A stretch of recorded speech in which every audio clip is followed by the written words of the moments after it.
Yeah, we're still working through that, Sean and I. I would like to be on the field is where I'm at today. I didn't play much in my NFL career. I kind of saw the game a lot from that point of view, so I feel pretty good there. But, we'll talk about it a little bit more, but that's where we're headed right now.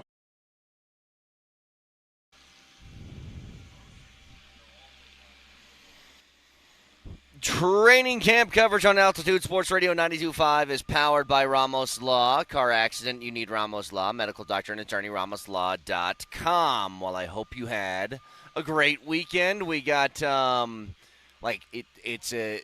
grass rollers, the steamrollers are out in full force this morning as camp continues, but it continues on a week that the Broncos will actually play football, kind of, sort of.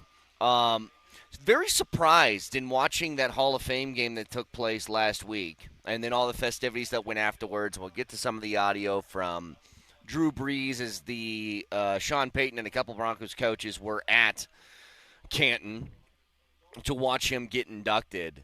But surprised that it actually looked like a football game, and if it's any sort of theme between there and what we've seen at camp, what we've gotten is the offense seems to be on the right page, which is a rarity that you see early in training camp.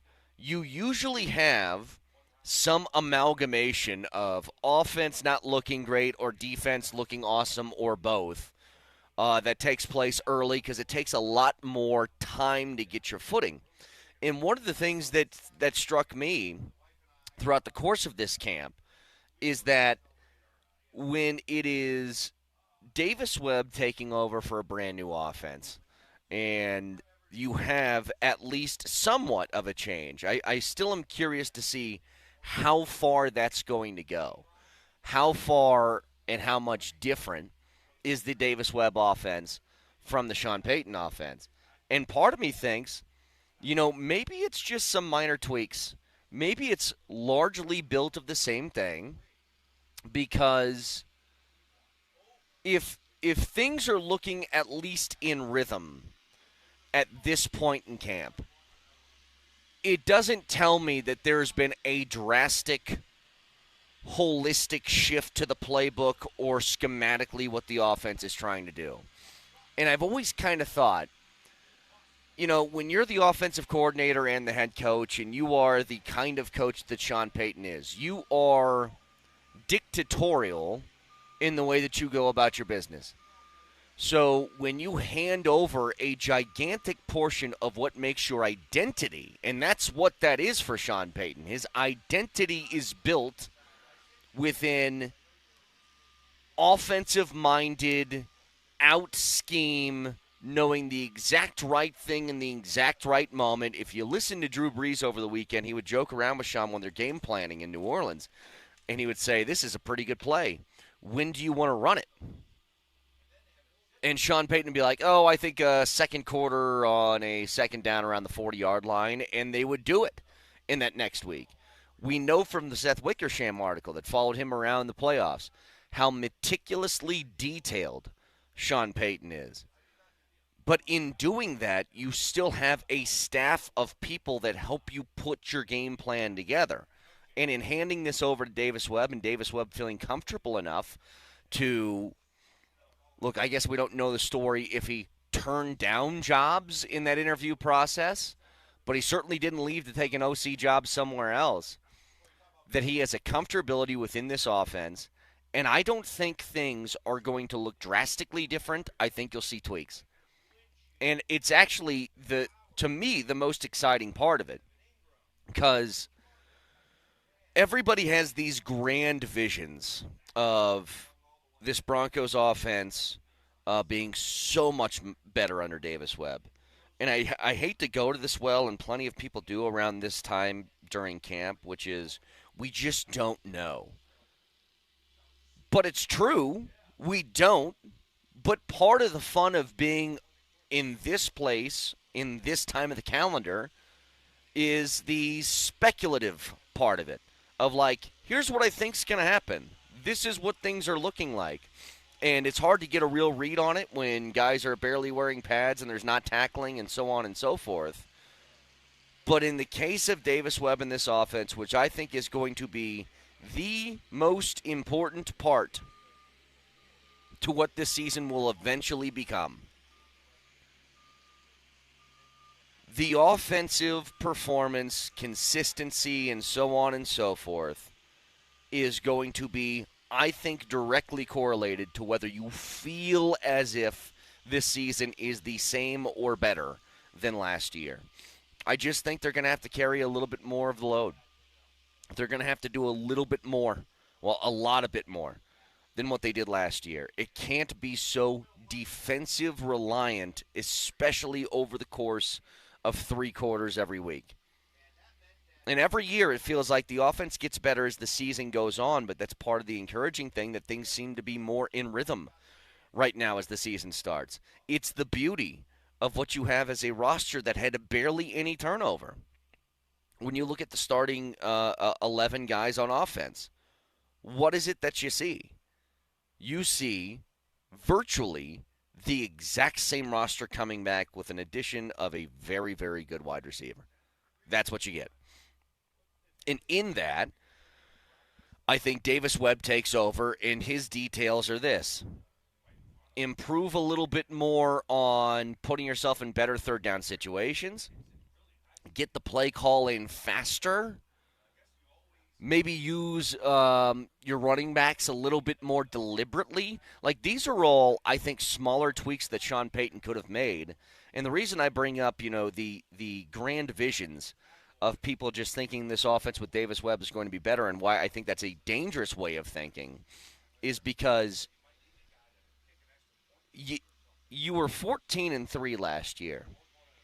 I think more than anybody maybe in this town acknowledged the deficiencies in the holes that were maybe showing themselves but being covered up by wins. And it's one of the weird things that sports brings you, is that winning can mask a lot of different issues, because you will shrug it off and say, well, yeah, but they won. It's like, yeah, they did. But eventually, is that going to bite you when it matters most? I'll give you an example. Last year at the end of the season, we were in a very, very weird place with the Denver Nuggets. A place that I don't feel like we've been in a long, long time, surrounding how the vibe was around that team heading into the postseason. And then they won 12 games in a row to close out the year. And I think a lot of people use that as something that changed their minds, because they got the 3 seed. And I wondered to myself, like, I don't know if that changes a whole lot. But then when you do the revisionist stuff and you go back and you're like, gosh, they lost in the first round, but they had 50-some wins. They were the 3 seed. And I would just remind people, I'd be like, yeah, but did it feel that way? And I don't think it did. And I think we all kind of recognized it, that there was something just amiss, and it could have been something as simple as purely injuries. But in the case of the Broncos, it did feel like there was something that just wasn't quite clicking for most of the year offensively. And it did get better towards the end of the year. It's why you won the Buffalo playoff game. You were not going to be able to do that without some elite level offense showing its face. And I don't want to pretend like it was always perfect during that game, but when you put up 33 points and you hang in there with an offense that put up 450 turnovers off to the side for a moment, you were able to find enough of a counterbalance to make up for what the defense didn't have. And you have to at least acknowledge the piece of when Sean Payton was willing to go for a fake punt on 4th and 11 from his own 38-yard line, was it? In overtime, essentially a do-or-die play. If that doesn't work, the game is over. You lose, season over. That was almost, I guess it was a combination of both, I would say, but that mostly had to do with the absolute zero faith that was put in the defense at the moment. And that's going to happen. and this has kind of been my theme throughout the entire offseason regarding the offense and why I think the offense is such a focal point on what's going to tip the scales. You're going to have moments, especially early in this schedule. And early in this schedule is going to matter. It's going to matter for your division. It's going to matter for the AFC. It's going to matter for wild card. It's going to matter for all of it. And if you don't have things clicking at a good rate early in this season, you can put yourself in a far enough hole with the amount of talented teams that are in the AFC that you could be in some real trouble. And there's going to be times where the defense just is not going to be able to bail you out. That's it. So in all of that, I say all that to tell you that it's encouraging to see where the offense is at early in camp. Now, the total meaning of it, no idea. Could be nothing. Even when we get through these preseason games, you won't really know, but at least you see an arrow that's pointing up. If you've come out here and watched these, this is my, what would this be, Jesse? I don't know if it's 7th. I think that we weren't here for a year. So 6? My 6th training camp. And I would tell you, in virtually all of them that I've seen since I've been here in 2019, the offense has struggled to start camp. And that goes through, different coaches, different quarterbacks, different offensive systems, different offensive coordinators. But when you have the retention rate that the Broncos have, which is an entire starting 11 essentially returning with one addition of a very, very talented wide receiver, things should look a little bit more smooth to start things off. It should. And in that case, I think you're seeing that.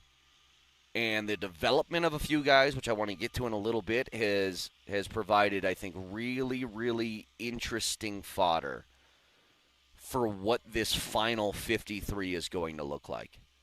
Because when you start to whittle it down and pare things down to where do I want to keep the depth, that's always what comes down to when you're building out a 53.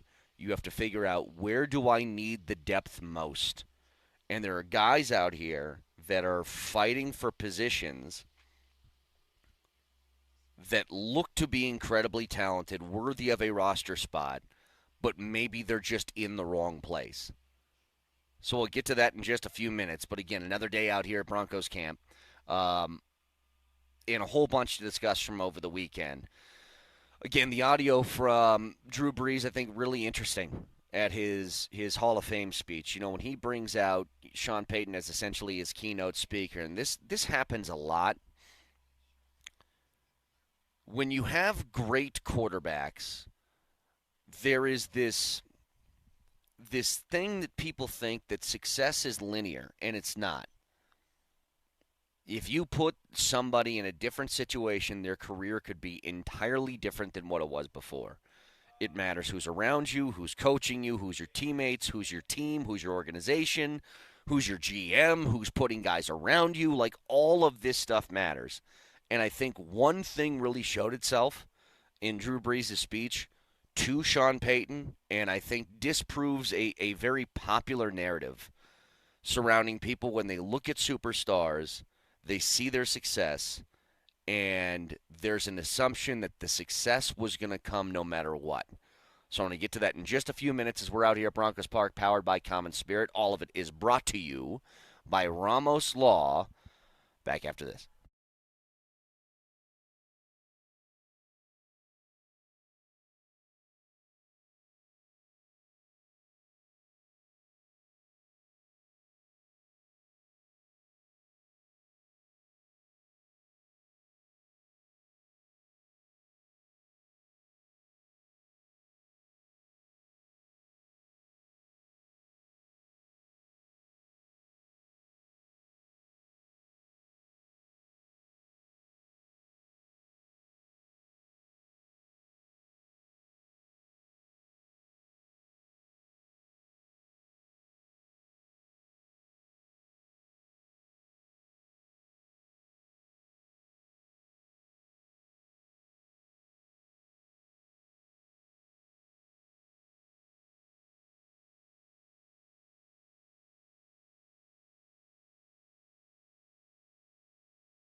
All right, another day of Broncos camp out here at Broncos Park. It's all brought to you by Ramos Law. So there is a certain narrative that's out there that kind of drives me nuts because I think it's supposed to be and intended to be a compliment to the athlete, which I can appreciate, but it excludes important context of how people arrive to the places they get to. Whether you're successful in life or not, there are probably reasons that are outside and beyond your control that contribute to factors like this. And I just don't think that people give that the proper due. You know, I know everybody rolls their eyes at the acceptance speech stuff. When people go up, I want to thank this person, and God, I want to thank my wife and kids. You're like, oh, God, I've heard this all before. But truly, if you don't have the right support system for whatever you're trying to accomplish, it makes what you're trying to accomplish exponentially harder. And in the case of athletes, the same thing applies. If you don't have a proper coach who recognizes your qualities and accentuates your positives and tries to tamp down the negatives, then you're not going to be as successful as you could be. You know, it's one of those things. It's like I've always wondered, for even what we consider the best athletes in the world, the best athletes of all time, especially in team sports. Individuals a little bit different, but team sports for sure. There's a whole bunch of guys that make careers off of being byproducts of successful quarterbacks or other players in the league. So think about this for a second. Can you think of people who played with Peyton Manning or people who played with Tom Brady or people who played with Drew Brees or people who played with whoever that had really good careers, left, and weren't that good elsewhere? I mean, I think one person that a lot of people point to during Peyton Manning's days here is Julius Thomas. Amazing tight end for the Broncos. He goes off to Jacksonville, and his career kind of fiddles away. And is that his fault? Or is that you were just in the right system for you at the right time? How many people has Nikola Jokic gotten paid in free agency? Because Nikola Jokic finds Bruce Brown for a wide-open three after sucking the defense in, and this Bruce Brown gets $20 million a year that offseason. How many guys has Nathan McKinnon or Cale McCarr gotten paid? But what a lot of people do, and I've heard this conversation about Sean Payton, especially early in his time here in Denver, it's that Sean Payton's not a great coach, he just had a great quarterback. And I go, well, wait a minute. I watched Drew Brees when he was in San Diego. He wasn't what he was in New Orleans. You can't tell me he doesn't get at least a little bit of credit for it. And then we watched the Brady and Belichick thing and the tension between those two, because I think those guys were very concerned about who did get the credit. And in this case, Drew Brees is going to Canton over the weekend. He's making a speech. And he goes out of his way to not only make Sean Payton the man who introduced him, but in the middle of that speech says this. To Sean Payton.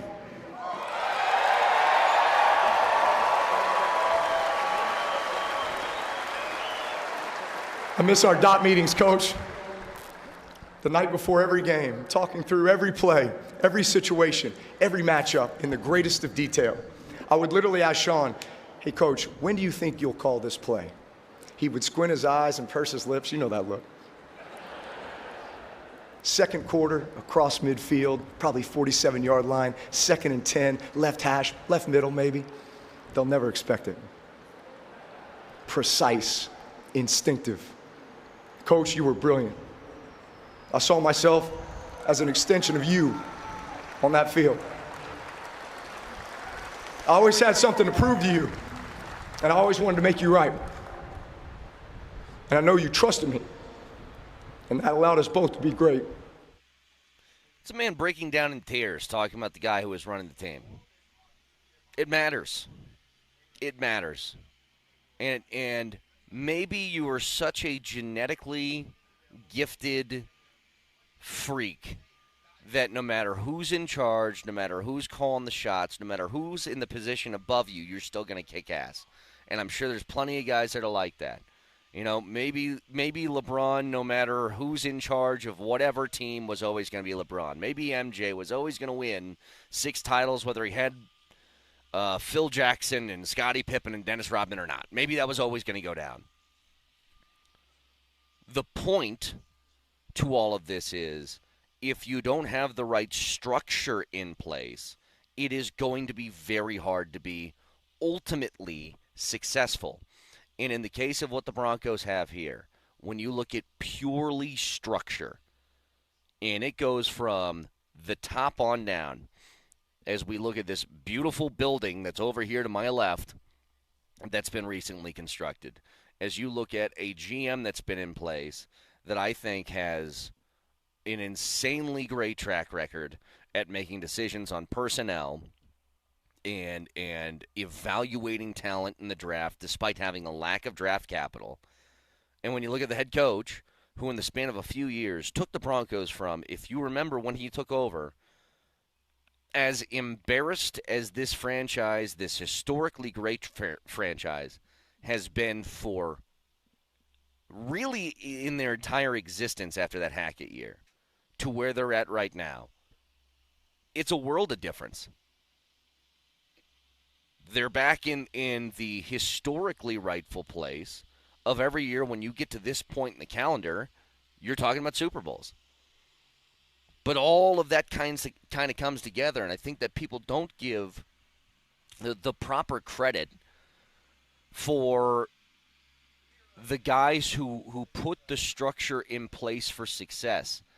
I mean, I can name a million different athletes that if they were in a different uniform, or if they were playing for a different team or playing for a different coach or whatever, you would look at them entirely differently. There's a few guys in the league right now that I think you could say that about. You know, the classic example I go to, just because I witnessed most of his career, when Matthew Stafford was in Detroit and then he left for the Rams, he went from a guy who never won a playoff game to his very first year. Not only did he win a playoff game, he won the Super Bowl. Did he become that much of a better quarterback? Or was there a structure and system in place that was way more conducive towards success? And I think that's the beauty of what you have, because within this, and especially with the unknown of a Davis Webb taking over and running this offense, the structure is there. There's not a lot of pieces to shuffle around. You have the exact same, virtually, starting 11. And now it's just a matter of rounding things out, which brings me to the depth. The depth of this team, and this is where it's going to get into a weird spot. I made this bold prediction, whatever you want to call it, the first day here at camp, because I looked at the wide receiver room and I saw a whole bunch of talent there. And I wondered if somebody was going to get if they were going to get Devon Valade, which is, you're a talented guy, we really like you, but what are we going to do with you being the 5th guy on the depth chart here? Well, we see 4th-round value, flip him for that, and then all of a sudden you get something in return that is palatable. When you look at Courtland Sutton, Jalen Waddle, Troy Franklin, Pat Bryant, Marvin Mims, with the camp that Pat Bryant has had, with some of the pop plays that Marvin Mims has had, you look around the roster and you say, where do we want to keep the depth in these spots, especially if guys are valuable to other teams? I mean, we haven't even hit the first preseason game yet. There are going to be injuries that take place throughout the course of camp. Could they keep 5 on the roster? They absolutely could. There'd be no arguments from anybody. You'd say, well, all of these guys are deserving of spots. But then you look at how have they historically treated the tight end room? Well, there's always been about 4 of those guys plus a fullback on the roster. Well, now with the defensive line and the unknown of Jonathan Cooper, do you want to keep a little bit more depth there? Do you want to keep more depth at linebacker? You have depth in the secondary right now. How much do you want to keep? How much special teams are going to be a factor in this? When you think about those kinds of decisions, that's where it gets a little bit interesting, is what we'll call it. Because you're going to have to make tough decisions in some spots on who stays and who goes. But the biggest difference, and Jeff Legwold has talked about this, with the absence now of any dead money from Russell Wilson, and you're operating in a place that is no longer a factor. The Russell Wilson money didn't necessarily affect how your starting 22 were going to look like and how that was going to be on the field. It affected, if guys went down, who's going to replace them. And you've been so fortunate in the injury category that it really hasn't been until it mattered most. Now, the position that they suffered, when you lose something at quarterback, especially at that time in the calendar, AFC Championship game, there's no replacement for it. And I understand that people are just enamored by quarterback play because it feels like it's the easiest to evaluate just because you see it happen. They touch the ball every single snap. They're always making a decision every single play. The discussion surrounding who's the backup, just for me, is not one that I'm largely interested in, because I think if it gets to that point, you're probably screwed no matter what. You can pick out your random examples, but if it comes down to, well, if that was Nick Foles instead of Jarrett Stidham, I'm like, okay, Nick Foles and who else? Jeff Hostetler? It's like, how many decades do you want to go back before you find another example for me? Just as a rule, and rules have exceptions, but as a rule, if you're looking at a quarterback and the backup saying this is going to depend on our season being a success or a failure, you're probably in a rough spot. So a lot more to get to with the Broncos as we go along today. A lot more audio from Davis Webb that we'll get to as well. I do want to talk about one thing, because I think they had fans do a little walkthrough in Buffalo of this brand new $2.2 billion stadium.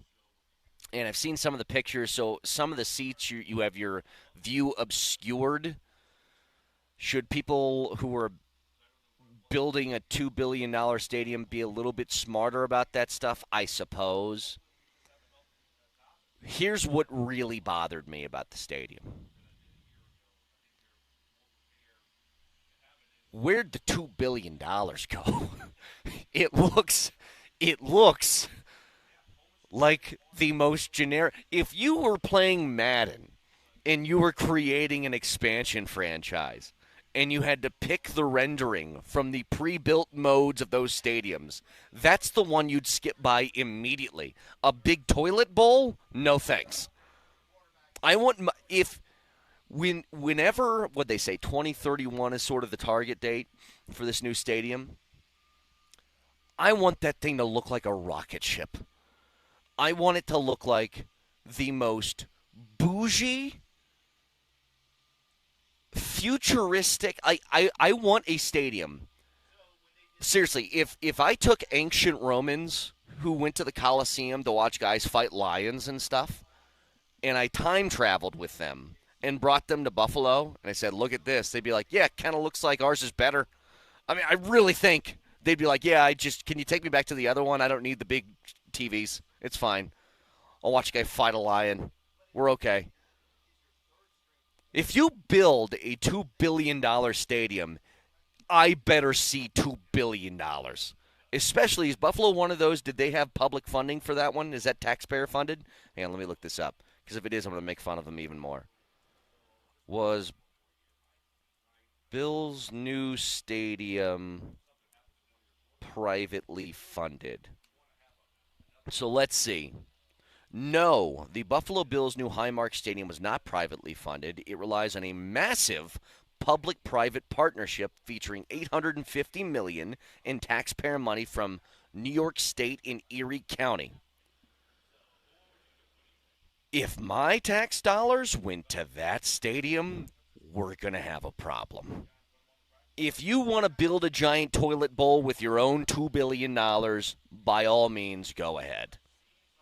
Like, even this building over here at Broncos Park, this brand new, beautiful building, which was privately funded. If it wasn't, just hypothetically, I'm not saying this shouldn't be the case. I happen to think if you want to build stuff for your what these teams are going for $10 billion now, if you want a double-digit billion-dollar toy, you should be able to fund your own toy. That's generally the way that I think. But let's say that wasn't privately funded and there was some taxpayer money that went into it. At least it's cool. At least that. When you come to the stadium and you look at where your dollars were spent, you're like, you know what? Money well spent over there. Pretty neat. So not only do you have the most generic-looking stadium for $2 billion, I, as a fan, still need to go shovel it before the game on Sunday? That too? It's one of the silliest things I've ever seen. And I know that they take pride in going out and doing this. I don't care how much I love my team. There is not a team that I would love enough for you to say, you got to get out of bed at 6 o'clock in the morning on Sunday in negative 10 degrees and shovel so that you can sit in your own seat. No thanks. No. I can't believe. Am I wrong here, Nelly? You've seen the pictures. Does it not look like the most generic, basic B stadium for $2 billion? And I guess it's a big, giant capital B. Well, I saw more pictures of people showing obstructed views from their seats, like sitting somewhere in, maybe it was a club level. I don't know if it was quite the upper deck, but somewhere up there in the stadium where a railing is just in the way. And, and people were saying, what if I had to buy a private seat license or personal seat license for that seat? I know. And then you get a railing in your way. It just seems like there are a lot of things that fell through the cracks for this supposedly great new stadium.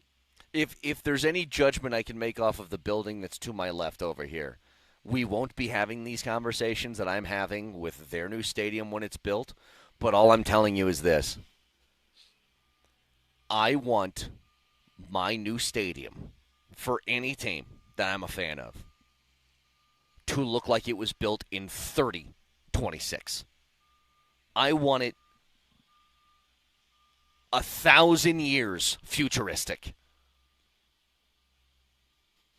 I want to walk into the bathroom and have, the urinal suck out my pee for me or something. I want it that futuristic, okay? I don't know how that would work logistically. All I'm saying is I want all the bells and whistles. I want no expense spared.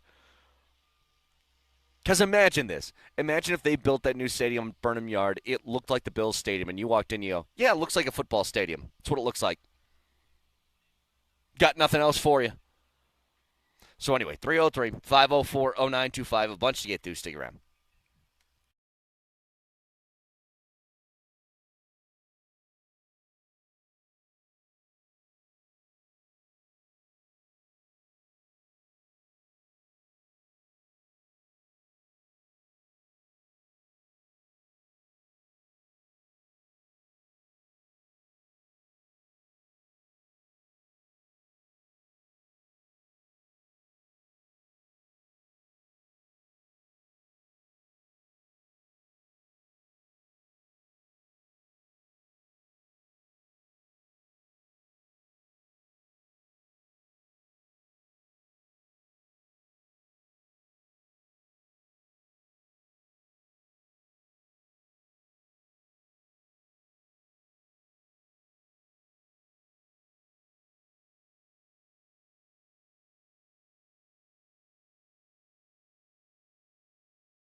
Back out here, Broncos Park, all brought to you by Ramos Law. All training camp coverage brought to you by Ramos Law. Texture says, Kane, your comment about the urinal is pretty wild. I would agree. I don't know technology. I don't know how things work. All I know is I was trying to think of something that if I'm spending billions of dollars on a stadium, what's an extra perk that could be had that no others have? And for some reason, waiting in a line to go pee was not. If I could eliminate that problem, it'd be pretty great. I don't know how you fix that. What did the Clippers do when they built their stadium? Didn't they? They just made like 1 million different bathrooms so that there weren't lines or something like that. Toilets! Yeah. I don't know. All I'm saying is if you're building a new stadium, it can't look the way the Bills does. Pretty cool! It can't. Anyway. 303-504-0925. So a few things. I know I've been gone for a while, so I don't know how much this stuff has been discussed. One of the things that's funny to me is that every time I see different updates on the Nuggets offseason, I just saw that Bobby Marks was talking about how Jokic is not doing the team any favors because Jalen Brunson took a discount and Wembanyama, I guess, in some way took a discount, left $50 million on the table or something. I don't think any of this has to do with Joker. This all has to do with sort of mismanaged stuff years prior.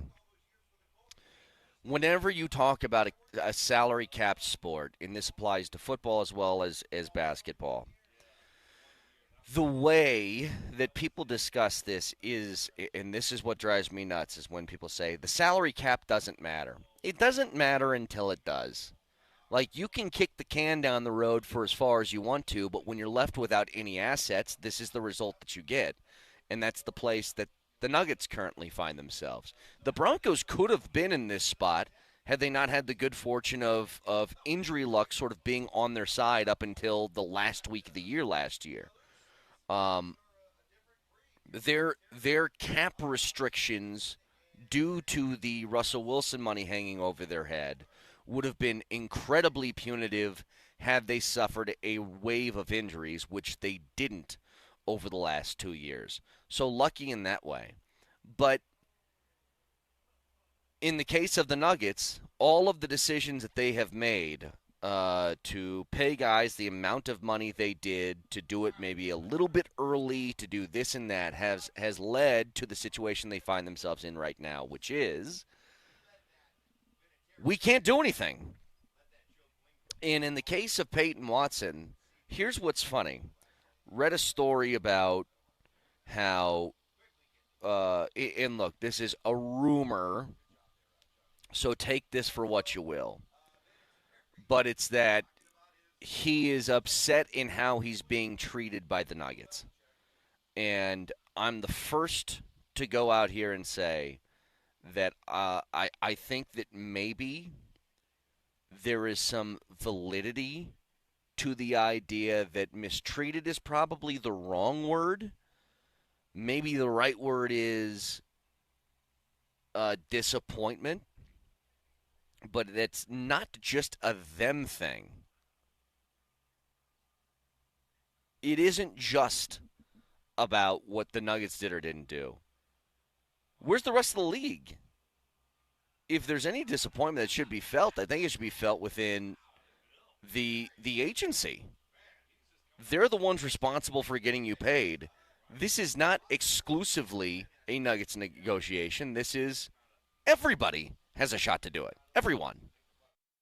And when you don't have the cash that's being thrown out your way, well, it's either the Nuggets' fault and 29 other teams in the league, or it's the agency maybe giving you some information that wasn't there.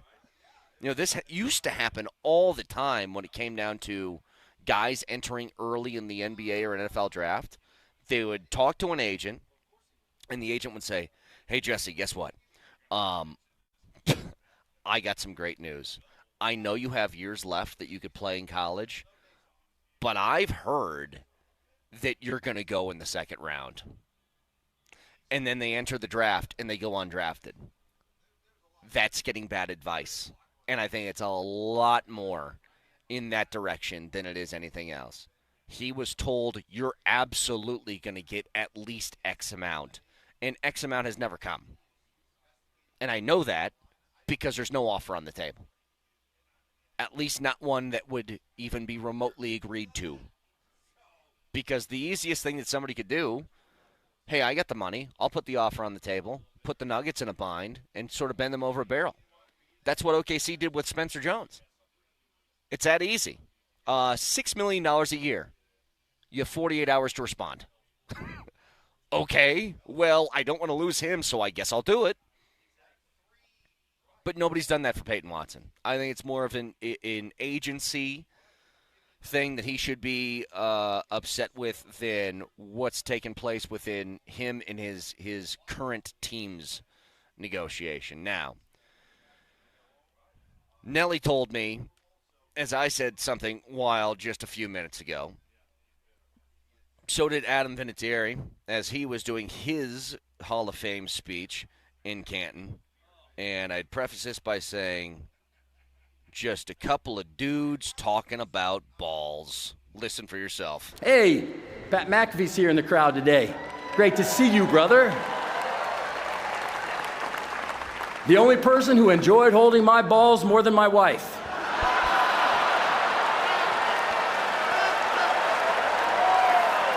She held for me in the off season when everyone else was gone. Get that right. You know what I love about special teams, guys? Is they just don't care. They have been so removed from the day-to-day of what it's like to do the grind thing. And this isn't me making fun of kickers. I have long been the guy, me and Vic on this show, talking about the importance of these people and how much they hold the legacies of others in the palms of their hands. Again, Adam Vinatieri has hit so many gigantic kicks, and what people don't understand is the ultimate winner in the history of the sport of football, which is Tom Brady, and the ultimate winning coach, which is Bill Belichick, had their legacies on the foot of that man in more instances than you could count. Whether it's winning wild card games, as Jesse's about to get steamrolled here, that's pretty wild. Just a blind backup on something that could crush every bone in your body. But whether it's winning wild card games, whether it's winning Super Bowls, when you win Super Bowls by 3 points and it's in the final dwindling seconds of a game, all it takes is one to sail wide, and then all of a sudden that ultimate winner isn't the winner anymore, is he? No, if you go back and look at the amount of games that Tom Brady has played in the playoffs, in games that he has won, and you try and factor, well, how many of the game-deciding plays were made with him standing on the sideline? And this isn't to take anything away from him, but it is true. Like, they win a Super Bowl because Adam Vinatieri hits a kick. They win a Super Bowl because Malcolm Butler makes an interception when the Seahawks are on the 1-yard line. Like, all of that stuff all factors in. Now, is there one other one here, Nelly, from Adam Vinatieri? Yeah, we got another one here, and he had to take a shot at his head coach, as many people have in the past 2 years. I would repeat those last few statements about Coach Bill Belichick as well. Thank you for demanding excellence every single day. Your preparation, discipline, and attention to detail shaped far more than my football career. Unfortunately, Bill couldn't make it here today. There's a lot going on at UNC right now. He may be on a recruiting trip right now looking for the next Lawrence Taylor. I thought it was because training camp had already started. But in truth, it's because he's judging his girlfriend's cheerleading competition. All right. That one a little bit wordy for me, dog. A little bit wordy. Could have cut right to the chase. Ready? Okay. Wine time at Elitch Gardens is just 11 days away. Get tickets at altitudesportsradio.com/wine. It's brought to you by the Halliburton Law Firm, Colorado's own personal injury and employment firm, and I'm scared to death when this guy backs up near me. Not even looking, could run me over. Maybe I'll call Halliburton Law. I don't know if that does happen. Learn more at thehalliburtonlawfirm.com. Whole bunch to get to this morning. Another day out here at Broncos Park. All training camp coverage for today, tomorrow, next week as we head into week 1 of the preseason for the Denver Broncos, and a bunch to get to with Moser, Lombardi, and Kane next. Like, I want to walk into the bathroom and have, like, the urinal suck out my pee for me or something. Like, I want it that futuristic, okay?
Yeah, we're still working through that, Sean and I. I would like to be on the field is where I'm at today. I didn't play much in my NFL career. I kind of saw the game a lot from that point of view, so I feel pretty good there. But, we'll talk about it a little bit more, but that's where we're headed right now.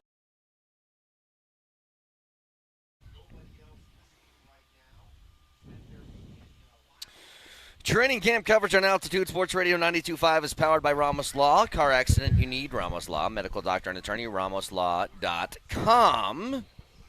Hello, boys. Another day out here. I was about to get steamrolled a second ago. But another day? Isn't this your first day? Second. Another day. You know what's funny? What are you? Who's talking? Yeah, you missed half the week, too. Yeah, My ass is here the entire time. Yeah, that's a good point. Don't start counting. You know what's great about this year and where you're at? And I was surprised in watching the Hall of Fame game on Thursday, and I think it's also true with Broncos Camp. Every year, it always feels like, gosh, the offense needs to catch up. The defense is just so much better. Offenses are rolling. Yeah. And it's been rolling here. Yeah, I think they made a point offensively to get things going this year. I think they've made a change to the setup on the way they run camp. They wanted to get the offense sparked, right? Maybe not as many. Who knows? Maybe Davis Webb has something to do with that. Sure. He could. I think a lot of it has to do with, though, and I was thinking about this, because we'll get to some of the audio from the Hall of Fame and what Drew Brees said about Sean Payton. Which is very touching. Well, I actually have a lot to say on that because there's this huge thought in sports that if you're a great athlete or you're super successful, that your success is linear, that it would apply no matter what. And I just don't think that's the case. Like, I think you can – what are you giggling about? I'm giggling because I'm looking at our Twitch stream, our YouTube stream, and Nellie's in it, Moser's in it, I'm in it, and you're not. Well, I was just asking Jesse. I was like, it feels like I'm totally out of frame, but he goes, well, no, that's you because look fine. Nellie is too prominent. Nellie, well, why are you like – He took himself off. Oh, now I'm in frame. See, now it's fine. I don't know. Look at me, Brett. I'm the captain now. You go away for a week, your boy's going to get some screen time. Here's what I tell you. People think success in sports is linear, that no matter what, if you're a great athlete, like if Michael Jordan played for, the Phoenix Suns instead of the Bulls, he was always going to be Michael Jordan. And I've always pushed against that. I just don't think that's the case. But it's about structure. And so in the argument of structure, why could things look better at the beginning of camp? Why is Davis Webb in maybe a better position than most people taking over as a first-time offensive coordinator? Well, how about this, Moj? Retention. Yeah, is that you've been here. that's a good point. You're dealing with the same things that you've dealt with. You aren't very making good a point. holistic change to the offense. You're putting your tweaks on a system that's already there. Sure. I would say, though, that the defense has had the better of the offense so far in this camp. That's been Which the is case. In normal. fact, right, and then last Thursday, Bo Nix, especially with half his wideouts out at one point or another, was a little frustrated. But they're going to get there. It's going to be no problem. I couldn't help but think you're talking about the Hall of Fame game. Every quarterback in that game who touched the football had a pretty damn good game, including Haynes King, right? But I couldn't help but think, oh, look at old Carson Beck throw that pig around the yard. And Brett's head's probably falling off right now because he's not a Carson Beck kind of guy. But he played well, and these young quarterbacks, they're coming in. Carson Beck's not young. He's about 47 years old. That's good point. Good point. They're coming in because he played what? How many years of college football? I think he played 18 years of college football for seven different coming teams. in perhaps a little bit more prepared and ready to go. Yeah. But you're right, Brett. They're going to catch up just fine. The interesting thing about camp, here we are now, 2 weeks in, and, well, knock on wood, there's been only one devastating injury. Matt Henningsen, defensive lineman who went down with an Achilles. I mean, how brutal for him. That's a reserve defensive lineman who will miss the entire season. To the day of his season-ending injury last year. He had the other Achilles. Same deal. Ugh. To lose a guy, it's going to happen. What is that about? The same thing happened to Tim Patrick, remember? Yep. It was almost to the day that he got injured again with compensation. I don't know. Crazy. I don't know what it is. I mean, sometimes your body's just not meant to do that. He is going to miss another season, but we've seen some other irritable injuries, not the kind that are devastating. Yeah. Marvin Mims is going to miss some time. Of course, Jalen Waddle with some muscle issues. He's going to miss some time. These are guys that will come back. You will see them on the field again. Thankfully, you just do it. If you feel like you're tight, get the hell off the field. There's no reason to pull any muscles here. Well, here's my question with even though they're minor injuries here early in camp, does this stop you from playing guys like Jalen Waddle at all in the preseason? Because Sean Payton loves to play his starters, at least a little bit. Atlanta is preseason game number 1 this Friday night. So they're only going to practice 3 times this week. They're closing Wednesday's practice to the public, by the way. If you haven't heard that yet, we will not be here on Wednesday. That is a closed practice before they fly out to Atlanta on Thursday. The other thing that's going to happen this week, and everybody looks forward to this, I don't know what to make of it, but every year before the first game, it's either going to be today or tomorrow, the very first depth chart comes out. Yeah. And I'm eager to see what's on that depth chart. Who do you think will be listed as the number 2 quarterback? I think it'll still be Stidham. Stiddy? I think it'll still be Stidham. But Is that the most interesting thing? Well, to me it is. Well, go ahead, Moshe. Sorry. No, I'm just saying that I don't think there's going to be anything that comes out that I'm going to be surprised about at all. Maybe if you're talking about not even 5th wideout, right? I guess the pecking order of the tight ends would be interesting to me, but I don't expect, anything to change from Ingram to Troutman to, all the way down the line. So I'm not going to be really surprised. I suppose a defensive line, how's that going to be looking? Where does the rookie defensive lineman fit in? Okay, but mostly everything's pretty much known. Where is Jahdae Barron going to be listed on the depth chart? Backup nickel. Is Jonah Coleman going to be the number 2 or 3? Third running back. You're making your predictions. When we see this depth chart, we'll have a better understanding. And here's what's going to happen. Sean Payton's going to say, don't make anything of the depth chart. But somebody's got to put it together. You got to have some know-how when you're putting it together. I think Pat Bryant, man, is moving on up. Pat Bryant, by the way, you missed that opening week. He's had a great week at camp. Here's the thing, and it's what I've wondered about the wide receivers this entire time. Are they willing to just stack it 5 deep? Are they willing to do it? Because they had a similar situation a couple of years ago, and they weren't. They traded Devon Vele because they were like, well, if we have this many good guys and you're 5th on the chart, well, we can get some value out of it. No, they're going to play 5 guys, and little Jordan Humphrey will probably start on practice squad and be reactivated, reactivated, that stuff. Yeah. They're going to go 5 guys. It'll be Mims, Waddle, Sutton, Bryant, and Franklin. That's it. There's your guys. I think, well, look, Pat Bryant is, and has always felt to me, body type, the way he kind of plays, it feels like future Cortland Sutton insurance. Cortland Sutton's on the other side of 30. And he still plays great. Big guy who high points the ball. Exactly. I don't know, when his peak game is going to start to dwindle, but it feels like whenever that does happen, this year, next year, 2 years, 3 years from now, whatever. Do you know how many touchdowns Pat Bryant had last year as a Bronco? I don't. 1 more than you. So he's got some numbers to go get. Yes. He was mainly used, let's be honest, last year, how many times was he applauded and praised for his blocking? He was. The weird thing, though, I want to see what he finished with, because he had 2 concussions in the last month of the season. So he finished with 31 catches for 378 yards and 1 touchdown. It did feel like more productive than those numbers. He made an impact in the screen game. Yeah. He made an impact, again, in the blocking game. That was his impact. This is going to be his year that he moves up a little bit. Well, moves it up a notch. There's a number I saw surrounding. Did you just touch my volume? I did. Okay. You will not. When you touch my volume, I'll touch yours. Oh, you want to touch my knob? Yeah, I just touched your knob. You can touch my knob. I just touched your knob. Do not touch my knob, ever. Vic, you know what it feels like to me, though, around. and I know you arrived a little late. I mean, he just shows up. I'm in the middle of a point I'm making, and he touches my knob and turns my volume down. Because, unfortunately, today, and I'm sitting on this side I'm in the middle of a point. It feels like your voice is an ice pick that's stabbing me right in my right ear hole. Well, you missed me for 2 days last week.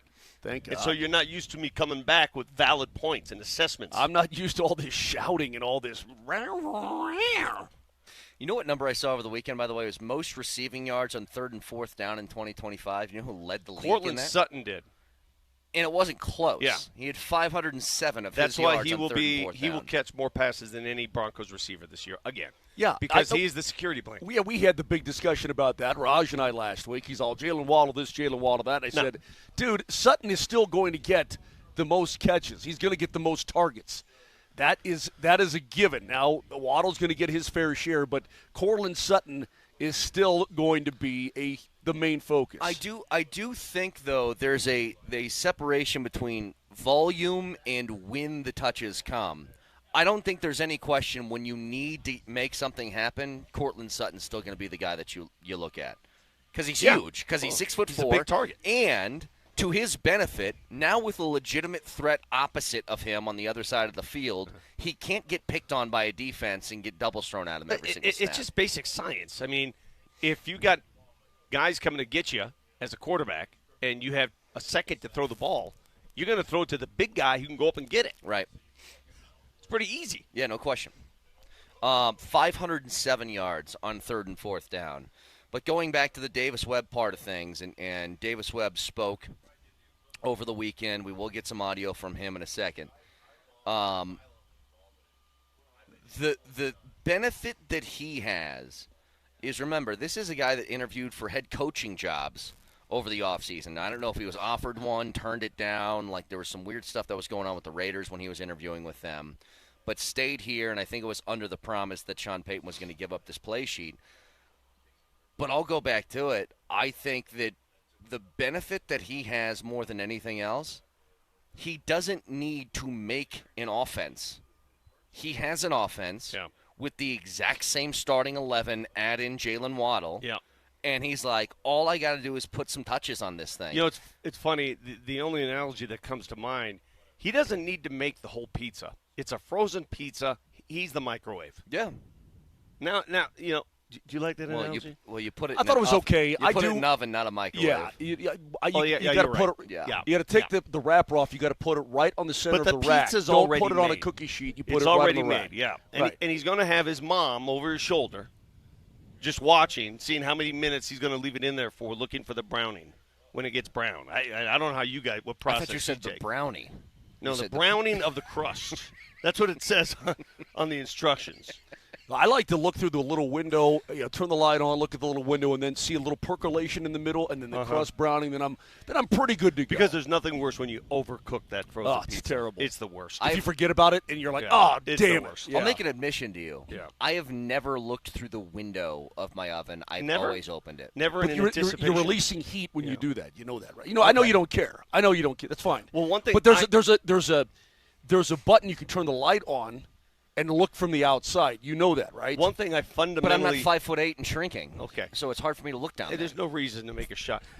One thing I fundamentally believe in, though, when it says preheat the oven to 425, I ain't got time for that. I don't do it either. I ain't got time. I don't do it that either. thing's going in, and I'm turning the oven on, and it's going to work on my clock. I don't work on its clock. Literally just did this the other day. I was heating up some chicken nuggies for baby Jamal Kale. Wait for the oven to preheat. I'm not waiting for 425. I ain't waiting. It's going in there immediately. Right away. I'll give it an extra minute, I mean, and then it'll be fine. What kind of crazy person waits around?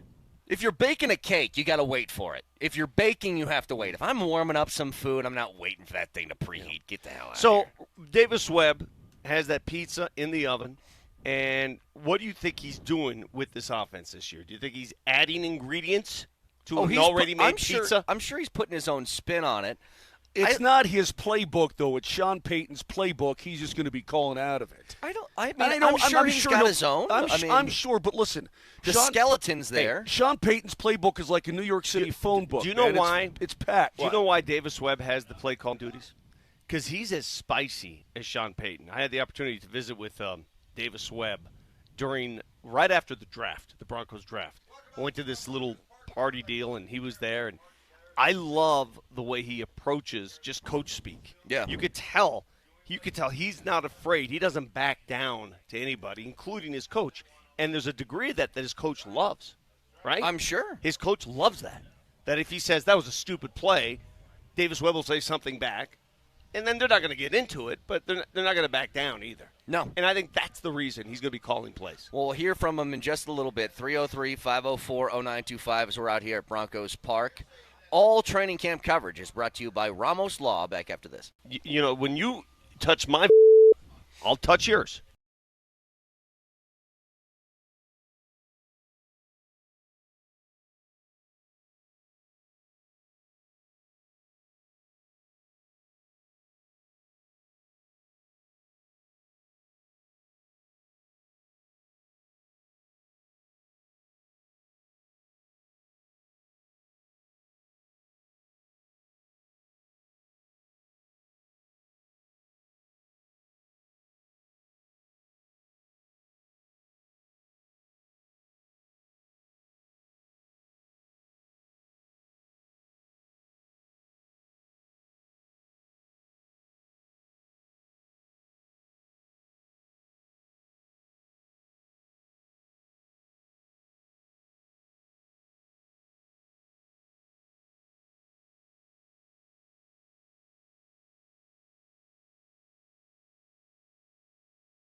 Training camp coverage is brought to you by Ramos Laws. We're back out here at Broncos Park. And hold on a second. Nelly pulled out the cracker for a bump. I like that, man. Way to go, Nelly. Here's something that's always fascinated me. There's a few things in sports that I just don't think people understand. And one of them is just because somebody is great, just because they're incredibly good at what they do, does not mean they would always be as good as they are in every different situation. If Tom Brady wasn't a Patriot, maybe he's not Tom Brady. If Michael Jordan wasn't a Bull, maybe he's not Michael Jordan. Whoa, hold on a second. As far as MJ is concerned, you know who his coach was when he came into the league, and he was killer as a rookie and beyond? Doug Collins was his coach. Phil Jackson didn't come along till later. So if you want to talk about triangles and Pippen and everything else, Jordan would have been great playing for the Utah Jazz. He would have been great. But maybe he doesn't have 6 titles. Maybe he has 4. Maybe he has 2. Oh, okay. Maybe he has, that's all I'm saying. Okay, you're right. But he would have been the same player. And that's what I'm saying. The example I always point to is, like Matthew Stafford didn't become a better quarterback when he got to L.A. He was part of a better organization, right? And I remember early in Sean Payton's tenure here, when things weren't going well, it was the Russell Wilson year. I think they started 1-5. They had that game they gave up 70 to Miami, and it's like, well, Sean Payton's only good because he had a Hall of Fame quarterback. And I go, just dismissing the idea that he's not at least in part responsible for the success of Drew Brees is foolish. It's silly. Yeah. Because Drew Brees, you have an example. He played elsewhere before that, and he didn't play to that level in San Diego. And if you want any further proof of how much Drew Brees feels like he's a part of his success, listen to this. To Sean Payton.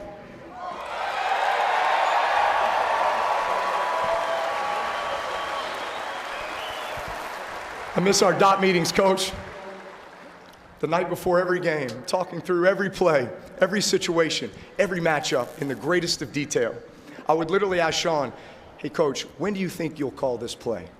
He would squint his eyes and purse his lips. You know that look. Second quarter, across midfield, probably 47-yard line, 2nd and 10, left hash, left middle maybe. They'll never expect it. Precise, instinctive. Coach, you were brilliant. I saw myself as an extension of you on that field.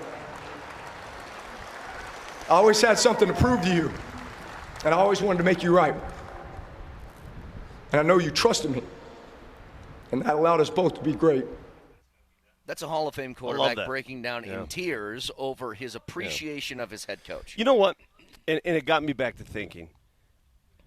We've all played sports at some level, and we've all had those coaches who at the time we just didn't like for whatever reason. Maybe they were too abrasive. Maybe they disciplined you when you thought you deserved better. Maybe you didn't get the playing time you wanted. Maybe you didn't like the style. I don't know. But then in hindsight, years later, you look back and say, damn it, that was the best thing that ever happened to me. I don't know if you had a coach like that. Sure. I did. I had one that shaped my life, to be honest with you. But, and again, in the present, you don't know what you have. In the past, you're like, gosh, that was great. And I think Drew Brees is going through that right now. I'm sure there were times where he and Sean hated each other.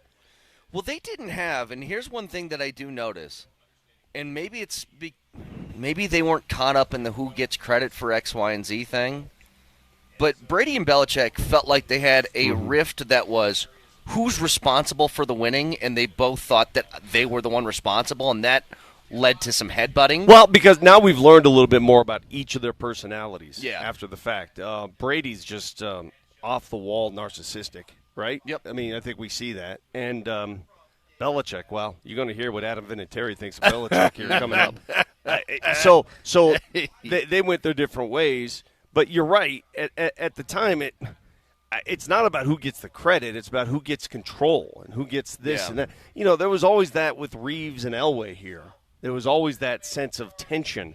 But Elway came to terms with that many years later in his own Hall of Fame speech when he gave all the credit to Dan Reeves. And time has a way – I don't know if the Belichick-Brady rift will ever be mended fully. I don't know. But time has a way of putting things into perspective. Again, Vic, I'm going to give you full credit because when you sat down with Shanahan and Jake Plummer, that was really, really good. And I think Dan Reeves in the end, guys, I think he realized what he had. Brett, he went so far, though, if you can believe this. John Elway is your starting quarterback. You've already been to the Super Bowl 3 times. You've lost every single one of them, and you drafted a quarterback in the first round. Yeah.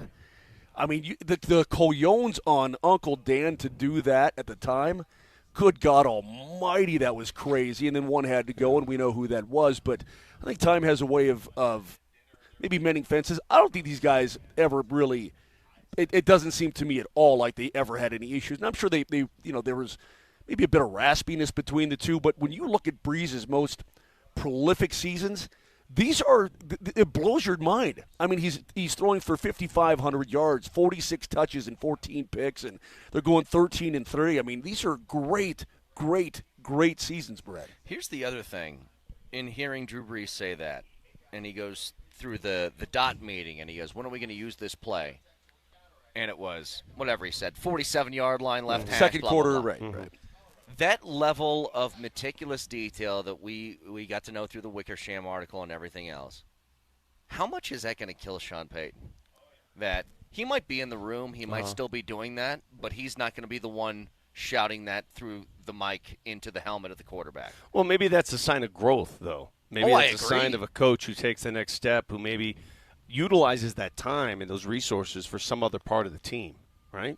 Totally. And maybe that's what he does next. I can tell you this, that the planning and the detail in this game, it never ceases to amaze me. Do you remember the minutia, Moj, that these guys go through just to get a play called? Oh, yeah. And again, you're talking about brevity, and I think Webb has plenty of that.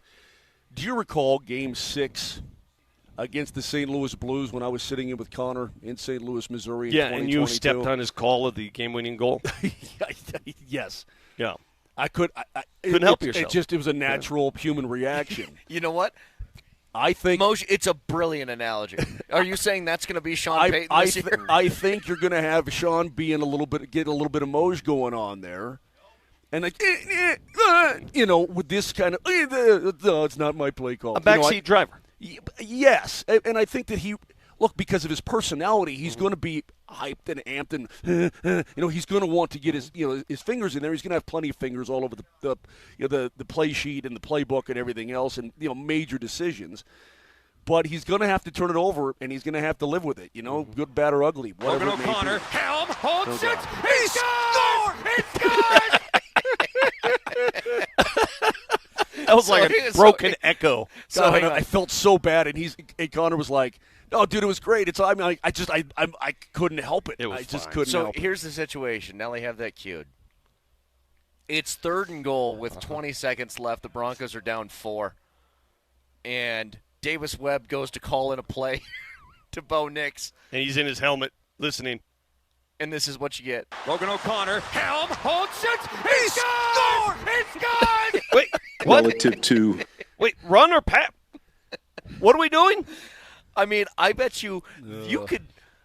Is there going to be a cutaway this year where Sean Payton instinctively has the play sheet over his mouth, like calling a play to nobody? I've got to wonder if there's going to be any overriding at any point, because he's going to have an open line of communication, or he should. Is there going to be any overriding? If it's me, if I'm the television network, whoever it is, I've got a camera on Payton constantly. I mean, I've got a dedicated cam on Sean Payton, and I want to see.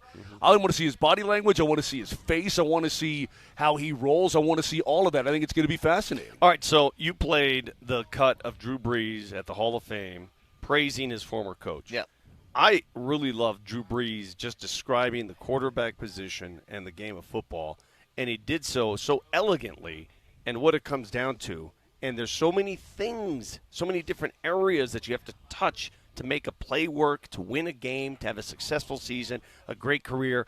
And I think this one paragraph that he read, and they do read these speeches, hits every base. Listen to this. Always seen the game of football and the quarterback position as a true art form, like a song or a dance. The key to the art form was controlling the rhythm of the game, from the articulation of the play in the huddle, to the pre-snap cues and communication, to the cadence and the snap of the ball, to your feet dropping back, the timing and flow of your hitch or your gather, to the 0.3 seconds between your front foot hitting the ground that set off a combustion of energy from the ground force all the way from your toes to your fingertips as it translates power to the pronation and the spin of the ball as it releases into the atmosphere. That feeling is what I live for. That feeling. You know, it's like golf. Yeah. When you get through a ball and you know you hit it great, that's what keeps you coming back. You know, it's when you know you hit it great, when you know you did everything right. Yeah, there were times. And there's no, you know, when he said that, Mo, sorry to interrupt you. When he says that, the thing about that position and the athlete is you could never mimic that after you're done. That is correct. That is something that no matter what you do in life, you can't find anything in life that will give you that. When you flush a 7-iron, Brett, right? I mean, absolutely just stripe it. It's got perfect shape. Mm-hmm. And you give yourself a 3-footer for bird. And then miss it like I did twice. Well, exactly. And like I'd probably push twice. it. I'd probably push it.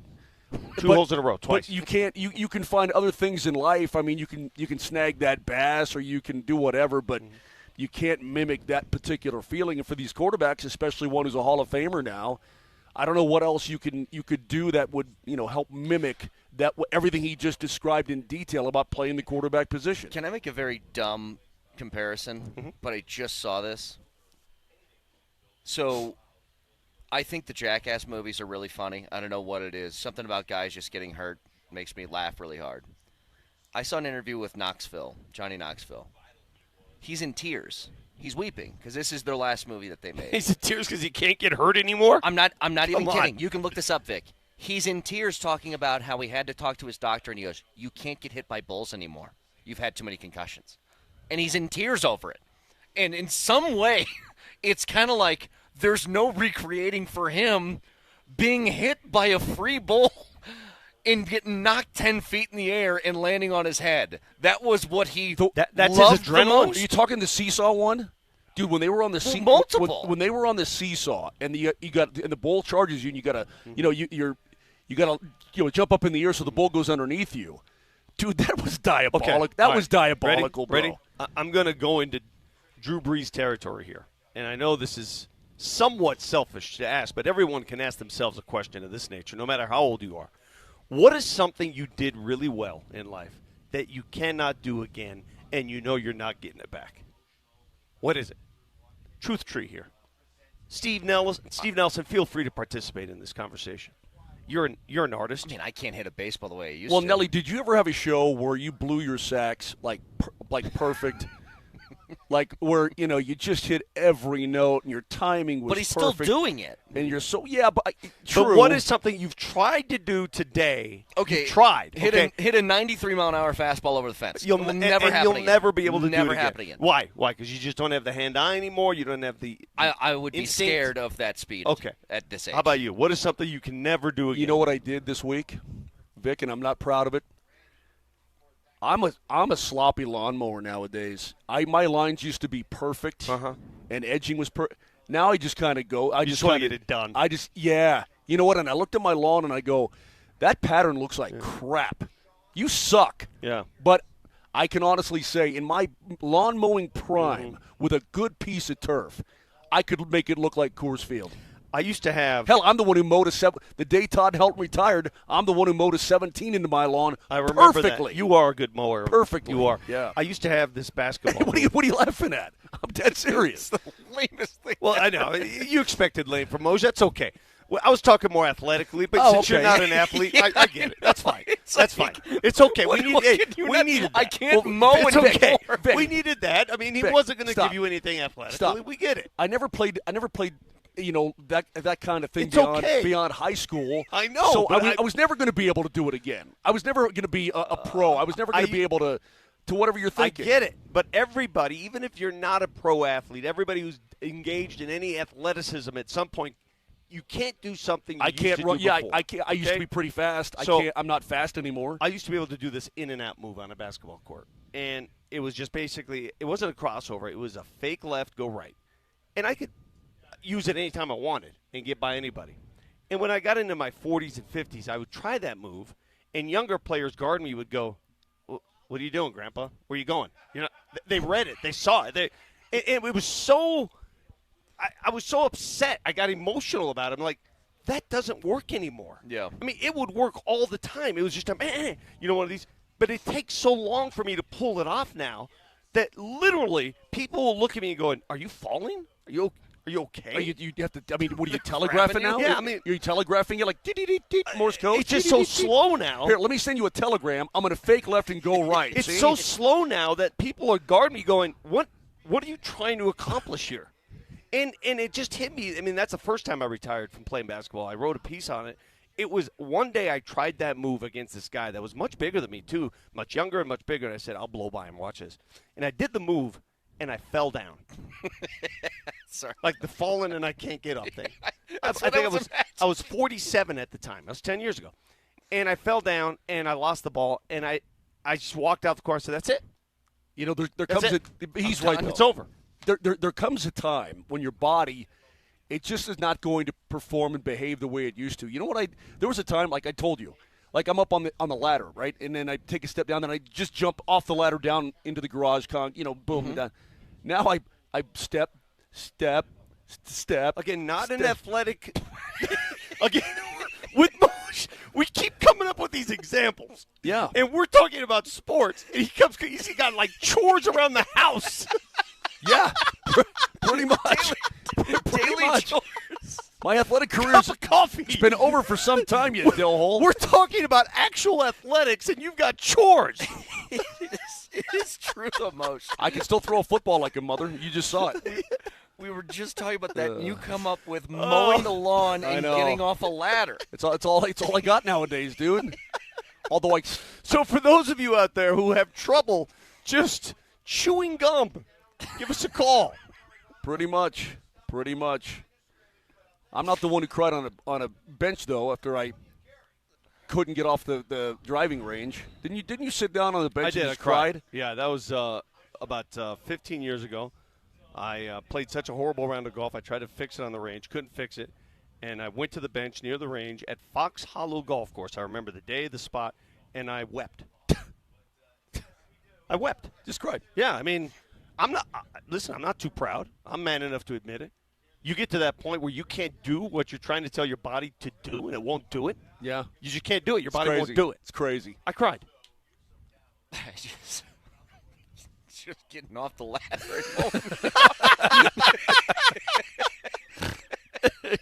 All right. 303-504-0925. Hey, I saw these pictures from over the weekend, and I got to say, it's another reminder of, thank God, this ownership group for this team exists. We'll get to it next.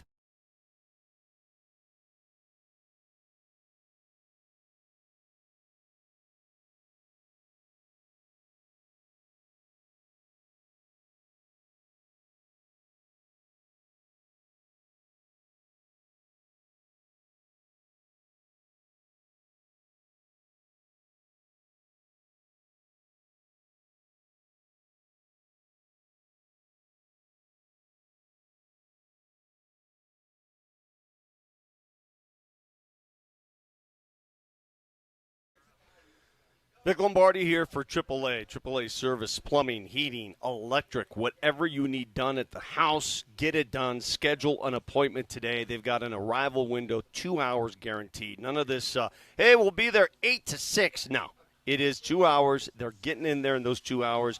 They're going to assess the situation, and they're going to give you a fair price. Whether it's a drainage, sewer issue, plumbing, heating, they will take care of it right away. Again, there are things you just cannot do. You think you could do, or maybe you used to do it, but you can't do it anymore. And that's what AAA service is about. They'll fix it for you and do it quickly. Schedule today at AAAtoday.com. AAAtoday.com. Middle of summer, 100-degree weather. I know that AC isn't operating the way you want it to.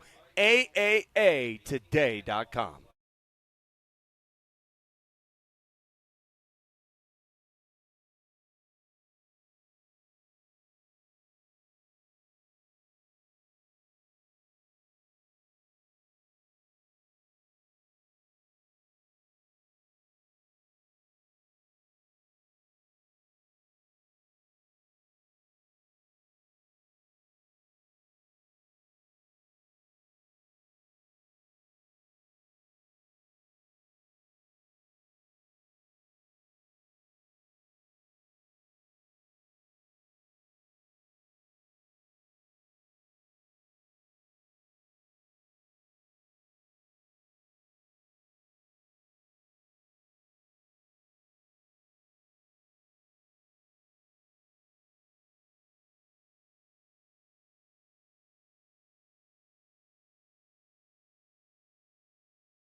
All right, back out here at Broncos Park. All training camp coverage here on Altitude Sports Radio is powered by Ramos Law.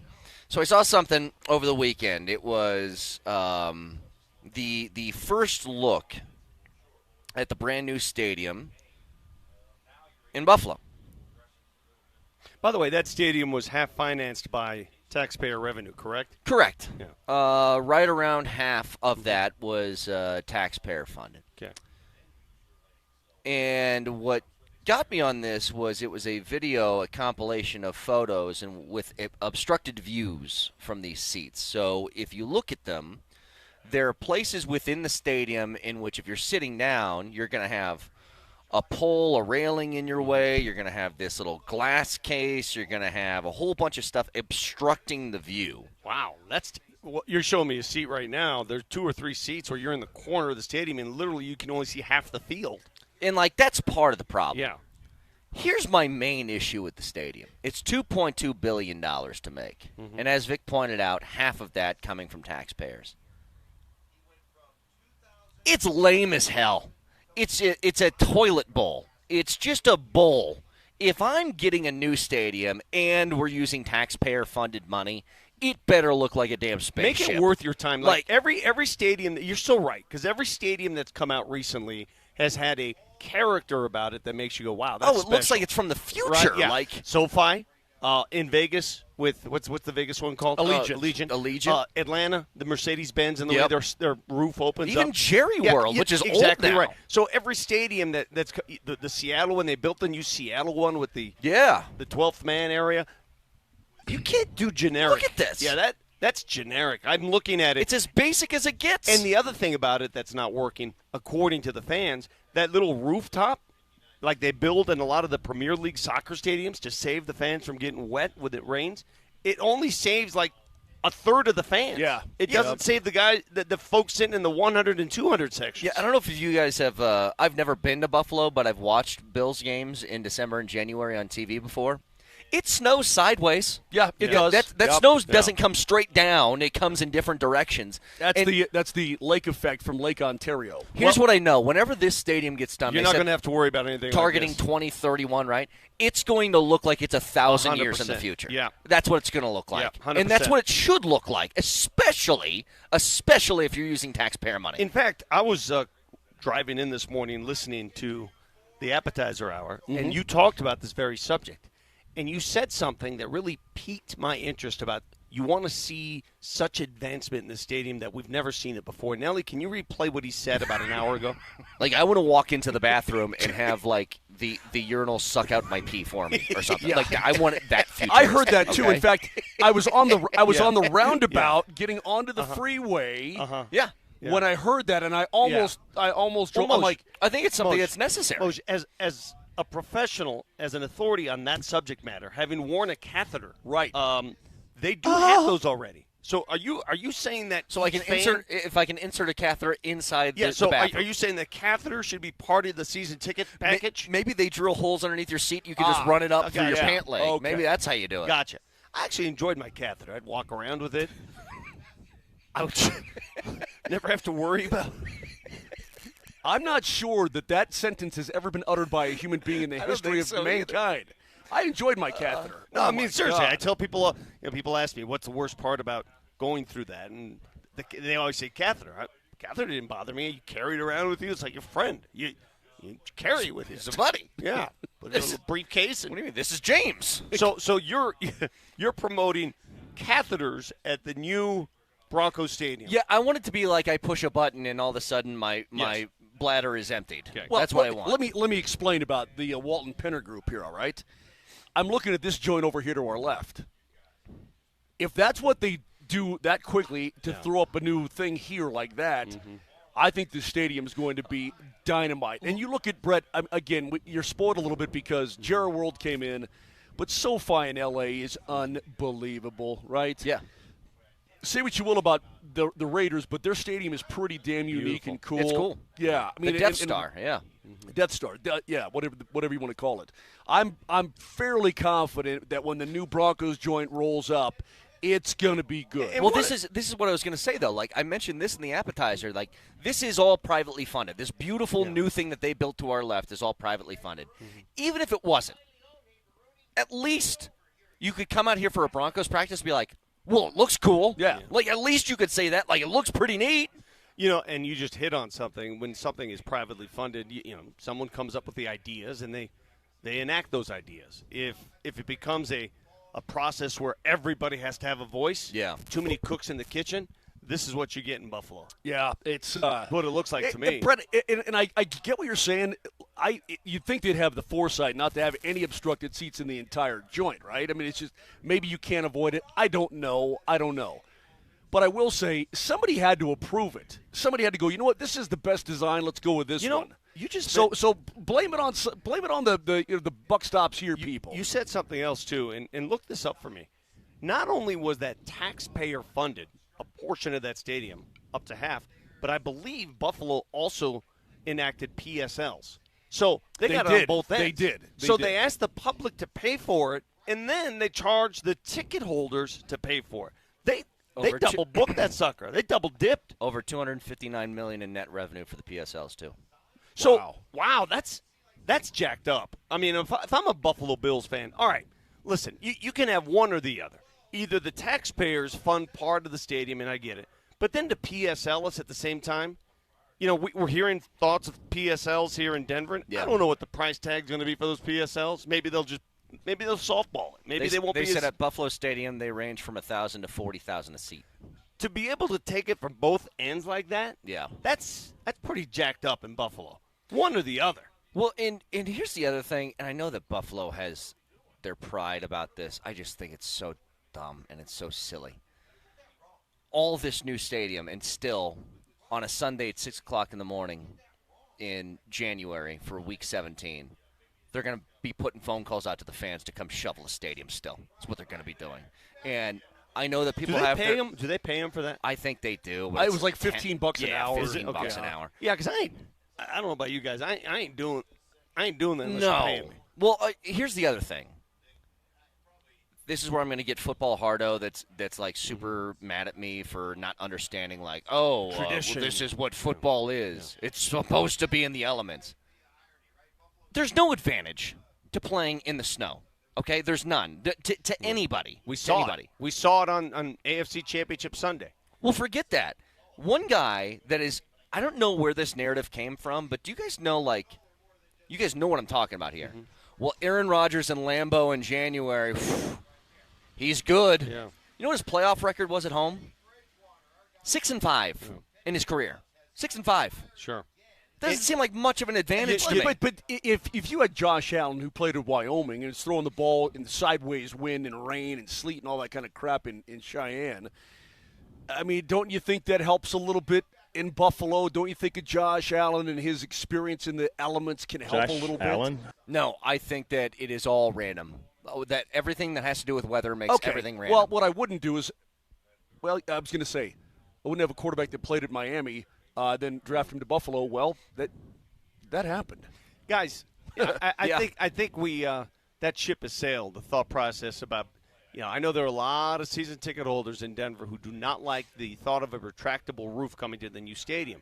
And, having gone to many, many Bronco fans when the weather was awful, that Green Bay game, the San Francisco game when someone threw a snowball at the kicker as he was approaching the ball, the Oakland Raiders game or the L.A. Raiders game when Lincoln Kennedy got hit with a snowball.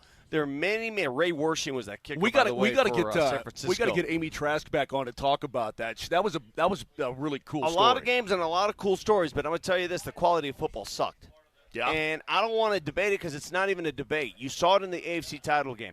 If you guys got to play the AFC title game all over again, and I got to snap my fingers and that snow squall never arrived, would you take it? Of course. Absolutely. Of course you would. Of course you would. So I don't want to hear this crap about, they both play in the elements. It sucks. It sucks for the fans. It sucks for the players. You don't know what's going to happen. A lot of luck is involved. Bad fortune. It sucks. I don't like sitting there in the cold and snow. I don't like it. Here's the other thing.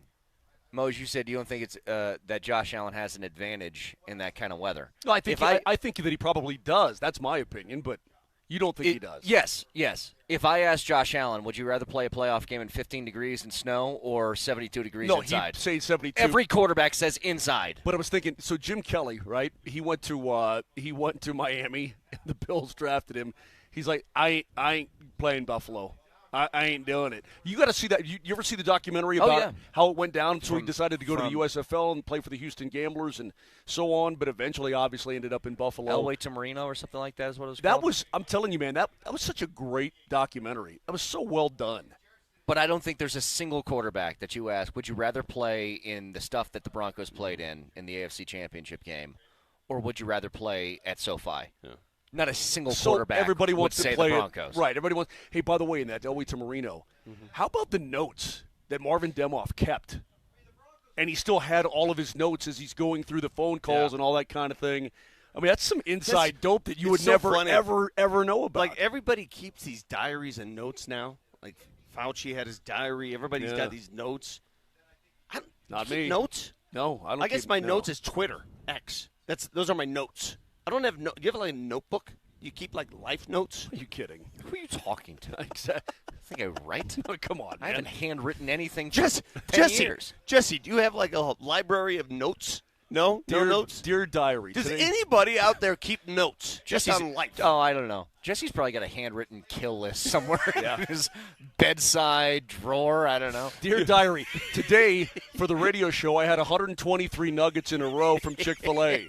And then I rode my bike up Lookout and almost got hit. It's still one of the most impressive things that I've ever seen somebody do. When he horked down 123 chicken nuggets in a 3-hour time frame. And then finished it with a shot of barbecue sauce. You're disgusting. Chug that barbecue sauce. I guarantee Moser has like 2 or 3 of these at home, these little notebooks of athletic achievements he can no longer do. Lawn mowing, ladder climbing, sewing. My fingers hurt. What'd you say? My fingers hurt. Here's the question I pose to the public. Give me something athletically you can no longer do. You didn't say athletically. You just said, you didn't say athletically. You just said something you can't do. What? That just came to mind because I looked back at my lawn on Wednesday or Thursday and I go, man, that was a crap job, Moj. That was really crap. It was on top really of that, crap. I said, can you be more specific athletically? He followed that up with the ladder. Climbing the ladder. Not climbing, jumping down off the ladder. The first house that I had back in Nebraska, we had a neighbor that didn't have a big yard. It was literally like the size of this little strip in front of us before you get to the field. And he used a riding mower. And I was like, bro, hire a kid to spend 2 minutes to mow your lawn and give him $5. That's all it's going to take. You're doing a ride mower off of like 100 square feet of grass. It's nothing. Hey, shout out. See, my boy, my friend Shane, jump in that algae-infested water this weekend. Because things happen when you're playing golf. You know that. Things happen when you're playing golf. Dude, it looked like when he came up through the algae, it looked like he was wearing a wig. Yeah, like chainmail, like the old nice. So what happened was this. Here's what happened. We're sitting on the practice green and we're having some sort of closest to the pin contest, and we're hitting balls to the 9 green, which was, at the time, a 110-yard shot. I didn't know that. It looked to me, when you're just out there, it looks like from here to that goalpost. So I said to the guys, I bet you I can punt the ball there. And because I didn't know, nobody told me it was 110 yards. Because it looked very close. I guarantee I can punt the ball there. So I had this ball. I said, let me put a good kick on Ray this Guy over here. Yeah. Look at him. And it only got halfway and it went in the lake. Yeah. I was told, that's 110 yards. Like, oh, yeah, I can't punt the ball 110 yards. So then we had a contest. Whoever is the farthest from the hole has to go get it in the lake. And Shane, as soon as he chunked his shot, jumped right in. And it was awesome. I don't like the way Shane spells his name. Kudos, Shane. 303-504-0925. Shot Mazda text line, one price, one person, 1 hour. Some audio from Davis Webb next.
Yeah, we're still working through that, Sean and I.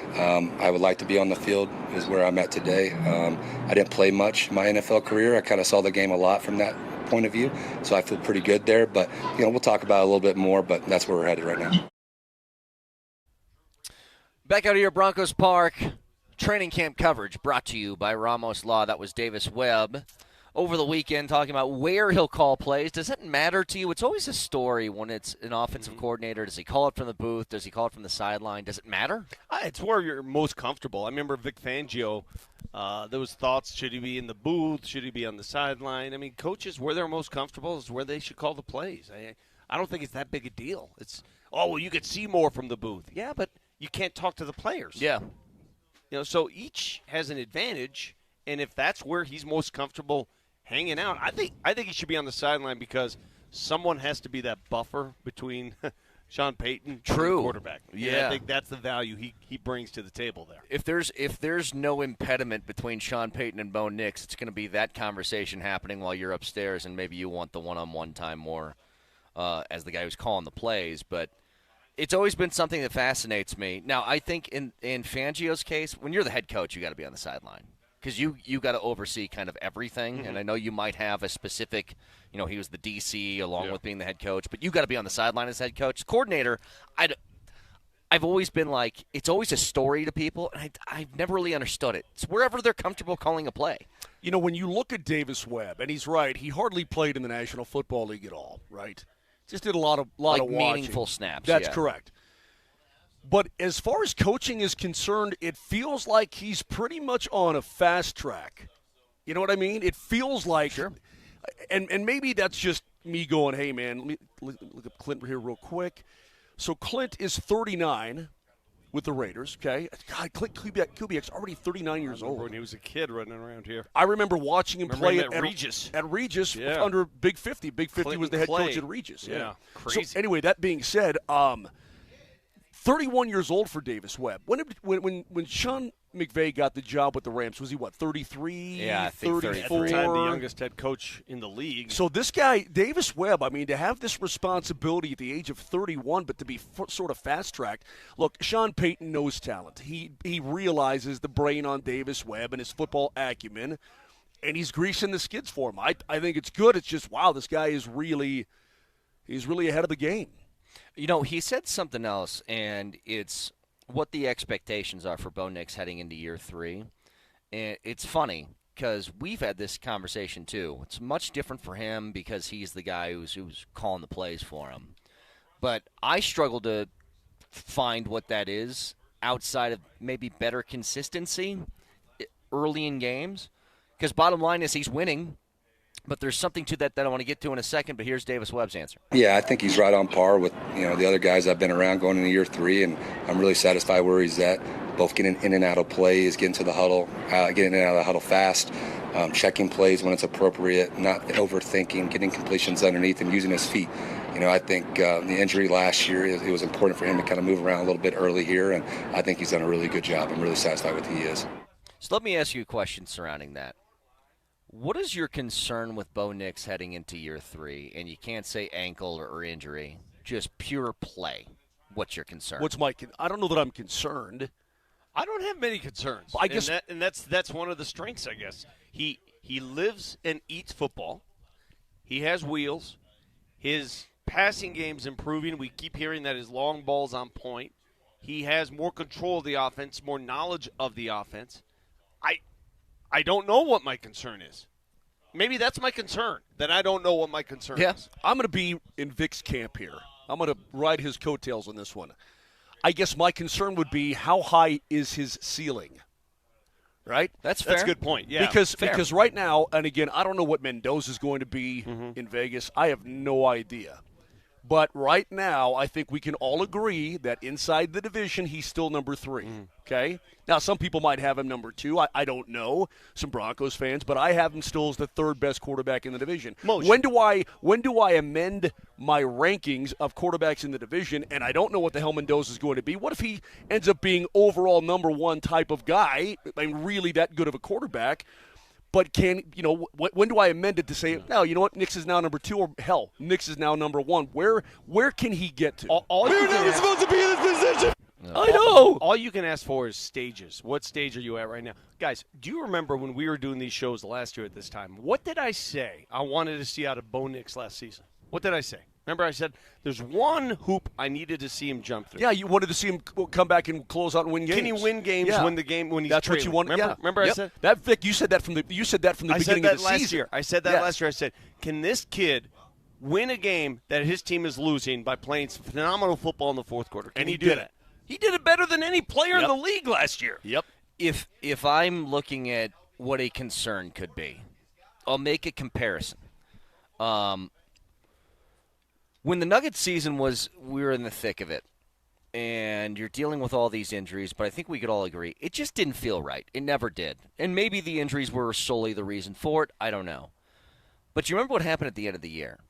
They rattled off 12 straight. They secured the 3 seed.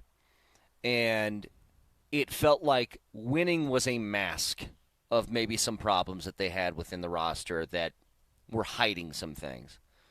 And I guess my concern would be last year, the Broncos won so much. 14-3, AFC Championship appearance, could have been a Super Bowl if Bo Nix stayed healthy. Did the winning mask a lot of offensive problems because you just got dubs at the end of it?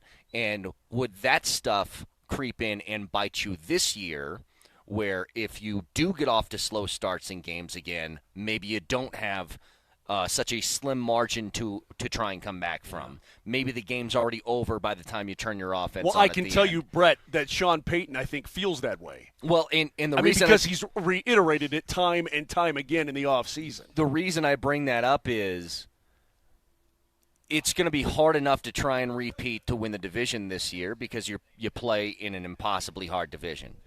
The AFC, you would think, is going to get better overall because guys like Mahomes and Burrow and Lamar Jackson are probably going to be healthier this year, and they'll be at full staff. If you have those slow starts and you drop games early because you don't get the offense going early enough in games, that's my concern. And I think winning masked a lot of that last year because you were able to make the insane comebacks late in games. And so at the end of the day, you're like, yeah, it was a slow start, but, I mean, they're 5-1 or whatever we would say at that point in the schedule. That's it. I think if there's one concern, it's can you be more effective early in the game and not as defensive reliant. They reeled off 11 goal. Yeah, they reeled off 11 straight wins, Vic. That's everyone's goal, guys, is to get off to better starts, especially in games, not just the season. You know, not having to roll fourth quarter magic. But I tell you what, it's more fun to watch that fourth quarter magic as a fan. It is. Damn fun when they're winning. But I'm looking back on it. I remember these. I remember the shows what we did after these games. The Philly game. Mm-hmm. It's 17-3 going into the fourth quarter. Okay, 17-3. Mm-hmm. And they're like, okay, we have this 2,000-yard back. Should we give him? No. Wait, give Saquon the ball? Dumb. What are you, That'd stupid? be dumb to do. Are you dumb? So, I mean, some of this it felt like, and I'm not bashing here, but it felt like some of it was handed to them, sort of gift wrapped, right? I mean, when the New York Giants shut you out for 3 quarters and then allow 33 to lose the game for the Giants, and remember the Giants themselves had a hog-wild fourth quarter too, but not 33 points like. I mean, it felt like they were given some of these games, the Jets game in London and so on. It's why on Mondays I would be accused, and I think appropriately, of being the guy after a win that's like peeing in people's boots and being like, well, why are you such a wet blanket? And I'm like, I don't know how to tell you this. It still doesn't feel like this is supposed to be happening. It doesn't feel like you're supposed to be coming away from games like that with wins. Well, but at the end of the day, Vic, it's like if Bo Nix doesn't get hurt, they might have been in a Super Bowl, and they're like, maybe I was wrong. Yeah. I don't know. Well, you just don't know what's right or wrong at that point because, like, seasons can change so easily, so quickly. I give you the 2011 Broncos season. What happened in 2011, Moser? What happened? Tebow Mania happened. Tebow Mania. Do you know the Broncos made the playoffs that year? Do you know what their record was that year? 9-8. 8-8. 8-8. There you go. They were 8-8. I was going to say 9-7, but 8-8. 8-8, and they made the playoffs, and it's still an 8-8 season, mind you. An 8-8 season still goes down as one of the most exciting seasons I've ever seen out of a Denver Broncos team. Sure. When are we going to have a sit down? When are we going to have a sit down with John Elway? When are you going to do one of your Elway things? I can tell you I'm doing something with Tim Tebow. Okay. And I'll let you guys know what that is as soon as NFL Films is allowed to release the information. Okay. But I can tell you that season they're going to relive it because it was so magical that they see fit to do a documentary on it. Do you remember, though, the shot of John Elway up in the press box or the suite or whatever after that touchdown pass was thrown to DT? Do you remember the look on his face? Of bewilderment. He was like, I mean, you're happy you won a playoff game, Brett, on a obviously DT took it to the house, but at the same time, you knew in your heart of hearts this was not the future. But there are still some Bronco fans sitting there watching us, listening to us right now, saying to themselves, is Bo Nix more Tim Tebow or John Elway? Because John Elway won in the fourth quarter, and you know when you got the ball in the fourth quarter, you had a chance. Tim Tebow won in the fourth quarter too, but they were crazy. So what is he? I guarantee you folks listening to us are like, I think he's more Tebow than Elway. And there are others saying, no, he's more Elway than Tebow. He's definitely more Elway than Tebow. Well, he can throw the ball. Well, of course he can, yeah. But he's got Tim was fired up. I mean, he was a good leader, don't get me wrong. But this guy's got a little bit more, talking about Nix, he's got a little bit more flair. You know what I mean? Sort of more the Elway flair, but again, Brett, do yourself a favor. Even in the latter stages of his career, go back and watch Elway drop back to pass, and just watch him plant those feet, swivel those hips, and fire that pig. God, it was a thing of beauty, man. Just gorgeous, so good. 303-504-0925. Get more audio. See, here's one here. These far closer to Tebow. I disagree. I don't think that's fair to him. Really, both are unfair at this point. But I would argue, as magical as that season was, and it was, I think the most valuable player on the team that year was Matt Prater. Some of the kicks he made to win games. He did. The defense was phenomenal. I thought the coaching that year was phenomenal to be able to change your style of play mid-season. Not early in the season, mind you, mid-season. Yeah. To go from a pro-style offense to essentially option football. It was a completely different offense. It was fun to watch, but it wasn't sustainable, obviously. 303-504-0925. Still got a whole bunch to get through. Stick around.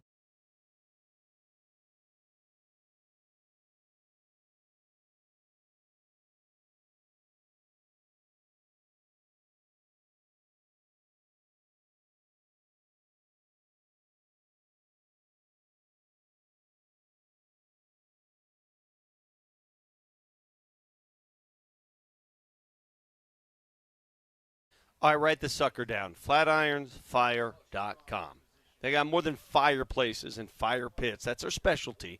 They've got everything for your outdoor patio, whether it's a sauna, a cold plunge, a pizza oven. You want to fix up the summers in your patio in Colorado where it's so beautiful, go to Flatirons Fire and Design, located off 53rd and Bannock, North I-25. What a beautiful showroom. And that showroom can be seen online. Just go to FlatironsFire.com.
Boy, this texter's mad.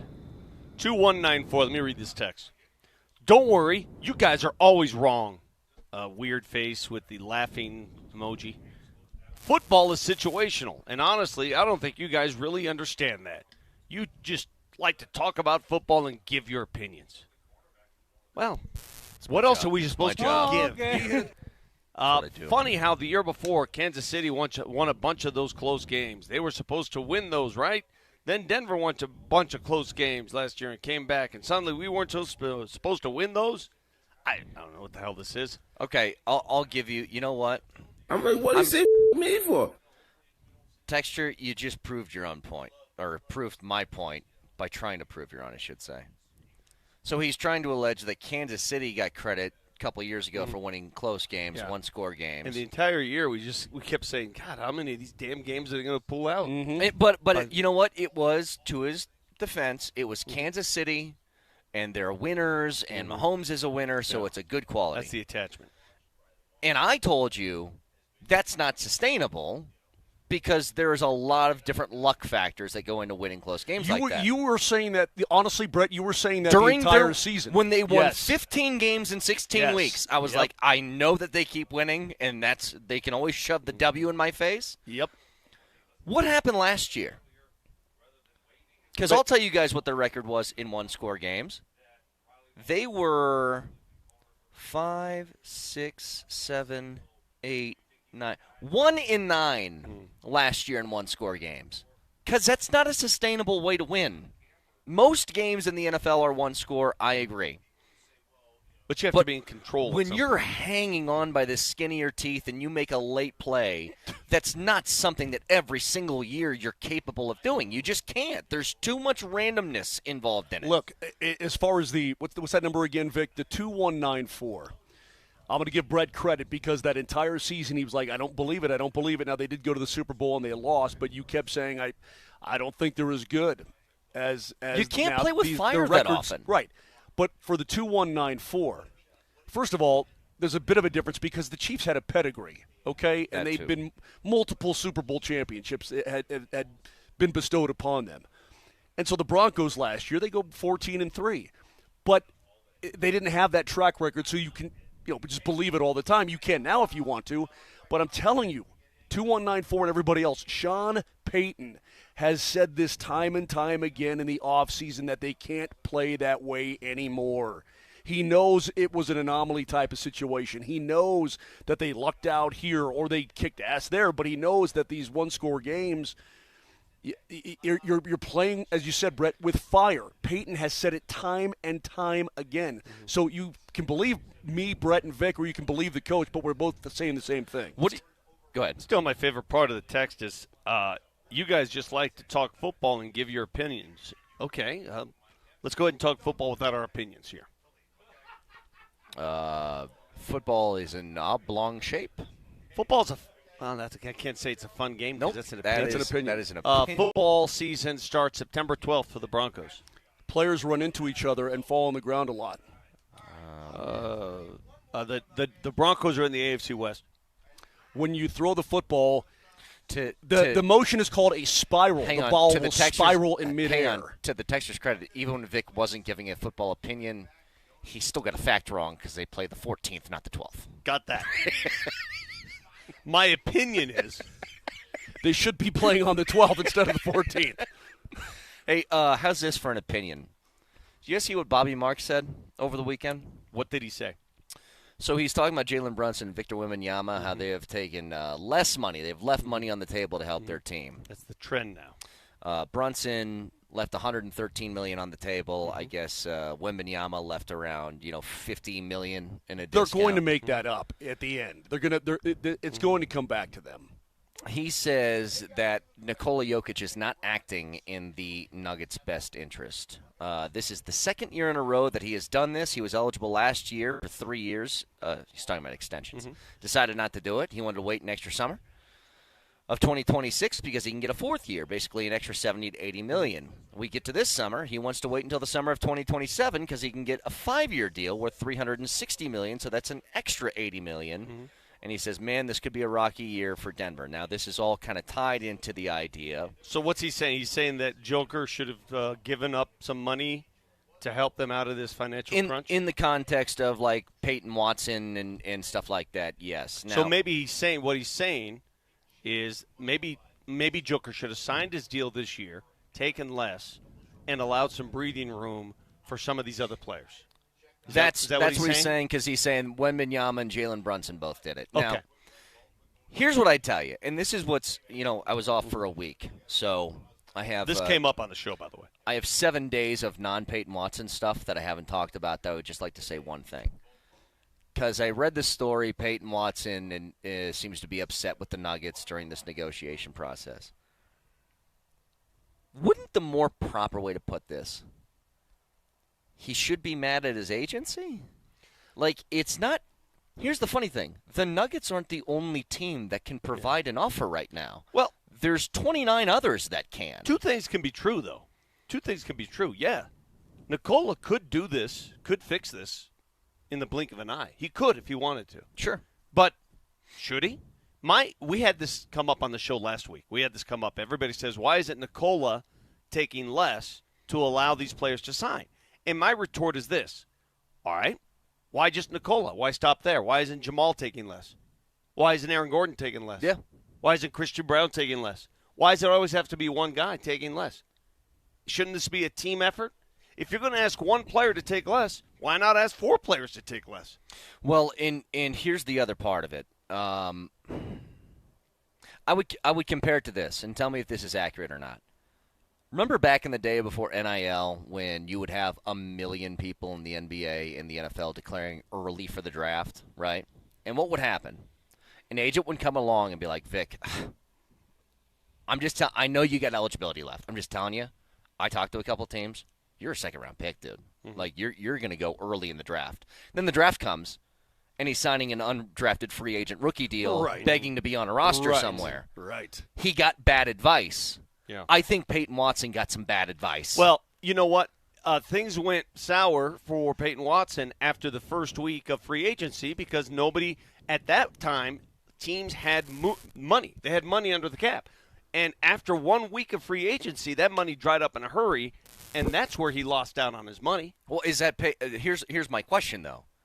That doesn't sound a lot to me like that's the Nuggets' fault. That sounds like that's his agent's fault for telling him that there was X amount of dollars per year coming his way that still hasn't happened yet. I think it's a series of – it's just a bad setup for him this year, given the Nuggets restrictions, the lack of funds available to teams, their unwillingness to enter the second aprons, and now it's too late. Now the only it's bad timing, right? Yes. For Peyton Watson being an RFA, the circumstances surrounding his year of RFA are difficult for him. That's absolutely the case. How's this, by the way? For a different type of conversation, is there a responsibility is the wrong word, but is there something to the idea that in a sport where a singular player, who's a star player on the team, like Jokic is to the Nuggets, can make up to $80 million a year, and the sport is pretty clearly dealing with a very cap-restrictive problem, is there anything to the idea of responsibility of that guy being like, hey, instead of 80, how about you take 65? Is that not enough? Yeah. Or is that just being like, hey, it's his money, he earned it? I mean, well, let's put it this way. If Nikola Jokic was free, and teams could sign him to a Supermax, they do it. You'd have teams lining up to sign him to a Supermax. But that's not the question. The question is for him. So for that team, they wouldn't be saying, well, can you take 10 less or 15 less per? I mean, isn't 65 enough? I mean, obviously, from our perspective, it's enough. I can get a boat with a boat. I'm not. But that's what he's worth. Can I just say this on the front end before you say anything, Vic? I don't think there's any responsibility of him to do it. But there's going to be a wide group of people, especially, and this is why we hear this all the time. Guys who take discounts in sports, other players hate it because now they feel the pressure of, well, why don't you do what Jalen Brunson did? He got him a championship. Yeah. Why don't you do that? Yeah. Everybody now feels that. At the end of the day, guys, I'm going to echo something that I always say, and I catch a lot of heat for it, especially when it comes to free agency. What is the number one goal of a player in professional sports? To make money. Make bread. Yeah. Maximize your earning potential while you can. I'm going to list you the goals of a professional athlete. Well, I went down the list. Number one is, do I have a job? Yeah. That's number one. Do I have a job? Number two, how much am I getting paid? Yeah. Here's the top 5 goals. Winning's like 5th on the Here's list. the top 5. Money me, moolah. How much of that money? And then dineros. Did you say many? Yes. That's many. Yes. Yeah. And then he's trying to be all KGB. I'm giving you the screwed it up. So no one listen. Very few guys like Jalen Brunson, I guess, can say, I guess I'll take less. I'm not messing with the dude's money. I'm just not. I'm not going to do it. So to ask these guys to take pay cuts because the system is jacked up, that's not fair to them. Fix the system. Now that he's got a ring, you think Jalen Brunson's taking a haircut anymore? No. No. But you know what? No. The way here's how Nikola Jokic may see it. I can't speak for Nikola. Hey man, I was undrafted. I made nothing my first few years compared to some of these dudes coming out of the draft now. I would have been a number 1 pick overall. Think about how much more money I would have made. Well, he wasn't undrafted. He was the second rounder. Well, whatever. Yeah. Basically. You know what I'm saying. It's another screw-up by you today, though. Yeah, that's 2 screw-ups. But you know what I mean by that. He started behind the 8 ball to begin this race financially. I'd like to start behind that 8 ball. How about Now you, Brett? Brett, would you like to start behind that sure, second-round 8 ball? And I want to be more democratic with that process. For those of you out there who think he should take less, why stop there? Why just him? What about his teammates? There are other guys on the team making a lot of money. Yeah. How about us? You should take less because our money goes to him. You should take less. Certainly. Hey, I'm going to tell you right now, I ain't taking less. That's why I told you. It's not that I agree with it, but I know the sentiment is going to be out there. And I suppose there is a bit of a difference for, $80 million a year, $70 million, $65 million, whatever. But this is the pressure when other people do this. Mm-hmm. There is some sort of look of like, well, why don't you? You know what this is? This whole Peyton Watson thing to me, it's a game. It's unfortunate for Peyton. I love the kid. I think he deserves better. I think he will get better at some point. But unfortunately, he's stuck in a mad game of musical chairs. That's what he's in right now. Musical chairs. Yeah. And the way the contracts are set up for this specific team, he's on that one spot where there's no chair for him right now. Yeah. I flicked it on, and I'm like, oh, my God, the Mo documentary's on. So I watched the Doug Mo documentary again yesterday. Mm-hmm. Good job, by the way. Then there was a sit-down after that with Peyton Watson, Vic and Peyton. Were you at Shanahan's? Where were you? No, we're at STK Steakhouse downtown. That being said, when did that take place? I don't remember. Like it was a year maybe ago? in March, February. I thought it was really good, and I'm like, now that I'm watching this again, I'm like, I want to keep this guy. I just don't want things to get sideways. Here's another thing, Brett. Cale Makar is going to be due. Now, these are forwards. You see a 20-year-old in Macklin Celebrini getting 18-8, right? Yep. You see Kaprizov got 18, obviously, to re-sign with Minnesota. They had to overpay. Cale Makar, he already took a haircut before. Should he take another one? I don't No. Right, I don't want to put that on these guys. You know what? Because I wouldn't. Yeah, I don't want to put that on these guys because why is it their responsibility when everybody else could take less if you want to get other good guys on the team? Now, if he chooses to of his own volition, that's one thing. But I don't think fans should get on his bacon if he commands what he can command. I just got one premise in life. Don't tell me what to do with my money. Mm-hmm. That's all. You tell me what to do with everything else. Don't tell me what to do with my money. Yeah, the thing about where the Nuggets find themselves, and this is for the salary caps is fake crowd. This applies the same to the NFL. But at some point, you got to pay the piper. And the Nuggets are finding some bad decisions maybe in the past are coming to haunt them now, and this is why you're essentially immobile. And it's not just the fact that they don't have money to spend. There's a lot of teams that are dealing with being restricted to not going to the second apron or being a few $100,000 before it or whatever. It's the fact that they don't have assets to move off pieces that could help them get relief, that they've exhausted those already. And that, I think, is more the problem than, who they gave the contracts to is one thing, but it's the the being immobile of getting off of contracts that other teams can do. Here's one wrinkle I would make if I were the new CBA of the NBA. If I were to make one wrinkle to the CBA, is you should be able to pay the guys you drafted whatever you want, and it shouldn't hurt you with these aprons. I agree. Now, if you're going to be the Lakers, if you're going to be these teams that goes out and just steals players from other squads because you can. Like a cap for outside of your drafted system right. thing. Like the Knicks, that Knicks roster was what? It was all players they basically stole. Yeah. If that's what you're going to do, those players have to be limited in what they can make. They have to be because you just took them. But if you draft and develop and do it the organic way, they always talk about this in the NBA. We did it the right way, the organic way. Well, by God, why are you punishing teams for doing that? I agree.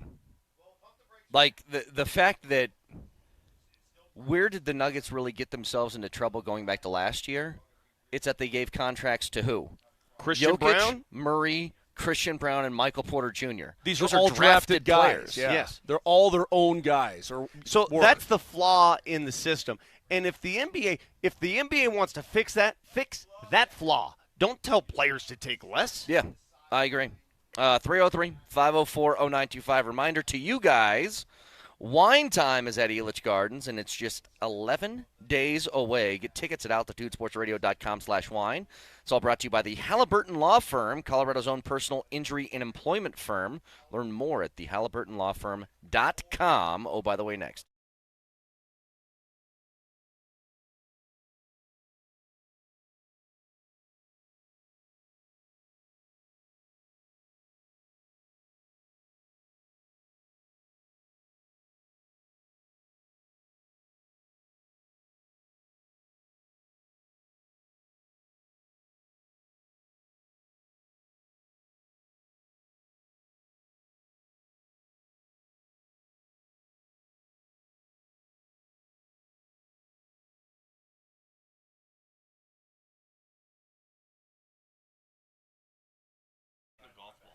You know what's so great about the Rocky Mountain Men's Clinic is that it's easy for a guy like me. In fact, I go in, get my blood work done from time to time, see how my testosterone is doing, and then the treatments come right to my own home, and I can do it myself. Now, you don't have to if you don't feel comfortable doing that. You can go in. But they make it very, very convenient for you to treat your low T and other symptoms, and they really are the best 10 years in Colorado. Tens of thousands of dudes have been treated.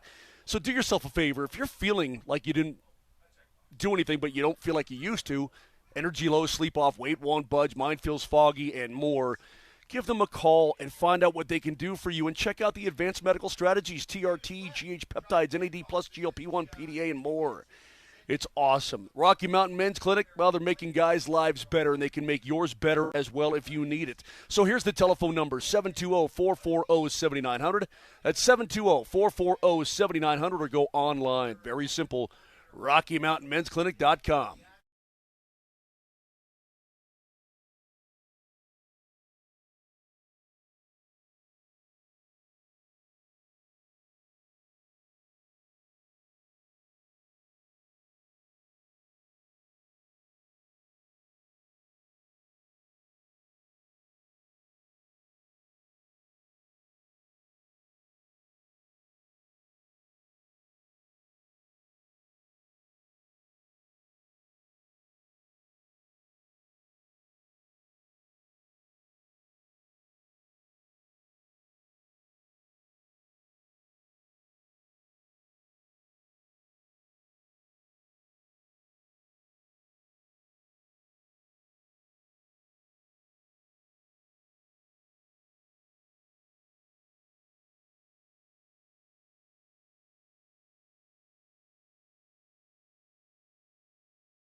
Back out here at Broncos Park, all training camp coverage brought to you by Ramos Law. But, oh, by the way, stories around sports in the world we feel like you should be aware of.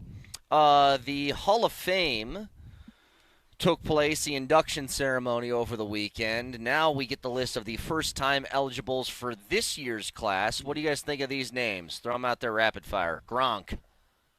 Yes. What, are you asking me if he belongs in the Hall of Fame? Yeah, for sure. Boo. Yes. There's no question, right? No question. Roethlisberger. Yes. Adrian Peterson. Yes. Richard Sherman. No. Borderline. Cornerbacks are tough because he was like the best in the league for 2 years, and that seems to be most of those guys' lifespans. I'm just unless giving you're like you my Darrelle immediate Revis. response. Okay. Cam Newton. No. No. Antonio Brown. No. Antonio don't Brown is think so. absolutely a Hall of Famer, but I think his antics are going to. Yeah, but it's not the Hall of Shame. It's Hall of Fame. It doesn't matter. Yeah, but he was a great Have you player, seen his man. numbers? His numbers. That's what I'm saying. Are, That's why I great agree player. with you now. oh, I got you. I agree got with you. you. Yeah. And then it's Le'Veon Bell. Yeah, I would put him in. I don't Is he think borderline to is. you? It's borderline. Andrew Whitworth. He is. Yeah. Yes. Then it's Alex Mack. No. Gerald McCoy. No. And No. Eric Weddle. No. I did love Weddle, though. Yeah, so did I. Yeah. There's a lot of guys I like. But Here's the first-time eligibles for next year. okay. So it feels like, what did we go through? It was Gronk, Roethlisberger, Peterson, and Antonio Brown, and Whitworth. Yeah, those 5. Yeah. Sounds good to me. There's always got to be a lineman in there. Whitworth fills that bill. What do you think happens with AB? What do you mean? What happens? Again, if you go from a straight By the numbers way, that's a lot of perspective. Steelers. That is a lot of Steelers.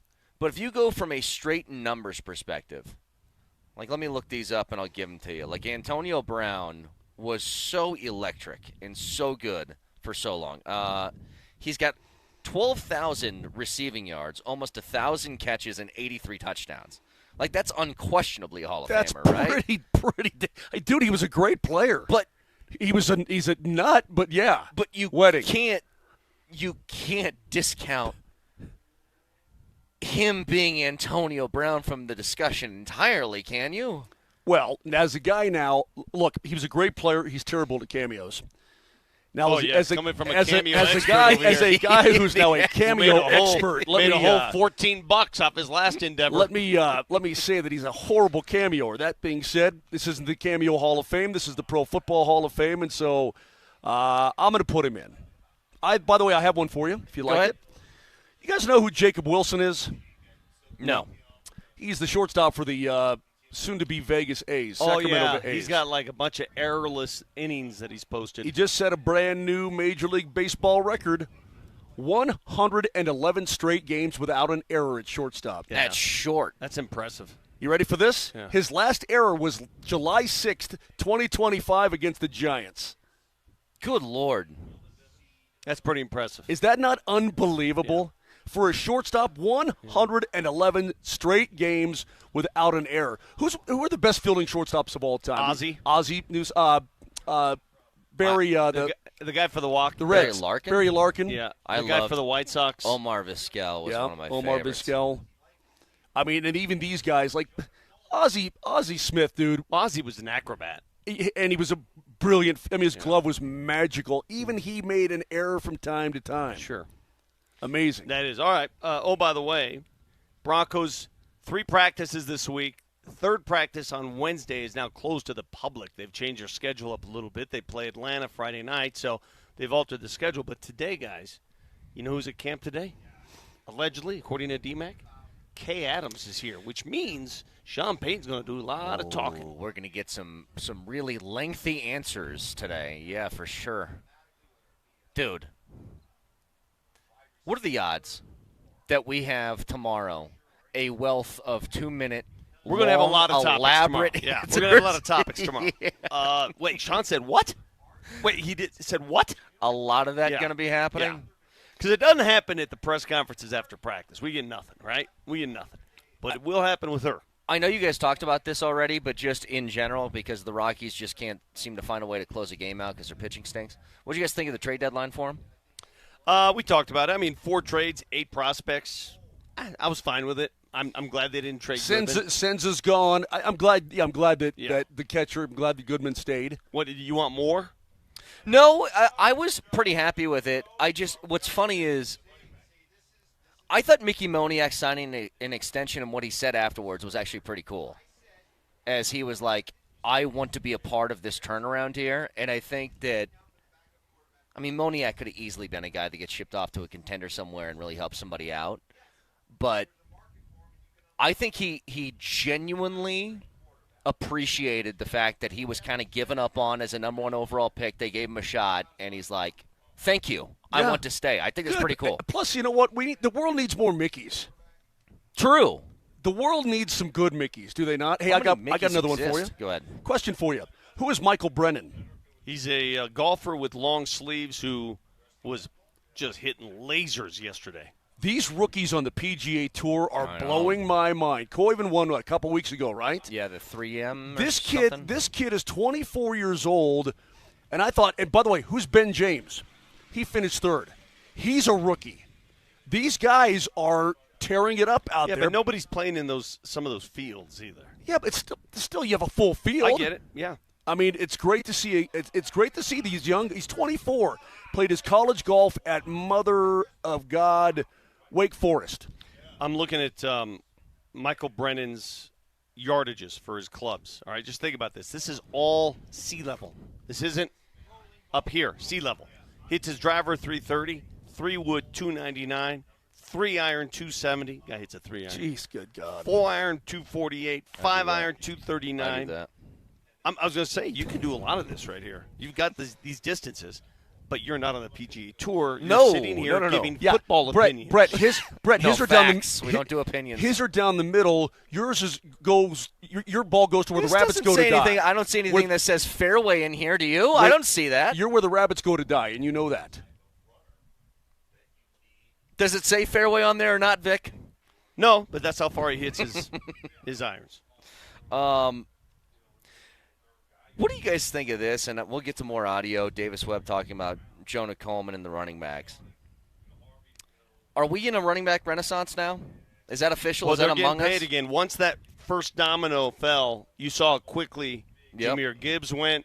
All Jonathan the other running Taylor backs started one. signing again. Hold All your it takes is one. horses. If you have horses, please hold them. Yes, we're seeing big contracts with these 3. But I would argue to you that it's these 3. It's because they're that special. Robinson's special, Gibbs is special, and Taylor is special. And you know what? They're featured backs. It's not going to filter down to the rest of the league, I'm telling you, because, these are featured really special backs. Your average guys are still going to get regular running back bread. That's just the way it is. I don't know. Like, if you look around the league, you're right, Mose. You have to be special for it to happen. I guess what I'm saying is, are people more willing to now, as Arizona did this last draft, to make the top 5 investment in a running back now? Because that went away for a decade. In fact, you were seen as stupid for doing that. The Falcons and Lions were both seen as stupid. Like, an 8th overall pick on Bijan Robinson, he's a running back. How good is he? Well, yeah. It turns out they matter. I told you, Brett, the first time I saw Jahmyr Gibbs play, I'm like, oh, my God, the Lions got a stud. But you're like, these are feature backs. Would you consider these guys feature backs? Look how many 1,000-yard rushers were in the league last year. 17 of them. 17. Yeah, but those are good backs, but those guys are interchangeable. The guys we're talking about who just got paid are the cream of the crop, period. I have another by the way. Go ahead. Oh, by the way, I saw some video from a college, can't remember the name of it, small college that did the rookie haircuts, in this case freshman haircuts. Guys showed up with all those massacred haircuts. Yeah. Do you remember the good old days here at Broncos? Some people didn't call it. Tebow had the friar tuck. Let me tell you something. You missed it. This was before your time. I remember the monk haircut he had. But this was an annual deal where the It happened rookies, to me my freshman year. Yeah, rookies got haircuts. And there are a lot of people listening right now who probably hated it, thought it was, borderline hazing. Would define it as hazing. It is hazing. Hazing. It's fun. Yeah. I thought it was great. I miss it. Who values their hair more than I do? Do I value my hair? Yes, you do. If I enter a rookie situation, have at it. You got to do what you got to do. Take it. I know this went by. I'd love to see you in a mohawk. Do they even like? This wasn't mandated from the NFL or anything that they can't do this anymore, was it? Or was it mandated? Was it seen? Was that the bullying era? It stopped in a hurry. Remember the bullying that went on in Miami between your Nebraska Incognito and Jonathan Martin? Yes. Was that Jonathan Martin? Was that his name? And it sort of stopped. If it was, that's a hell of a pull from me. God, that might be a great pull. Hang on, let me look it up. Yeah. Let me look it up. Bowling that is correct. Richie Incognito and Jonathan Martin. Boom. How about that? Wow. Bowling between two lemon, and that marked the end of the hazing era. Can they even make the rookies carry pads anymore? That's a good question. I haven't even seen that. I don't know. Because that was every year, right? The rookies carried the vets' pads back to the locker room, and Well, do you remember when Philip Lindsay was a rookie, his hair was his calling card, right? That fro. So he begged his teammates, please don't touch my hair. So they shaved his eyebrows. Yeah. You can ask for different things. I mean, I think it's hilarious, and I miss it. I thought that story was going to end with those guys getting in trouble. Did they get in trouble for doing that? The college? No. Okay. Not only did they not get in trouble, they showed it off. They loved it. Okay, great. I mean, you have to agree to it, right? I don't know. I think if somebody was super against it, then you probably can't do it. But you're also going to be like, don't be that guy. Just do the thing. Just do the thing. By the way, stories around sports and the world. You can shave any part of me. I don't care. I've shaved it all at one point or another. What about your soul patch? It's gone. You draw the line there. It's gone. You? No, it's gone. It's been gone for weeks It'll now. be back in 2 days. I mean, it comes and goes. Have you buzzed your head? I've shaved my head. Not only did I buzz it, but I then had a straight razor down to the skin. Let me ask you about your soul You patch. had a bald, a bald head. Sparkling bald head. Yeah. Let me ask you about your soul patch. Yeah. Why? When you decide to grow it's gone. Yeah, but it'll be back. We know it will. You're so capricious. Back, When do you decide it's time? And when do you decide it's not? Well, I have a little mirror in the shower. Yeah. And I've got a couple days without shaving. I might look right there at the bottom of my lip and go, you know what?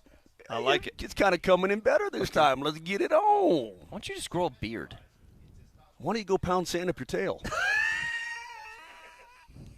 It's a weird response to just a simple question. Why are you giving him a fist bump for that? It was good. It was good. I liked it. I can't grow a beard. Well, I tried. These guys got the sand. They got the sand. Go pound that sand up your tail. No, they're going to have to do it for me. They're the experts. All right, back up to this. Let me help you.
They've been great. I mean, Stiddy, he's been in a year 4. You know, he spotted play for us very well, and I think Sam has grown tremendously from last year to this year, and we're really, really fortunate to have 3 really good quarterbacks, and not every organization can say that. We can, and we trust all 3 if they had to play, and I'm really looking forward to those guys in the preseason.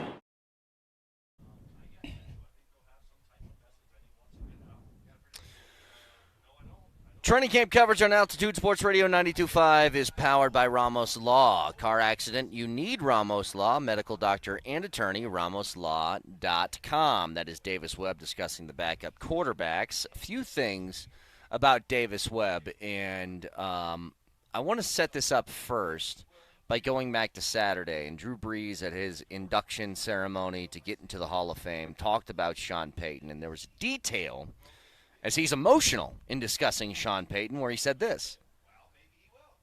He's very mature, both on and off the field, the way he speaks, the way he...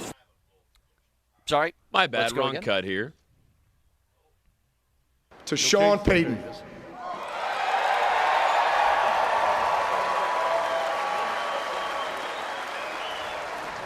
I miss our dot meetings, Coach. The night before every game, talking through every play, every situation, every matchup in the greatest of detail. I would literally ask Sean, hey, Coach, when do you think you'll call this play? He would squint his eyes and purse his lips. You know that look.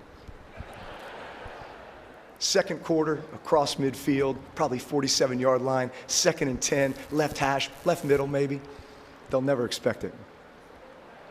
Precise, instinctive. Coach, you were brilliant. I saw myself as an extension of you on that field. I always had something to prove to you, and I always wanted to make you right. And I know you trusted me, and that allowed us both to be great. So emotional as he's talking about Sean Payton and his preparation and the meticulous nature in which he goes over a game plan. My first question in all of this is Sean Payton going to go crazy not having the ultimate control this year, the offense? We'll find out. I mean, for somebody who is like, I know this play we're going to run is going to be at the 47-yard line in the second quarter on the left hash. I know. To be that prepared. Thinking that. And then when it comes game day, week 1, September 14th at Arrowhead, he's not going to be the one making the call. Is it going to kill him inside? I have the perfect person to ask Sean Payton that question, and she's here today, Kay Adams. Yeah. You know? Yeah. Press him on that a little Vic, bit. he said he's done this before, though. I don't know when or how he's done that. When he was suspended for a year? I suppose then, yeah, I guess that would be it. But he said he's done it before, but not in a voluntary way, perhaps.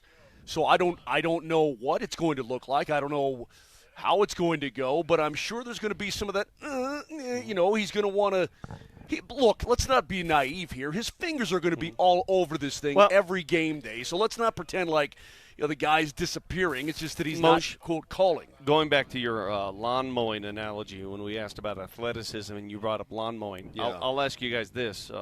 Fathers out there or mothers, you're used to mowing your lawn, and I love mowing my lawn. Go back to that first time when you had your kid do it. And you said, all right, you're old enough. It's time for you to mow the lawn. I think my kid did it at 2.5 or 3, whatever. It's time to mow the lawn.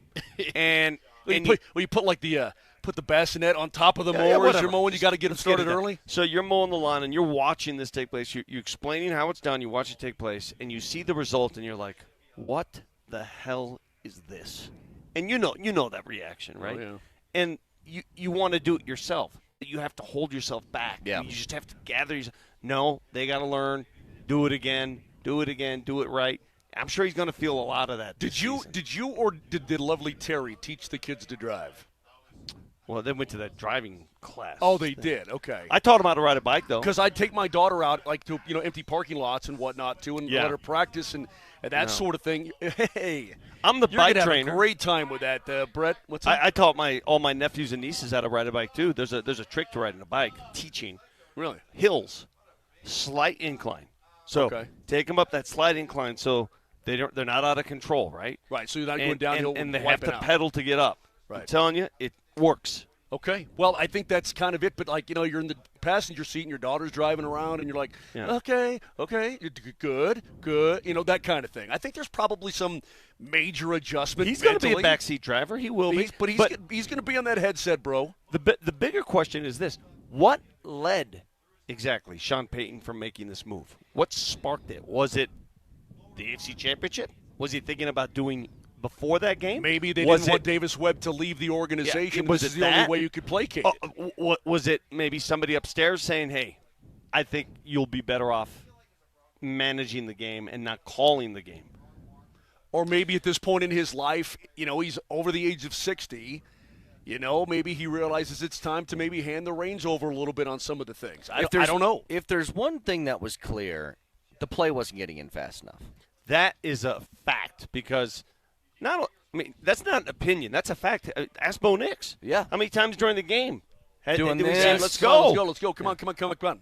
And maybe that's a part of it, just making a decision a little bit quicker, not trying to find the perfect play or something. I don't know, but it does feel like, you backseat driver is probably a great way to put it. Oh, my God, he's still going. And I would love to see on the sideline how close he is to Davis Webb as he's making the play. Is he going to be here? Is he going to be 10 yards away? I know he can hear everything that's going on, but does he want to be within earshot? Exactly. Call the play. Just right up in his face. I don't know. Something else Davis Webb said, and I think maybe this is an underrated story about camp because this could prove incredibly valuable if it plays out, and it is Jonah Coleman and where he's at. Because we saw the pinky promise that J.K. Dobbins made with – is that an AI picture that we sent out on social? Wait, with him and Andy? Him and Andy? No. Oh, that was real? Yeah. Made the pinky promise to Andy, I'm going to stay healthy. Not the way that works. That isn't like I'm going to take out the trash. This is you have no control if your body holds up or not, which makes a guy like Jonah Coleman pretty valuable. Here's what Davis Webb said about him. He's very mature, both on and off the field. The way he speaks, the way he thinks, he has natural instincts. We draw up a play and the defense does something a little different. He doesn't hesitate. He has conviction in what he wants to do, and he knows the playbook. He's been studying his butt off. I think Lou's done a really good job with him. And, man, we have a great room. Top to bottom. Name 6 running backs on an NFL team right now. They're as good as our depth right now there. Well, I don't know about 6. Okay, so they got the best running backs, they got the best quarterbacks, they got the best offensive line.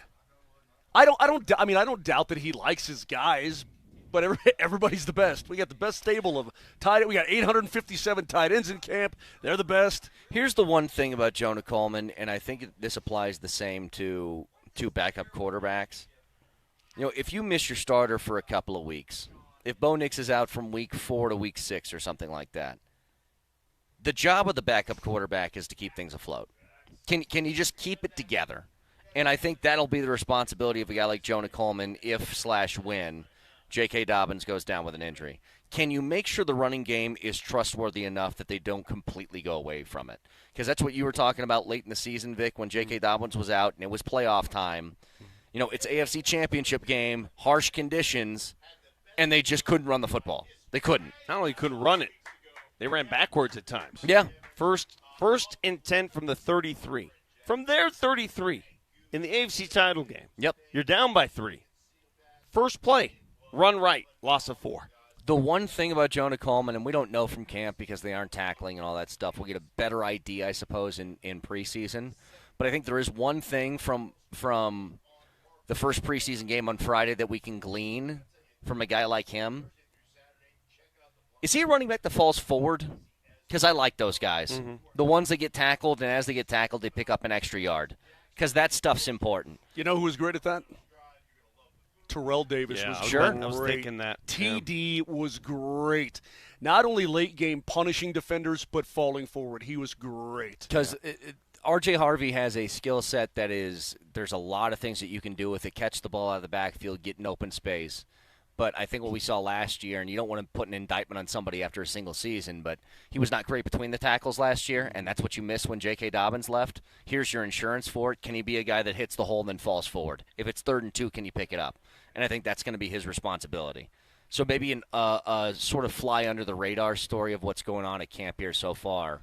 But again, sort of the theme is, and I know it changed later in the week, Moj, but I go back to that Hall of Fame game, and I was like, does that score say 33-30? Because usually that's like 13-9. You know what I mean? Well, there were no points in the first quarter at all. And you're like, man, defenses are really ahead of the game. And then the teams combined for 34 points in the second quarter. You're like, okay, there's the 2s and the 3s out there. Do you think that they have a decision made with the backup quarterback already? Or do you think it's a genuine, like, if Ehlinger outplays Stidham in the preseason games, how much does that matter to them in making that decision? Well, it can save you some money, man. Yeah, but the more I thought about it, though, money for what? I mean, you don't have to deal with Bo's contract for a while. So what good does it do? And it's for a season. Yeah. It's so a few $1 million for a season. But can I say this?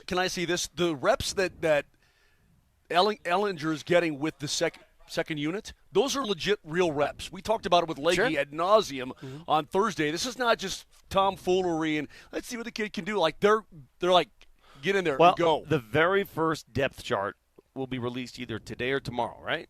Friday night game. So I'm eager to see. Is it the same order, or is it maybe one of those where they're both listed at number 2? If one that's of those ors. Yeah, if that's a case, then we got something.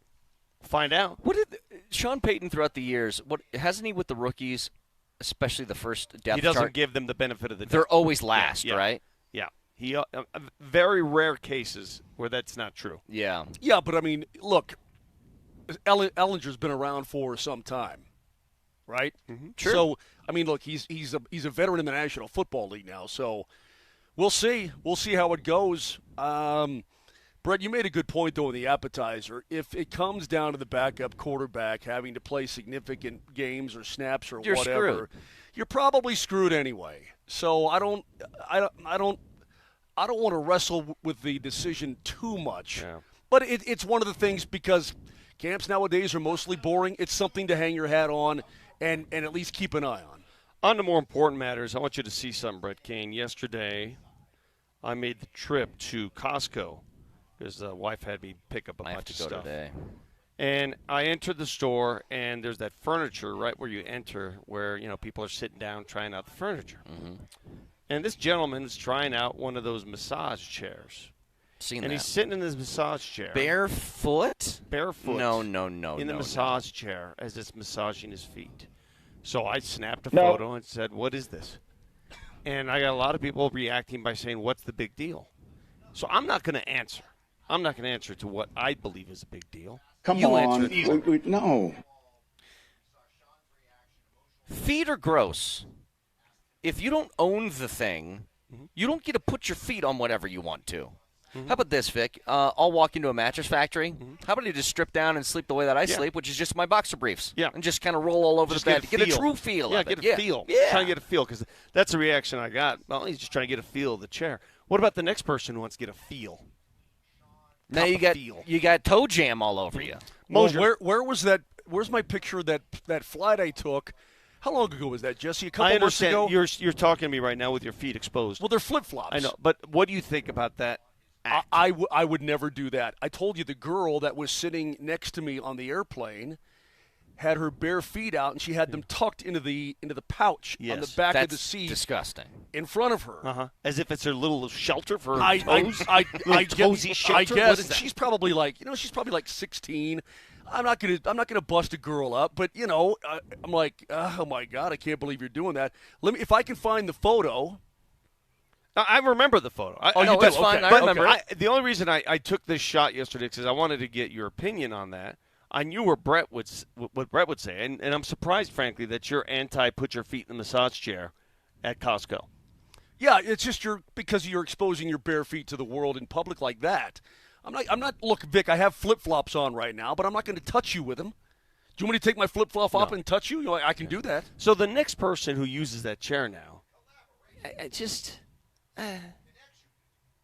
No, I would say, you know what?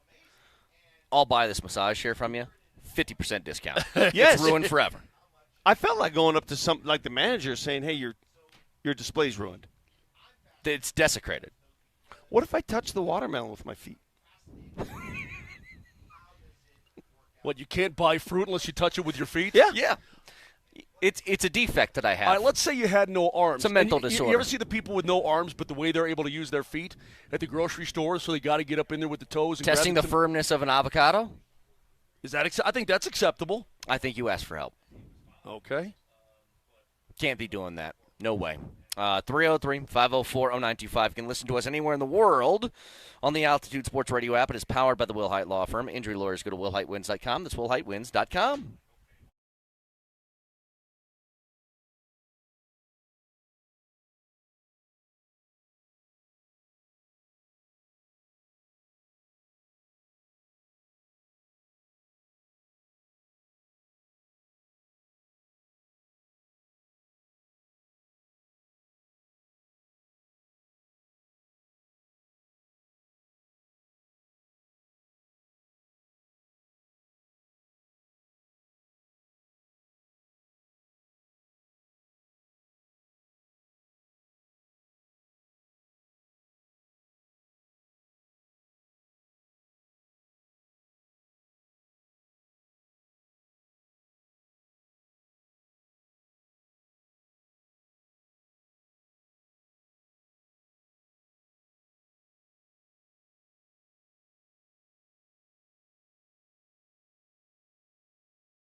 Back out here at Broncos Park, all training camp coverage on 92.5 is brought to you by Ramos Law. I want to address this backup quarterback thing one more time. Got a couple of texts coming in here. Axel brings us in. Brister and Osweiler both had to play during the season, and we won the Super Bowl then, so the backup in Denver does matter, especially since Stidham, blah, blah, blah, blah, blah. And, yeah, somebody else brought up Osweiler. Let me clarify then. The majority of the time, the vast majority of the time, the Nick Foles situation, these are pretty rare exceptions. Typically, if your backup quarterback has to play a lot, you aren't going anywhere. Good for you, Brock Osweiler. And I think you can look at the Bubby season and the Brock season and say different things were at play, and they played well enough to keep the team going and so on and so forth. But typically, if your backup's coming in, you got no shot. Yeah, the backup played in Cincinnati last year and played in Baltimore last year and played in Kansas City last year, and all those teams stunk. What was the kid's name that we saw against the Chiefs? Oladokin. Chris? Yeah. Oladokin. Chris? Oladokin. That was a close game, man. So Chris, I feel like I'm better than Patrick Mahomes. Okay, all right, well, Daryl yeah, Doucette. okay. What do you guys think about this? This is from Josh Pate. The CFP Management Committee meets today to discuss potential playoff expansion. 20-team CFP format is the idea, with play-in games featuring each Power 4 conference. All the talk publicly has been 16 or 24, but this has been privately cooking for a while. I'm completely in favor of it. Yeah. Anything to get the Fighting Irish from bitching, I'm in favor of.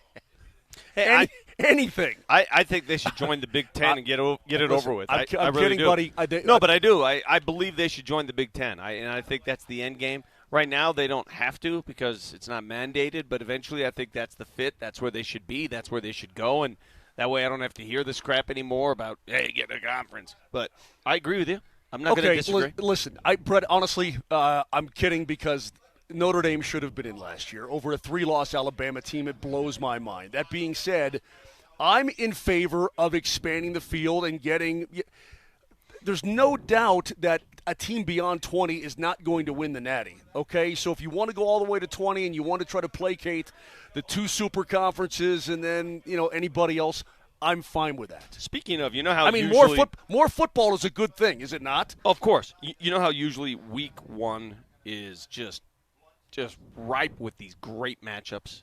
Yeah. It's not the case anymore because teams are going soft to start their non-conference schedules. They just are.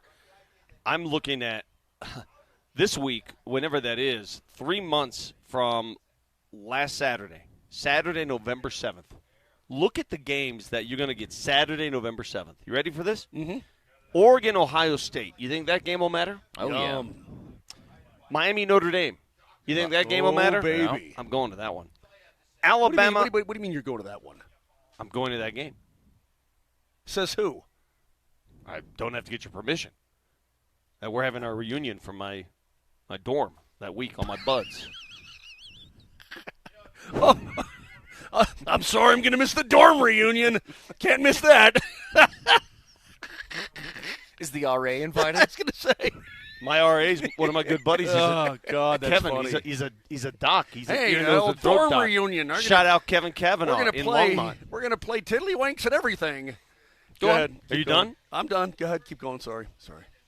You just don't have don't have my permission to go, so I'm just. When you go into a Sac State game?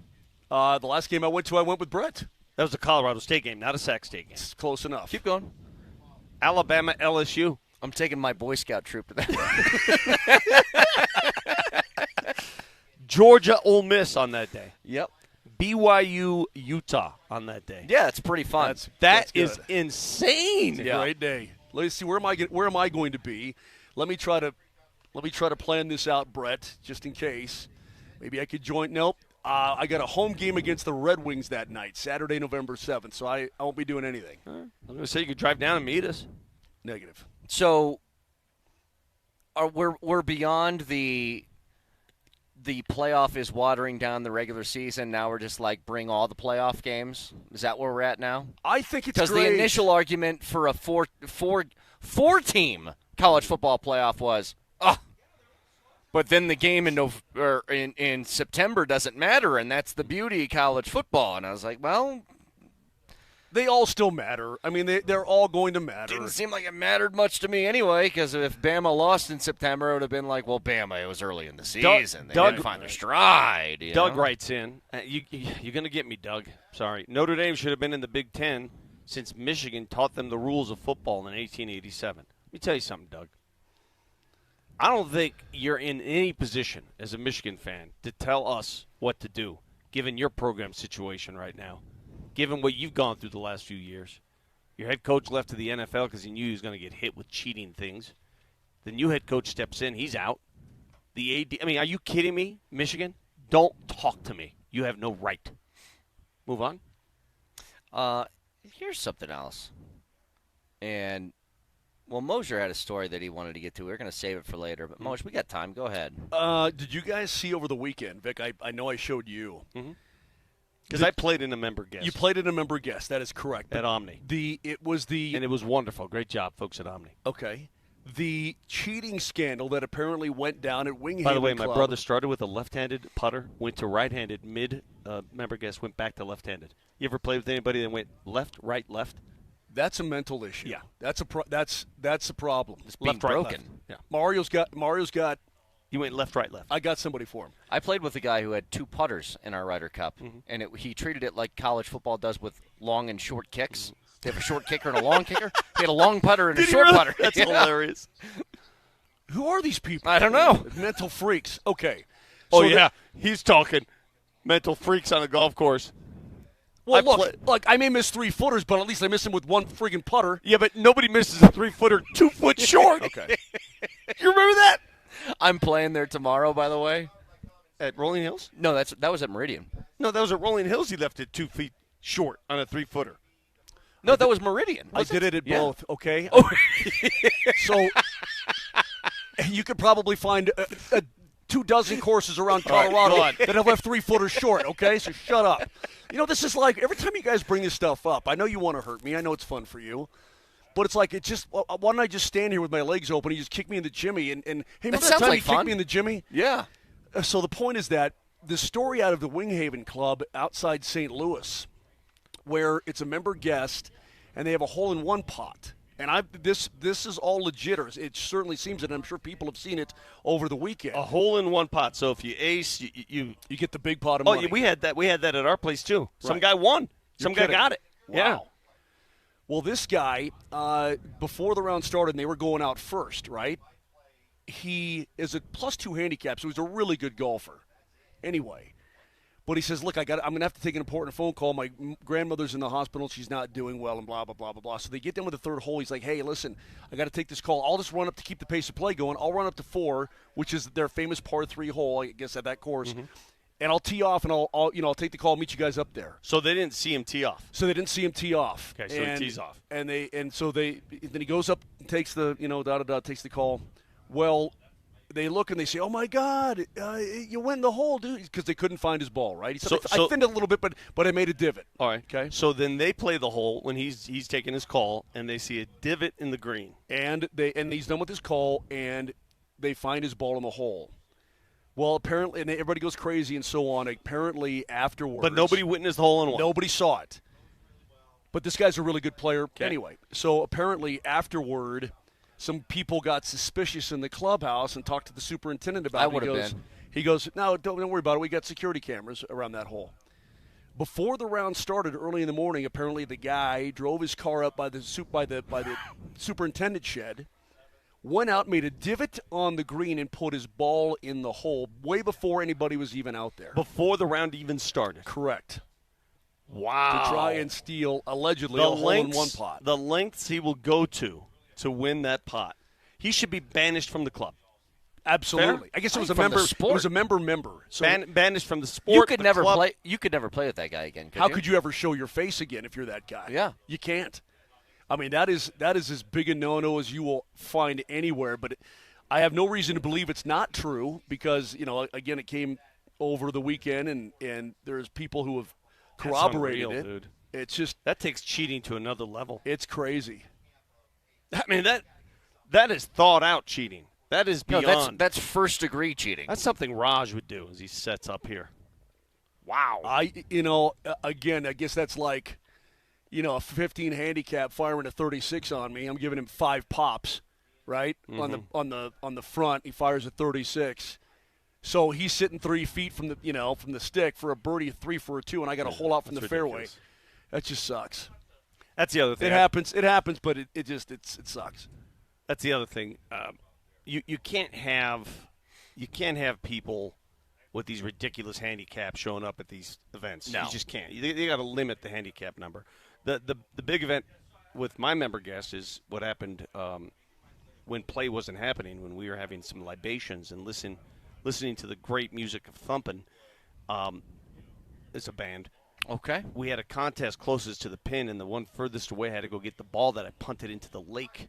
And my buddy Shane had to jump in the lake and get that ball, even though it was algae infested. Okay, let me tell you something right now. I've had the misfortune. I was playing in a scramble. This was not a scramble to be taken seriously. This was a scramble where everybody was having fun. We're about on the 16th hole. Mm-hmm. I had a lot of fun. And I was like, I have to pee. Okay, so you're plastered. I'm plastered. Okay. I have to pee. There's no bathroom close, but there is this little, not even a pond. It's smaller than that. It's just this little circle of water with those huge reeds around it. And I said, it's in the middle of the neighborhood. I'm going to get in these reeds to make sure nobody can see anything. Hide out. And as I'm peeing, I got a little too close to the pond, and the ground beneath me sunk. And you fell in. Dropped in. Mm-hmm. Got all the way to my knees. I was able to catch myself from falling all the way in, but I got out. It was the most vile, disgusting smell on the entire planet. I threw my shoes away. I threw my socks away. I probably put a loofah to my calves for 20 minutes in the shower. Yeah. Let me tell you something, though. What good is a golf? Your boy Yeah. dove like Greg Louganis Yes, he did. into that Well, swamp. we didn't know how deep it was. We thought it was like a foot deep, and it turns out it was like 10 feet. Yeah. But what good is a golf tournament when you don't have somebody jump into a lake at some point? Yeah, I dig that. But I got to say, and I'm sorry that we're on this, but I just cannot believe this cheating scandal. Hang on, Moser. This is a very Vic thing, by the way. Who kicked the ball in the pond? I did. Vic. And who did you convince to go get the ball? I didn't convince anybody. I said, hey, I accidentally kicked the ball in the pond because I thought I could get it 110 yards to the green. So I said, the only democratic way to get the ball is to have a contest. By the way, this guy looks an awful lot like a Delio from behind. You know that? Does he? Shane? And he spells his name Chane, Shane. Yeah. Who does that? Well, dude, would you do that? Would you jump in the water? I call that bravery. Not a chance would That's I do that. bravery right there. I mean, it's That's a man paying off his my bets. God. Like, I Look at want his to hair. throw up his looking hair. at this. It's disgusting. It's crazy. Now, had he had a couple libations already? You know, it's funny how I'm going to be interviewing Will Lutz after practice today, the Broncos kicker. Will. Are you going to ask him, do you think I can punt a ball 110 yards? well, that's what I was going to get to because I didn't realize the green was 110 yards away. I'm going to look at the length, and Will is like a scratch golfer. He's incredibly good golfer, incredibly. And you know, depth perception is it's relative because you look at the length of a football field and you say 100 yards. That's a long way. Hell yeah. That's a sandwich. That's not even. That's a 60 degree. Yeah. Right. And it's a 60 degree. Right. And yet these dudes, you can't kick a ball like you can hit a sand wedge or a 60. I think about that too. Like to throw the ball from first to second base in baseball is standing at the goal line to the 30-yard line. Mm-hmm. That's how far of a throw it is. Crazy. And you got like Vladimir Guerrero in his prime throwing it from foul pole to the plate on a frozen rope. Yeah. And it's like, that's 3 football fields. He just threw that. I was in Arizona when Phil Mickelson was still playing at Arizona State. No, the length of a football field. And do you know what he did at ASU Sun Devil Stadium? He hit a wedge from the playing field over the stadium and out of the stadium. It was like a little contest that his buddies put him up to. Do you know how hard that is? Yeah, no kidding. It is funny you mentioned that, I'd like to try that sometime. I'd like to be like at Folsom Field and see if I can blast it out with a wedge. It is funny that you mentioned that, though, about, like, football and golf. 20-yard play. Huge play. Huge. In golf, that's my putts because I'm never close enough. I putt it from 20 yards. 303-504-0925. Back after this.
Back out here at Broncos Park, all powered.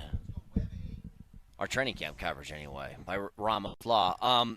Mose, you just said, do I see this right? Is Thunder not going to be running anymore? It looks like Sharon, Magnus Blake, and Ernie Blake, and Ernie's Miguel. a great dude, man. He's you a ever great met dude. Ernie? Oh, yeah. Navy vet, went to Navy. He's a Naval Academy. He's a super good dude. Yeah. But apparently they're retiring, and the gal and Judge, and so no more Thunder up and down the sideline, man. That's going to be that's going to be it. No, the Broncos are doing their own horse. Oh, they are. Yeah. They're just, I didn't know yeah, that. Okay, the I just operation is retiring, but okay. So another horse will come in and do it. The Broncos will run that show. Okay. All right. Well, that's cool. All right. I like that horse. So that's the famous horse that Eric Berry said, I don't do horses or whatever that was. Yeah. Back in the day. I'll tell you, I played summer league ball we had a team called St. Joseph, Missouri, where the Chiefs do their training camp. And their mascot was the Mustangs. I played right field. Home run over my head. I start walking back, and just as I leave the warning track, didn't even hear it coming, just heard giant Mustang rode right behind me, scared the hell out of me. Yeah, I bet it would. I felt like Eric Berry. I was like, get that thing away. Yeah, horses and me don't mix either. You know, if you're a kid, I was on a horse at a ranch up in Washington, and I'm like 10 years old, and the horse took off on me, got spooked, and I'm on the back of the horse, and so once that happens to you, it's like Vic getting bit by a dog. Once you get bit, you know, you kind of like, okay, all right. You think twice. What are you recording? What are you recording right now? These guys warming up, all their little habits, the different little warm-up tactics that they use. They all have their own little agenda, itinerary of warm-ups. This is pre-practice, and the guys are on the field, and they do their things that they've done, all their football lives just to get ready to play. And I'm always fascinated by it because everybody's got a different approach. Is it like Coach Rizzi over here that goes up and down? Yeah. Doing 100-yard jogs about 80 times before practice? Yeah. Get yourself psyched. The barefoot crew is the most interesting one to me. It's always Brandon Jones and it's Evan Ingram. This is, by the way, you're going to be disgusted by this. There's a brand new wave of guys playing barefoot, and I don't like it at all. What do you mean? On the golf course. Oh, did Moser start that trend? I mean, I think that everybody saw the John Daly episode where his DeChambeau thing where they're trying to break 50 or whatever, and they're like, oh, I'll just be barefoot. I don't understand it. I did it before Daly. I doubt that you did. I highly doubt that you did. Well, I had no idea that he played barefoot, but you guys know me. I've been playing barefoot for years now. I prefer it. So a few things here as we get ready for another day of Broncos camp. This is 4 days away from game day as they play this Friday night preseason game 1. Obviously, there's some guys dealing with minor injuries outside of Matt Henningsen, who, if you guys missed it, this is brutal. So he suffered a season-ending injury last year on an Achilles, only to tear his other Achilles this year on the exact same day. That's just so weird. That stinks, man. That really stinks. And I told you, it reminded me when Tim Patrick had the injury, he came back, and right around the same time at camp, he goes down again, and we all remember it. Moshe, I think you were standing next to me. There were guys chucking their helmets and stuff like that because you can only imagine the work it takes to get back into it just to have it happen again in training camp, no less, is just brutal. It really is so unfortunate. Look, man, we were right here. So they rotate the fields every year, right? We were right here, but it was right there on that far field when he went up for that ball. Brett came down and his knee blew up, right? Yeah. So then it switched, and then the next year we're up on the hill, and he's right in front of us. Right there on the line of scrimmage, just taking off, and boom, the Achilles blows. You're like, is that even bad luck? What do you call that? It's just cursed. Yeah. I mean, it's just such bad luck. We don't think too much of it because he's not a starter, but that's a knock on the depth of this defensive line. For sure it is. It hurts your depth. Well, and that's one of the questions that I had. When you have a team whose starting positions are mostly set, probably the most interesting part of training camp is going to be where do they keep the depth at? And where they probably need depth with the unknown of Jonathan Cooper is defensive line. You probably need some guys to roll through there and be trustworthy. And so you wonder, all right, if we're going to add some here, where do you take it away from? where's the spot that maybe I'll skimp out on the depth in this department to make up for it over here? Because you always want depth at offensive line. You always want depth at defensive line. And then it's a question of, I mean, look, Moj. How many linebackers How many are they linebackers? going to keep? They seem to carry 4 tight ends and a fullback every single year. So are they still going to do that? Like, that's where I'm wondering, by the time camp gets done, where are they picking the depth spots of what they need? Well, I guess Leggy was telling me that the praise coming through for the rookie defensive tackle out of Texas A&M, the third rounder, is pretty good, and that also Uwazurike, these guys are really pushing for playing time, and they're going to get snaps anyway. But Brett, I don't know. These positions, again, you get a group of injuries at one position, that depth goes away really quickly, and you're scrambling now, and it becomes a numbers game because every single roster spot, Vic, is that much more valuable. It also impacts your special teams unit. Yeah, for sure. Those guys are playing special teams. Yep. Couple of notes here. Guys are back at practice. Luke Wattenberg is back today, along with inside linebacker Jordan Turner is returning to practice. Did see over the weekend that everybody saw Marvin Mims limping and having a leg sleeve. The leg sleeve was off over the weekend, which is good news. Now, I doubt they push anything. My question is, Sean Payton's always been somebody that plays his starters in preseason games. He wants them to get some sort of action.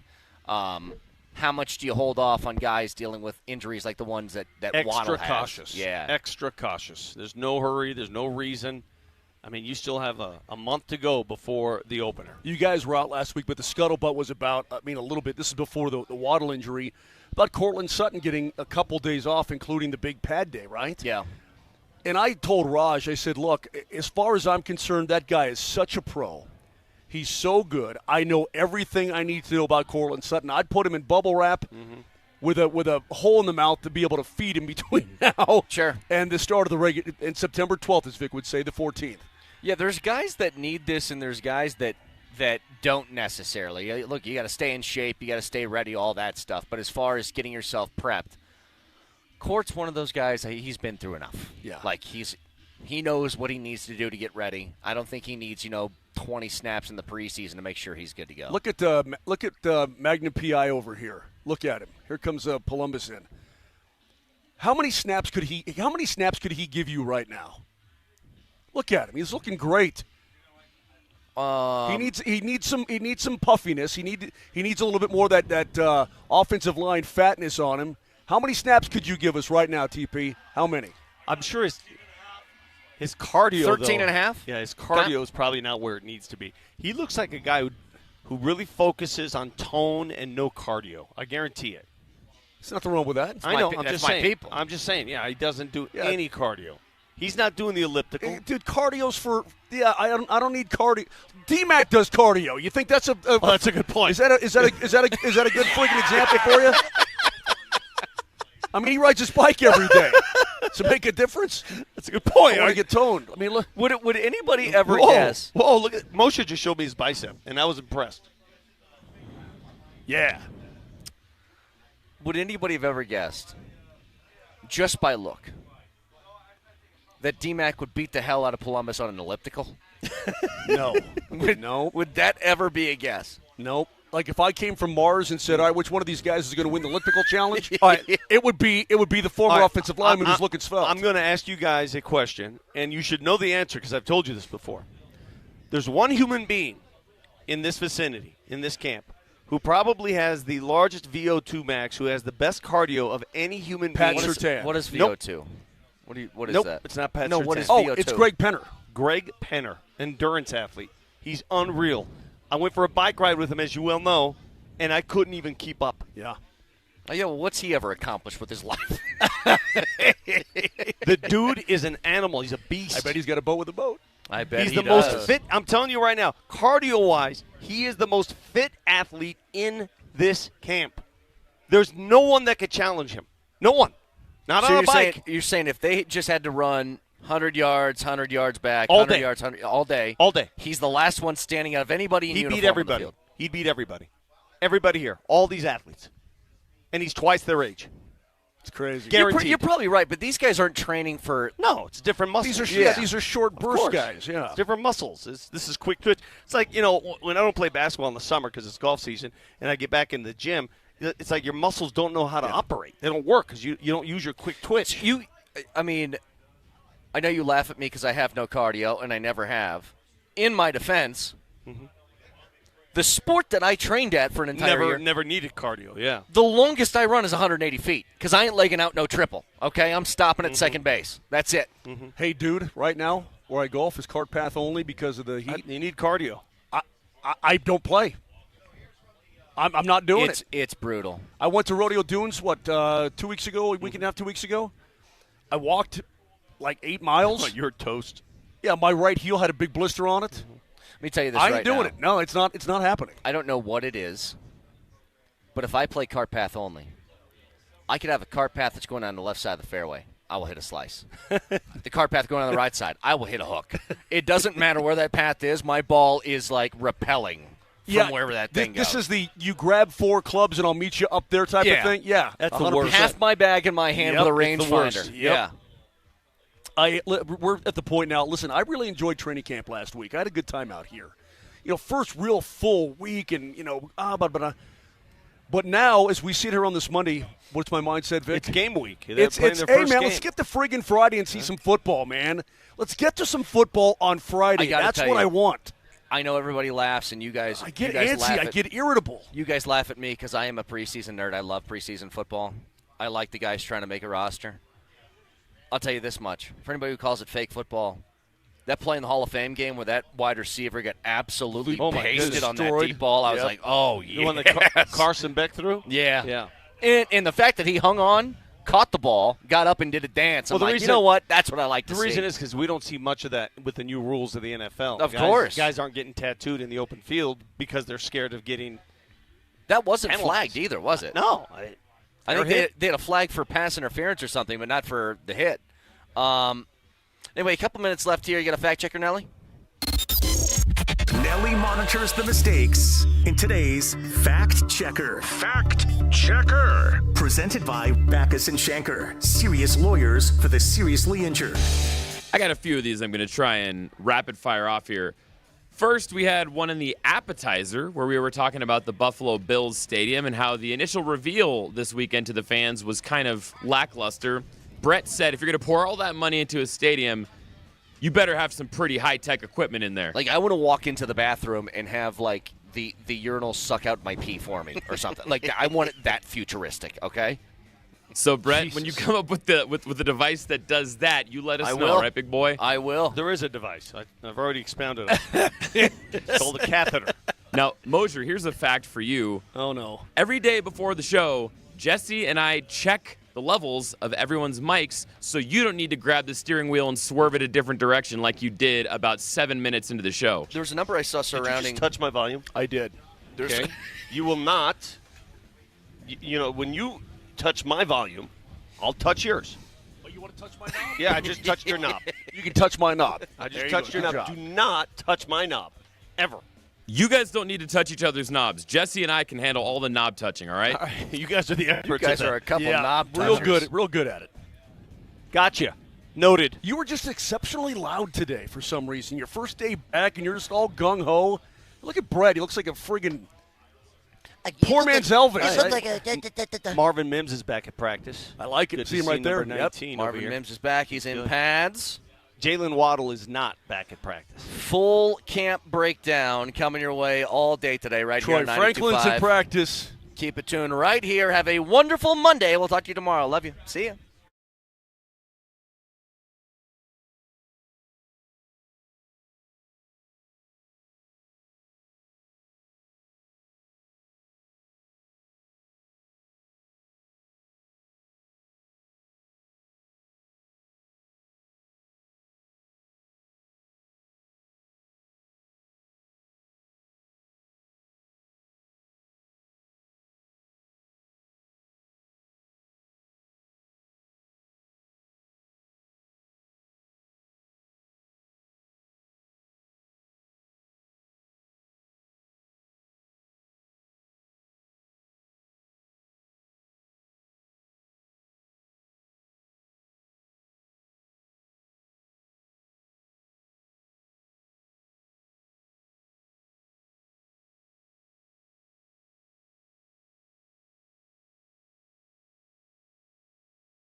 Hey, what's happening, baby?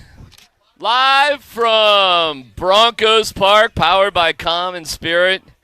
DMac, Tyler Polumbus, Alex Ryan-Emmy, Sanford, and there's Sanford kind of strolling in right now. Scott will be along a little bit later on, but we'll have contributions from Andy Lindahl and Nate Kreckman and Vic Lombardi, Mark Moser, Brett Kane, whoever's around, who's ever here.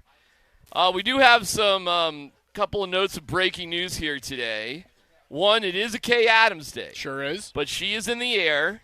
But according to her Twitter, she has already pre-ordered Voodoo Donuts.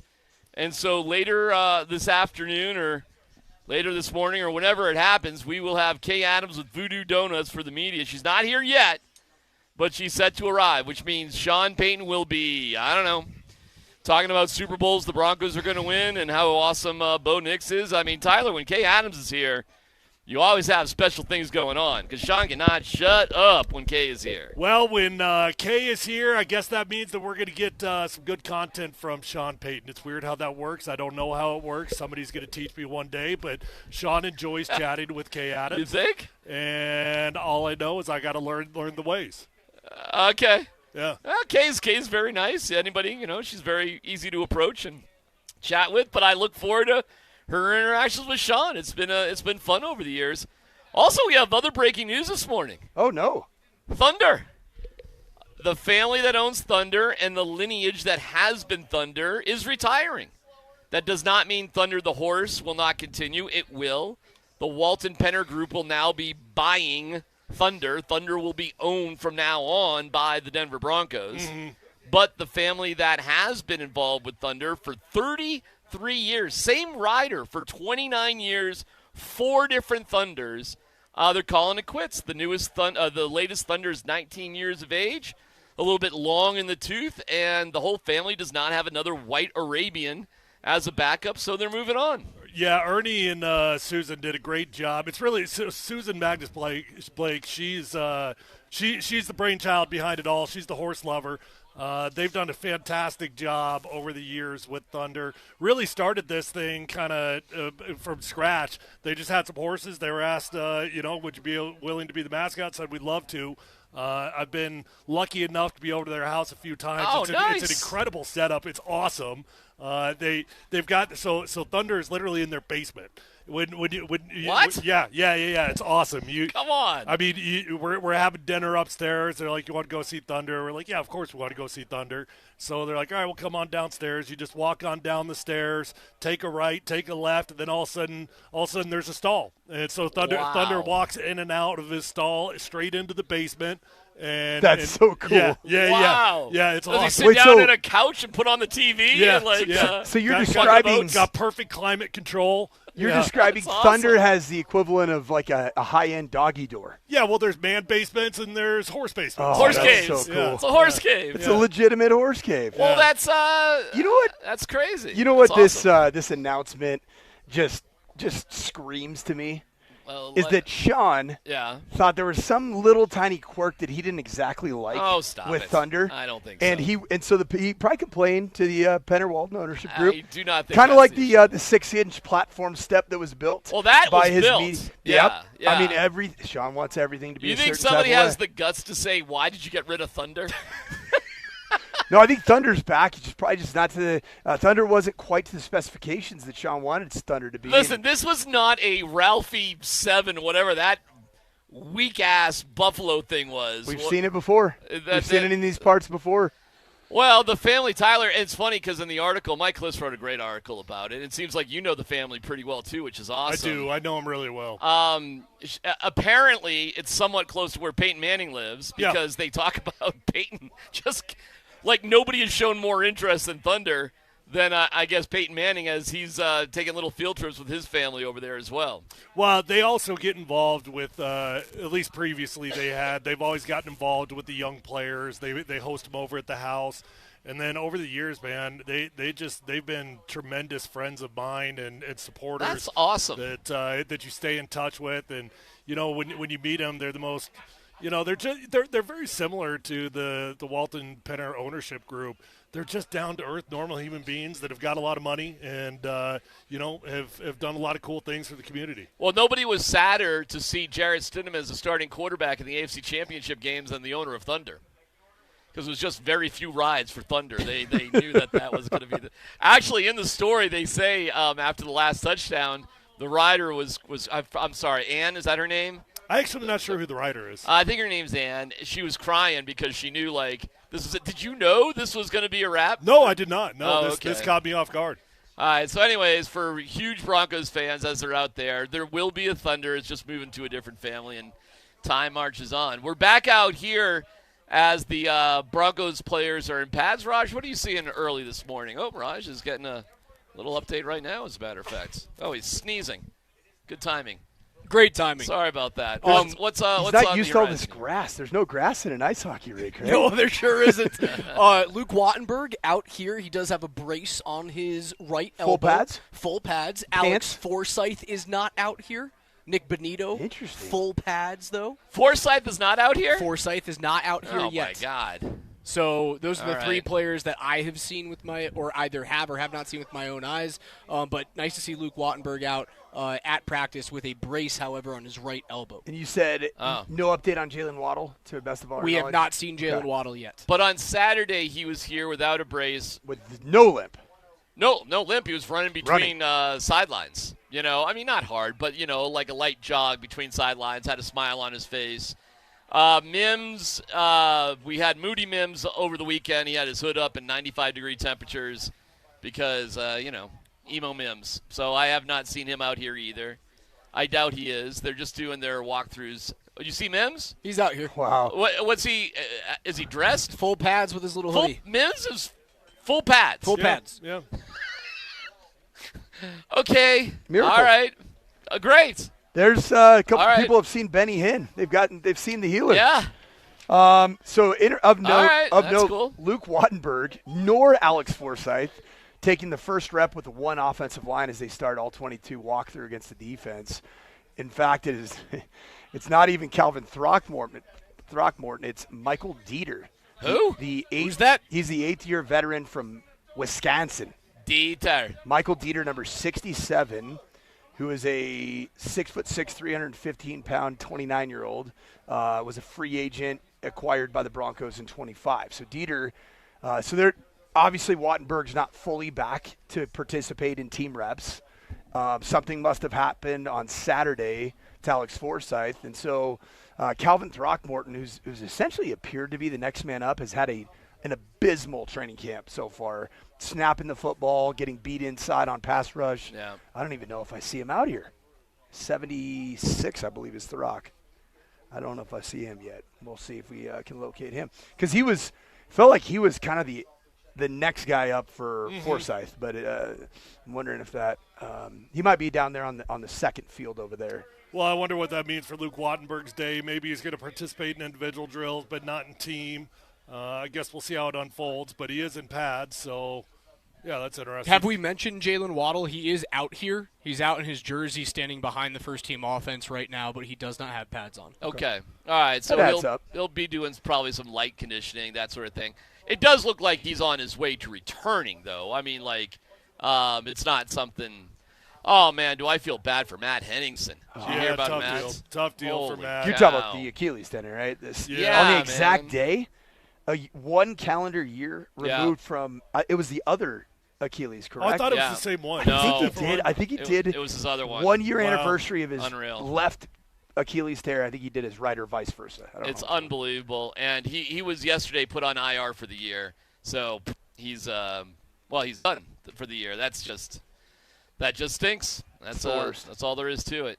All right, any other kind of injury or who's here, who's not? We had a lot of guys take vet rest days. And the way they're doing these vet rest days for some of the guys is you come out, you put the pads on, you go through some individual, you go through stretch, and then hey, that's good. You've had a good 30, 35 minutes on the field. That's a wrap. And there were a bunch of dudes like that, including Hufunga on Saturday, McGlinchey on Saturday, dudes like that. Pat Sertan, J.K. Dobbins, all those guys, none of them participated in the quote-unquote scrimmage that happened on Saturday. The only other injury update that we have is Jordan Turner is back out at practice in full pads. The inside linebacking core gets one more guy back, which is something that's definitely needed for what's probably the least strong position group on that defense. So Jordan Turner is back out here at practice. All right, so that's what we got. That's what we're doing here as we get Jordan rolling. Turner? It's a linebacker. What number? 55? Yeah, he hasn't practiced. I've seen him out here the entire time. Yeah, he hasn't even been on the roster. He's not even on the numeric roster. Well, yeah, he's been out on like the non-football injury That's list. crazy. That's the reason why he's not So on he's the roster, back. but he's back out today. Well, he's been out here every day. I feel like I've never heard of the guy. I've never heard of him. Yeah. It's the first time I've ever heard of him. Here he is. Well, yet here we are. I got to see Tyler coming on the scooter today. Tyler, that is awesome. that is a sight to be seen. Well, big old 6'8" man on a scooter. What could go wrong? I don't know, man, but that's got to make your travels from the soccer fields down here like lickety split. Well, it's enjoyable. Matter of fact, today I went and got my workout in, and then I panicked because I forgot my scooter, and I didn't want to walk, and I had to make a decision: do I have time to go get my scooter or not?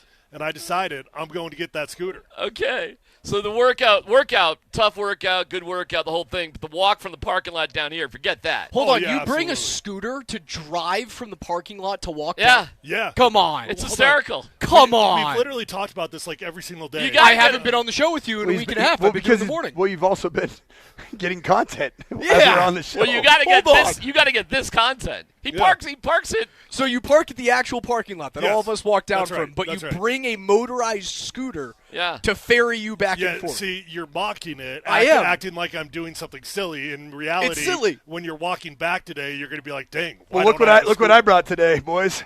And Tyler has a scooter, and I got myself a Don Hold Joy. on. In what world is it silly to bring a motorized vehicle to avoid walking in 100-degree heat uphill back to the parking lot? In what world is that silly? I got my first taste of the Polumbus scooter on Friday. Yeah. Is it like a bird scooter? No, it's like that. But it's not. Well, I'll tell you what. The scooter is doing a lot of heavy lifting. Yes, it is. Okay? I'm just saying, I was looking at the bow in the middle a little bit. It's a sturdy little guy, don't get me wrong, but it's not as sturdy as a bird. Yeah. But it's doing some work for you. You take care of that thing, all right? Yeah, that thing's definitely doing some work. It's going overtime. I saw Tyler on, that's a little kit. I went up to it and I go, oh, no, it's not. Like, this would, Raj, trust me, for me and you, it'd be absolutely fine. We look, but Tyler on it looks a little, different. Well, look, it is made for kids, and I am definitely putting some tax on that thing, and I'm fully prepared to have to buy my daughter another scooter the day that I break it.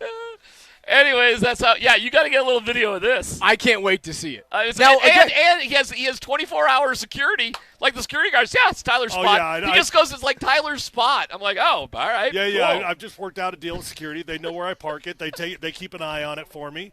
They just say, put it right behind this chair. Well, Yeah. I'll be here all day. Nobody will take it. I'm going to withhold Perfect. judgment for a second because I've been walking out of here between 10:30 and like noon or so. I haven't stayed the entire time as you guys have had to till like 2:30. When I walk out today, if it's that bad, I'm going to tell you right now that walk back up that hill in 100-degree heat, it's nice to have a scooter. I will reserve judgment. But if it's not that bad, I'm making fun of you tomorrow. You're welcome to make fun of me all you want. It ain't going to change the fact I'm going to ride my scooter. That's so funny. And Coacher, is this a new thing for you? No, it's you're on and off with the leg brace, I know. Yeah, it's an unloader brace because I have double torn meniscus, medial meniscus. I'm bone on bone. Most people have surgery when they have that. It's beyond the next beyond surgery. Well, the next surgery I'll have is a knee replacement, a partial or full knee replacement. Seriously? Yeah, I mean, I've been on my feet for copious amounts of hours for the last 27 years. So yeah, I tore my left medial meniscus celebrating with Devin Key after an interception that he had I was on the sideline against Marshall. We are Marshall. Wow. And I did the flying chest bump. And that was it. I believe it was. Isn't it great when you go to the doctor and they're like, "Yeah, we've actually run out of options." Yep, so it's fun. So Tyler, we've actually done like 6 back surgeries on you. There's no more surgeries to be done outside of the fusion. So when you're ready to do the fusion, just let us know. Wow. But between now and then, there's nothing to be done. Mike, yeah, you can do a knee replacement if you want. Nothing else. That's it. And I love when they tell you you probably should wait till you're about 60. Yeah. I got almost 2 decades left of that. Well, that's exactly what they told me. They're like, listen, you can do it now, but you're going to have to end up doing it multiple times in your life. So I'm sitting there. The longer you can wait, the better it's going to be. So they got me this knee brace that unloads the pressure that's bone on bone. So I needed it because of help? Well, yeah. So I've practiced with it, but I realized that wearing it here, the walk, and then being up and around at practice and the walk back, and usually I'm booking it pretty good. I need the dang unloader just like you need your scooter. Hold on. Wow. You glazed over this. You Martine Grammatica'd yourself? Yes, in a game as a head coach, a head football coach. You tried to run past that like it was no big deal. No, with the difference between me and Grammatica, I didn't do my ACL. A meniscus is like it's like a labrum. Almost every human that's over 45 years old. You, at least 3 out of 4 of us have got a torn meniscus. I already had surgery on mine. I ripped it. So it buckled because I did the flying chest bump. To try to get we sucked that day, and we got one takeaway. It was probably 12 degrees outside in Huntington, West Virginia. I did the flying chest bump, realized because I was cold, I wasn't warmed up. Something buckled, and then I didn't do anything. I just kept coaching, of course, and it swelled up like a dadgum. Like at the end of the game when I took off my pants after we got our butts kicked by Marshall, I was like, oh, that's not good. And then I just coached through it. I didn't have it checked out for another 2 years. Attaboy. It was good. We are going through walkthrough. They're fully padded up. Only 2 days of training camp this week. Wednesday is closed to the public as they get on the road Thursday for Atlanta, the first preseason game. So we'll have all the action reaction as it goes on Adams Day here on Altitude Sports Radio 92.5.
been fun to watch them play and improve every single day, and it's been hard on defense. Bo's played well. He's been accurate. He's moving very well. That's a great sign. But his deep ball touch has been really off the charts this training camp. And I know Sean wants to make more big plays this year, and it's there. It's happened in training camp. It's been 2 a day. I don't like it, for our defense, but I get it. Big picture wise, it's so good for our team to watch him be so explosive with Watto and Evan and those guys. So it's been competitive. It's been a great camp on both sides, and both playing well. That was former Broncos head coach, current defensive coordinator Vance Joseph on his team's starting quarterback. Vance about 25 yards in front of us here as our training camp coverage on Altitude Sports Radio 92.5 continues, all powered by Ramos Law. Raj alongside DMac, the coach Mike Sanford, Tyler Polumbus and his scooter, a cast of thousands here. Hey, we were the only station out here on Saturday broadcasting live between 10 and 2. It was Mark Springer and Dan Tanner. You were out here watching. Yep. Bo Nix and Pat Bryant, apparently a fantastic connection all day on Saturday. Pat Bryant's it wasn't a great day for the offense. There were a lot of drops. There just was hiccups. The 2-minute drill both finished poorly for the offense. But Pat Bryant, guys, just one day after another he's been the most consistent best player out here, period. And there were moments where Waddle would have been, but he's been hurt. Mims, who's back out here today, what a recovery. He's had good moments, but he's been out. Pat Bryant's been good every single day. And he shone through again on Saturday during a team drill. The play of the day probably was it wasn't even a fade. It was like a big rainbow type of throw to the back end of the right corner. It wasn't a fade. It was just kind of a desperation heave.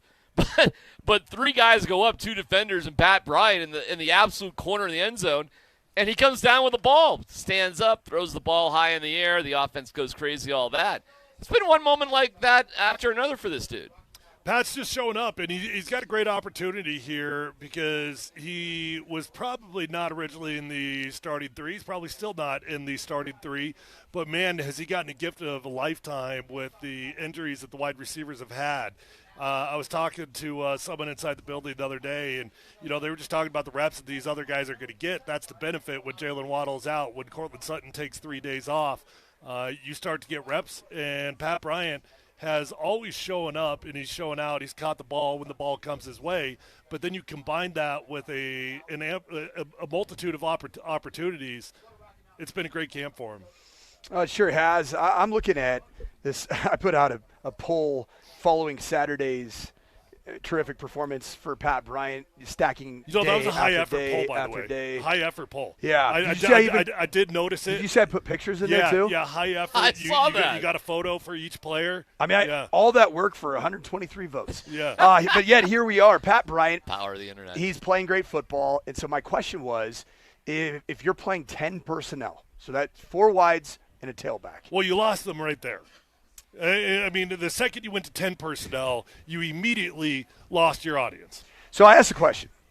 Which of the top 4 Bronco wideouts, which coming into the year, probably the power ranking of the Bronco wideouts would be Jalen Waddle, Courtland Sutton, 1A, 1B, depending on how you look at it. Third downs, you would say Courtland Sutton's 1A. Okay. Open field, screen game, shot game, you would say Jalen Waddle's 1A for sure. Yeah. Big drop-off. You're probably saying 3 is Marvin Mims Jr. Probably. I mean, he's a Pro Bowler, he's a return man. Probably. He's made big-time catches. I stand by Troy Franklin, but yep. Okay, that's fine. Yeah, yep. And that was why I asked the question is, if Pat Bryant is to jump into the top 4, who does he replace in the top 4? And 66% of you said Troy Franklin, 20% said Marvin Mims Jr., and just 9% each for 9% for Courtland Sutton and 5% for Jalen Waddle. Well, Mike, I take it a step further. Please. I think it's a bit of a reach right now, admittedly. I think Pat Bryant's got a chance to crack in the starting 3. I do too.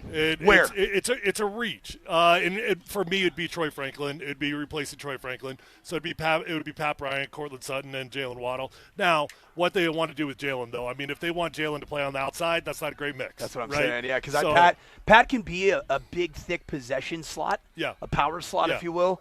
But it feels like there's a little bit of redundancy in that starting lineup with Cortland Sutton and then even with Evan Ingram as the 11 personnel but tight there's end. redundancy in your starting lineup as well with Marvin Mims and Jalen Waddle. So, I mean, there's redundancies for sure. I'm a big fan of speed, though, baby. The only combo, the only mix of those guys that does not have redundancy is Troy Franklin, Cortland Sutton, and Jalen Waddle.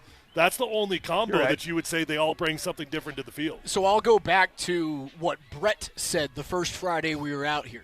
Are there too many wide receivers on this team? If you're talking about not being able to fit in Pat Bryant over Troy Franklin because there's redundancies there in terms of body type with him and Cortland Sutton, because there's redundancy with Waddle and Mims. Let's be clear. Pat's not that good. Like Pat's good. Pat's having a great training camp. But Pat's not pushing to take reps away from Cortland Sutton. Okay. He's not pushing to take reps away from Jalen Waddle, right? Like that's where it gets messy when you've got too many guys of the same caliber. Pat is just fighting to be in the heavy rotation. Okay. I do look at Pat Bryant, though, and I'm looking at a guy that I could imagine being on this field for another 8-9 years. Yes, and that's what this training camp for me is more about than he's going to be the starting X or he's going to be the starting F or Zebra. He's going to be the starting Z. I look at it as that he is playing himself into nipping on the heels now of being the replacement for Cortland Sutton. I mean, Jalen Waddle, I don't know if he's going to be out here that long. Mims, I don't know if Mims is going to be out here for the rest of the year. He's got number one wide receiver in him? That's what you're trying to tell me? I don't look at Cortland Sutton as number one wide receiver. I think he's a top 15 wideout in the league. That's not a number one? The Denver Broncos have been lacking a legit bona fide number one wide receiver, which is why they went out and got who? Jalen Waddle, who is a number one receiver, because you cannot be a number one receiver and run in the 4.6 range. And nor is Pat Bryant. He is not going to be a number one receiver. Cortland Sutton ran in the 4.5 range when he was fully healthy prior to having an injury. He is a great third down weapon. He was a great red zone catch-all for Russell Wilson when that's exactly where number 3 was looking every time he crossed the 20-yard line. He is not a bona fide number one to the likes of Justin Jefferson, Jamar Chase, T. Higgins. Those guys, Amon-Ra St. Brown, those guys are all 4-4. Well, T ain't a number one. T's a number 2. He's a number one about everywhere in the country, in every single team in the NFL, except for the one he's at. Hey, these are first world problems here, guys. And in terms of too many wide receivers, there's injuries. So you don't have – I don't think there's such a thing as it's silly. You're not trading any of these guys. No. But I'm talking about 2 years, 3 years from now. The 3 years from now, I could see Pat Bryant getting another contract and being just like Cortland Sutton. Correct. I mean, identical. Like however you want to. Cortland's bigger. I think you guys are reaching a bit with Pat. I do. I like Pat Bryant. I think he's a good football player. He's not Cortland Sutton. So do we need to bring? And he does not have that type of talent. He's not that type of body either. Yeah, you're right. You know, like best case scenario for Pat Bryant, if you wanted to put a ceiling on it, I'd give him a Tim Patrick type of career arc. I was just about to go there. Do we need to pump the brakes and just talk about him like Tim Patrick?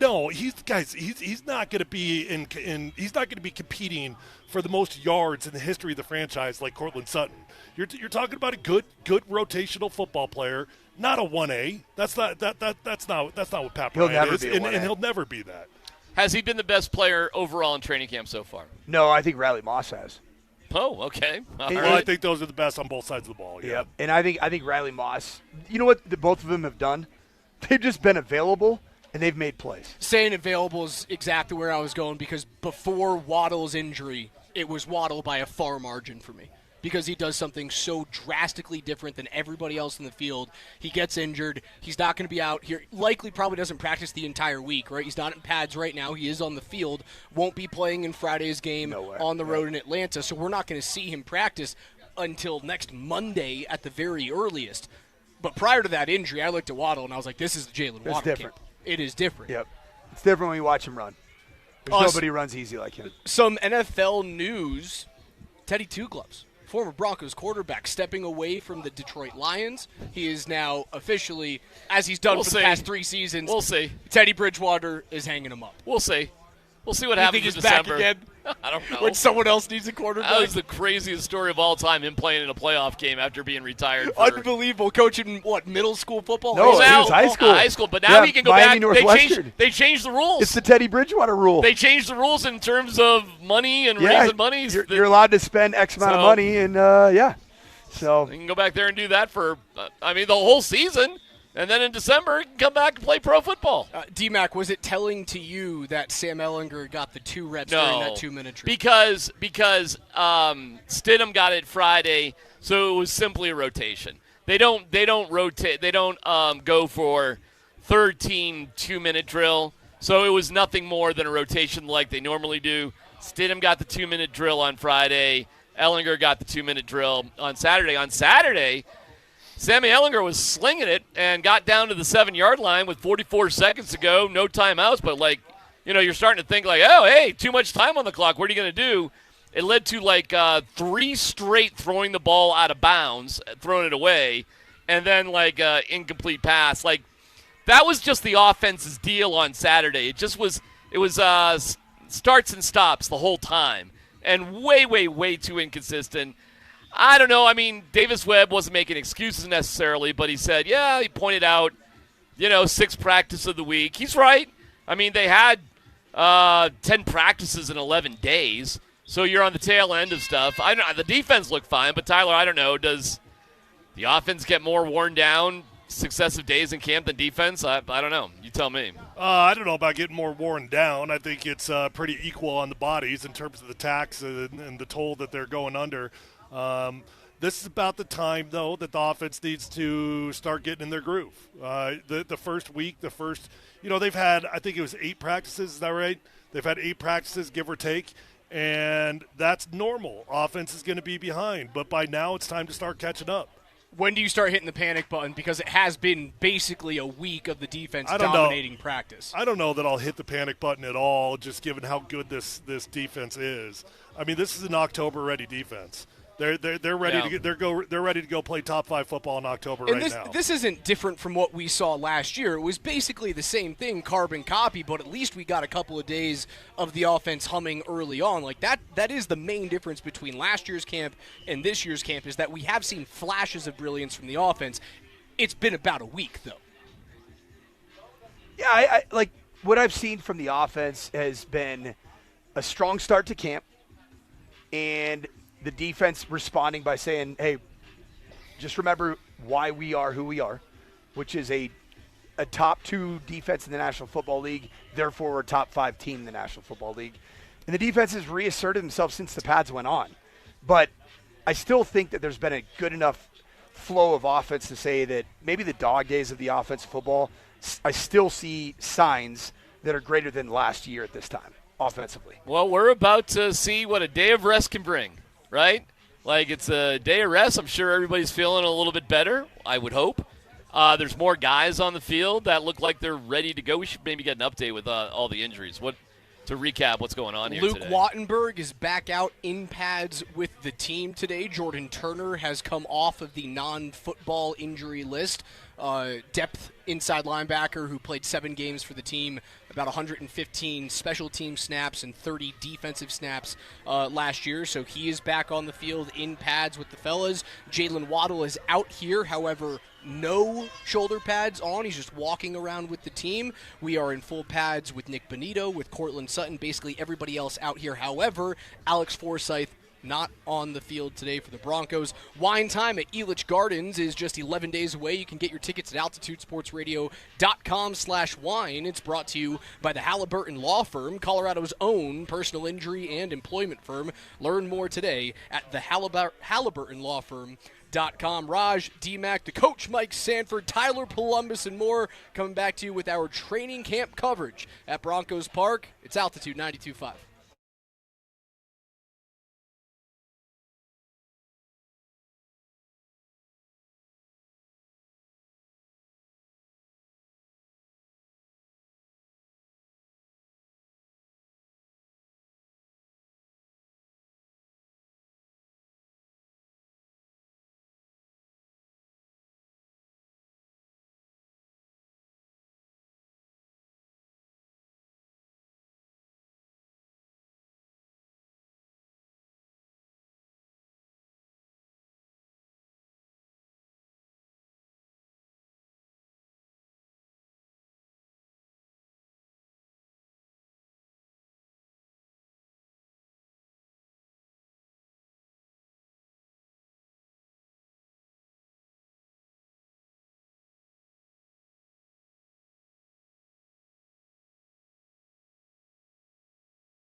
Yeah, I think he's right on par with the other guys I've been around going into year 3, and I'm really satisfied where he's at. Both getting in and out of plays, getting to the huddle, getting in and out of the huddle fast, checking plays when it's appropriate, not overthinking, getting completions underneath, and using his feet. I think the injury last year, it was important for him to kind of move around a little bit early here, and I think he's done a really good job. I'm really satisfied with who he is. First-year offensive coordinator Davis Webb on his quarterback Bo Nix. Altitude's training camp coverage is brought to you by Ramos Law. It's our training camp show here live at Broncos Park. Some other updates in terms of players who are out here but not necessarily participating in practice. We're in individual periods right now, but on the far side of the facility, the north side, your little third field that you go out and work with some of the trainers and some of your individual coaches, Pat Surtain II, Marvin Mims, Luke Wattenberg, Nate Adkins, all over on the ancillary field, not with their individual groupings right now. Now we got to be careful about, especially about Surtain, because we know now that that's not just a rehab field; it's also a conditioning field for vet rest days. It's a prehab, rehab, pre-nap, post-nap, whatever you want for it to be. It's the good soldier field. It's a field where soldiers that are good boys get rewarded. But yeah, I wouldn't look too much into Pat. I mean, Pat's out here in full pads. He went through the walkthrough. And I should note, Surtain did take the same vet rest day on Saturday, Sunday off. Now he's doing this, but I'm not assuming he's injured. This just may be like they did with Sutton, they're just doing with Surtain. Mims is different. Mims had an injury, so that's a little bit different. But here's Cortland Sutton, the good soldier. He's out here grinding. He's fine. Right, but he did basically have 3 days off of practice, at least out here on the field. I remember Tyler saying this at the end of last week. Like, this might just be a different philosophy of, instead of a spot day where it's nice to have a day off, but you don't really recover all that much, having 2 days in a row has to be just a world of difference for your body. Yeah, for sure. But I do think with Cortland, 2 things were true. I think there was a little something, and I think he could have gone earlier than when he was back on the field. So what does that mean? I don't know. It's a new day with new science, meaning Cortland had something, and he was ready to go. And they were like, no, let's hold back here and make sure that everything's 100%. So I'm not reading into Pat Surtain being on that field at all. I think it's just a new day, new age, and they're doing things differently. Back to the offensive coordinator and his quarterback, Bo Nix. Do you find yourself, if you're Sean Payton, needing to force Bo into a preseason game or 2 because he's getting the calls from a different guy? Not necessarily force Bo in there, but know that Davis Webb has his dude that he's relaying calls to, right? You cannot miss a beat Monday night on the road at Arrowhead. So do you force your number 1 quarterback coming off of an ankle injury in there into game situations because it's a new OC? The closer that we get to playing preseason football games, the more and more I'm retreating from my take that Bo Nix should not play any preseason football games, and I believe he wouldn't. He's going to play preseason football games. He's definitely – look at that, Bo. He's definitely going to play, guys. I'd be stunned if he doesn't play a little bit. I think he plays. Do you think he plays in the first game? Sure, why not? I do too. Why wouldn't he? Oh my gosh. Friday night? Hakeem Why Butler. not? On the road. You listen to Mark Springer, he'll tell you that Hakeem Butler is the next coming of Megatron.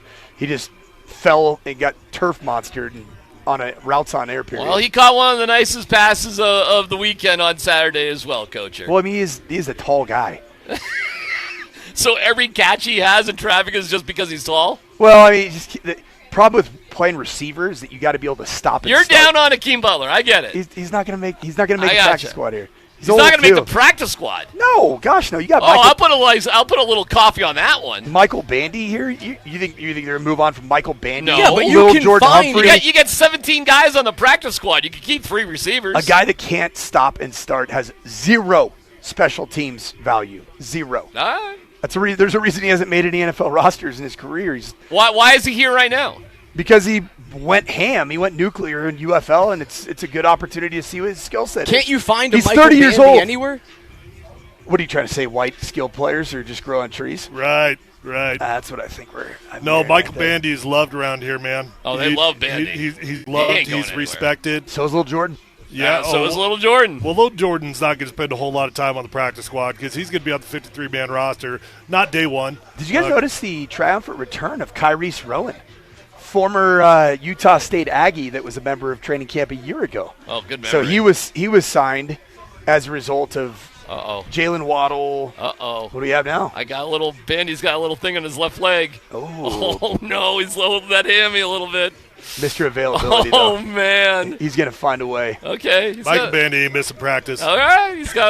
He's favoring it. He's got a little something going. Fellas, it was Hall of Fame weekend in Canton. Sean Payton obviously gone to help induct Drew Brees into the Hall of Fame this weekend. We got some really fun moments from Adam Vinatieri as well. We'll get into that in a little bit, but we do know the first-year eligible players for next year's Hall of Fame, and they are as follows. And this is with a greatest chance to get in as a first-year all the way down to guys who probably aren't in the Hall of Fame. Rob Gronkowski, Hall of Famer? In. Yep. Adrian Peterson, Hall of Famer? In. Ben Roethlisberger. In. Oh, they'll wait on him. They'll wait on him? Yeah. Couple of years, 2-3 years, but Hall of Famer? But they'll wait. All right, here's some interesting ones. Guys that in the defensive backfield, it's always tough to get in. Richard Sherman. He'll get in. You think he's in? I mean, I'm not saying – so you're saying this is the first time he'll be eligible? These are first-year eligible players next Is the question, will he be in the Hall of Fame or is he going to be day one? The question is he in the Hall of Fame? Yeah, he'll be in the Hall eventually. of Fame. Eric Weddle. Dude, he's a great player. I just don't know that he's going to be on Why not? Because he's white. No. Alex Mack. No. Antonio Brown. No, definitely not. Never. No. I was hearing Brett Kane talk about the numbers that too- Antonio Brown had Nah. put up, and he goes, if you take away the name Antonio Brown and you give him the name Tom Smith, he's probably a Hall of Fame. Okay, but they don't do it like that. It's Antonio Brown out because of what he did, or what he has rather done off the field, and in terms of the circus around AB. Out, not in. Yep. I don't know, man. If that dude ain't a Hall of Famer, I mean, Terrell Owens got in. It took him a little bit of time. I don't think he was the lunatic that Antonio Brown was. He was the original lunatic, though. He was somewhat of a lunatic, but was he a B lunatic? Yeah, man. I mean, he wasn't too far off. I mean, do you not remember doing sit-ups in the driveway? Do you not remember stay off my quarterback? Like, yeah, he was a lunatic. Are we being graced with the presence of Josh Herzler? Of pop radio superstar Josh Griezmann? You know where I last saw Josh Grismer? On the squat rack? No. Hanging out with Hillary Duff at Red Rocks? I last saw Josh over the weekend, even though he didn't see me. I saw him hanging from a banner at Elitch Gardens. Oh, yeah. He's a big deal. Yeah. Gosh, I remember when he was he was one of us, just a grinder. Just a young pup. Just a ball guy. He's got the low hat on right now, no the celeb shade so nobody sees him. Way too big. He's searching out here like, who got married in the offseason? He's looking for content for his show. Boys, the Antonio Oh, you know why he's here? Guys. Why? Kay Adams. Kay Adams Day! Yes, Griezmann. You better believe it, Chris. You better believe it. He shot his shot with Hill Duff. It went over, and now here's back for it's kind of, he's got a type. TP, man, you might have it on the head. That dude, from a football perspective, in Antonio Brown, Hall of Famer, 4-time first-team All-Pro. He had 5 straight years as an All-Pro wide receiver, 12,000 yards in his career, 84 touchdowns, and 7 years of 1,000 or more yards receiving, 5 years of double-digit touchdowns. Yeah. That's a Hall of Famer. I don't know how you keep that guy out, and I agree with the Terrell Because he's Owens a lunatic. thing. How many? What does that have to do with it, though? Well, how many pure lunatics have been enshrined into the Hall of Fame post-lunacy? Like Antonio Brown, like taking my uniform off and walking off the field. He was like an international fugitive. Yeah, I know. Yeah. He might still be, I think. Right. Guys, right. Yeah. Ray Lewis is in the Hall of Fame. Ray Lewis is in the Hall of Fame. He just kind of was accused of murdering somebody. So was AB. Right. Yeah. No, it was attempted murder. Yeah. All right, fine. On a live stream, by the way. Yeah. Moving down the list. Tough to hide from that one. Moving down the list. Andrew Whitworth. Yeah. Yes. Cam Newton. No. I think Cam Newton's a very good guy. Yeah. Agreed. Like a 3-year stretch where you went, holy crap, I don't know if I'll ever see that again. And then you guys broke him in Super Bowl 50. Yeah. You ended his career. You ended Cam Newton's possibility of being a Hall of Famer in that game, or at least your defense. If you won a Super Bowl, you probably would have made it. Yep. I think it's going to fall a little short. That's probably where it ends. Bud. Your other first-year eligible players next year, Le'Veon Bell, Dante Hightower, Brandon Brooks, Malcolm Jenkins, and Ryan Kerrigan. But I think you've got like 5 guys out of that first-year group that'll probably get in, maybe 3 in that first ballot. All of our training camp coverage out here at Broncos Park is brought to you by Ramos Law. Car accident, you need Ramos Law, medical doctor and attorney. Visit them at ramoslaw.com. More of our training camp show in 4 minutes.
What?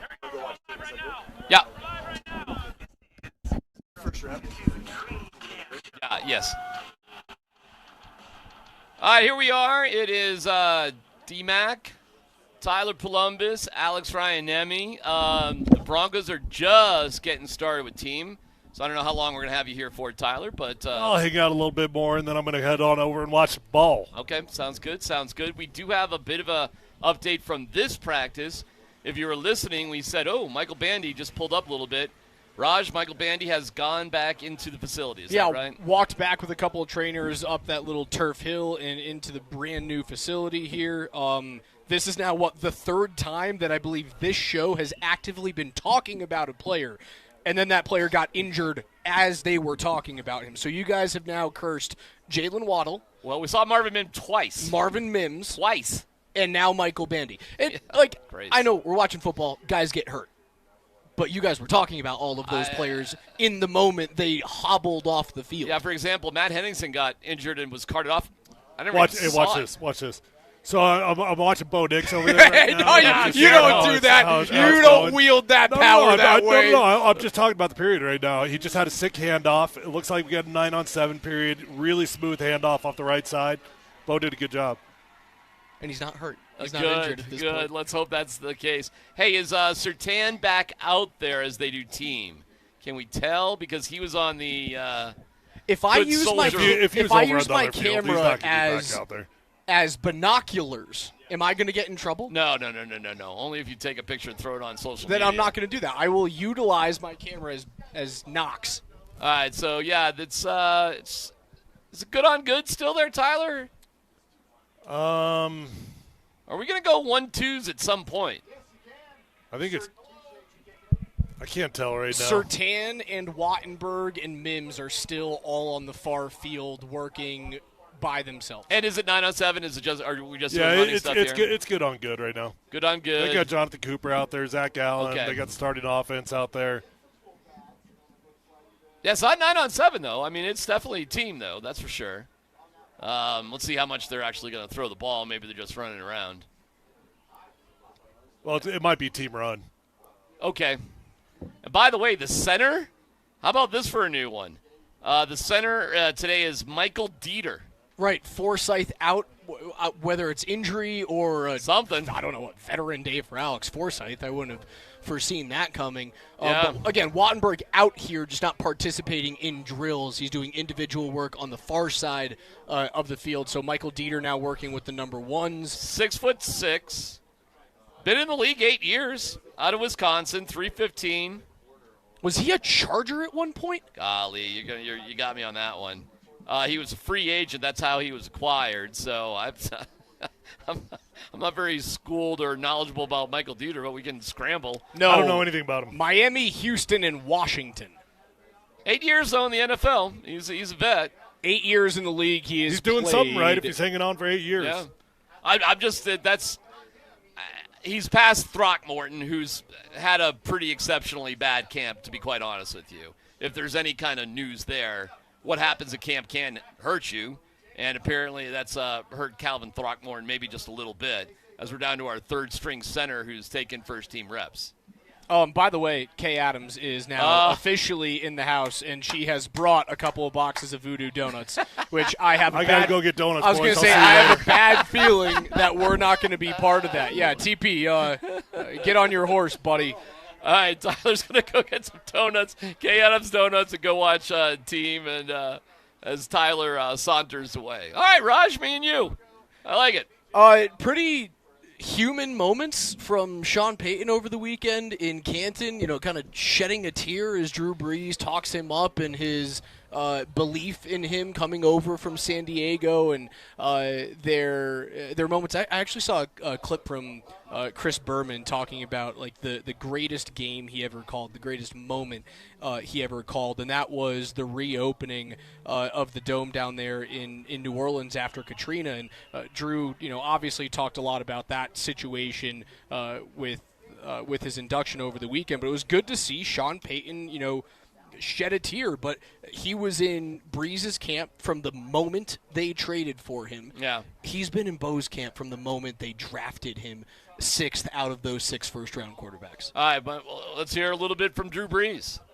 To Sean Payton.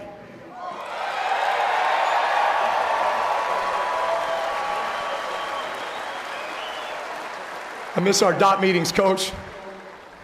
The night before every game, talking through every play, every situation, every matchup in the greatest of detail. I would literally ask Sean, hey, Coach, when do you think you'll call this play? He would squint his eyes and purse his lips. You know that look. Second quarter, across midfield, probably 47-yard line, 2nd and 10, left hash, left middle maybe. They'll never expect it. Precise, instinctive. Coach, you were brilliant. I saw myself as an extension of you on that field. I always had something to prove to you, and I always wanted to make you right. And I know you trusted me, and that allowed us both to be great. Good stuff, man. Emotional, and listen, man, I think Sean's a tricky guy to get to know and to trust and the whole thing. But there's no doubt, because you've seen it from so many of his ex-players, there's a great deal of love for this dude. And, you know, that is cemented by significant accomplishments that they've got close to here. I mean, they've had a tremendous amount of success while he's been here. We'll see if they can't take that next step. We'll see if they can't take that next step right now. By the way, long run. That is a long run from R.J. Harvey. R.J. Harvey. They're doing just team run. Team run is designed to go, I don't know, man. 4 yards? Yeah, like that. So that's a breakaway run there from R.J. Harvey. I wouldn't say that's a touchdown, but that's a good 20, 30-yard pickup for sure. Right, that's the running back in this room that when you get him to the second level, when you get past the blocked yardage for a run in 9-on-7, outside of, you know, Dobbins and Coleman, he's the guy that can break open your home runs.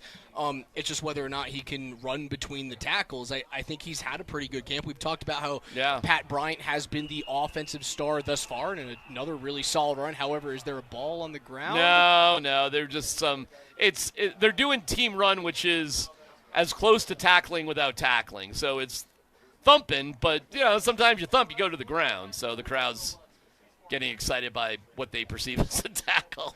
It was just a thump that went Will past Lutz, the ground. so the field goals are... Did he put one on top of the building? So the actual uprights are on the east side of the facility, kind of right in front of us. And there is a safety kicking net behind the uprights, as you see in most NFL stadiums. There might be a football width gap between the pole and the net. He put it between that. It hit the top of the roof, came down, probably hit the security guy in the head, and then jumped on over. By the way, Will Lutz will do an interview with Vic Lombardi later on today. You can watch that on Altitude TV. Nice. Well, I'm sure we'll have audio of it at some point. Well, Will Lutz was in Canton. He went. Yep. He's a New Orleans Saint with Brees. As was Adam Troutman for a very short period of time. He did not go to Canton, so look forward to hearing that conversation.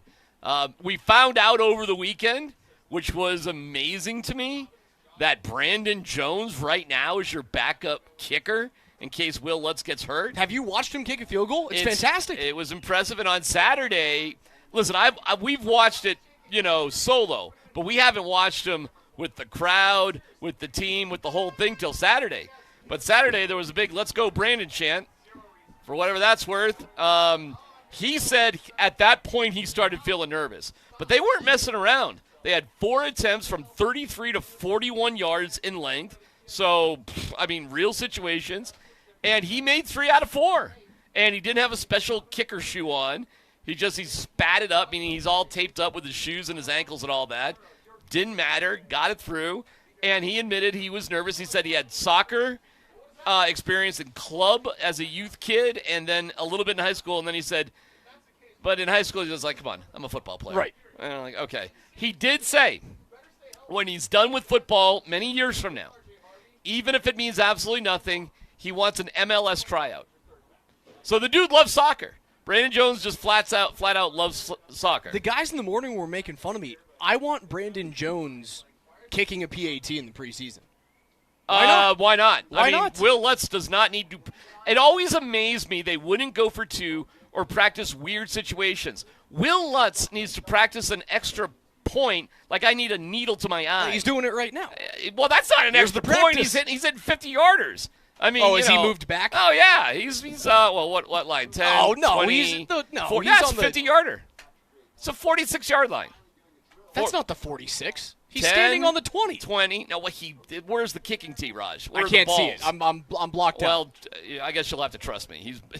Listen, he can kick 50-yarders with one step without even thinking about it. Like, what you need practice with is the rest of the operation. That's what you need practice with. So if you want somebody else to kick the ball, who cares? Like, you need to be in that situation. You mentioned that Brandon Jones was, you start to feel a little bit nervous. Like, you know what's easy? A 5-foot putt in golf when you're playing with your buddies. You know what's not a 5-foot putt when the gallery is 7 people deep, and he made that 3. putt is $1 million. What blows me away was the detailed explanation why punters from Australia suck at kicking field goals.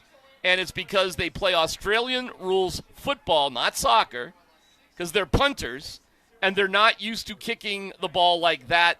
So they say they have practiced drop kicks with Crawshaw, and it would be more likely that Crawshaw would do a drop kick for an extra point than and Brandon Jones theoretically would do the extra points. Now, they talked about we've tried out other guys, which I don't know. I'm not calling them liars, but you got to give me a break. Like, who else have you seen out here, aside from Malcolm Roach, as a joke kick at 15 yards? Nobody. So you find out new things in camp, and, look at – where is he kicking that from? I mean, that's a 60-yarder, right? It's sick. That's Will Lutz. He's just, goofing around, booming 60-yarders, like, in the top part. He's going back further. Grizz, what yard line do you think he's at right now? What yard line, seriously? It's getting close to a 70-yarder. He's at the 50. He's either on the 50 or on the opposite side of it. Yeah, so this is at least a 60. He's at the 50?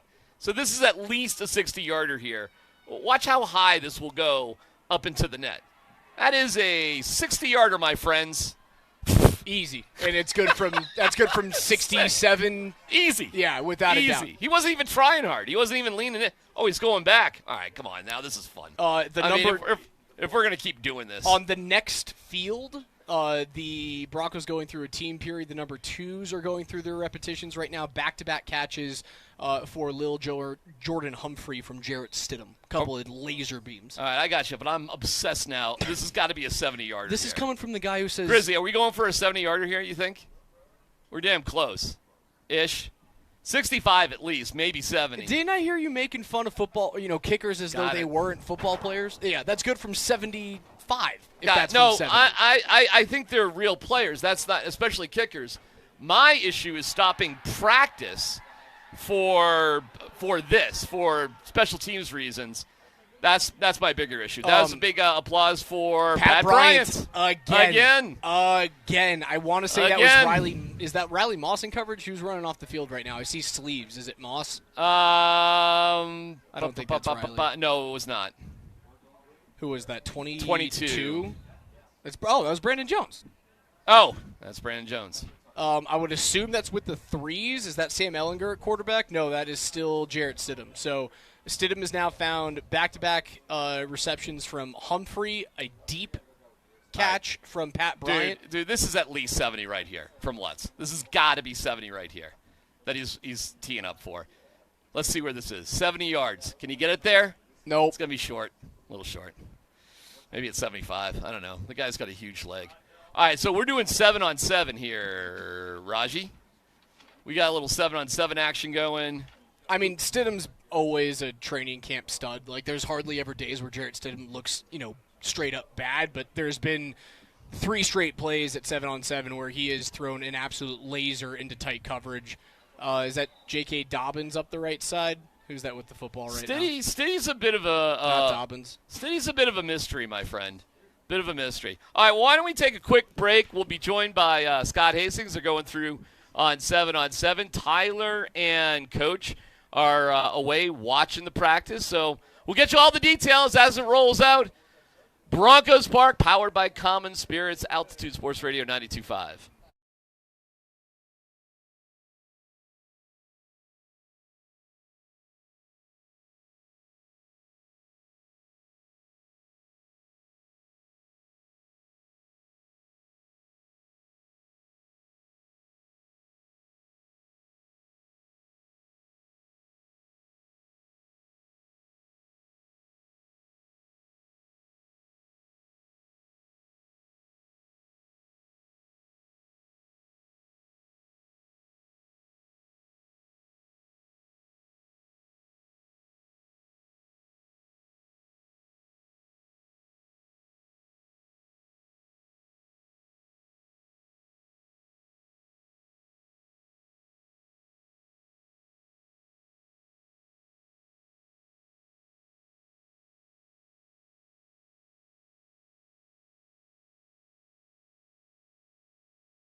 It's Altitude Sports Radio 92.5, Broncos Park, powered by Common Spirit, out here for training camp coverage. All of our coverage brought to you by our friends at Ramos Law. Raj alongside DMac, Coach Sanford, and Tyler Polumbus have moved on to go watch. Our first team practice is now come and gone, a 9-on-7, like an inside run drill. We saw R.J. Harvey break a long run there.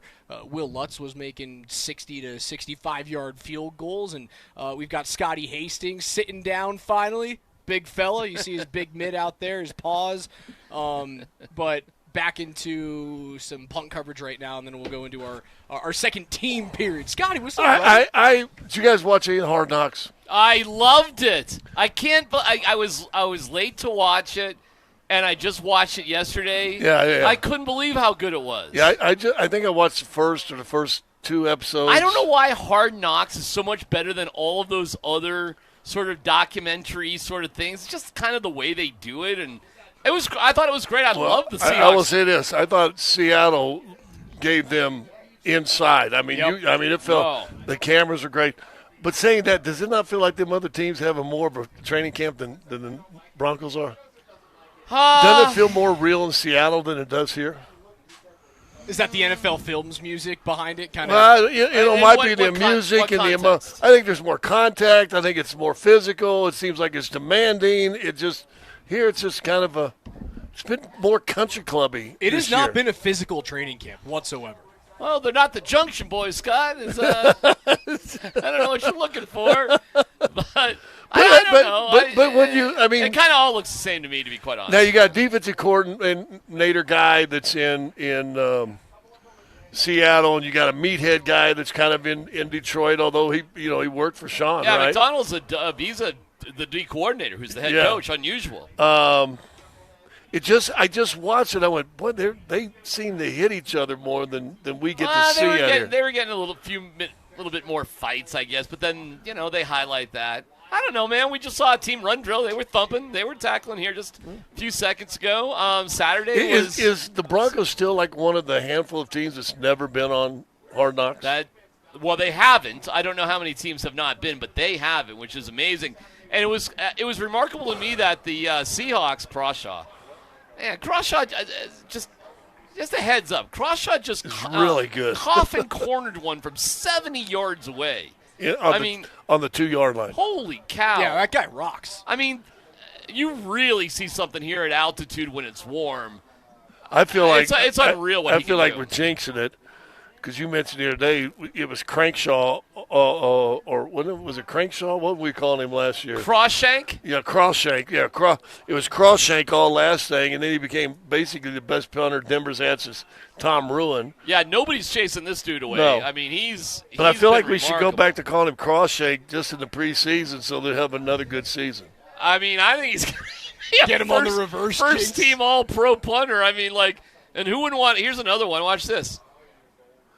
I kind of mishit that one. Didn't hit it as good. It's not bad. Heels are on the 9. But sometimes they'll work on hang time. They just want to get it up high. Force and then the guy catches at 10. They want to force more fumbles. Yeah, you want to talk about something that I'm not worried about this year? Punting. Yeah, I'm not worried about punting. I'm not worried about Will Lutz either. So and I'm not worried about Mims returning. He's back here today. Mims is in practice. He is participating. But he participated at the beginning of practice. He then moved on to the far field with Pat Surtain and Luke Wattenberg. By the way, I'm watching Surtain now. He has taken his pads off. Okay. Yeah. So he was here for walkthrough, stretch, a little individual. Then he went some conditioning. So I think this is the good soldier practice. I think Sutton got 3 days in a row. I think Surtain's now getting 3 days in a row because this is what he did on Saturday as well. You were here Saturday without the teacher here. How did the substitute teachers? You wouldn't know the difference. Yeah, because you know what? It's not Seattle or Detroit.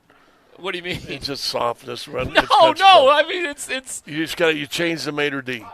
You change the maitre d' Well, on Saturday. I'll tell you this: VJ won the day. I mean, he had a better day than Davis Webb because the defense played better than the offense, and so Would you say that's been that way about 85%? It's been a full week. 90% of the time. I mean, first 2 days I give it to the offense a little bit. Yeah. But then they kind of buckled down on that Monday, Tuesday. Yeah, well, and it was like, see you later. This defense is really good. It's more along the lines of what we saw last year during training camp, which was defense dominant.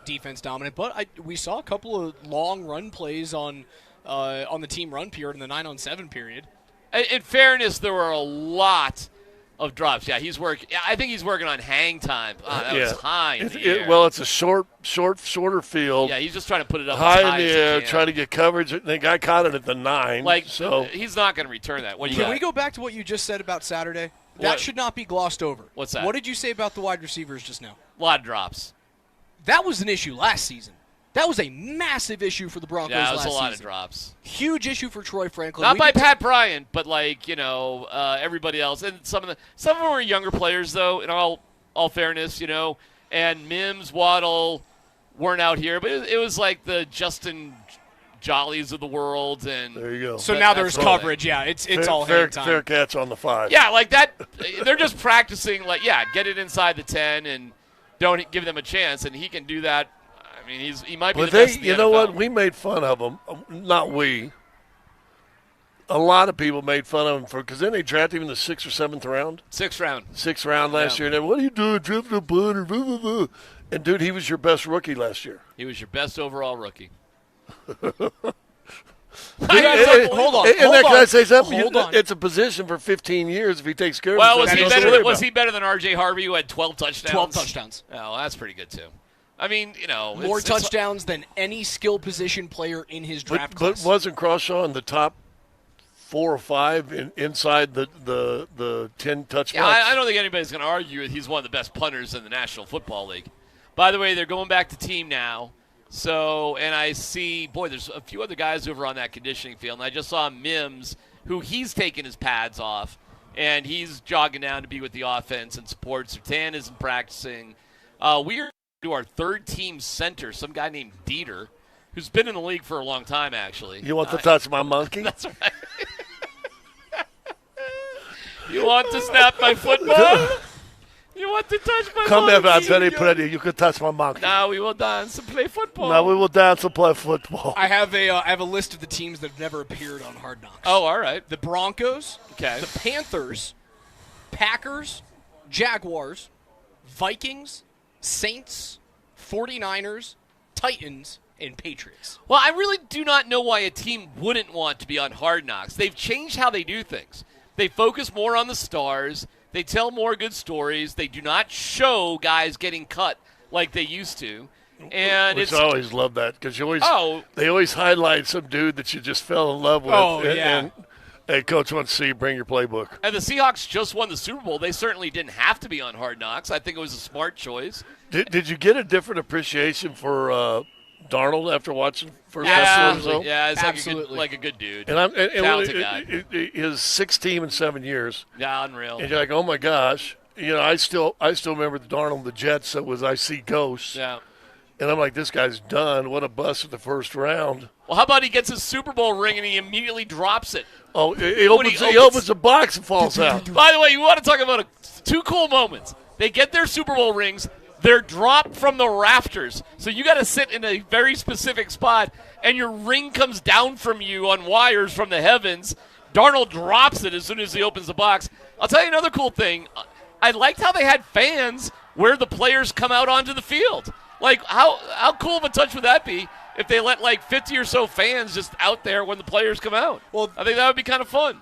The Bills also opened up Highmark Stadium over the weekend. They had a little preview event where they, ran out in their god-awful Nickel City That uniforms. was almost a disaster from start to finish. The uniforms look awful. Their Jumbotron screens are small Miniature. in that stadium. There's a bunch of obstructed views in the stadium. It's not a roof or retractable, meaning they can't have anything in Buffalo there aside from the also what do we put in Buffalo? Let's be very honest about Final that. Fours. You're going to put a Final Four in Buffalo. I don't know, you and I spent a lot of time in that area. You want to be in Buffalo for Sweet 4 16s? weeks? I don't know. They've had tournaments in Buffalo before. They could put a Sweet 16 at the Carrier Dome. I don't know, Raj. Taylor Swift in February? I don't know. Whatever you can do. Who knows? That was a disaster for them. Why would you build a $2 billion stadium and not give yourself an option with the roof? Because you didn't want to spend $3 billion. Well, okay, whatever, man. And I do believe half of that was footed by taxpayers. Oh, it might have been more than half of that. More than half of it? Oh yeah. They couldn't. They weren't financed. Can't put up $2 billion for that. No, they're not rich like that. They're rich, but they're not like that. They're not like this. They're not. Nobody's like this. But that's literally nobody's like this because they're the wealthiest in the NFL. They continue with team. Scott, what are you seeing over there, my friend? What are you looking at? Well, a couple run drills earlier. I think they're just, and I don't say this in a negative way, kind of going through the motions. It's definitely an emphasis on running the ball here today, by the way. So you got some thumping today. You have more physical play today. It's maybe not the most fun thing to watch, but they are work and run.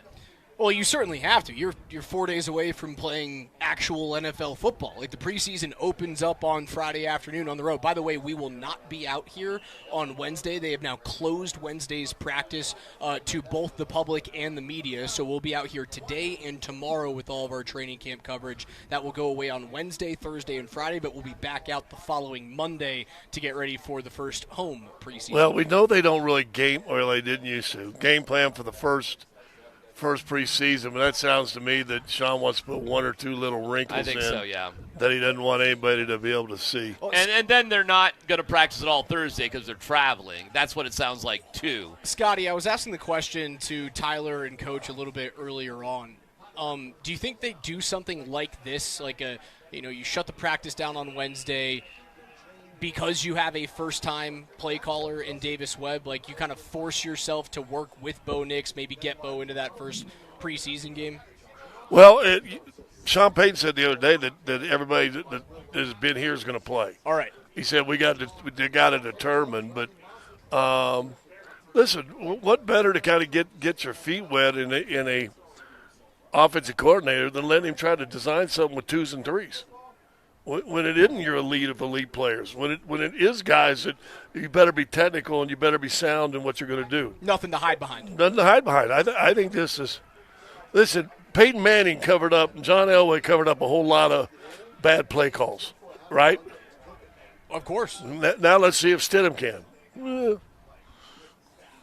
Those number 2 reps on Saturday for Sam Ehlinger – again, just rotation. When do we get to the point where Sam Ehlinger taking 2 reps is real? Is concerning for Jarrett Stidham? Preseason game. If he's in before Stidham in a preseason game, then I think it feels a little bit more real. That's when we're talking about, hey, they're going to be saving $3.5 million. They now have their because even on Saturday, although Ehlinger did take the 2-minute drill.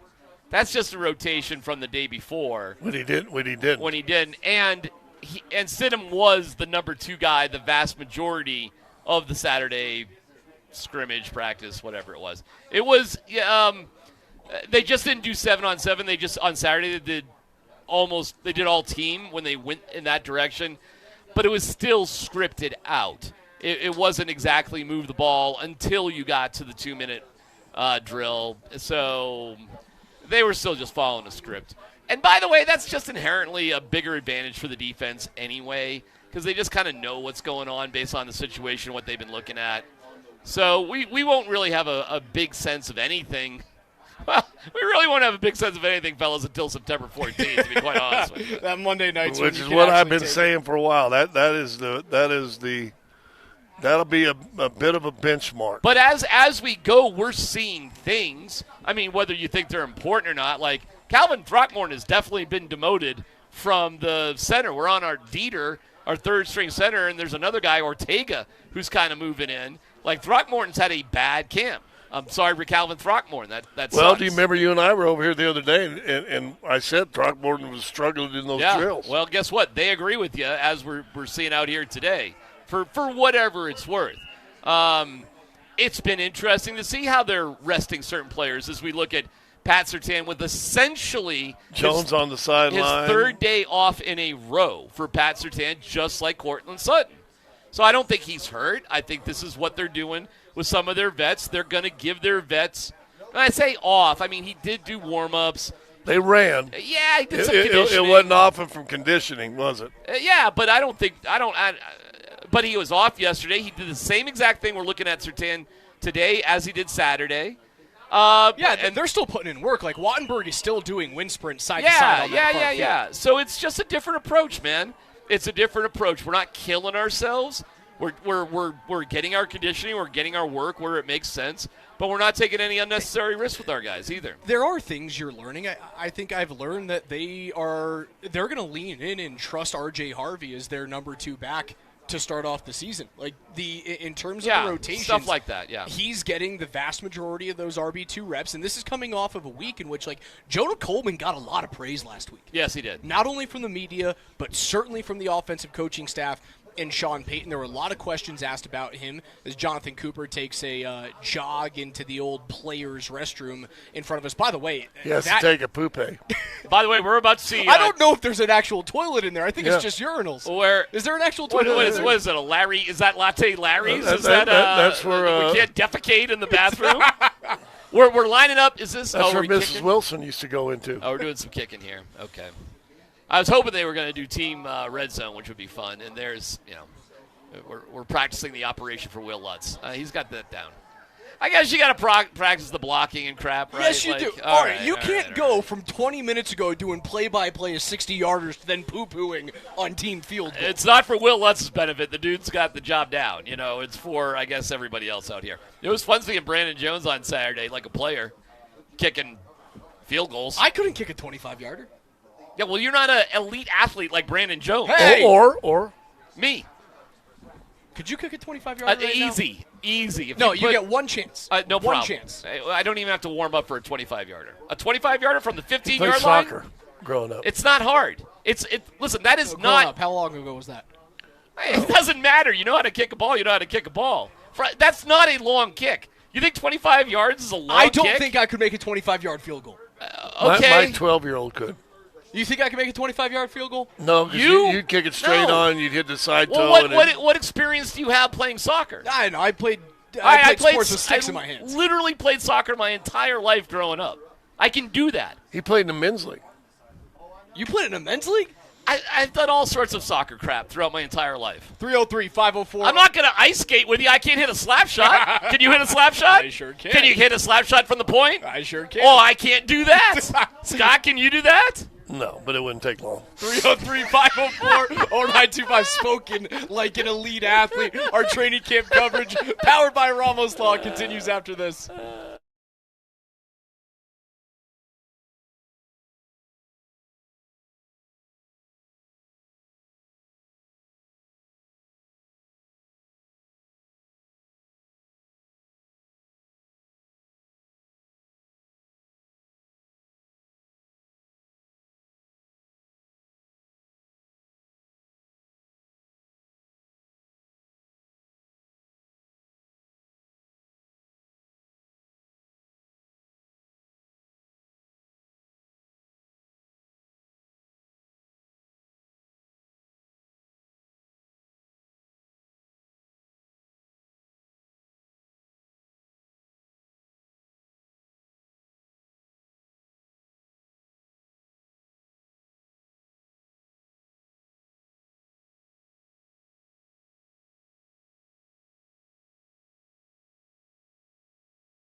Man, Patty Ice has had some really, really good practices. I think, when Jalen went out for a couple days, or Cortland, him, Troy, they really stepped up and made some plays down the field. I think Pat is very, very savvy. He's smart. When he catches the ball, his feet are on the ground. And it's the things we were attracted to whenever he was coming out of Illinois. And it's really, really cool to see him take another jump this early in the year, too.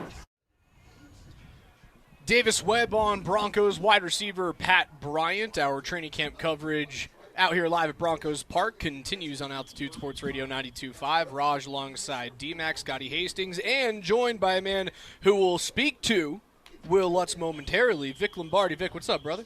One of the most underrated positions in all of sports, and I know DMac doesn't tolerate that kind of talk. He thinks kicking is easy. No. Oh, my God. Go ahead. All right.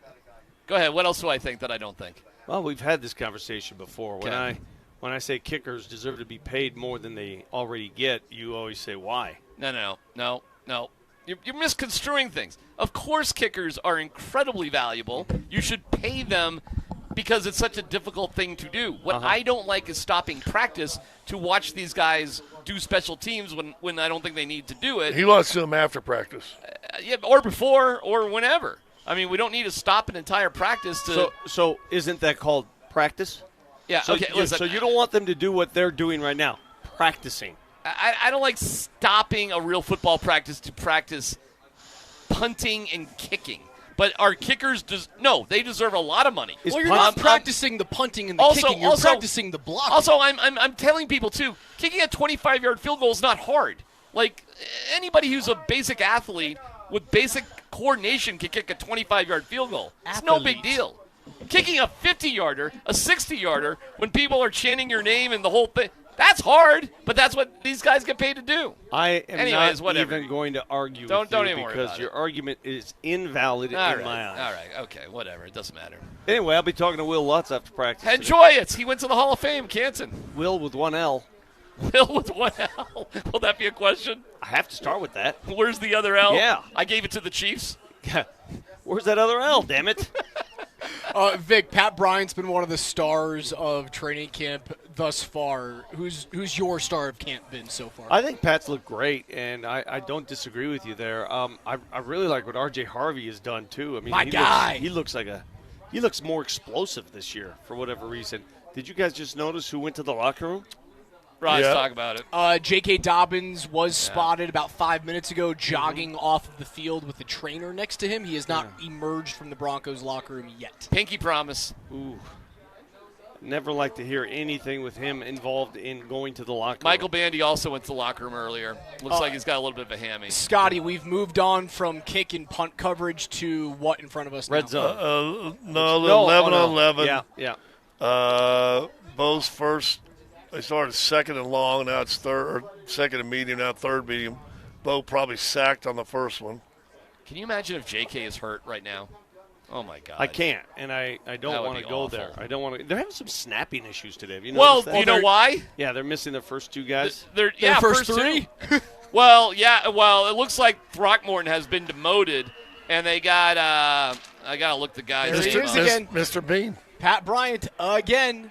They got Michael Dieter, Vic. Michael Dieter, 8-year vet center, who's snapping. So, and Throckmorton has been kind of miserable with Osweiler, with Stidham this entire camp.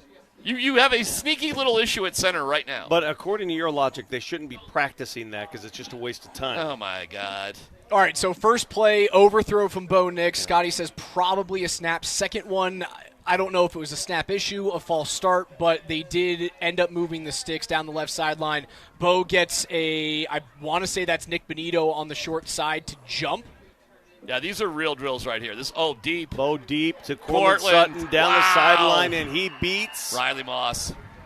That is not 31. Riley Moss is wearing blue sleeves today. 31? I saw one. 31 is Chris Abrams-Strain. Oh. Nice little back shoulder throw to Cortland Sutton. So but back-to-back. Is that what Sutton does? Games. He's never really open. Not really. But he always catches the ball. It's always contested. This is why Sutton is still receiver one. Right. Because if things go awry, if heat is on the quarterback and he needs to throw it up, would he rather throw it up to the big guy or try to, thread the needle to the small guy.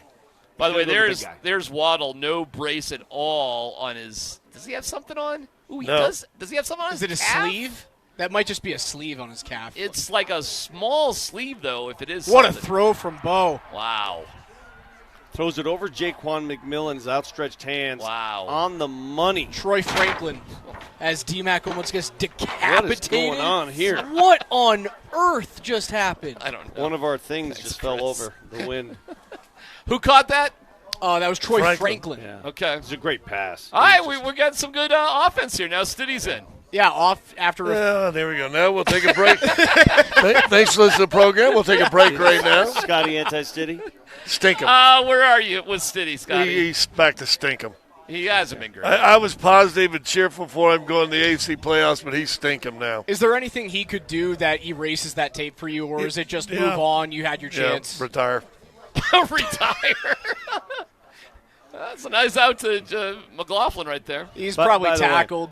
By the way, well, that's why you thought they had a chance this year because you think Bo's the king of the underthrows. He's a super king. So, and yet he got all panicky last year and cost you a game. The AFC Championship is the best argument known to man about why there needs to be a roof on the stadium. Because ask any Bronco fan, if I gave you a roof on that stadium, would you have a better chance to beat New England? 1,000%. Okay. So they didn't play in that condition, right? No, but I'm just asking you, though. If you put a roof on the stadium, would you have a better chance? I'll ask you this. If Stinkham doesn't throw it backwards and cause a fumble, do you win that game also? Yes. Probably. That's true, too. If Sean Payton goes for a field goal instead of foolishly going for it on 4th down and you're up 10-0, do you go to the Super Bowl? 1st and 10 from the 33-yard line, and your first play is a 4-yard run backwards. I mean, there's a lot of things that went wrong. Right. So, is what it is. If there's a roof on the stadium, yes, you've got a very good You're chance. an idiot not to put at least a retractable roof on any new stadium. What Buffalo did is an embarrassment. Yeah, they only salvaged like the top level. It is idiotic. What is By that? the way, I have shoveled. And I've done that. I heard you guys talking about that this morning. Did you get paid? Yeah. Well, they paid you like $10 an hour and a ham sandwich back in the early 90s. Okay. And I thought it was going to be a bunch of fans. No, it was sad. It was a bunch of people who don't have jobs that need $10 an hour and a ham sandwich. It's not a tailgate. They weren't Bills fans shoveling. Which they were is why people that you were needed- there. I was there for a rah radio stunt. Like, got yay. you.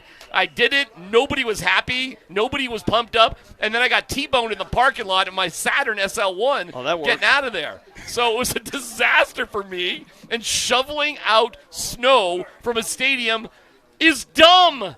You live in a dumb place if you have to ask your fans to shovel out your stadium. You can't change the weather. Only total morons would build a stadium in Buffalo that doesn't have a freaking roof when you have Josh Allen as your quarterback. Why would you drive a Saturn in Buffalo?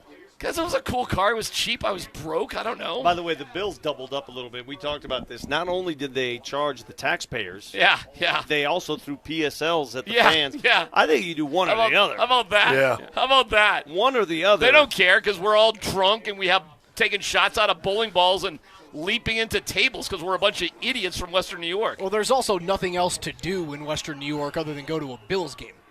And maybe go get some dinosaur barbecue and have some wings. Wow, that's there it. you go. That Go last watch the Sabres. That You last can play, watch the Sabres. Last play is why you can't trust training camp football. That would have been a sack, as you all well know. That Yeah. took 6 seconds for Jarrett Stidham to release that ball. He would have been down for the count. Now Ellinger gets in there. By the way, we going with Ellinger or Ellinger? What do we decide? I think it's Ellinger. Yeah, I thought it was a hard G. hardcore. Gah, It's like Tigers. gah. Hey, isn't the depth chart supposed to be released today? Oh, or is it tomorrow? really? Well, it's game week. They I gotta did release, not. Yeah, they have to release it game week. I saw fans walking out, and they had one of those little placards like you get on game day. I'm just wondering if you're going to – That's a sack. That's another That's sack. a sack. I agree. Are you going to munch on a K. Adams Voodoo Donuts donut at some point? Yeah, I'll give you one chance or one guess are you as to talking why Mike Sanford and Tyler Polumbus aren't here right now, and it's not because they're watching football. What are they Kay doing? Adams is here for Yeah. her yearly visit. Okay. She brings boxes of Voodoo Donuts for the media. Uh-huh. She has every single year. She puts them in the media room. That's nice of her. And Sean is always on his best behavior when Kay's here. I guarantee tomorrow's shows are going to be ripe with content because he's going to say something. That's right. Without a doubt. He's going to say some things to her that we will use as content tomorrow. He has every year. Yeah. He has every year. All right, we'll take a quick break as they go through team. as we're in the later stages of practice. This is Altitude Sports Radio 92.5.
Thank you to our great friends at Ramos Law, injured in a car accident, ramoslaw.com.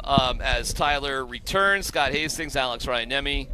Sanford is still out there. Thanks for Vic Lombardi for stopping by. Just some notes. Earlier today, we saw Michael Bandy sort of favoring, it looked like his left hamstring. He went into the building. What's got me concerned right now is J.K. Dobbins, who it's been reported, Raj, has gone into the building. Is that correct? Yeah, Zach Stevens. I also saw Cody Rourke, tweet that out. It was probably about 10, 15 minutes ago that he jogged off the field with trainers. He has not returned, so the pinky promise is in jeopardy. Wow. Could we be You guys, with your injuries and your freakouts, you guys both went to Syracuse, right? Yeah, you think that's we know how to play the game? You think that's a common thread? Was there a class about that? Sure was. Yeah. Somebody walked off. We just been talking about half the vets get half the practice off every day. He decides to go in and get some treatment when he's off practice. It's called Freaking Out 325, Professor Tirico. It's a remote class now. Oh, okay. And like juniors and above? That's upper level. That's upper level. Like graduate level. You couldn't level. handle freaking out as a freshman or a sophomore. No. You gotta amp up to that. You gotta take sentence structure as a freshman. Yeah. TRF 235, freaking out 325. Well, 101 is there something there? Oh, Com 107 with Professor Mason. If you couldn't pass that class, I couldn't. But listen, idiots could pass that class. Let's move on to what's happening out here, or we'll bore you with more Syracuse curriculum if you really want us to.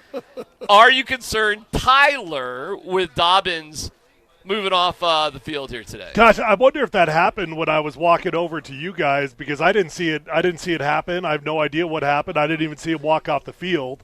So without putting my eyeballs on it, I don't really know how to put an indicator on my concern level. I will say this: it seems like everybody that's gotten hurt in camp, I think the lesson from Sean has been relax. Nothing to see here so far. So hopefully JK's in that camp. We see Jalen Waddle, and I'm trying to see if he's got a little something on his right leg, like lower part of his calf. Mims has a pretty large sleeve up and down his leg, so maybe that's not a groin thing. Maybe it's a leg. It looks like he's wrapped a little. Or no, maybe he has nothing. What do you got there, Raj? I think those are tattoos. Got nothing? Just tattoos? Okay. Those are tattoos. He's got nothing on his legs. So Waddle was. So he does have a sleeve. Well, all right. Yeah. He was jogging a little bit on Saturday. He looks to be in a pretty good mood. So maybe he's close, I hope. Sean said 4 or 5 days, so maybe Sean's right on that. Maybe we see him tomorrow. Mims looks like he's going to be okay, too. Surtan's taking a vet rest day, and the way they do it, they do some sort of conditioning, then they get out of their pads. It still is the nothing to see here camp. There's been one catastrophic injury, and that was Matt Henningsen. I will say one way to lower the concern level on injuries is just give dudes days off every other day, and then you never know who's having a day off and who's hurt. I guess. You're just playing the cup game with players? Yeah. But center's an interesting one, although Wattenberg is out here, right? So No. Wattenberg's not out there. He's not out here at all. He's not. He was out here working on the far field. He was not with the team. He was doing a rehab recovery. And he is back with the team watching, but he was not participating. But Forsythe is a new one. Has Forsythe been out here at all? Or we have not seen Forsythe whatsoever? I have not seen Alex Forsythe the whole day. Man, what mysteries are we trying to figure out here? How do we even try to figure these mysteries out? I don't know. Figuring out mysteries, 201. Well, the Scooby-Doo class. Scooby-Doo class. All right, right. Well, we're finding out who Michael Dieter is, and we're figuring out that Calvin Throckmorton is. Michael Dieter and Bo Nix did have a ball on the ground today, though, so that ain't good to see. Well, you can't be surprised by that. I mean, we didn't even know there was a guy named Michael Dieter on the team, and now he's taking #1 reps with Bo Nix. Tyler, what we saw from back here was a good long run from R.J. Harvey. Gosh, I was wondering if anyone was going to ask. Yeah, thanks. Yeah. So what did you see out of R.J. Harvey on the inside run drill? And then the first-team offense in our last team period, Bo has an overthrow on his first and then 3 straight really good completions down the field. So the main observation of the day is that they are trying to run the football today. I've never seen a practice with so many runs in it. Matter of fact, I don't know for a fact, but I think that they've had 2 team run periods. Yeah. Very unusual. You do not see 2 team run periods. Sometimes you'll see a 9-on-7 in a team run, but unusual to see back-to-back team runs. So they're running the heck out of the football. not overly successfully.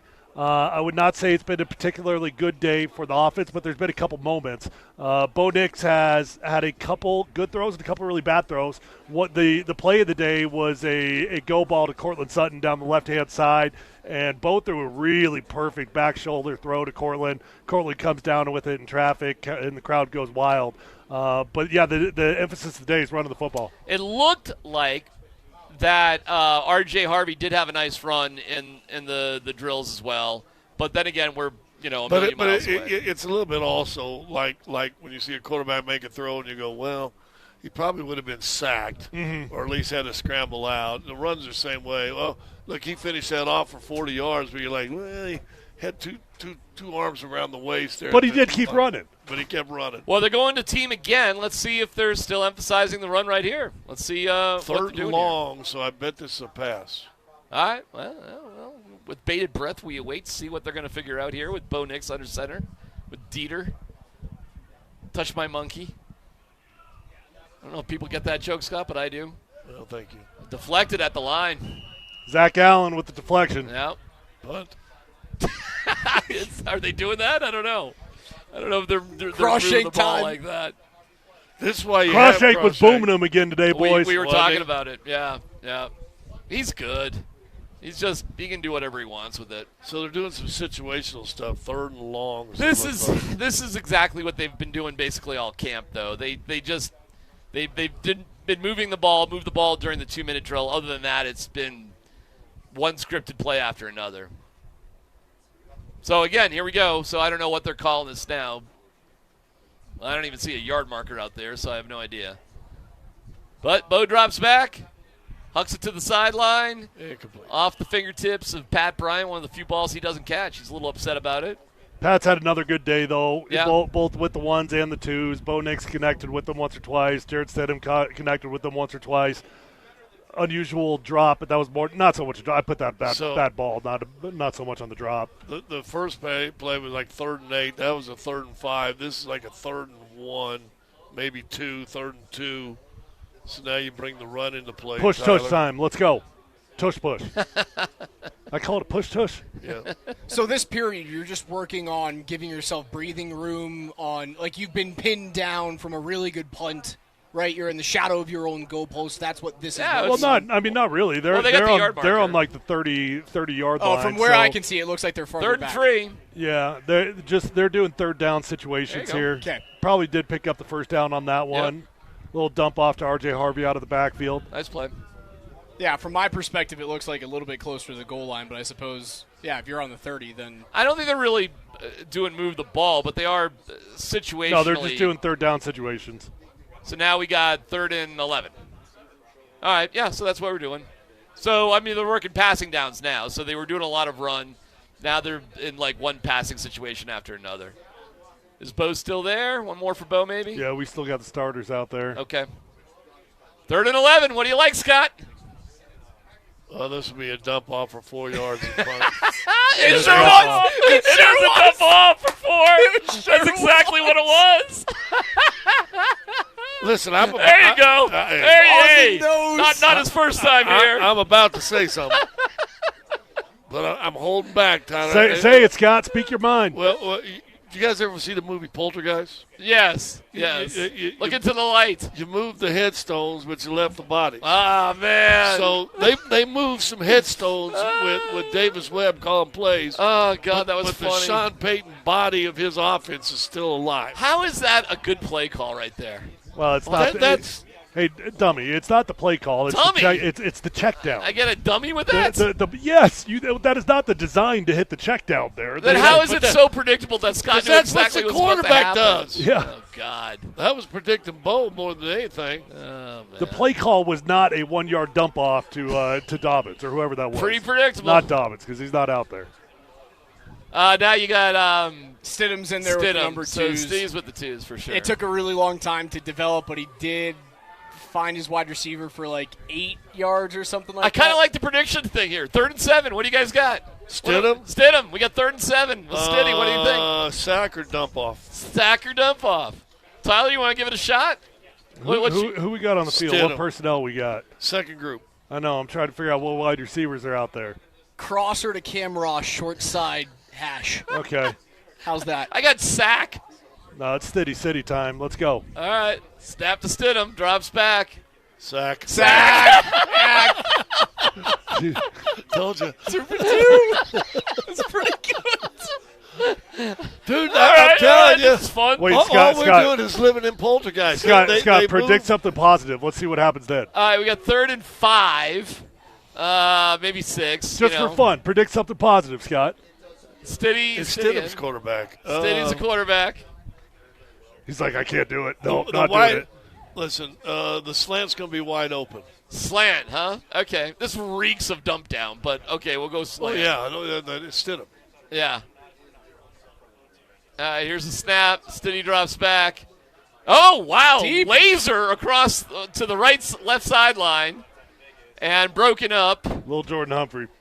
He had little Jordan in his targets. He was going for it. Yeah, anything over 15 yards, Stidham's ball tends to float. It would have definitely been a first That down. was a floater right there Yeah, for sure. Yeah, I took a long time to get there. I watched him down here. They were throwing, and I'm like, and they're all throwing little 20-yard outs, and I'm like, well, Stidham ball floats a little bit. All right, here we go.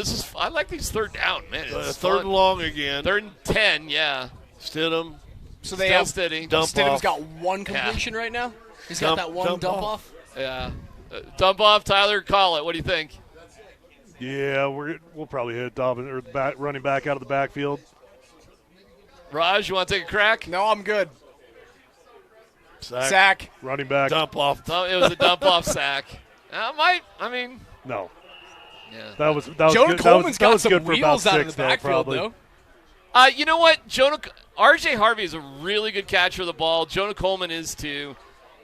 And by the way, if You got two pretty good running backs there, in R.J. Yeah. Harvey and Jonah Coleman. I don't know what's going to end up happening between the two because Jonah's looked great and he's looked as good as he possibly could early on in his rookie training camp. But R.J. Harvey's looked really good also. I think we've been talking so much about Pat Bryant today that Harvey does need to get talked up a little bit more. They are leaning on him. He's getting the vast majority of those running back 2 carries. Now, I know that they'll play different roles on this team, but as much love as Jonah Coleman has gotten so far, dude, they're going to lean on it. 3rd and 5, Ellinger.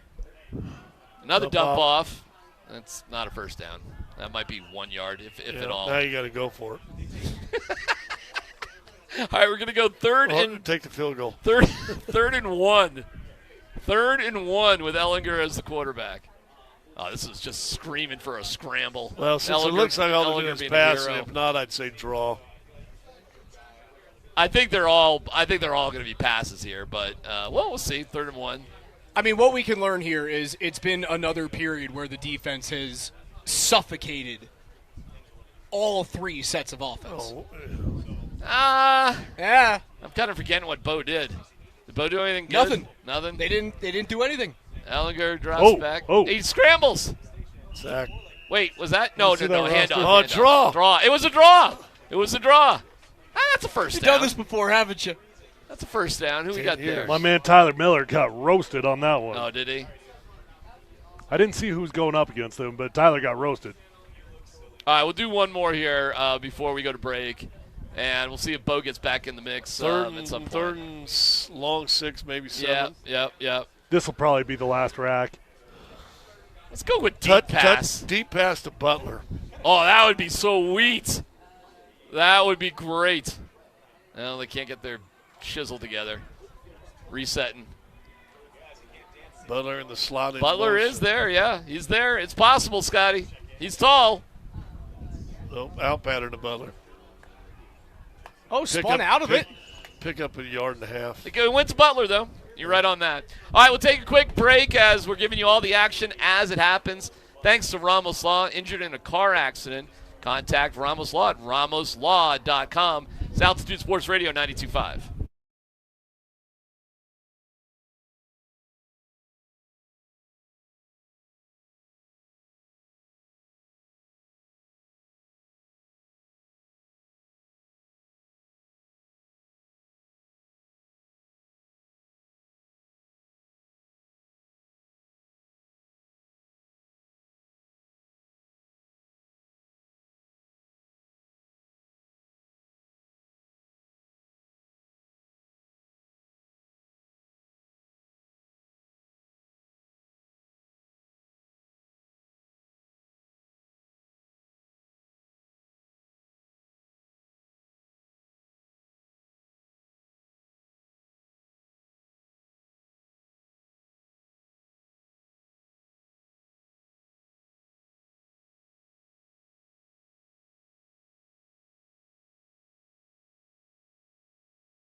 Interesting drill right there. So it was a team period.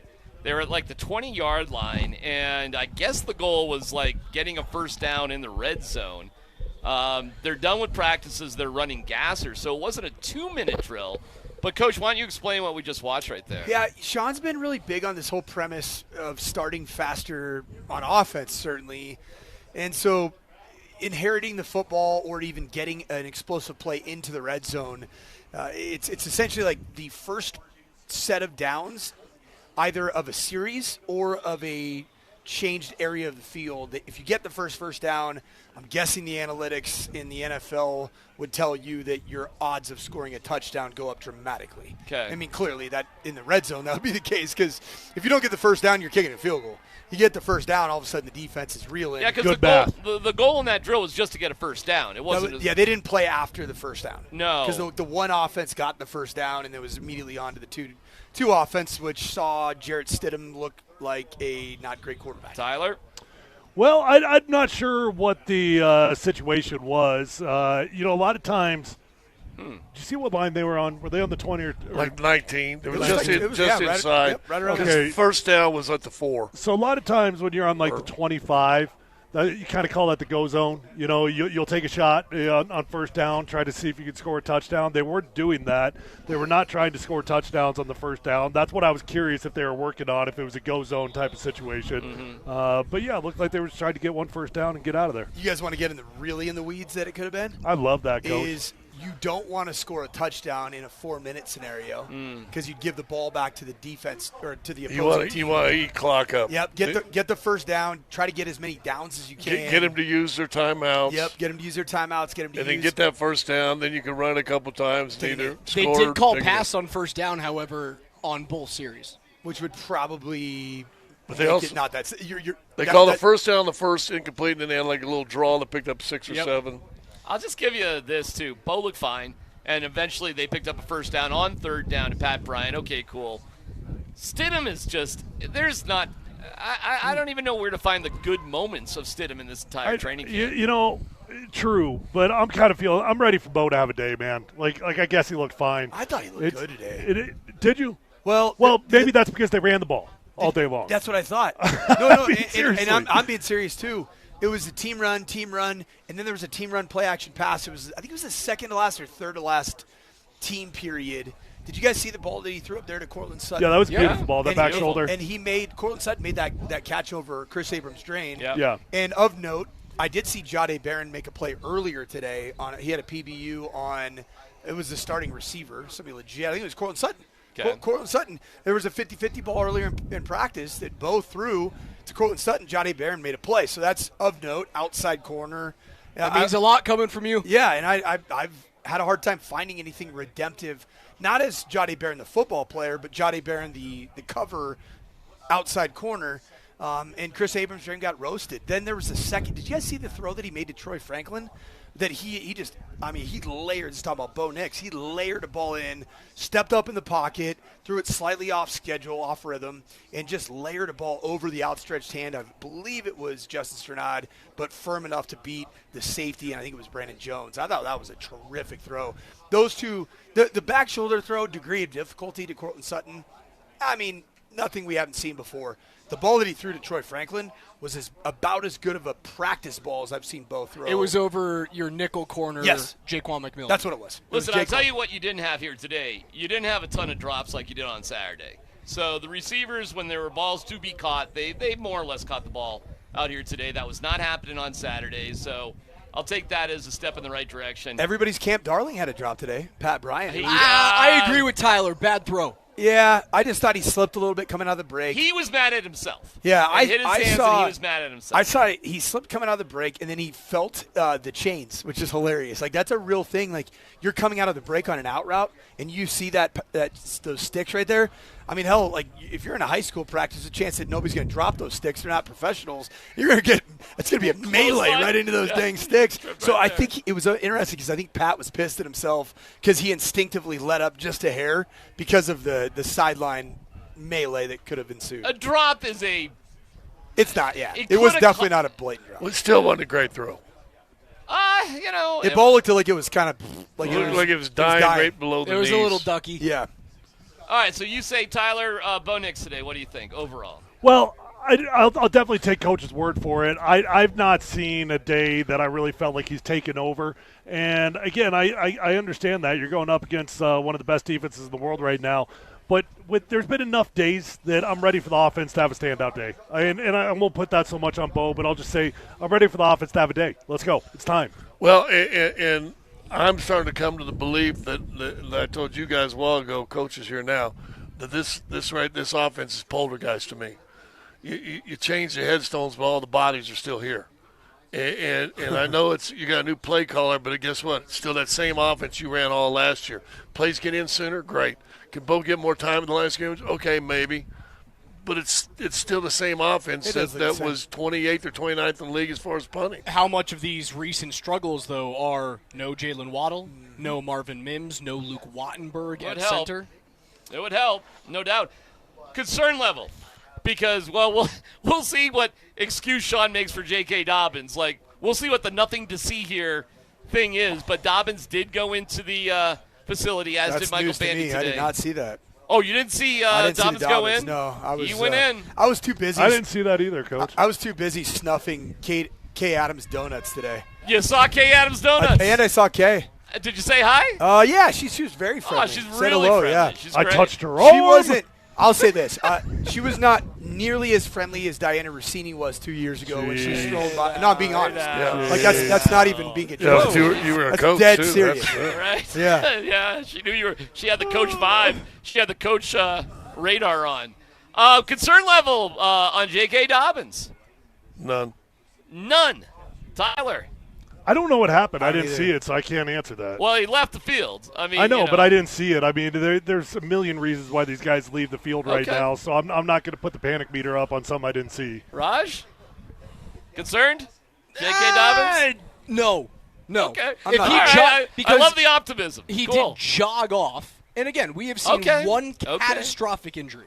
And the pinky promise was, I'm playing 17 games. I don't care if he plays Friday against Atlanta. I don't care if he plays in week 2 or week 3 of the preseason. If he is healthy on Monday night at Arrowhead, the pinky promise is still good and alive. It seems insane that J.K. Dobbins would play in the preseason.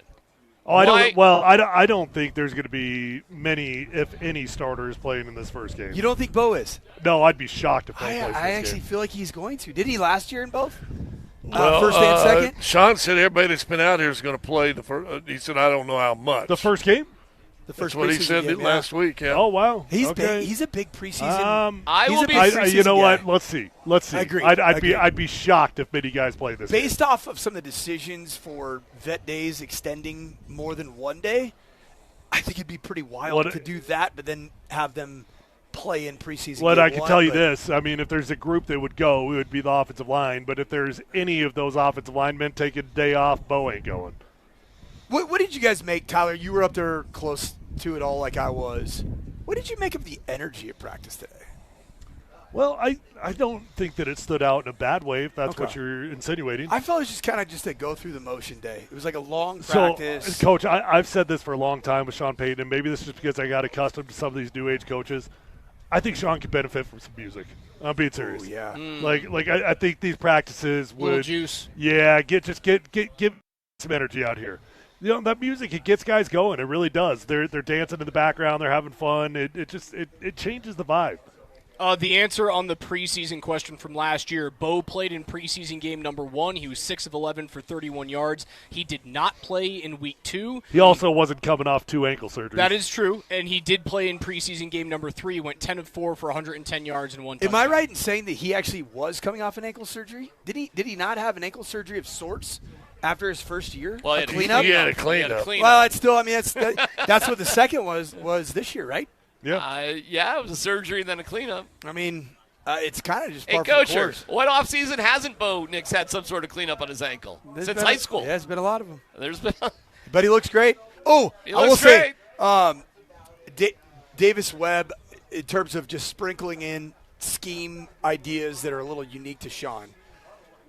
We were watching, and Bo Nix actually ran a quarterback design run. Oh, yeah, we saw that, yeah. And I don't want to get too descriptive because, obviously you're not you supposed don't want to. Yeah. But what I would tell you is that it had Texas high school football written all over it, which was kind of cool. It's a scheme that I have not run a ton of my career. I have run it, but if you go to a Texas high school football game, you will see that scheme run ad nauseum. So that was kind of cool. It's perfect for Titus.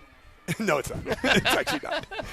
I know. Titus not running that? No. Are we being protective of Titus? No, it's just a little bit more of a I don't know if it's perfect for Bo either, because I don't know if you want him running that. By the way, I don't want to go into it in too depth. He ran it well, though. He looked great. I'm seeing some interviews with Marshall Manning and as a 15-year-old freshman. And, he's doing interviews now and stuff. And the similarities to Dad at age 15 are like, crazy. Oh, my God.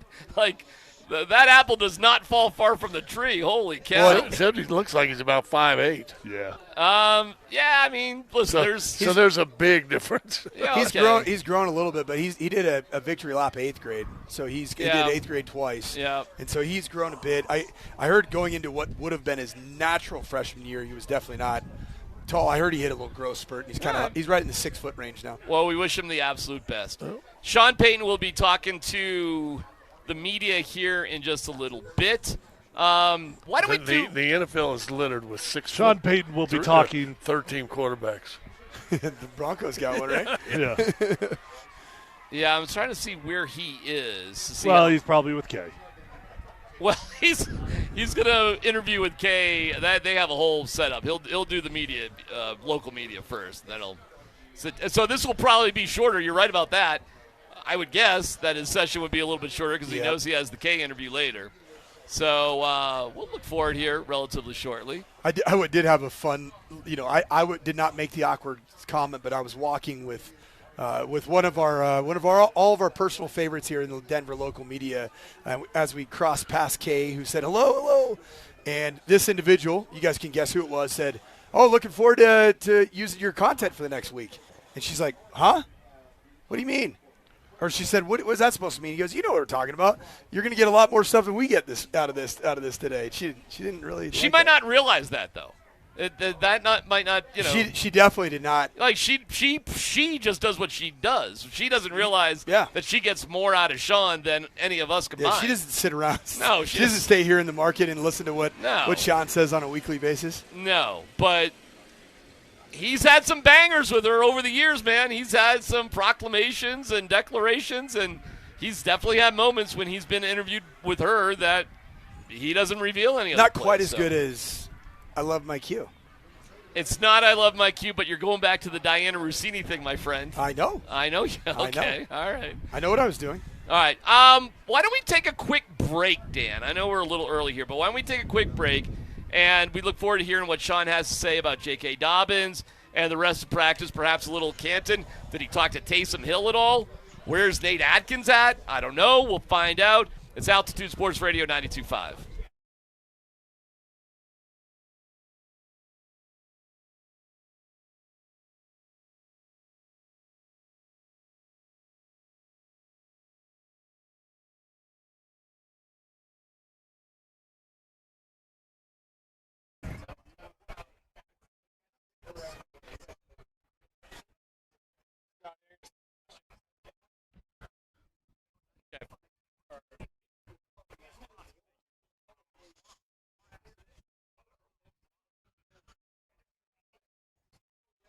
Hey, it's DMac for the Rocky Mountain Men's Clinic. Just because you're getting a little older does not mean you have to feel like it.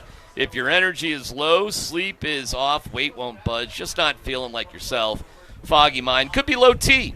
And at the Rocky Mountain Men's Clinic, there are advanced medical strategies featuring TRT, GH peptides, NAD+, GLP-1, PDA, and more. They treat low T and other hormonal issues to help you shed pounds, have more energy, enhance your body composition, improve sleep, increase your sex drive, and so much more. So don't be older. Take control. Get that man machine going in the right direction with the Rocky Mountain Men's Clinic. Go to RockyMountainMen'sClinic.com, take the low T quiz, and off you go. Cost $99. You get the medical consult, the T and PSA test. If you sign up for T treatment the day of your appointment, your visit is free. So don't ignore the signs. Call today and take the first step towards feeling better again. RockyMountainMen'sClinic.com, 720-440-7900, RockyMountainMen'sClinic.com. Featured therapies are compounded and have not been evaluated nor approved by the FDA. Provider prescription required. See website for details.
It is Kay Adams Day here at Broncos Park. You can see her set up, and she'll have Sean Payton on with her shortly. But first, he's talking to the local Muggles. Oh, my God. These freaking slappies. Oh, boy. Let's go to the podium and Sean Payton.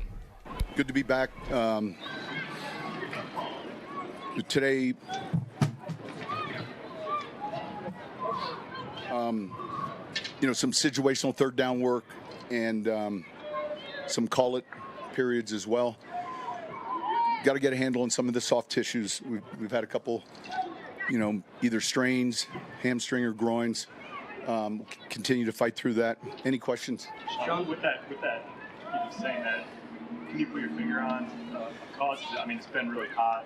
You made the transition. I don't think it's heat related as much as, you always try to look at your pre-practice routine, your hydration, obviously, and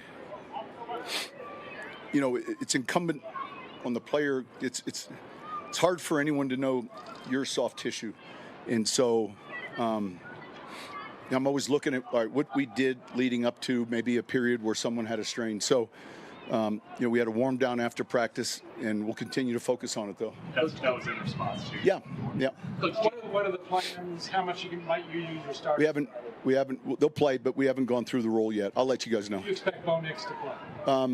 I'll let you know when we go through the roles. Yeah. JK walked off the field. How concerned are you with that? Yeah, it's soft tissue. I think he's going to be fine. We're just being smart with it. So it's back to what I was saying at the beginning. Sean, you haven't had a lot of firsts or unique experiences at this point in your NFL life. So what was it like over the weekend to have something you haven't done from that perspective? Yeah, I was telling the players, I'd been on a Saturday, when Bill went in, or Lake Cortez Kennedy, but to be there on that Friday, jacket dinner, to be at the hotel with, 130 of these players,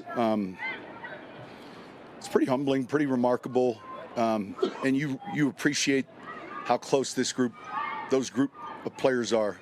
Even, I think there were 16 or 17 widows that come in, and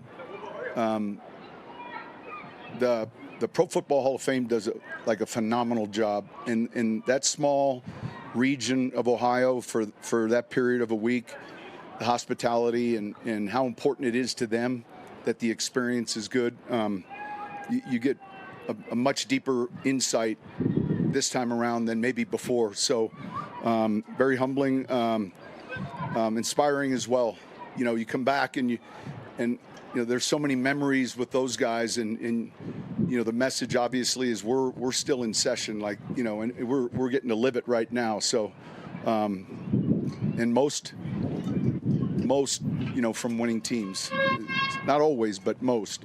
So very appreciative, and saw and met a lot of people that you grew up watching. That was kind of special. Coach, at the same time, how unique or bizarre was it to not be here for those?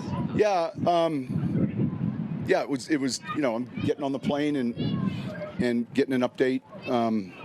It's unusual, but over the years, occasionally there's a time where you're away from the team for one reason or another, and so I thought we got more coaches than you can. We got plenty of coaches to handle practice and plenty of guys with experience, and so we were in good hands.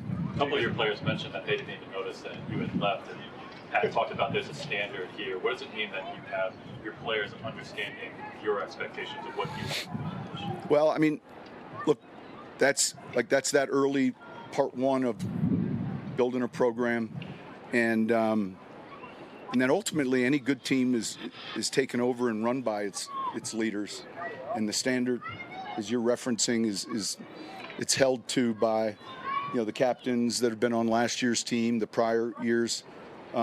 It's their team, so that's important. The first 2 weeks of training camp are always tedious. With the game coming up this week, does the process change at all in terms of less competition, more focus? It changes. Great question. It changes this week. The days but it changes Wednesday. Wednesday will be the first day we're holding up scout cards with Atlanta. Tomorrow will be still good on good, like today. So that day can change or vary in camp based on when that game is. But Wednesday is when you kind of flip the script a little. Do you do anything different from a planning standpoint for a preseason game, just with Davis preparing for a first regular season, or does it look about the same? I think it'll feel and look about the same. I mean, we'll go through where coaches are, and the big thing is, and let's not ever lose track of finding the right 53. And so in order to do that, as we get into the developmental players or the younger players, making sure we're giving them defenses, offenses, reps of things they know well so we can evaluate their ability. The first thing that can stunt that is complication, confusion, or they don't know what to do. And so it's making sure we're getting a good evaluation from these players. And then I'm sure there'll be some little nuances that'll come up, but we'll travel Thursday and play Friday. Okay, we're following Sean. He's still talking. We'll see what else he's got to say, but some takeaways there, guys. We have some clarification why Wednesday is canceled to the public. They are going to do a little game planning for Friday, and they're going to travel on Thursday. So, okay, we're going to shut things down. We're going to handle that differently. Tomorrow is just a regular practice. Like, we're going to get after it just like we did today. But they did do a warm down. That was a little bit different. Sean admitted it was because he's worried, Tyler, about soft tissue injuries. Yeah, I don't know that the warm down is going to help with the soft tissue injuries, personally. You're talking about a post-practice deal, right? That's what he said. Yeah, I didn't even notice that, to be honest. But, normally with the soft tissue, it comes down to wear and tear. I don't think it can be about wear and tear. The mileage does not seem too much on these guys. It can come down to the pre-practice routine for sure, more so than the post-practice routine. But, these guys are out here for so long. Even like the walkthroughs, that actually does get your body warmed up. It gets a little bit loose before you even start the actual stretch. Yeah, the actual stretch. So I don't know what they could be doing different. Well, he seems to, Scott, put the finger on the players right there. The players have to know what they're doing. They have to be aware. He actually kind of pointed, I think, at the players themselves. And J.K. Dobbins, it's a soft tissue injury. Well, as is Mims, as is the other two or three, right? They've all been kind of that.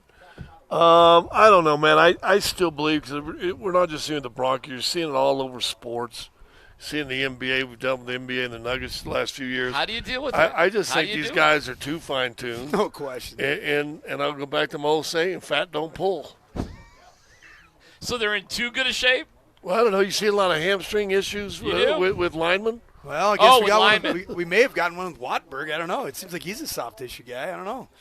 I thought Watberg was like his elbow. Is that what it is? I thought it was Shiraz elbow, yeah. I have not heard. So that's not a soft tissue. But, Scotty, I agree, man. Like, I think Sean's not necessarily pointing the finger at the players, like saying you're irresponsible. These guys are professionals.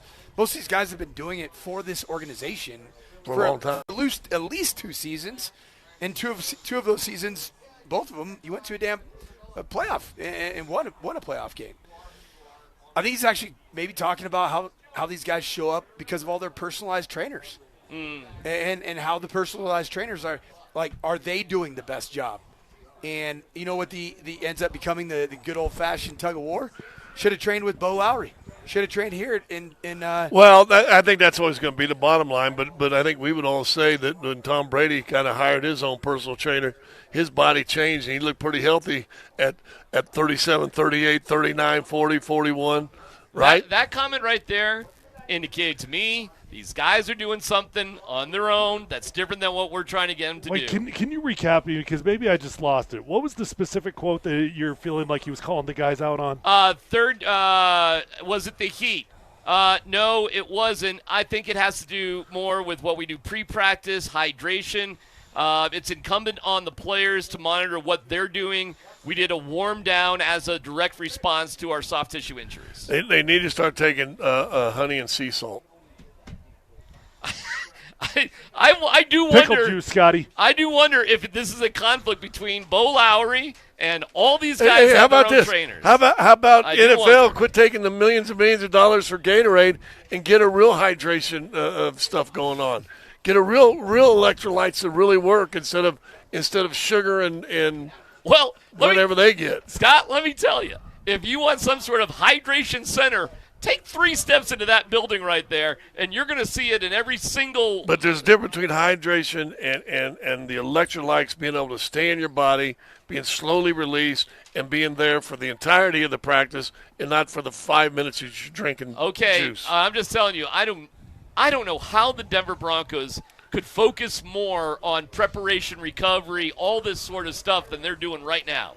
Swear to God. It's the most high-tech thing I've ever seen in my life, and it's the biggest How is it a big old cooler with a bunch of Gatorades in it high-tech? Because if you're on Gatorade and Powerade, you ain't high-tech. You're taking money. I'm just saying. But for them, it's about the millions of dollars that they've invested in the infrared saunas and the red light All of therapy. it. Well, get in there and the, do that. Zero, Well, They have it. But it's not working. It's not working. Well, right, we've invested all this money, all this science, and I still got J.K. Dobbins and Michael Bandy with a hamstring. But just because you got it, the player's got to use it then. They do. That's And what it felt like with, today. and with Yes. intentionality, right? Yeah. There's a difference between going in there and popping your feet up in the sauna, pre-napping and then and leaving, right? There's a difference, right? Are we pre-napping in the sauna these I days? don't know. God. I don't They know. do have sleep That's centers what in there. I do think that's what Sean might be implying right there. Is that there's not a lot of intentionality with their recovery. I think here's where it can get a little bit lazy at times, and where it is on the player. You can go through all the routines, right?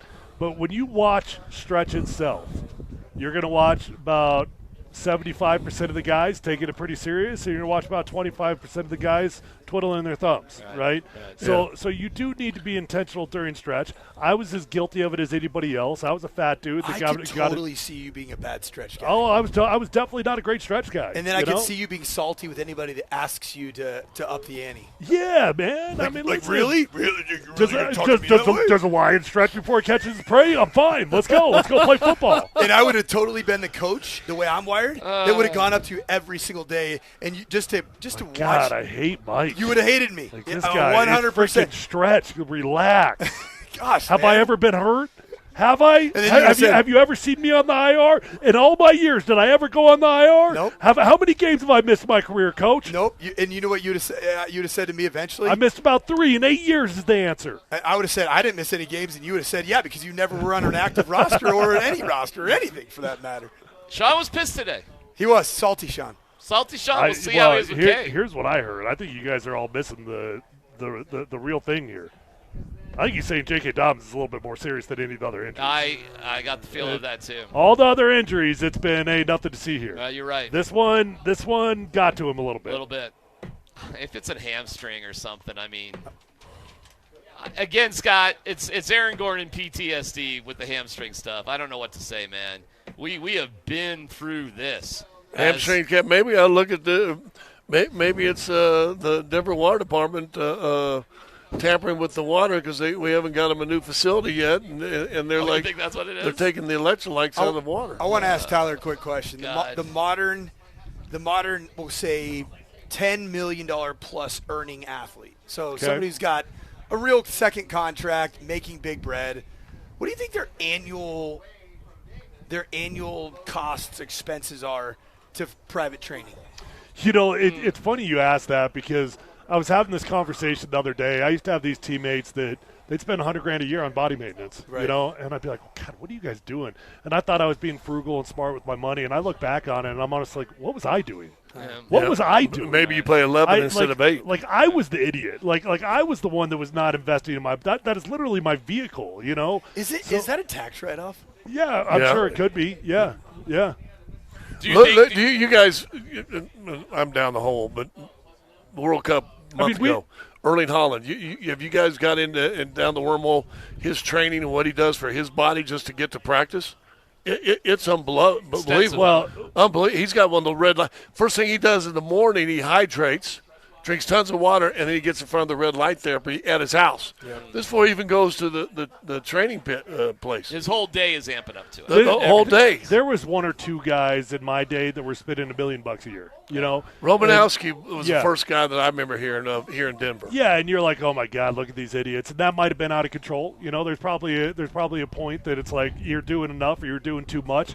But nowadays, I mean, I bet there's a lot of guys spending $1 million a year. All right, we'll see who else steps up to the podium. I think that's the headline out of today, that Sean is frustrated. Sean is frustrated by what's going on with his team in terms of injuries. And you're right about that. That was not a nothing to see here response to J.K. Dobbins. It's the first time all training camp that he didn't have a nothing to see here response. It's Altitude Sports Radio 92.5.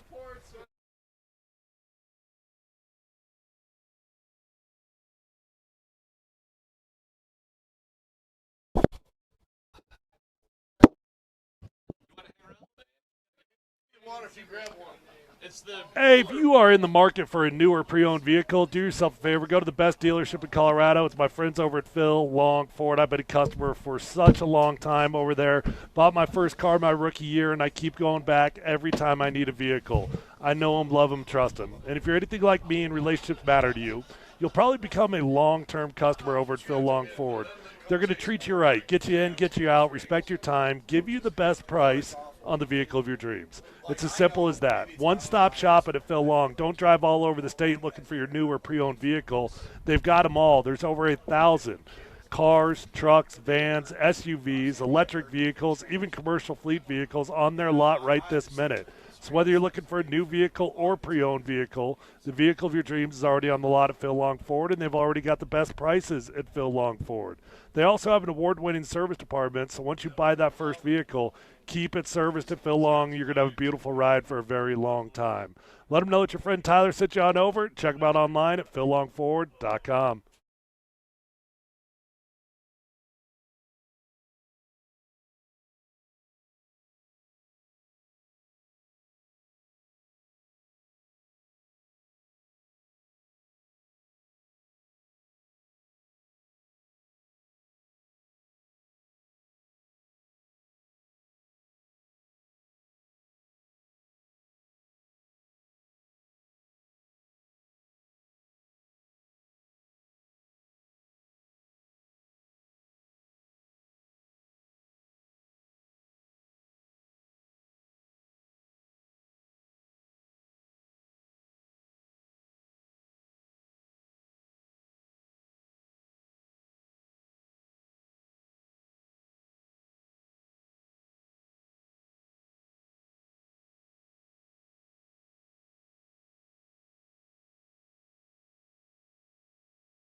DMac, Scott Hastings, Mike Sanford, Tyler Polumbus, and we just have a few minutes here with Andy Lindahl before he gets back to the studio for the Cool Down Show with Nate Kreckman. They're doing a great job with post-practice interviews, so we'll hear Malcolm Roach with you guys a little bit later. Is that right? Yeah, what a fun guy, dude. He doesn't shut up on the field, by the way. Well, he didn't shut up in the interview either. He was great. Well, good. It's fantastic. Although I did, for me and Scotty, I asked him because I'd heard he's one of the guys that said the Greenbrier was haunted.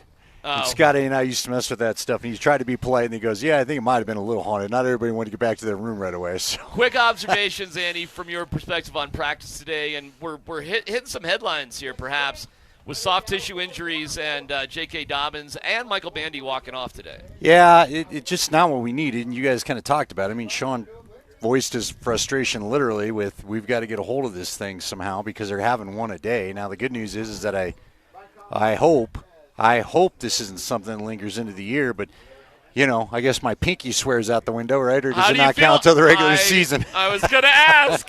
I know 17 games. Wait, there's the Nate and Andy bump. Yeah. Is there? Well, we haven't got to the regular season yet, so. Okay. Yeah, he's not missed a game yet. All right. So we'll see. Okay. Did you see? Now, did we get an idea? What was it? He just kind of jogged off. We don't know other than the fact that Sean Payton said after practice it was soft tissue. Right. So, and if you listen to his tone, it was the first time that he did not sound like nothing to see here. Well, you know, look, man, they got to have him. Let's just cut the crap. They got to have him because you didn't upgrade at the position. You know, and you paid him. That's a good point too. Really, you did pay him, and that guy to me knows he's Scott. You covered him, and everybody calm down when I say this, but he's got a feel for the backside hole like Terrell Davis. He does a great job of stopping. Like Alex Gibbs would have loved this guy. You get the one cut to that backside hole, right, Tyler? Not messing around over here, but one cut. Why did you already say that? Why are you grinning? No. You told me to calm down, but I didn't want to calm down. Are you angry? Oh, I'm not calling him Terrell Davis, but I'm just saying I've not seen a guy with the patience We're not on the same page. Never mind. to let that thing go that way. Yeah. And so, Phrasing. I don't know. Phrasing. I missed it then. Sorry. The bottom line is they're losing. Look, Jalen Waddle can't be hurt. J.K. Dobbins can't be hurt. Or guess what? You're the same damn team that kind of wasn't as good as they were in the last month of the season a year ago. I'm buying Jonah Coleman stock. Okay. I'm buying more Jonah Coleman stock at this point of training camp than I was R.J. Harvey stock at this point of last year's training camp. But J.K. Dobbins he's a known commodity. Jonah Coleman's going to have to go through the rookie. Are you seeing anything, though, that tells you he knows? Because I will say this. The guys that watch Javonte Williams, even in spring ball, you might have been one of them, Tyler. In spring ball, they knew he had the little something he needed to run properly. And I was like, I don't know how you're seeing that, but I'll trust you. And sure enough, look, the guy had a great rookie year, right? He knew where to go. Sure. He knew what hole he preferred. But I'm just telling you, it's not everybody's like that. I mean, you talked about it all last year. I felt like J.K. Dobbins thought he was the first cafeteria choosing from a damn buffet. Don't look it all over. Pick one and go. Let's do this. I can't have that. You thought that do about, that sometimes. Oh, you're talking about R.J. Or R.J. Harvey. Yeah, I agree. R.J. Harvey last year was just way too. Dobbins is good at it, though. He is, man. He's a decisive runner. He's a really good. See, the thing about J.K. Dobbins is interesting. You mentioned Terrell Davis. That backside cut that you were talking about, that's a big wide zone deal, and this team just doesn't seem like it's a huge wide zone team. No. Nor does J.K. really strike me as a wide zone rusher, but he does a really good job reading duo. And duos like your downhill double teams at the point of attack. It's essentially gap scheme without a pulling Well, it's guard. also their number one run in this offense. It is. It is, and he's good at it. And he was watch out, DMac. And he was a big play guy. If you remember last year, first 10 games of the season, as the offense kind of missed its deep ball shots for whatever reason, there were times, and I go back to that Charger game in particular, where Dobbins was good back-to-back big runs, breaking tackles, making something happen. He was the guy over those first 7-8 games that would, if you needed a juice play, funny enough, it would come from him maybe, and then that would get everybody going. And they just didn't have that kind of juice from the running backs once he went out. Now, maybe in his second year, R.J. Harvey's ready to do something like that. But, you know, we'll find out when they put the pads on. I don't know. I'm tired of hearing about muscle injuries already. It just stinks. I agree. Team was so lucky prior. We'll cut you loose, Andy. We know you got to get back to the stations. We'll let you go, and appreciate it. Look for more from Nate and Andy on the cool down and their interview with Malcolm Roach. That'll come out relatively soon. Relative to the situation of the injuries and the broadcast. We'll see how it goes. All right, I feel like we're having a little bit of a bummer of a post-practice here because we're digging into all this soft tissue injury sort of stuff. Is there anything to feel good about here today? Or yeah, that Bo Nix had a good day. Bo Nix, right. The one throw that I will stand on my my soapbox. Yes, I'll stand on my knee brace, and I'll say that I haven't seen that from Bo at a training camp environment. Was the layered throw over Jaquan McMillan, and to Troy Franklin. It was a beautiful throw. It's a big-time chunk play. It's one of those 25-yard gains that really this offense desperately needs, and it was great because it was off of the run action because they had actually been running the football in this practice. They had made a huge emphasis to set out and run the football. Did they run the ball particularly well? No, they didn't. And outside of the third unit, R.J. Harvey took one that was beautiful. Jonah Coleman had a little swing pass, but not a run play. The run game's been hard to get going. Scott?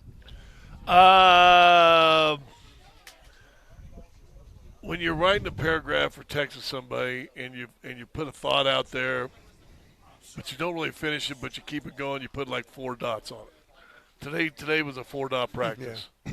Right? I mean, I know they're slowly building to something, and then we'll see what it finally gets to and so on and so forth. But and we've seen little increments get a little different here. Today, more of a third down situation. I haven't really seen a lot of stuff like that.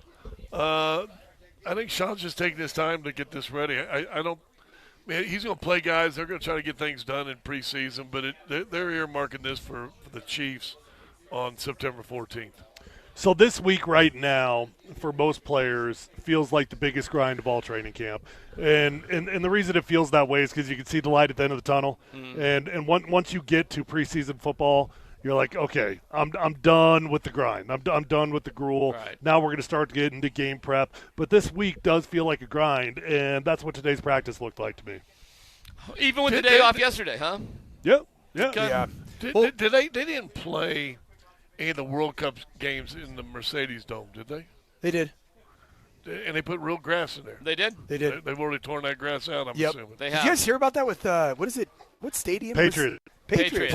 Put the wrong artificial turf down. It's like not even. It's not NFL. It's outlawed by the NFL or whatever. Unbelievable. And they're scrambling to get that done by Friday nights. Like how the hell does that even happen? Don't know. I mean, that's insane. That's it's a significant financial. Yeah, mistake. especially since they could have just left the grass and reseeded it and grown a little thicker. Yeah, no question. My thing, and we're going back to this practice, kind of being the dog days of training camp and the light at the end of the tunnel is probably Wednesday. You see it probably. Yep. Today and tomorrow, you don't feel that light at the end of the tunnel.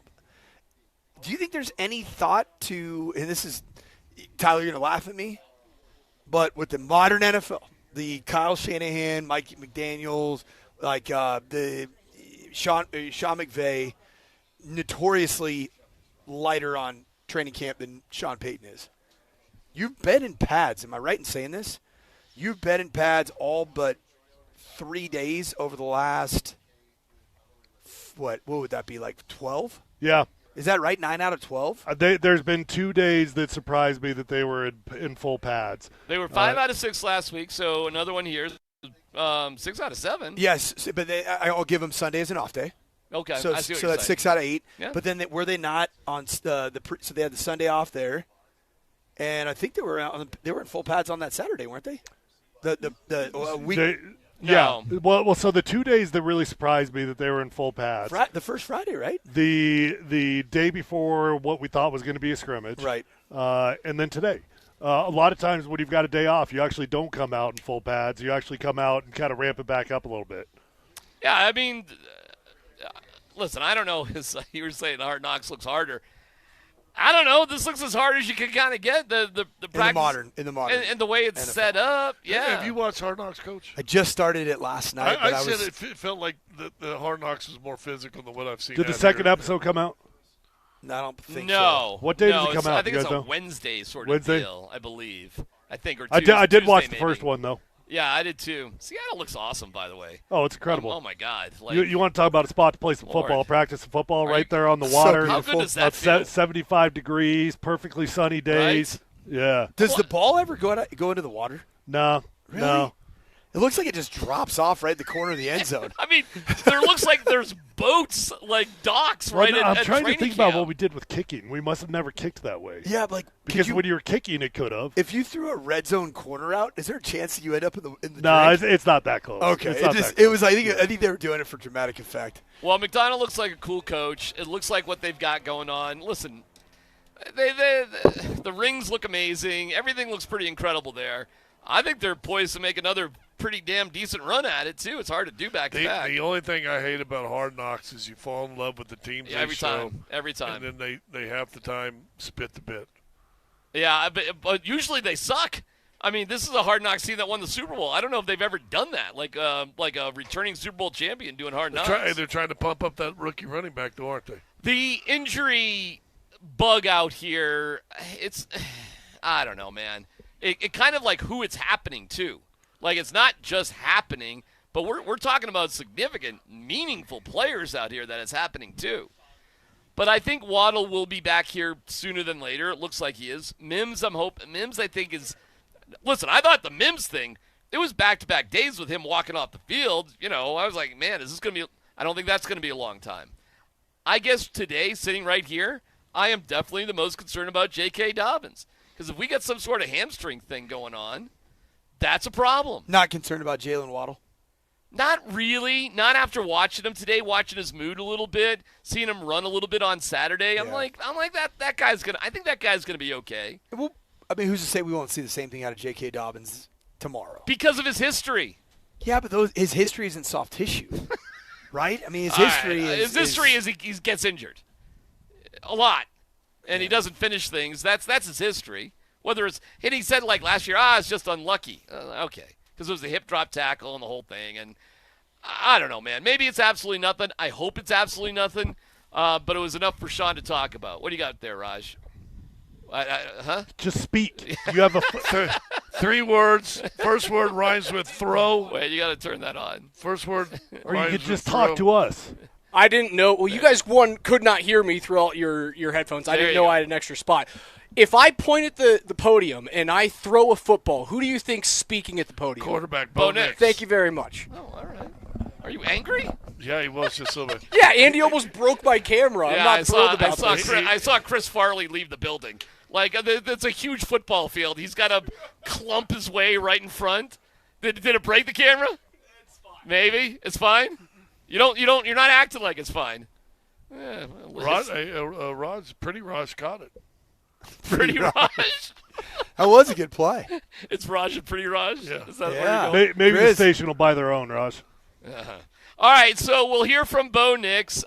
We'll get Let's Football Go going. And Bo, listen, I like Bo the whole thing. Usually at the podium, he's like a doorknob. He hardly ever says. We'll find out. Well, yeah, so stick around. I want to hear if he's a doorknob or It's not. Altitude Sports Radio 92.5.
I can't even really argue with that, Scott, in all honesty. Thank you to Mountain High Appliance. Visit them at mountainhighappliance.com. Brad and the crew have got it going at Mountain High Appliance. Dan Buds Quins, Tanner Bo Nix. I'm so excited.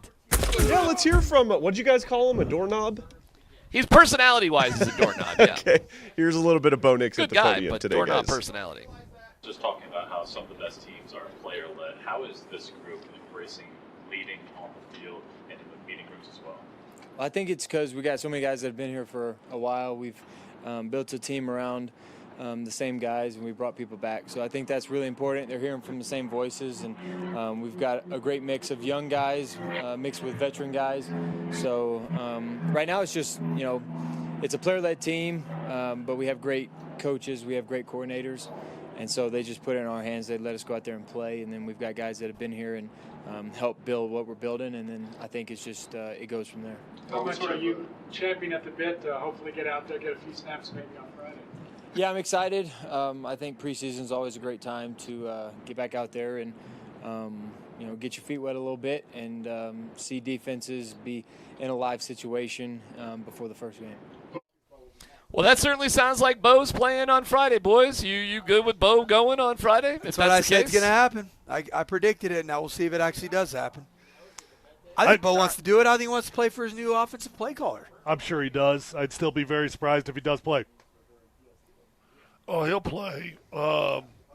Here's the funny thing I was thinking when I was listening to that. Once you're a starter and you're a regular starter and, the games matter and you're going to have 17 of them coming up that everyone's important, you really don't care if you play in the preseason. I mean, I'll go out and do it, but, if they had a druther. Everybody will say the right things. Yeah, I want to go out there and play. Yeah, it's a good chance to get better. Yeah, I want to knock the rust off. And ain't nobody mad when coach says you're not playing. Yeah, or we can give you one series and you're done for the evening. Right. Okay, all right. Four and a half hour flight for 4 snaps. Listen, I'm fine if we want to see the Red Murdoch show out there. That's cool by me. There's a lot of young players out here I would love to see play more. Fine by me. I'm up for it. Taurine York. Let's see him play. Let's see who else. Let's see Jonah Coleman. Jonah Coleman run the ball. I'm excited about watching Jonah Coleman action. Jolie and some guys actually do nothing during training camp. Young guys, and all of a sudden they step up and have a game. Listen, I don't think this team in particular needs the starters to prove anything. They've kind of already done it, right? Yeah. We get it. Stay healthy, but there's other stories out there. If I'm a scheduler of preseason games, I would never schedule a preseason game on turf. That worries me. Well, what choice do you have? Either team's got it. Listen. Play a team that doesn't have turf. The NFL, after this World Cup experience, should mandate or help with, one way or the other, the best natural turf you could possibly have in all stadiums. The end. I do not know. What's going on in Foxborough is one of the dumbest things I've ever heard in my life. That turf was beautiful for the World Cup. Well, why are we ripping it up? Is it not football turf? It's not good enough grass? I don't even know what the technology is. It's been a debate for a long time. Back when I was playing, it was a debate back then as well. And players, you'll never talk to a player that wants to play on AstroTurf. There are a couple climates. There's a couple that you're probably safer playing on AstroTurf than you are playing on the grass that could grow there. There's a couple of teams that have had real grass that I would have preferred having turf because it was so bad. Where would that be? Pittsburgh was one of them, okay. and I played in one in Washington for 4 years. Yeah. That by the time we got Wasn't halfway that below through the that water season, table or something? That was bad, man. Yeah. I don't know why, but it was bad. Outside of that, if you can grow the grass, grow the grass. Well, the World Cup just makes everybody look bad at this point because they did. And they did it it's summertime, but it's still like brutally tough temperatures. Okay. And they've maintained it incredibly well. So are we making the argument about, in light of the Broncos' soft tissue injuries, are we making the argument that we need more grass fields? Well, this is all grass That's fields. what I'm trying to tell you. The Broncos have 57,000 soft tissues on what is typically a pristine by the field. way, let me know when you find that NFL facility that only has AstroTurf for their practice fields. Let me know which one that is. There's no such thing, right? There's no such thing. Right. Everybody's got grass. All right, next story, Dan. All right, guys, let's hear from Sean Payton from today. Here's Jeff Legwald's question to Sean. on Bo Nix leading the NFL in pass attempts last season? Bo leading the league in pass attempts, is that a red flag to you, or is it just the way the games went? Yeah, I would say sometimes we go into a game with a certain, like there's some games where you feel like this is going to be a little bit more one-sided this way or the other. I think that's more of a byproduct and a little bit, it's something that I would be, at the start of the season last year, I would have been a little surprised. To credit Bo, he's healthy. A lot of these guys, are playing their second quarterback, but still, it's something we pay attention to. Okay, so what are your guys' thoughts on Bo leading the league in pass attempts last year? Good thing or bad thing?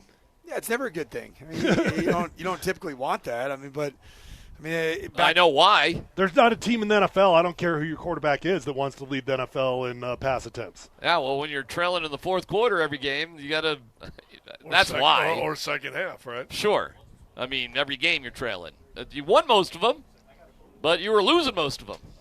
So throw it around. Yeah, and it just shows, too, that the J.K. Dobbins injury, it made you have to find – small yardage plays on screen game, now screen, that are technically forward passes, but in reality they're an extension of the run game. That's the one thing that you saw a year ago, and you're hoping that today wasn't good news for it, but you're hoping J.K. Dobbins is healthy.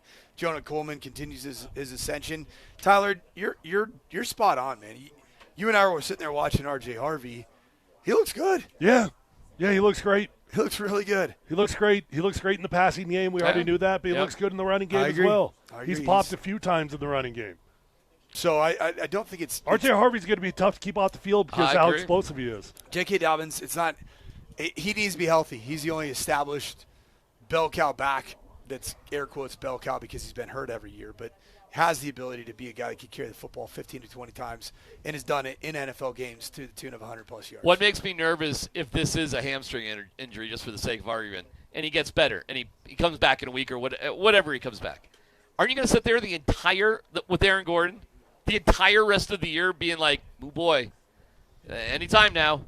Was AG ever healthy, really healthy? It doesn't seem like after the first 10 games, no.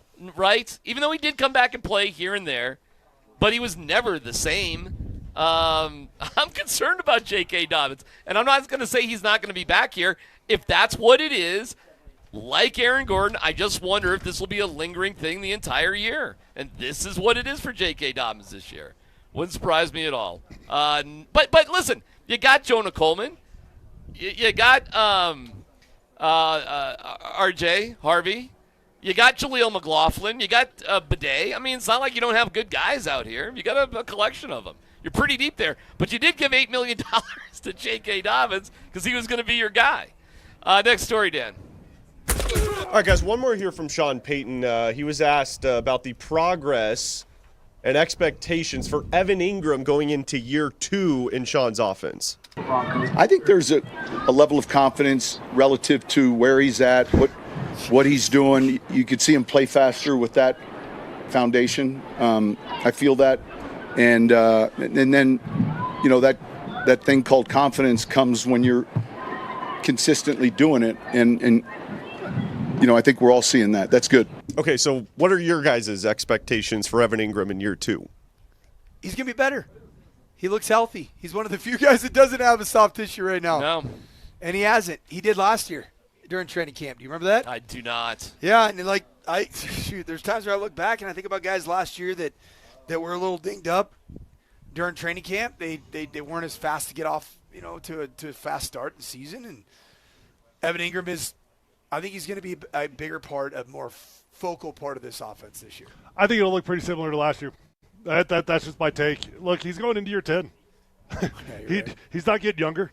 He's not getting faster. He's not getting more explosive.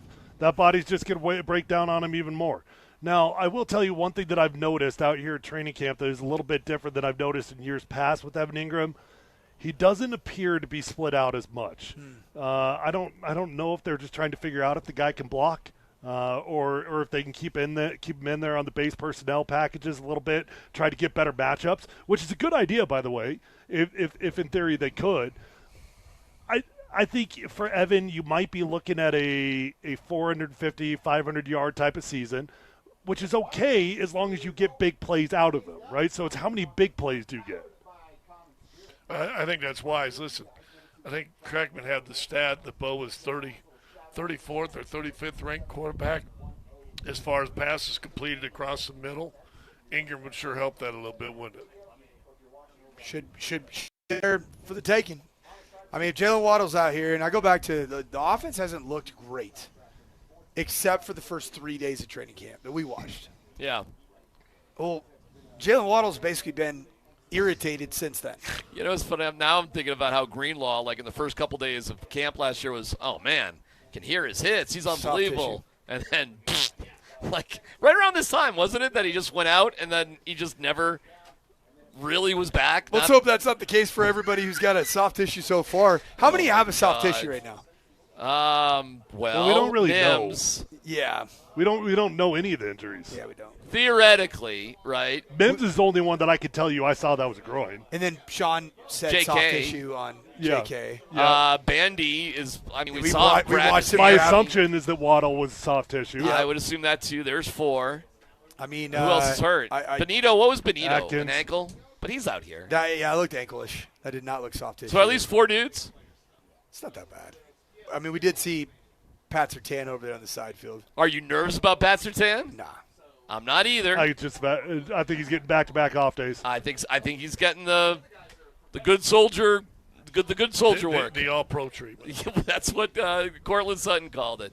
Dan, you got another one? Because I got a quirky little – one more. All right. Yeah, I Dan. do have one more. So Bo Nix said today, guys, he's excited that Davis Webb will be calling plays from the sideline this year. So, Coach, I'll ask you to start. What are the advantages of a play caller calling plays from the sideline versus up in the booth? Well, number one, you look a lot cooler for the television. There you go. You're probably more likely to get a head coaching job. You know, the OCs up in the box do look like dweebs, don't they? They do. Yep. Like look at that nerd. It reminds me of got a pencil in his hand. Do you remember when Ken Dorsey absolutely went nuclear in the press box? Yeah. It's a hilarious meme. Yeah. Former Bills offensive coordinator. It almost ruins you. Whereas if you're on the field, you look presidential, if you will. Yeah. You look like you're a head coach in training. Number two, he's gonna have a chance to be right next to Bo Nix, and so every series coming off the field, immediate conversation, immediate feedback. Watch the film together, which is different than 25 years ago before the sideline tablets. You didn't have the ability to watch the plays physically together. It makes it a little bit easier. All right, let me give you guys, and we'll get back to the Broncos here in a second. I got to give you this hoop story real quick. Remember how we kind of hated Panathinaikos? Yeah, Okay. Panathinaikos. Here we go, round 2. Panathinaikos owner Demetrius Giannakopoulos said he will sign Nikola Jokic next year. Quote, "There is one player who remains a dream of mine, whom I haven't signed yet, but I will sign next year. It's Jokic, the best player in the world. This year, I made a very serious offer to both his team and him. I tried to buy out the last year of his contract, but I was rejected. Let's wait for next year." That is the owner of Panathinaikos in Greece. How much? Can you look him up and see how much he's worth? Who, that guy? Yeah. Oh, you want to do How that, much Coach? is the highest paid guy on the roster making? At Panathinaikos? Yeah. No idea, but I'm assuming it wasn't $50 million. Does that league have a salary cap? Again, what do I look like, a Google machine? I have no idea about the Greek basketball league. We brought the story. I'm just reading the quote about the guy from Panathinaikos who we all should probably hate his guts. There is a forward on Panathinaikos named Tete who makes 2.7 million euro. Tete. What's the league? It's about $3.5 million. Okay, so their leading money guy. league? What do you got there, Josh? The Super League. He's worth $1.2 billion. All right, so he's a cocky dude. He's a billionaire. He's a billionaire. Yeah, but doesn't it cost like 20% of his net worth to sign Nikola Jokic? Well, I don't think he's personally paying for him, but, I don't know how things run in the Greek league at Panathinaikos. That is one interesting dude, though, huh? Like the owner of a Greek league team saying he made an offer. Now, how did that happen? Did he get put on hold? I mean, who exactly did he talk to with the Nuggets? He went to a horse race. No, he might have called the Nuggets. Well, I could call the Nuggets. I mean, we all could call the Nuggets. Hey, how much you want for Jokic? For me to buy him out, what would it cost you? I mean, anybody can do that. Would he go to Jokic? I mean, would Jokic prefer playing in Greece for the same amount of money that he would in the NBA? Oh, man, you're what? Would you? No, but let me talk to you about that. Do you think Nikola Jokic? Hold on. Did Messi? Yeah. Messi? Did Messi? Well, Messi got this deal with the MLS to get, he's going to make $1 billion off Okay, that deal. you just asked. So yeah. Did I answer the question or not? He left Juventus, didn't he? He left the opportunity. Well, this is a weird one because the MLS plays at a time that the other big leagues don't play. So he could go back to those leagues if he wanted to. They flipped that this year. This year, but actually they're finishing that, and then it starts next year. But these players go on these loans all the time to other clubs and other leagues. It's a little apples to oranges. I mean, we're talking about being, and plus Messi's old and retiring. Joker's, how old's Joker? 30? Be 31, be 32 this year. But hold on, the bigger question is, do you really think if the money was the same, Joker would rather play in Greece than in the NBA?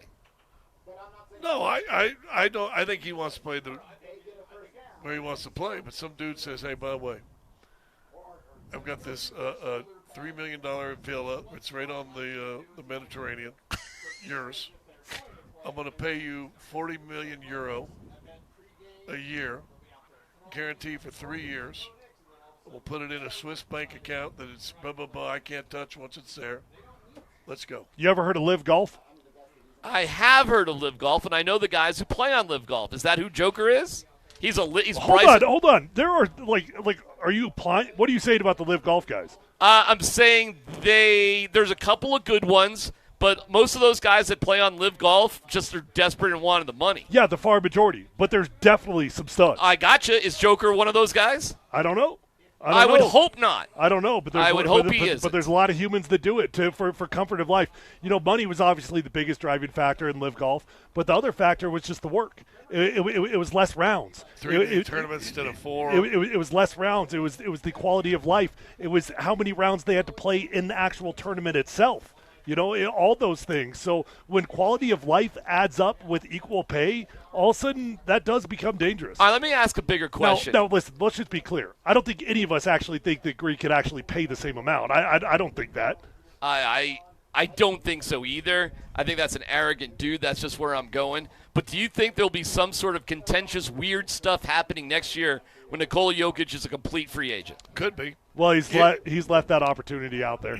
That's a dude that when he made the run last year for a backup center, I bet his social media accounts doubled and tripled of followers. Yeah.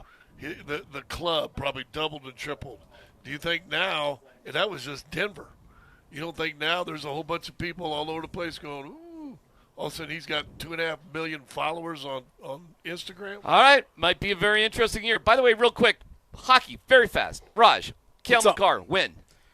I hope it's done before September 9th, because that's the last day that you can get the 8th year in. Right. There is a little bit of pressure there, There's a little bit of difference, because they'll take away the 8th year. Right. It's either the 9th or the 19th, something like that. All right. We'll sum everything up from Broncos Park, powered by Common Spirit. It's Altitude Sports Radio 92.5.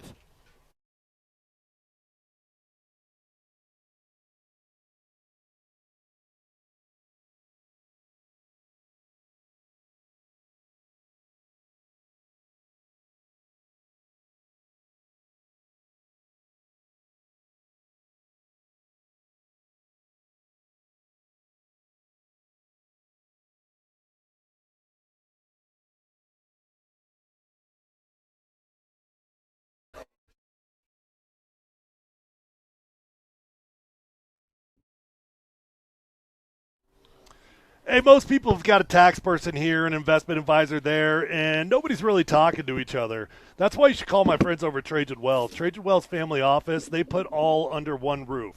Your investments, taxes, and estate plan on the same team working the same plan. Learn more at TrajanWealth.com or call 1-855-TRAJAN1. Hey, we all know that life doesn't stand still.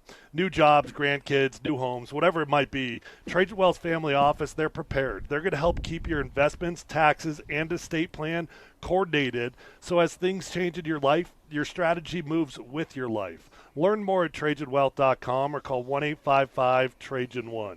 Trajan Wealth takes its name from one of the ancient Rome's greatest leaders, a ruler known for disciplined vision, compassion, and a legacy that outlasted him. That's not a coincidence. It's a philosophy that drives a team built to help your wealth outlast you as well. Learn more at TrajanWealth.com or call 1-855-TRAJAN1. Advisory services through Trajan Wealth LLC. SEC registered investment advisor. Additional services through Trajan Estate and Trajan the Tax. Actual client paid advertisement. Additional disclosures at TrajanWealth.com.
tell you, when we're not out at Broncos training camp, you can spend your late mornings with the morning sprint.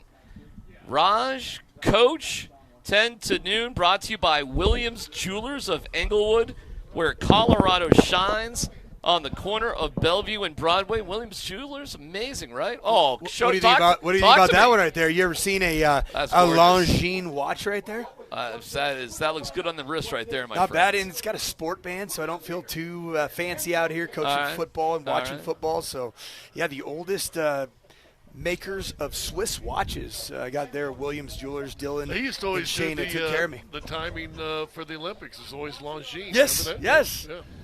I just put 2 and 2 together. It's funny. I just saw that. We have the cool down with Nate and Andy coming up here in a little bit. Raj, your biggest takeaways from today? Biggest takeaway is that this team can't stop with the soft tissue injuries, but just like Bo Nix's ankle, I'm binary when it comes to the Broncos injuries, right? They're either a problem when it matters or they are not. So right now, I'm not concerned about it, right? Like, if JK has to sit out another 2 weeks, I'm not concerned about that going into the regular season. If Jalen Waddle is injured for another 10 days, I'm not concerned about that going into week 1, so long as they are there Monday night against Patrick Mahomes and the Chiefs.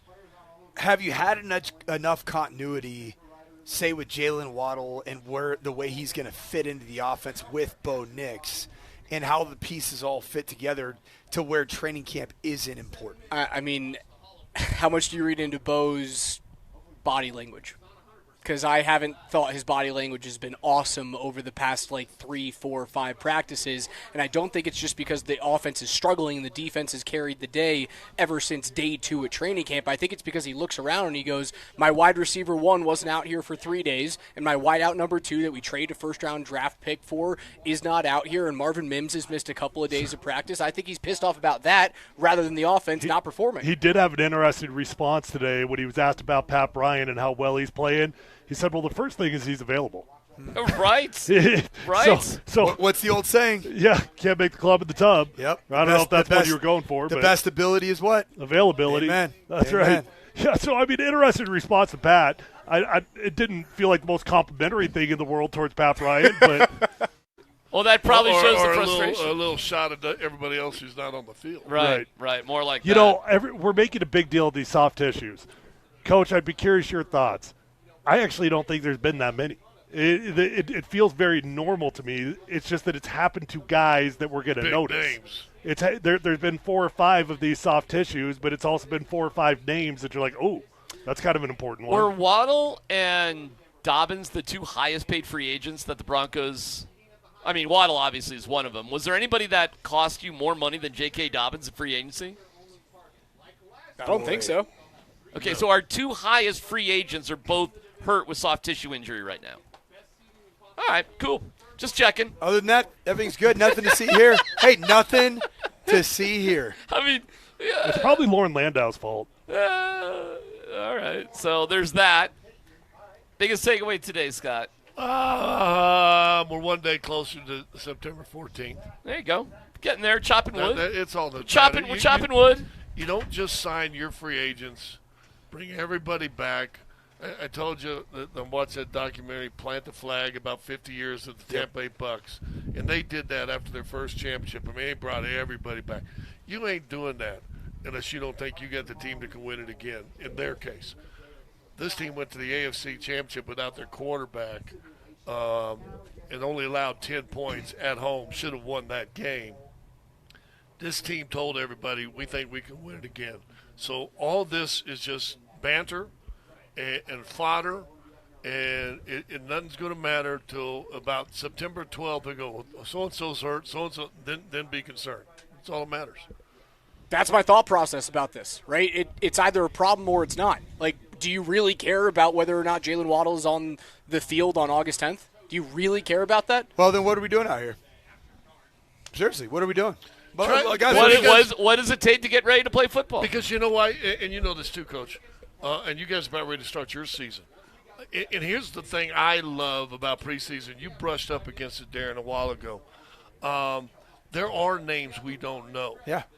That are going to be relied on this year, whether it's a defensive end for 5 or 6 games, or an outside linebacker or a backup center, that all of a sudden, this, to me, one year I got to, for radio, Dave moved over to TV, I got to call the games. I did play-by-play for the 4 preseason games. Fun? I'm horrible at it, but I got to do it. Drops back, throws the ball. I mean, you got I lost my voice by the 4th quarter of the first game because I thought I was treated like it was a Super Bowl. Yeah. Oh, okay. And it was back when you got to know the guys, and all the second unit guys, you always got to talk to those guys. They were sitting in the chair I'm sitting in. Never an Always. issue. And you got to know them, and you became a cheerleader for them a little bit. So that's my training camp has always been about others, because I don't think you win a champ.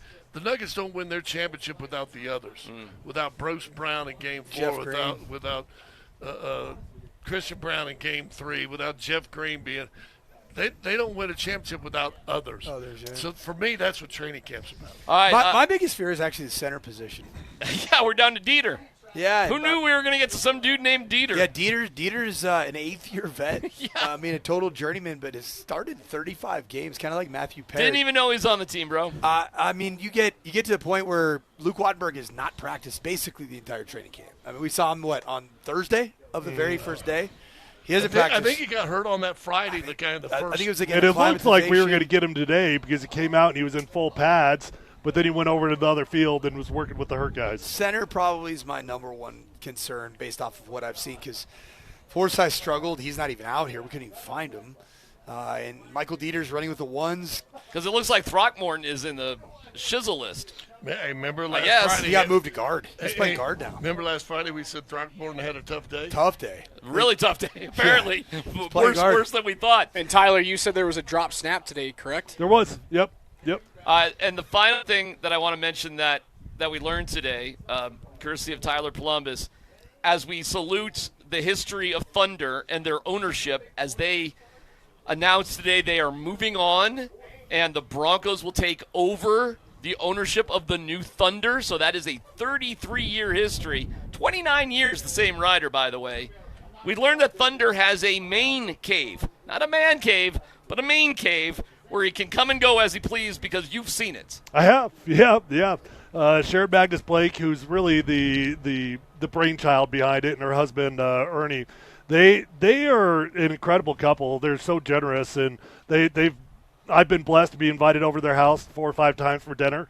And when you go, easy, man. I mean, they are in Cherry Hills, so of course it's a nice house. Okay. But on a quiet, nice little road. Yeah, on a quiet, nice little road. You can have horses out of Cherry Hills. There's room. We had a normal, nice little dinner upstairs. They're like, "Oh, you want to go see Thunder?" And I'm like, "Yeah, of course I want to go see Thunder." And I'm thinking we're going to go in the backyard or something. Like the barn. I knew the Thunder lived on the property, and we just start walking down the stairs, and I think that we're starting the adventure. Maybe easier access out the back door. Yeah. We just walk downstairs. And we take a little left there, and all of a sudden, there's Thunder. And Thunder's got a stall in the basement. That's Thunder incredible. enters and exits the basement. The He's main got cave. he's got his own entry into the Amazing. basement. He's got perfect climate control. He's got a TV in front of him. No, I don't know about the TV, but You know what? You tell me that, the thing I want to look into? Their filtering system must be fabulous. Because I don't know if you guys have ever cleaned out a stall. You know what? I didn't even think about that. Point right there. I cleaned out stalls for 2 summers. Yeah, Well, but Scott- Thunder Scott- probably knows where Thunder can go Scott, and Thunder can't go. did I mention they're in Cherry Hills? Yeah, well, listen, I own 2 horses, and we rented the stall, but we had to clean that out 3 times a week. Oh, yeah. I'm sure it was worth it. Yeah. That being said, When Nate they and say, Andy, hey, you want some dumplings for dinner, you might want to be careful. the cool down is next on Altitude Sports Radio 92.5.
I don't think we have let the crunchy guitar riff play for long enough to let the brass section come in on it. Does have a very Hard Knocks vibe. Yeah, there was more to this than I realized. Yeah. They really they had to pay some musicians to crank this one out. Hey, it's the cool down. Welcome into the show. Hey, Kreckman, Andy Lindahl. We're cooling down from Broncos training camp. Our training camp coverage on Altitude Sports Radio 92.5, powered by Ramos Law. Car accident, you need Ramos Law, medical doctor and attorney. RamosLaw.com. Andy, he is a medical doctor. What do we know? If the fine folks at Ramos Law, what do they know about soft tissue injuries? Yeah, about that. Yeah, about all that. Do we need to have the pinky promise conversation? Well, Andy? yeah, we can. I mean, look, he's not missed a game yet, son. That's true. He's not missed a game yet. That is true. So, I think we're okay. Yeah. But yeah, it's definitely being threatened right now. It sure is. There's no doubt about that. So, still no Waddle, still no Mims, although Mims working on the side and wearing, he was wearing shoulder pads. So that's something. But yeah, no Mims, no Waddle, no Dobbins today at practice. Backup center, Forsyth, he was out of there. Alex Forsyth. So they had some guy named Dieter from Sprockets, playing center today, which is not ideal. Yeah, Andy, like the Broncos have had a pretty magical run of avoiding the soft tissue injuries in recent years. And I think, like, naturally we look for the causation of it all to be like, well, the Broncos must have the most elite strength and conditioning staff in the NFL, and clearly their use of plyometrics and practice plans and everything else like that, they have been able to avoid the soft tissue injuries that seemingly plague every other team. And what we're learning this year is maybe the Broncos have just been really lucky the last couple of years because they've been plentiful so far in this training camp. Look, I blame it on the new building. It's too nice. It's too nice. Everybody wants to be in there. Everybody's getting Everyone's soft. got to be in there. Yeah. And so now all of a sudden you don't want to be out of practice. Yeah, I don't know. Look, you've been saying that at some point there'd be a regression. Now, it's just camp. You know, this is Just where camp. we'll just say it's just camp. It's just and August 10th. all that kind of stuff. They and don't we're have a game still until over a month away September from 14th. a game. Yeah. But it's not a great trend. Yeah, they didn't. You know what I mean? They didn't really have this stuff last year or the year before. Right. So, latest on Dobbins, he left practice midway through. So soft tissue thing there, according to Sean Payton. And Sean did say he's concerned with the number of muscle injuries in camp so far. Is that how you want to put it? I mean, I don't know who he thought he was scolding. Yeah. we got to get these under control. Yeah. Who? What? The injury gods? Who are you? He's yelling, Zeus. I've got a problem with you. He's yelling at the tissue. Is what he's yelling at. The tissue gods. Yeah. Yeah. So You need to talk to Kleenex. He's concerned to Puffs. with the number of muscle injuries. They did do more of a warm down, both run and stretch at the end of practice today. The old warm down. Andy, so hopefully that will help the Broncos avoid some of this stuff. But yeah, that's kind of the story so far. And when you start talking about Dobbins and Waddle, yeah, those are two you don't want to deal with. Like, as excited as we are, like, oh man, Pat Bryant has had a great camp so far, and oh man, RJ Harvey has really popped and looked impressive. Like, those things can be true. And yet you don't want to live in a world where the Broncos have nagging injury stuff going on with those two guys, Dobbins and Waddle. And now, because again, when the Waddle thing happened, and look, I'm not going to tell you I watched a ton of Miami Dolphin football, but I kind of remember this being a little bit of the storyline. Was Waddle was known to miss a couple games here and there with some of this stuff. And unfortunately, we know all too well the Dobbins injury history. Now, look, when he says I've been unlucky, he's not wrong. He's had the catastrophic big stuff that you don't want to get. Right. That is not because of conditioning or anything like that. But, I mean, again, man, this is the hottest camp they've had to try to survive under Sean Payton, for whatever it's worth. And I don't know if it's not, because When it's hot like this, it's hot in the morning. The weather has either been crisp and picturesque and perfect or hell. Well, that was pretty much 2 days. We got 2 days of what you just described. Hey. Hell's been 3 of it with the smoke and the it's been basically every day. 85 by 10 p.m. and all that. You know, so a lot of. It's like Santana and Rob Thomas told us, it's been a lot of hot ones out there. Sure. During training camp so far. So, you don't like to see Dobbins go down. That's certainly not ideal. As for the practice today, it really highlighted by back-to-back very good throws by Bo Nix. Deep sideline to Cortland Sutton. Hit Troy Franklin on a deep in-breaking route on the very next rep. That was certainly good to see, but this was mostly a run-heavy day of practice. And again, RJ Harvey looks like a guy that is now in his second year and I think has a deeper sort of institutional knowledge of what he needs to do in this offense and what kind of runner he has to be. Yeah, man, an RJ Harvey and a Jonah Coleman. Jonah Coleman may need to beat. Now, look, Mike Sanford, I sat down with the boys for a few minutes after we got done with our stuff. You'll hear from Malcolm Roach today, but we were chatting with him. I got to hear a little bit of Sean, but I sat down with the boys before I departed the facility. Mike Sanford said Jonah Coleman's caught his eye. I can't say that Jonah Coleman's necessarily caught my eye, but, I can't tell you that my eye has been focused on Jonah Coleman either. So, it's been a lot of I'm excited to see the kid play a game. This is a time of year where they're not hitting. Yeah. And I just keep getting frustrated by we've had way too many guys to pay attention to. You're missing reps because you're like, all right, is he walking? Is he not walking? Right. Is he ginger? Is he going to the trainers? You know what I mean? Watching the guys waddle off a little bit. Like you said, because we've been able to avoid this, we haven't had to be laser focused on. How's that looking? If I can give you a seal of approval or an endorsement for Jonah Coleman, I think I heard one today from somebody that I would look at Jonah Coleman and I would say, well, you probably can't do any better than that. Okay. So I got a chance. So Jeff Langwald and I. Oh, okay. As we're standing, and I stopped to chat with Leggy for a second. I wanted to ask him a quick offensive line question, and the assembled media is walking by, and an older gentleman was walking towards the building. I didn't know who he was. And he comes up and he gives us well, how y'all doing? And it was like, hey, all right. And then I looked at, he had 3 credentials around his neck, which I later came to realize that was probably excessive. Yeah. So I just, I did the slide just like, who is this guy? Rob Walton. Oh, no big deal. Yeah. I need to be, Rob Walton. Okay. Yeah. That hit me for a second. I was like, you've seen Greg Penner. No, wait a minute. No. He said the big boss. Rob Walton. Yeah. He said the guy who truly funded everything. The guy that really has all the money. All of it is his. So Rob sits down and he's just sat there and chatted with him for a few minutes. Very pleasant individual, I should say. I mean, granted, if I had that net worth, I'd probably be in a good mood every single day, too. Don't need to be mad. Yeah. Things have worked out. Yeah.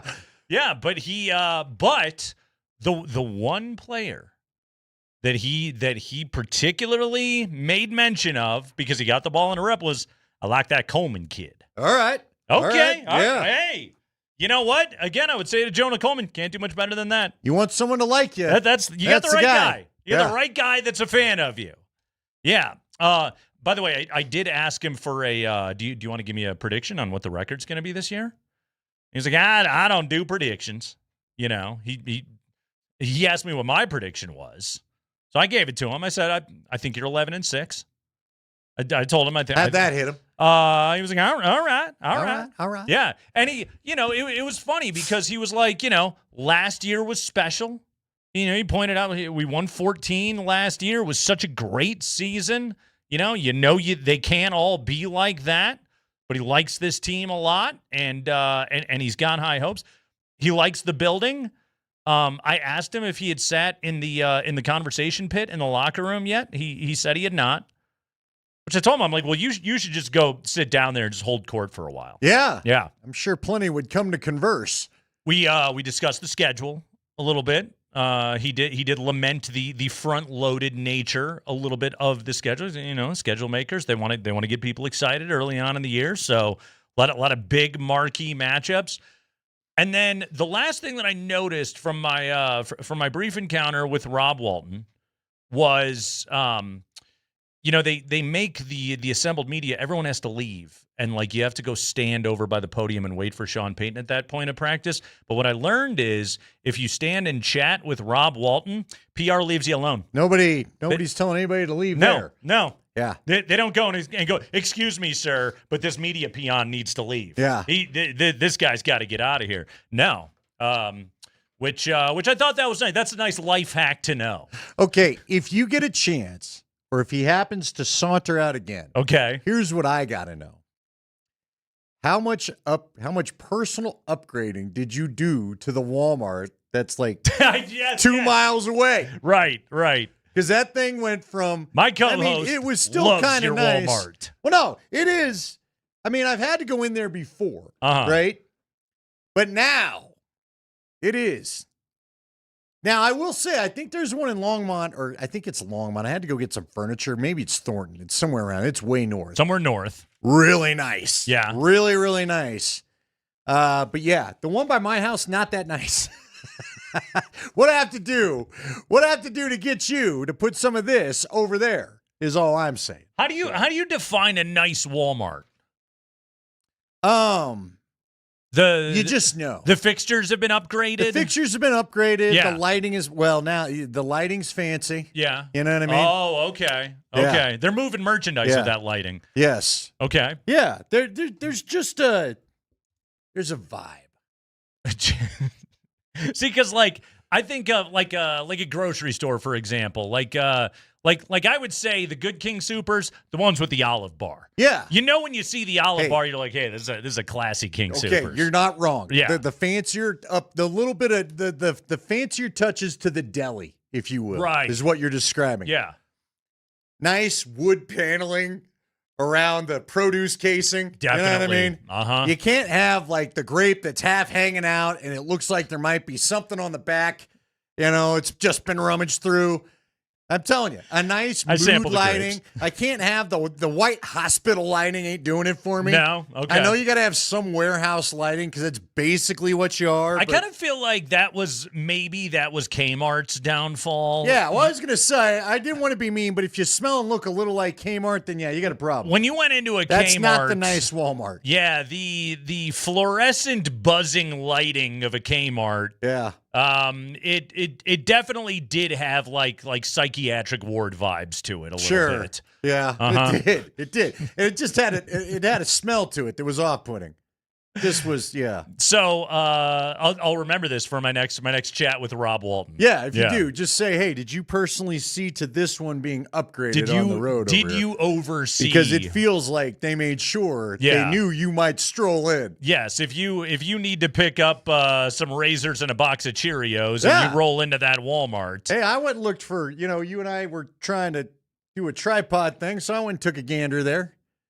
Didn't quite find one to the pricing that I like, so I didn't buy it. But need to watch for those. Wait, you were equipment shopping today?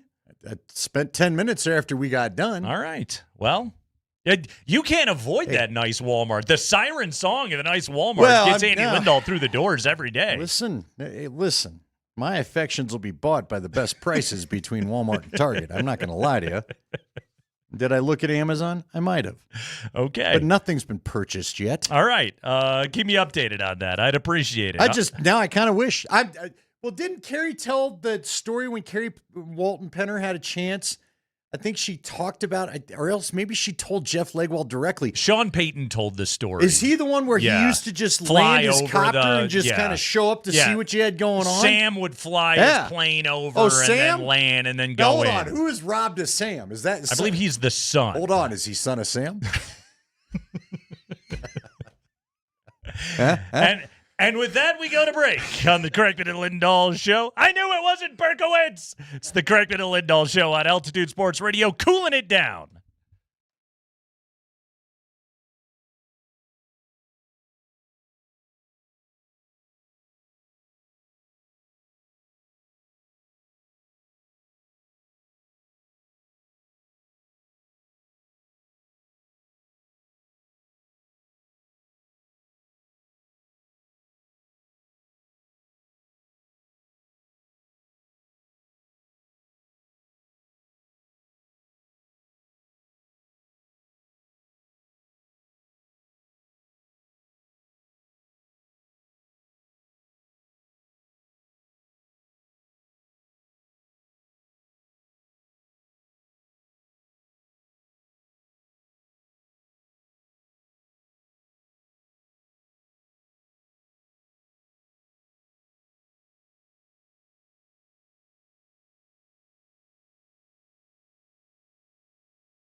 Yeah, when you need to cool down, you get the two coolest guys around, Nate Kreckman and Andy Lindahl. Broncos training camp coverage is brought to you by Ramos Law. We had a great conversation earlier today with Malcolm Roach. Going to get to that coming up here in just a moment. Patrick Surtain was also doing a little bit of side field work today, although we didn't get an update as to what that's all about. Hopefully that's just everybody exercising extreme caution. But he was doing a little bit of side field work today. But Waddle was out there. Mims was out there. J.K. Dobbins left the practice field today. So that continues to be an issue that is currently plaguing the Broncos. That's kind of been the story of this camp so far has been, okay, they got a ton of continuity. We know that. There's not really there's definitely no starting jobs up for grabs. There's not really many roster spots that are up for grabs, but that's all to be determined in the next couple of weeks here. We start with preseason football coming up on Friday night in Atlanta, so the Broncos will get going finally this week. That's good to see. So, yeah, there's the Davis Webb questions, and Sean Payton talked to Kay Adams about that a little bit today. And then there is also just the injury thing, the nagging injury bug that has kind of caught the Broncos early on in this camp with some of the biggest names in this camp. We've seen Luke Wattenberg. We've seen Nick Bonito deal with an injury. We have seen now it's Marvin Mims. Add that to Jalen Waddle. Cortland Sutton had his excessive load management break. All seems well there since he has come back. Again, good back shoulder catch today on a deep ball down the left sideline from Bo Nix. But that's it right now. And Andy, why? And I know some people might be like, they don't have a game until September 14th. Why is it such a big story? Because what is with this team? What's the one thing that can derail you? It is the injuries. The continuity is there. The talent is there. Really good football team. This thing's got double-digit wins written all over it, contending in the division, I think pushing for the number one seed in the AFC again, excellent coaches, developing, growing young quarterback. It's all there for this team. Injuries is kind of the one thing that could get you. Well, and injuries in the key spots. You know, this bothers me because Dobbins is important. He is your best back still. Now, R.J. Harvey's made some strides, and I'm excited to see Jonah Coleman. But you and I know what rookies go through, especially rookie running backs. It's a long, long season compared to what they've done in the past. And I've yet to see a rookie just come right out of the gate and be super good. It takes him a minute to get the feel, you know what I mean? So you don't want to be having to lean on Jonah Coleman, in my opinion, too soon. I don't know. Maybe he'll be the outlier that proves to us he's ready to go from snap one. I just haven't seen it a lot in my 25 years of covering this league. We also know, Andy, like there's the standard pitfalls for rookie running backs. And we know what all of them are, and there's barely ever been a back in the history of the NFL that's just been able to skip past all that sort of stuff. You got to be able to develop those guys, and you got to be able to bring them along a little bit slowly, especially a guy like Coleman, a fourth-round pick. You know, it's not Jeremiah Love walking in as the number 3 pick or Saquon Barkley or Ashton Genty or something like that. Like there's some developing that has to go on there with that player. So, yeah, you don't want to be leaning heavily on a rookie back in September. No, and on top of it, again, what makes you different than the AFC Championship game? The presence of a J.K. Dobbins and Jalen Waddle. And those are two guys we're now talking about with injuries, along with Marvin Mims. These are some of the fastest, most explosive players on your team. Yeah. So it's not just the injuries, it's who they're too that are an issue. You got, and look, I think we're all going to be holding our breath till we see Bo get tackled a couple times around the ankle, and he's fine and gets up, and it's no big deal. Right. Hopefully it doesn't happen. It'd be great if he didn't get touched all year. We just know that's not the way this sport works. So, and, Wattenberg. Was Wattenberg back out there today? I mean... He was not with the ones, but he was doing more today. That's good. Yeah, so at least that's a ramp up. Number 67, Michael Dieter, out of Wisconsin. Dieter. 8th-year guy, 29 years of age. Dieter was working with the first-team offense today at center. Throckmorton's had some issues getting that thing up high enough to complete a snap to Stiddy at times last week. So Throckmorton. What do you think? Do you think we're going to dive into a real quarterback competition? I mean, do you really think Ellinger has had a couple of moments with the twos. I think there's a real, Ellinger was with the twos on Saturday, and then today it was Stiddy back with the twos. There continues to be that rotation there, but I think that's a real competition because there's a couple of bucks to be saved if you don't have Jarrett Stidham on the team. Yeah, which apparently they're not afraid of, considering what they did with, Ben Powers prior to the year. Yeah, so the Broncos, if Ellinger gives them no reason to keep Stiddy around, I don't think they'll hesitate to make that move. Now, I think if Stiddy wins the backup job, I think they're a 3-quarterback team. Yep. I think Ellinger will stay because I think they like him. I think if Ellinger wins it, there's no point in having Jarrett Stidham on this team. Well, no, I'm not. I don't disagree with you. And then is that where Taysom Hill plays into all this? Could be, yeah. You know what I mean? Yeah, good point. Because Sean would have somebody that could at least get through a game. Did they talk this weekend? I have no idea. I got to imagine they did. They were supposed to. I'm sure there was some dinner that Drew Brees hosted at some point. I haven't seen any reports on that, if they talked or not. But do you think, serious question here, do you think that Bo Nix will ever feel about Sean Payton the way clearly Drew Brees does? I mean, he and Drew had a tough time holding it together towards the end of the speech, as Drew talked about. Drew genuinely loves that dude. I think if Bo Nix is going into Canton, Davis Webb will be talking for him. No, I believe now. Granted, Sean will be up there by then. He'll be by the time if Bo Nix were to be a Hall of Famer and going in. It would be, what the hell year is it, 2026? You're talking at minimum 42, 43, 44. Yeah. Is when Bo Nix would go into the Pro Football Hall of Fame. Because quarterbacks, you got to have a solid 12-year career if you're going to go into the Hall of Fame. That's what most of those guys got to do. And then you tack on another 5 years in the waiting period, and that's assuming Bo would be a first ballot Hall of Famer should he go in. That's 17 years from now. We could be minimum. We could be talking 20 years from now. That would be Bo Nix, first ballot Hall of Famer too, by the way. So yeah, let's say it's 20 years from now. That's 82-year-old Sean Payton. Who knows? Who knows? Who knows? I'm not. Hey, we're not taking bets on that right now. Not sure I'll be around to cover it. How about that? I'm sure you probably can on Kalshi, but. Yeah, Andy and I don't even know if we'll still be here. We're not going to get cocky about 20 years from now. We may even be out of the old sad condo and just gone solo by that point. Who knows? Be roommates down at the home. That place will be smelling like a Kmart. They'll be wheeling us around as we have our frozen yogurt, which, again, who amongst us? Sounds delightful. It actually, you know what? You say that to me today, and I'm like, that doesn't sound that bad. At least go play in the roundabout park there at Burnham Yard.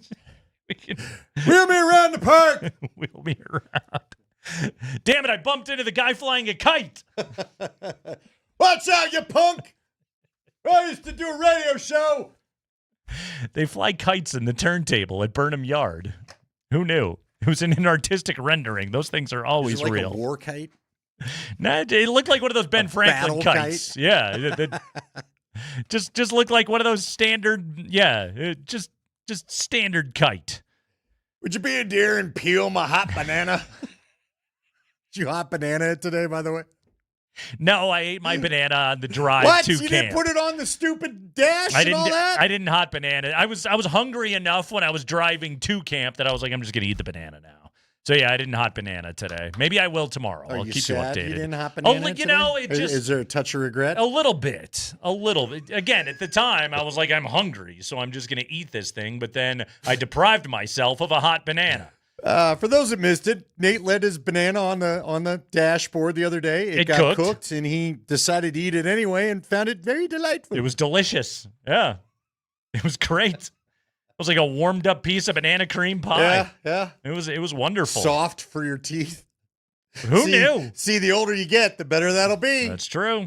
This is My future denture installer will appreciate that. Is that would I call that a dentist? That's probably a dentist. You anti-dentite. If you're if you're going to get dentures, is that a particular specialized field of dentistry? Yeah, I don't think. Yeah, I would think it is. Get all up in there. Okay, they're about to recreate the roof of your mouth. All right, I'll I don't think it sounds like fun. I tell you what, we're going to play this Malcolm Roach interview, and then I'm going to look into dentures a little bit, find out if my insurance plan is going to cover that or not. Yeah, we had a great conversation with big number 97, Malcolm Roach, earlier today. You can watch it on YouTube, but this is what it sounded like. This is the radio version. Kreckman and Lindahl, we are joined by big number 97, Malcolm Roach right now. Malcolm, first off, welcome to the show. Thank you for doing this. It's week 3 of training camp. You guys got a preseason game coming up on Friday night. I know you guys relish in the preparation and the process of getting ready for a season, but still, how you feeling week 3 of training camp? You entering like those, what we like to say, those dog days of camp, but these are the days I feel like honestly just make you better, man. When you're tired, man, working on pad level, things like that get tough, but it all helps out when you get back fresh. So just getting to these days of just working hard, knowing we got to come out here and a job to do, and we got to do this job at a high level. Like I said, we get paid a lot of money to do this, so why not come do it at a high level? I think this is year number 6 for you now, 7 now in the NFL. Okay, so going into a 7th year, what have you learned about what you have to do differently or do more of or less of to prepare your body for a season? Sleep. That's the first thing. Got to start going to sleep, which I feel like I did a lot better at these last 3 years. But there's understanding you're not able to come out and go to practice and not stretch and things like that. Got to take the little things serious.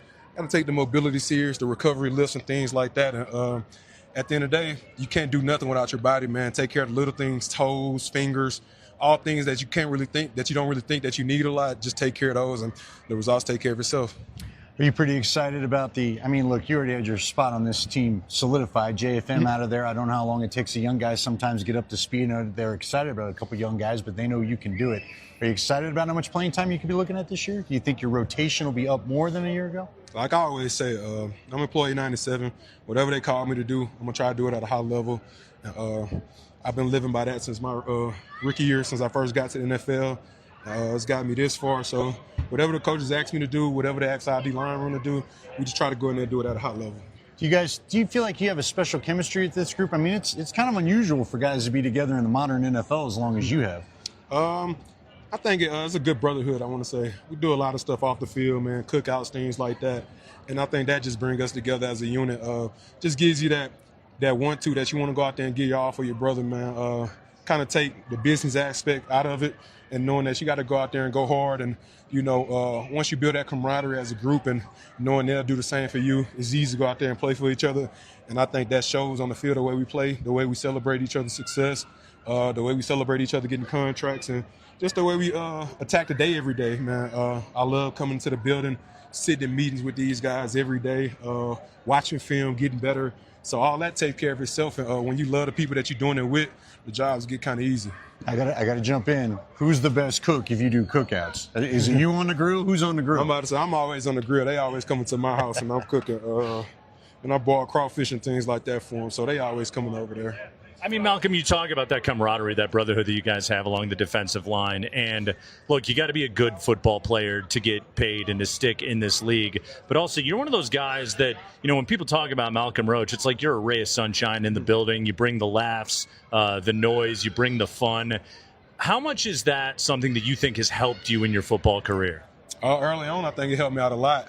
Just understanding what we do is a blessing. And also just loving what you do.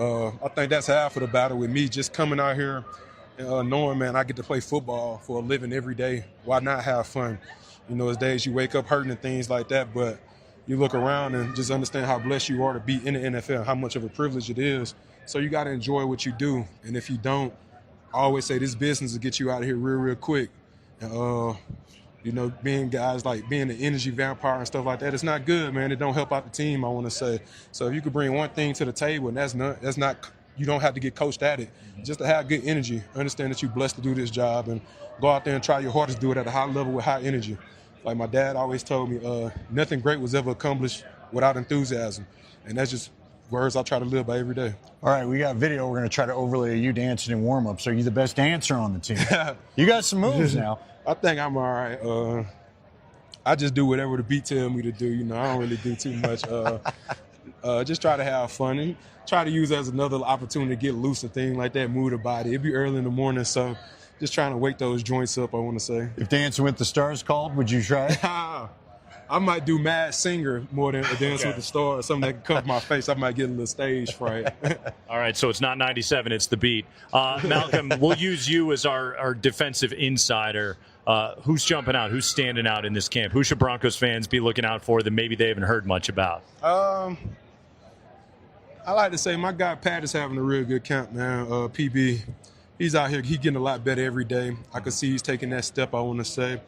My guy Savion is doing a real good job working on the technique, getting better every day. And it's just hard to pinpoint one guy, I want to say, getting better because, you know, everybody's job works off each other. So PB wouldn't be able to catch the ball if Bo not throwing it. Savion wouldn't be able to do his job at a high level if, you know, T.O. not doing a good job. You feel me? So I like to say everybody's coming out here competing, working to get better every day, I want to say. And if we could continue to do that as a group, as a whole team, as a unit, I think the results will take care of itself, I want to say, for us. And just come out here and compete every day, get better. But I like to say PB and Say, I think they've been doing a real good job out here. All right, this is my last one. As you can see, I like to have fun. But one of the guys I work at the station with, we used to like to go ghost hunting. Is the Greenbrier haunted? Because the thing about it, man, those folks at the Greenbrier did a great job taking care of us, man. I'd probably say the rooms were a little old, but no ghost showed up in your room? Nah, we ain't had no ghost show up, man. By the time we was getting back to the room, I was going to sleep, man. It was some long days over there, but like I said, the people at the Greenbrier, they did a good job taking care of us over there. It's a great setup they have over there in West Virginia. So, you know, it's the time we use when we go there. It's camaraderie. We get to be together a lot. Probably is a little honey because everybody don't want to go to their room so fast. So, but now when we go there, man, it's always a great time. And, just a good time to come together and make you feel like you're almost in college again. All right, one more for me. Which offensive lineman are you most sick of in week 3 of training camp? Man, oh my guys, man. I ain't got no beef with none of them, man. They do hold, though, right, according to DJ? Everybody hold, man. But, like I say, man, those guys, I feel like they the best in the building. They the best in the business, man. So going against them, man, they make us better every day, and we try our hardest to make them better every day. So those are my guys. They know it's always love when we get off the field. All right, Malcolm Roach, politician's answer. Nice job right there. Big number 97, Malcolm Roach. Malcolm, thank you so much. Good luck this year, man. Appreciate y'all. All right, Malcolm Roach. Big expectations for him this year, moving into JFM's, we'll call it starting role. You know, it's always a rotation with those guys on the defensive line, but good conversation, fun one there with Malcolm Roach. Plenty more training camp reaction coming up in the cool down on the Kreckman and Lindahl radio show, Altitude Sports Radio 92.5 FM.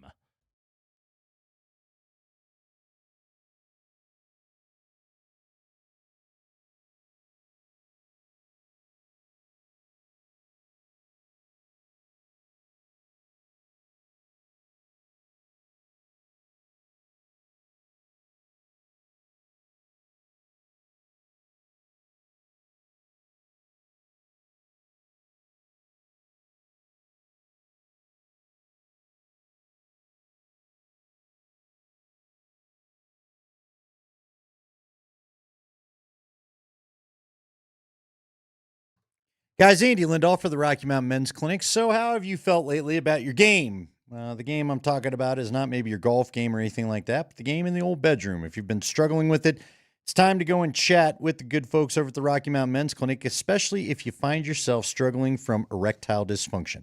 They've got plans for you. They can help you out, and they'll get it done for you as quickly as possible. Matter of fact, sometimes the day after treatment at the Rocky Mountain Men's Clinic, they can have you ready to go the next day so you can get back into the game as fast as possible. Over at the Rocky Mountain Men's Clinic, they've got treatments that work when the pills and herbals fail, and they're very passionate about finding the right treatment for you. It's not just about any medicine. It's about what works best for you so that you get back to a fantastic experience for you and your partner and not just an okay one. Call them today, schedule the appointment, get this done. They can help you out. First visit is $99, does include a medical consult with a Colorado licensed medical provider. You'll have a blood test to get the T and the PSA tested, and if you're medically advised and everything checks out, you'll have a test dose. And if the test dose isn't working in the office, your visit is free. Like I said, if you're like a lot of men, they could have you ready to go the day after your appointment, so don't put it off. They have 5 locations to serve you here in Colorado: North and Central Denver, Castle Rock, Fort Collins, and the Springs. And that Castle Rock location is revamped, so go check them out. Call them today, 720-440-7900 or RockyMountainMen'sClinic.com.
We'll talk to Jeff Legwold today, coming up at 20 minutes after 4 o'clock. Like, you're going to stop by for a couple of segments today on the show as we are in preseason football week for the Broncos. Yes, they will play on Friday night, Andy. Yay! Yay! Yay! They play the Falcons. The Falcons. To a Tagovailoa. I'm Yes. telling you, that's what Mark Johnson calls them. The Falcons. It's Han Solo and Mark Johnson, the only two people that say Falcons. Although his is the Falcon, right? The Millennium Falcon. Well, I've never heard it the Millennium. Well, is it the Falcon? He It's- always called it the Falcon, right? It's spelled Falcon, but he says Falcon. Okay. It's like Lando Calrissian calls him Han, and everyone else in the movie calls him Han. Well, when you pitch a Colt 45, you do what you need to do. You do what you need to do. By the way, early start, 5 o'clock kickoff on Friday. Yes. Yeah, so last hour of our Friday show will be during a preseason game. Yep. we're excited about this. We'll be able to break down preseason fantasy performances in real time. Tell you who's really having a heck of a camp and has a great chance at making the practice squad. You better believe we're going to go through all the props going into preseason football ahead on Friday night. It's a 9 News affair this week in Atlanta. First of 3 preseason games for the Broncos. After that, 2 home games. Green Bay a week from Friday, and then they'll wrap up against the Minnesota Vikings Friday, August 28th. Yeah.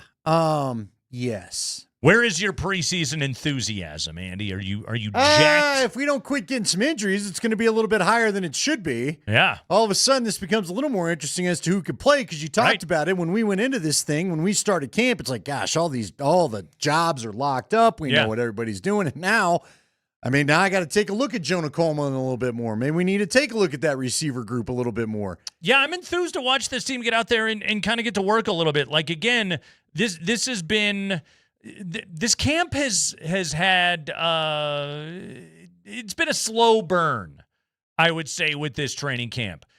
And a lot of it was by design. Sean Payton wanted to start as late as he could, pushed OTAs as late as he could, really ramp up slowly because he knew my guys went deep into the offseason last year, going all the way to the AFC Championship game. So we're trying to kind of ease our way into this whole thing. I guess, judging by the amount of soft tissue injuries that they're dealing with, it's not working. But, again, we'll find out on Monday, September 14th, if it's actually working or not. That will be the tell. Yeah, again, I don't know how the air quality could factor into this, but it has not been – there's been nothing but smoke. I don't know if it robs you of hydration or what. It just is so odd to watch this team go through it, but it just shows you don't control your injury luck. You and I kind of talked about that. They've been lucky. Yeah. And maybe that's just the fact that they have been lucky, period. So, and look, some of these guys, I don't want to get everybody too worked up just yet. Because Dobbins didn't get help to the locker room. Nobody's been carted off on him. Even Mims, who looked like the worst of the bunch as he hopped around on one leg after it happened last week, walked himself to the locker room. So, as Leggy described it to us when he talked about Jalen Waddle in the midweek last week, he said he thought that Waddle felt like it was about to go, so he just waved the white flag, right? Let's hope that's just what they're doing before something truly pulls, and then you are dealing with it the first month of the season. Yeah, this is athletes being in tune to the biomechanics of how their body works. Okay, well, call it, because I don't want to deal with this injury right now. Right. Yeah, which, good. Caution above all else, guys. So much more with Jeff Legwold coming up here at 20 minutes after 4 o'clock. Andy, I was taking a look at the Offensive Player of the Year and Defensive Player of the Year odds just a little while ago. And when it comes to DPOY, the Broncos have one of the guys that is, at or near the top as one of the favorites, and Nick Bonito at 14-1. Obviously, Myles Garrett is the overwhelming favorite at 4-1 to win DPOY. But Nick Bonito's doing pretty well for himself up there. And Surtain's at 50-1, Zach Allen 125-1. Then I was like, okay, are the Broncos getting any love on the Offensive Player of the Year odds? And the answer is no, not really. Bo Nix, Jalen Waddle, and R.J. Harvey are all tied at 150-1. But, it's scroll down before you get to the plus 15,000 category that these guys are currently living in. Like, obviously, your Puka Nakuas, your JSNs of the world at or near the top of the Offensive Player of the Year rankings. Andy, if there was a Bronco, and we were making MVP cases last week for assorted different players. If there was a Bronco that could make a case for Offensive Player of the Year, which one do you think it would be? See, my initial answer is it's Jalen Waddle, newcomer, well known from Miami, fantasy stud, Going to do a lot. Going to get the buzz because you need the buzz, right? You need the national people talking about you, I think, anyway. You got to have a huge fantasy season. And I think he'll have the stats. But you and I both know it's it's not impossible for a receiver to win it, but it feels to me like if Waddle's tearing it up, then why wouldn't it just be Bo Nix? You know what I mean? What would Waddle have to do to separate himself? Is it just a lot of yak? A lot of does it have to look like the Joe Montana era to Rice and Taylor where I catch a 10 to 15 yarder and I'm tacking on another 20, 25, 30 yards of yak? So we've had, since 2020, we've had 3 receivers win the award. Cooper Kupp in 21, Justin Jefferson in 22, JSN last year. So those 3. The other winners of that award have all been running backs: Saquon in 24, McCaffrey in 23, Derrick Henry back in 2020. This is just going off the last 6 seasons of the award and kind of the most recent history of it. The last time a quarterback won the award was Mahomes in 2018. It was also an MVP year for Mahomes, I do believe. So, yeah. Yes. Prior to that, Matt Ryan in 16, Cam Newton in 2015, Peyton Manning in 2013.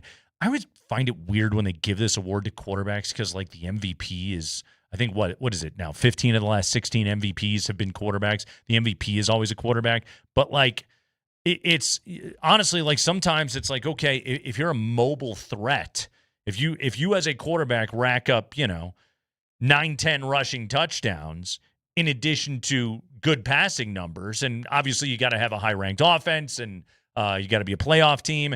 You've got a chance to be able to do that. Like that's just it. When I look at that list, I would give, and these are long shots, but I would actually give Bo the best chance to be able to win it only because of the plays he's going to make with his legs. It's why he's rated higher as a fantasy quarterback than he is as kind of a real quarterback, because he's going to score touchdowns. He's going to run and make plays and score touchdowns with his legs. Those don't show up as passing statistics, obviously, but they're the kind of offensive plays you have to make in order to make a splash right there. With Waddle, I think they might be too deep at receiver.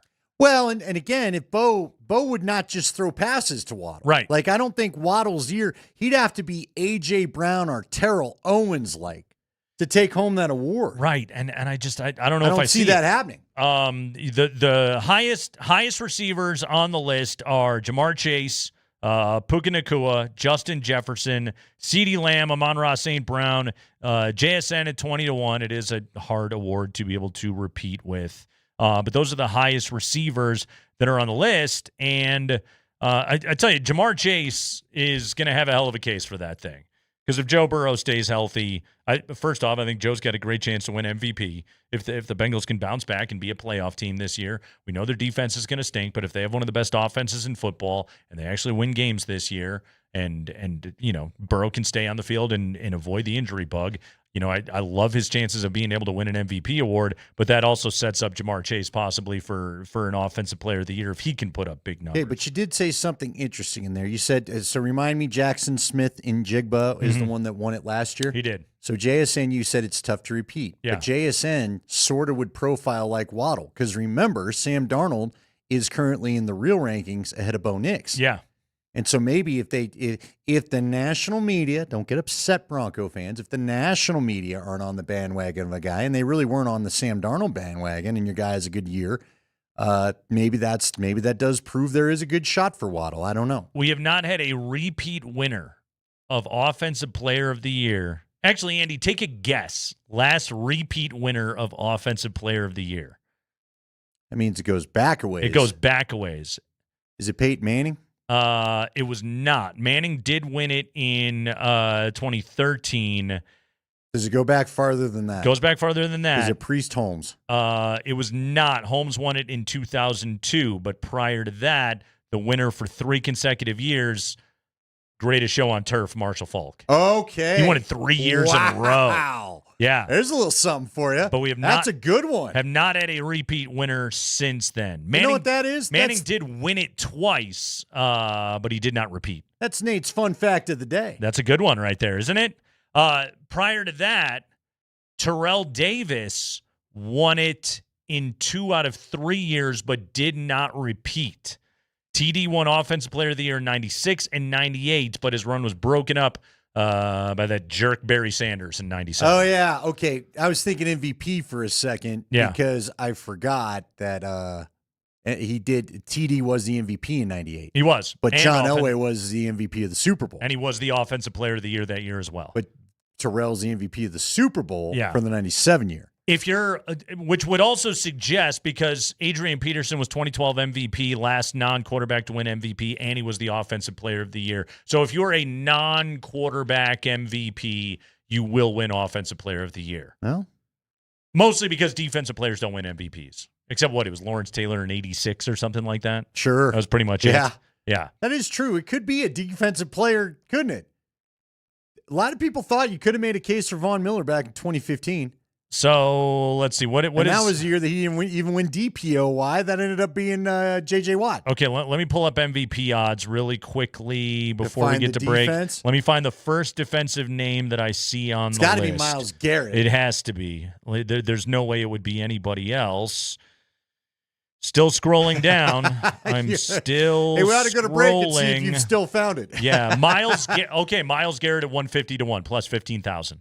Really? Yeah. So the same odds as the guys you gave us? Yeah, to win MVP. As Bo Nix and Jalen Waddle and company. I mean, what would you have to have 35 sacks to win the MVP award? Probably 25. Right. Would 25 set the record? It would. You probably need a couple scoop and scores and you know what I mean? Like a pick six there had every to be week. Like direct scores off what you did. Right. Yeah, pick six. Yeah. You would have to do an awful lot as a defensive player to win an MVP. And you had to be the tall man to save someone from a car crash or something, whatever that was.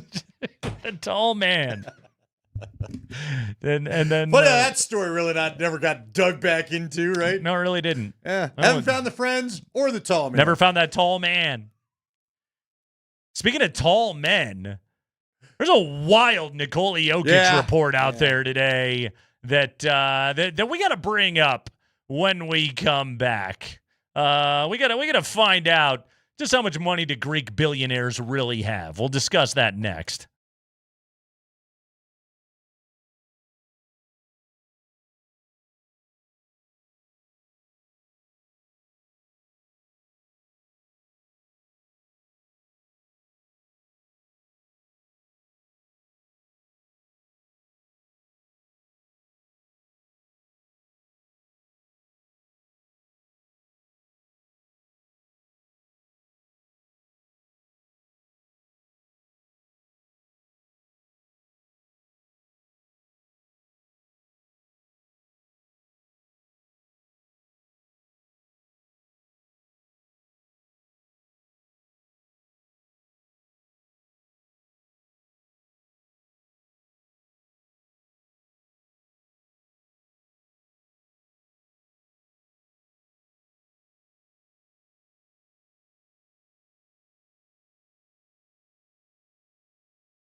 All right, welcome in, Kreckman and Lindahl, Altitude Sports Radio 92.5. We cool down, and then we heat up with the Kreckman and Lindahl Show. Jeff Legwold coming up at 4:20 with a Broncos training camp review.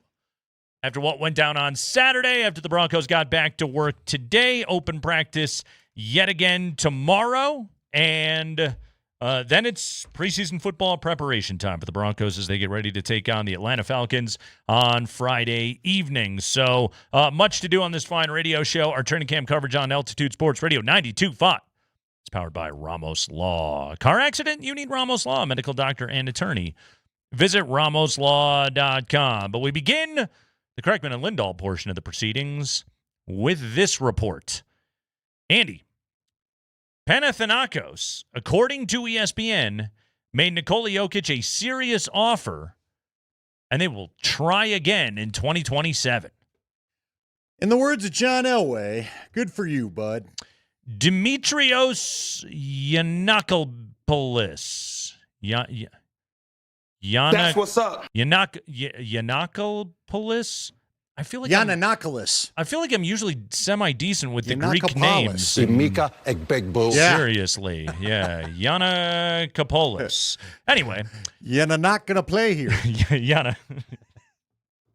Not gonna work in here. All right. So the Greek businessman who owns Panathinaikos Basketball Club in Athens said he made a proposal to the Denver Nuggets to buy Nikola Jokic out of the final season of his current NBA contract, and he believes he can sign Jokic away next summer. Yiannakopoulos. I'm going to stop with the name. Yiannakopoulos. Yiannakopoulos. Yeah, What? Yeah. Not gonna pronounce the name. Told the Euro Insiders podcast, quote, "People are going to say, okay, now he's joking. I did make a very serious proposal this year, both to his team and to him. I got a rejection. I know that he has one more year of a contract."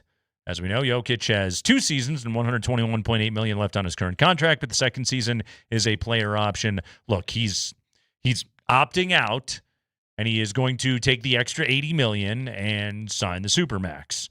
So yeah, he'll get his $360 million next year, hopefully here in Denver. But apparently, Greek guy said that the Nuggets declined the buyout offer quickly, but he made it clear that he will pursue Jokic again once he is a free agent, and told the podcast host to call Jokic's agent, Misko Raznadovic, and ask whether he really made a serious proposal this summer. Apparently, it took a few seconds for the Nuggets to say who, Greece, where, what, buy, but let's wait until next year. This is the same dude that was trying to get Valanciunas last year, and now Valanciunas is going to go play in Lithuania for Žalgiris Kaunas. But yeah, the Greek dudes are trying to get Jokic. All right. Here's the reason. Well, I dismiss the idea of Jokic spending any of his prime years playing overseas. Right. But I don't dismiss it for later on in his basketball life. I could see once Jokic does another 5-year Supermax here in Denver, that after that, or again, wherever else, we all think it's going to be in Denver and hope it's going to be in Denver. But that later on, could Jokic say, oh, this is a, short flight from Sombor, and it's a beautiful country. Exactly. I could live in a beautiful place and spend my golden years, playing basketball over there. Sure. I could see that for Nikola Jokic, and I'm sure whoever would get him would compensate him extremely well. But I kind of view this as like, when MLS brings over a David Beckham or a Lionel Messi, like, you're not getting the prime years. Right. No. Yeah. He's not going to step down his level of competition in his prime years to go play in Greece right now. No, I don't think you have to worry about this. We do have some breaking news at the Broncos, but we can hold on because, frankly, it's projected breaking news. If you didn't see this coming, then I don't think you're paying attention. But real quick, this guy, what's his name? Try one more time. Yiannakopoulos? He reminds me of, remember Mikhail Prokhorov?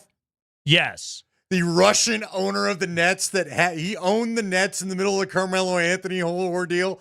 I feel like I Amanamastopoulos is the same guy. He's just the Greek version of this dude that is now in our life. I mean, at least Prokhorov owned an NBA team. Oh, he did. Yeah. He was a billionaire. He had a lot going on. Yeah, it was the New Jersey Nets. I heard still an NBA team. Alex Ryanemi said that this guy's worth like $1.5 billion. Okay, well, in order to get Jokic to quit, you may have to give him $500 million. That's a lot to your net worth. So. Yeah, unless you're just rolling in money I don't know about, which maybe you are. I don't know. It sounds like he's doing great. Sure. Okay? We're all thrilled for the guy. Me. Sure, he's got a boat or two. But also, like Joker, his non-basketball earnings are higher when he's in the most visible league in the world. His shoe company doesn't want him to go play in the Greek league. Exactly. He'd like you to stay. They'd like you to stay in the NBA. Yeah, so he will continue to stay. Would you like to buy mini horses? Stay in the NBA. All right, here's the breaking news. Or regular-sized horses if you want to. Sure. You know what? Even those Clydesdales, I'm sure, go for a little bit more. Kind of a bigger horse. You know, when I was I think I was 13, 14. I was a jerk teenager. Sure. And my traveling baseball team, we played a tournament down in St. Louis, and the parents are like, "What the hell are you doing with these kids all day? Let's take them to the Anheuser-Busch factory and get the tour." So you get to go to the stable and see the Clydesdales, you know. And have you ever taken the Anheuser-Busch tour in St. Louis? Yeah, you show a bunch of 14-year-old boys the Clydesdales, and they only notice one thing. Sure. And then we'll only talk about that one thing for the rest of the day. Very noticeable, as I understand. 5 arms on those things. Yeah. The rest of the horses even feel a little worse about themselves. Watch your heads when if they turn around too quickly. That's right. All right, breaking news. The Denver Broncos have bought out the concrete company. Burnham Yard is there to build as they see fit. I believe that was the last piece of real estate. Is the Denver water thing all solved? Yeah, I'm pretty sure. I thought it was. I guess I was under the impression that it was. We can get that from Jeff Legwald when we talk to him. But yes, the concrete company, which I thought was to be the biggest holdout, according to the Denver Post, that just sent a notification. They are going to purchase that one. What is that, SRM Concrete? SRM Concrete, and the Post in their headline terms it critical to the Burnham Yard Stadium plans. Yeah, the most recent quote that I saw from the SRM Concrete guy was just like, "I'm not worried. I think this is all going to get taken care of." So, that guy, he's boat shopping today. Sure. It was a good day for him. Yeah, he's going to build his concrete company somewhere else. If he may not need to go into concrete anymore. He might be done with concrete. I wonder, did he as a condition of the deal, was he like, I need to be the exclusive concrete supplier? If he was smart, yeah. The new Mile High. I'll tell you what, we're going to give you all the concrete you need before we up and move out of here. Right. Yeah. Yeah. Or maybe, who knows? Maybe it's now the Penner Concrete Company. I don't know. They your concrete guy. They're like, you know what? You don't have to move. We'll just buy it off your hands. They want to get into the concrete game? Tell you what. All right. We're going to need some side businesses here. Okay. So, yeah, I think the Denver water thing is yet to be settled. But it will be. The billionaires will figure it out. I don't think the water place is as much in the middle as the concrete place. Sure. Yeah. So there you go. All right. Are they going to break ground pretty soon? They're probably trying to strive to break ground by the end of the year. I think they would like to. I'm not a construction guy, but yeah, I think they would break like ground. To. I understand the sooner it's ready to go.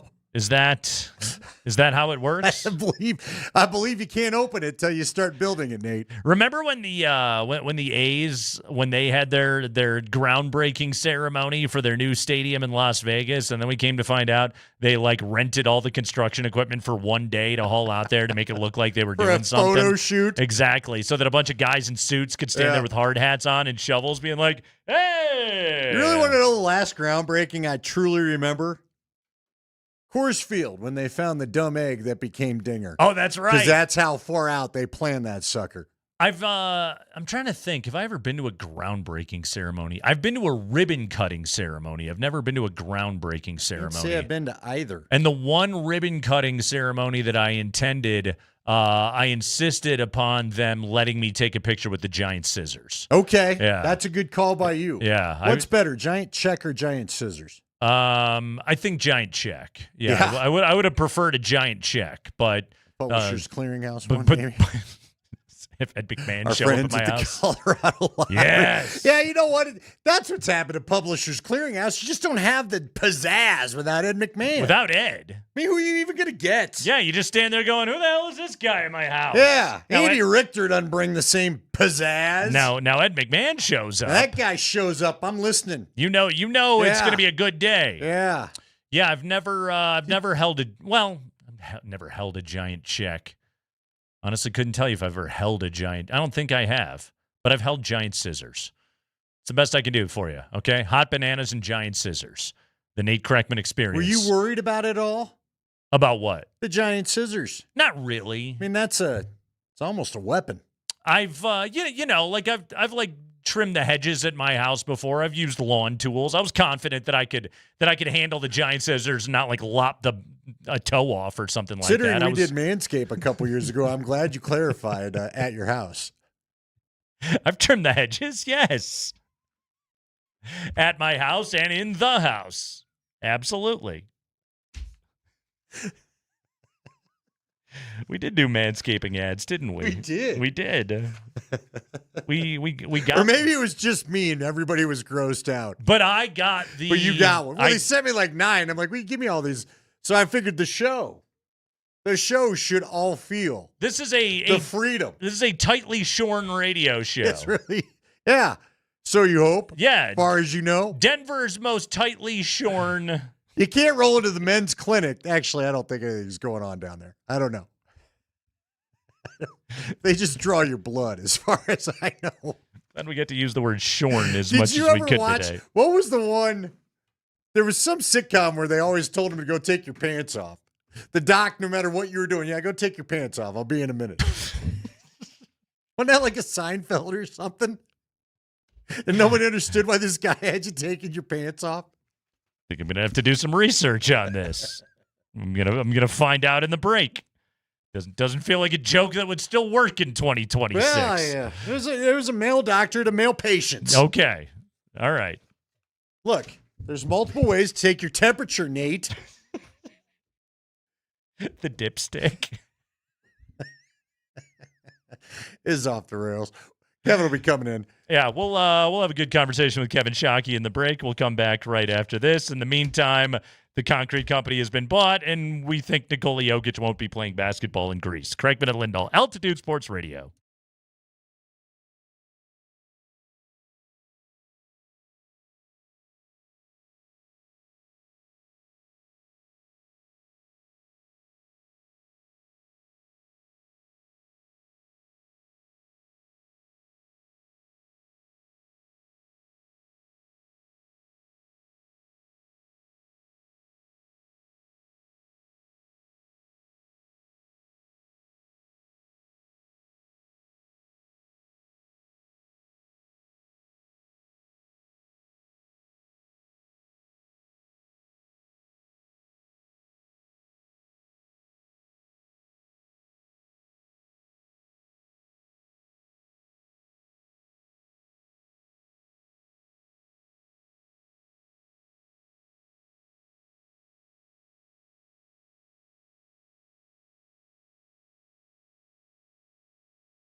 All right, so the Broncos back to work today. Sean Payton returning from Canton after Drew Brees went into the Hall of Fame over the weekend. That was an awful lot of fun. Drew Brees with some very kind and emotional words for Sean Payton. Nice moment during Brees' speech.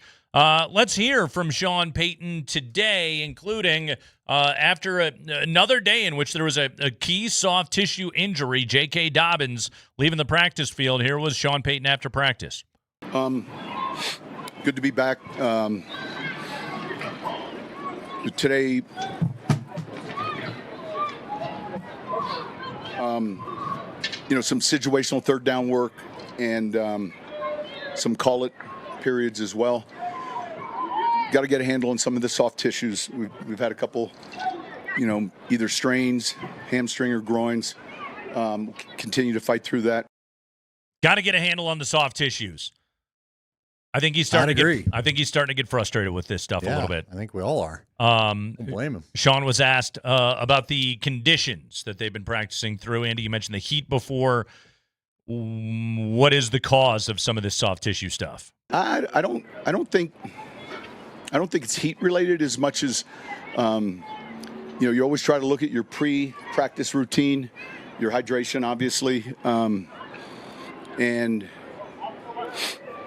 It's incumbent on the player. It's hard for anyone to know your soft tissue, and so I'm always looking at what we did leading up to maybe a period where someone had a strain. So we had a warm down after practice, and we'll continue to focus on it though.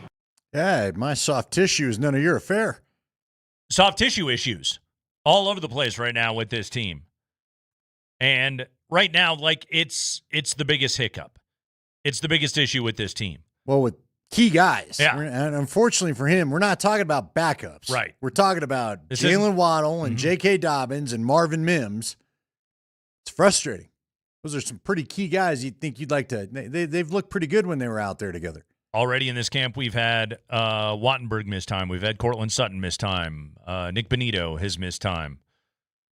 It's a little different from recent years where the Broncos have just sort of had this charmed injury history, but it goes back to, and we went through some of these numbers last week, Andy, of the Broncos had 15 players play at least 300 offensive snaps last year. All 15 of them are back, which you love the continuity, but there's it's pro football, and with these guys' bodies, there's always a flip side to it, and the flip side of it is these guys played a lot of football last year. They did. And they went deep into the postseason, and there can be an effect on the upcoming season. Sean Payton has not been ignorant to any of that, and he's not taking it for granted. He's trying to be as careful as he possibly can, and yet they're still having some injury troubles so far here in this training camp. I think they're trying to use the most extreme precaution that they possibly can. I think they've certainly instructed their guys, you feel anything, you get over and you talk to us about it, and we'll get you shut down, and we'll take it easy. I mean, that's one of those things that is a little bit easier said than done. Athletes don't like begging out of drills. They don't like getting viewed as soft or anything else like that. And besides that, it's the time of year where your body's ramping up. A lot of things hurt right now. Yeah, and sometimes, let's go back to the Marvin Mims situation. He was on a go route. He had won the rep. Yeah. And he was on his way to what would have been a highlight catch that we all would have been talking about. And instead, halfway through his stride, he pulls something. Tyler is saying he thought it looked like a groin to him, and so did Mike Sanford. So I'm going to trust their expert eye. But whatever he pulled in that lower body area, then he pulls up lame. He's hopping off. And again, it wasn't like you said. Now, Jalen Waddle, it seemed like last week kind of knew something might be coming on the way Leggy described it to us. But in the Mims case, Mims was busy showing off for everybody when the thing jumped on him. That happened mid-rep. So yeah, he's just out there playing football. A lot of work in the run game today. It was a very run-heavy practice. Good. Payton was asked after practice if he thinks they fell short in the run game and where it needs to improve. I wouldn't look. There were a ton of things that we feel like we can improve on, but I'm not going to. We just finished winning 15 games, and to point to an area where we know the importance of that. We know the importance of third down in the red zone. We know the importance of long yards, third down defense. There's a number of things that we're working on to improve. But playing good defense and running the football is a good formula to winning, and that was a part of our success a year ago. Get leads, run the football, let your defense cook, shorten the football game, all those things that the Broncos just they weren't able to do enough of that last year. Yeah. And, the faster starts, better in quarters 1 through 3, get out ahead, lean on the run game, really lean on the run game in the fourth quarter. That's one of those recipes to how do you get away from the one-score games? Well, don't let the other team have the ball. Maybe you can successfully continue to run the football late into games, those things that they need to work on right now. But there's no question. It's a point of emphasis in this camp right now. As it should be. I said it. You can't just decide to run the football when it's December. You got to do it now. You got to put in the work now. You got to dedicate to it now, and they're doing it now. So at least it should be a viable option. Now, again, as we all know, whether it's on the text line or you and I just discussing on the show, Sean does have to commit to it. Not just write it down on his play sheet, but do actually commit to it. Make his coaches, judging by the Seth Wickersham article, believe he's going to commit to it. So I'm glad they're putting in the work now. I hope it all pays off. I think it will ultimately pay off because, to your point, boy, you want to talk about letting your defense cook. If you can get a lead and run the football and they feel like they're going to shorten the game, that forces the team to panic, the team you're playing to go into more passing situations, and that's when your guys can truly rush the passer. So hopefully that's what lies ahead. And along those lines, is this going to result in lower volume passing numbers for Bo Nix after he led the league in pass attempts a season ago?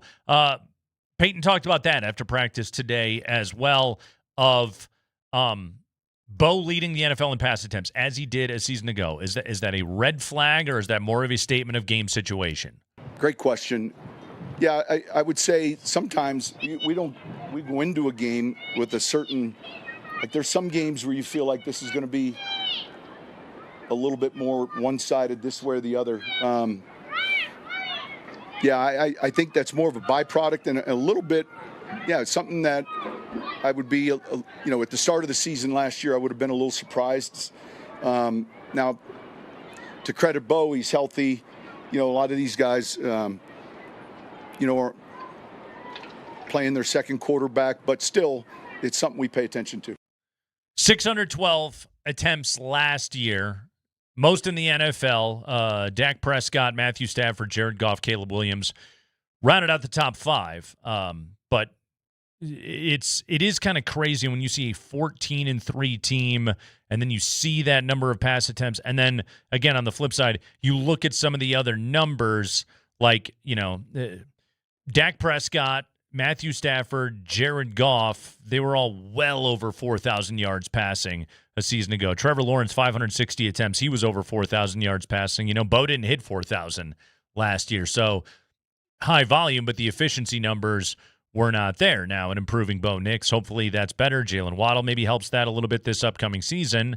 And a big part of the 612 pass attempts is how many times is the ball getting dumped off into the flat, whether it be checked down or a screen that's called, whatever that is.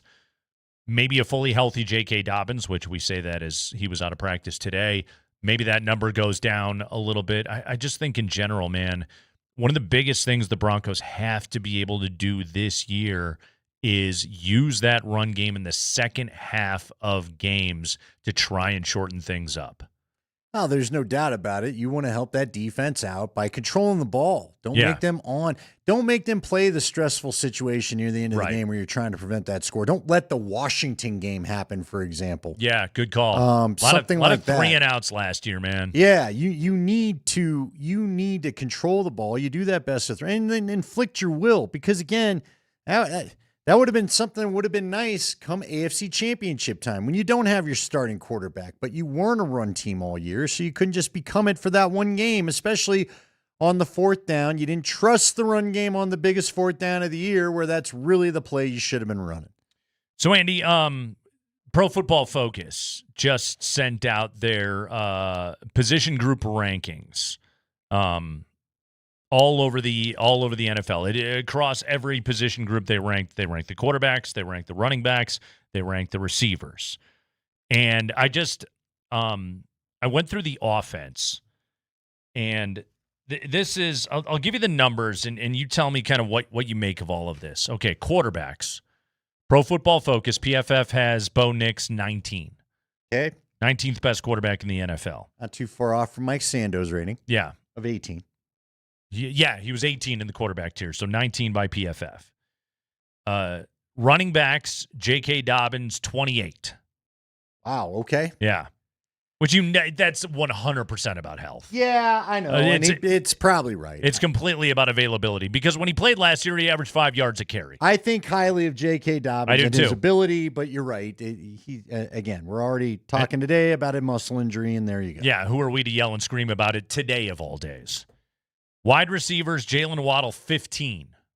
Ranked as the 15th best receiver in football. So he's the top one ahead of Cortland? So far. On the team? Yes, he is. He is above Cortland Sutton on the list. Hold on, let me click on this really quick. Let's see. Let me scroll down, find Cortland Sutton at number 25.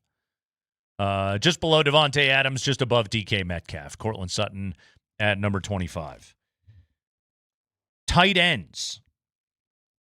Evan Engram, 30. Really? I was going to guess in the 40s. I was going to put a 4 in front of it. Yeah. By the way, Broncos have been trying to kind of they're trying to use Engram in line a little bit more to try and get him in more play action type of situations. But Evan Engram may be asked to do a bit more blocking this year. They cannot make it obvious, and when he's coming into the game, they're not running the football. Yeah. Period. Yeah. Period. Yeah. So even if he isn't a blocker, even they've got to find a way to disguise intention. They cannot. They gave way too much away with personnel groupings last year. Very much so. And yeah, so Engram it's just right now we're by the way, we're in kind of a little bit of a golden age of the tight end right now in the NFL. And we are not the golden age of the Broncos having one. Not in Denver. It's been 10 years since they had one. But like Sean McVay in the Shanahan tree, like they're making tight ends cool again, and they're making the blocking tight end cool again.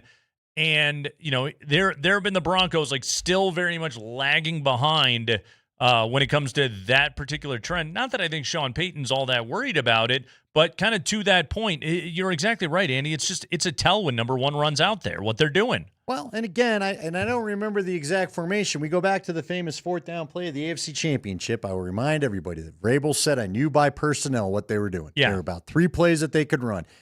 Whether it's running the football with an Evan Engram out there or whatever else you want. Maybe there's a pass play with the heavy personnel to your point. Yeah.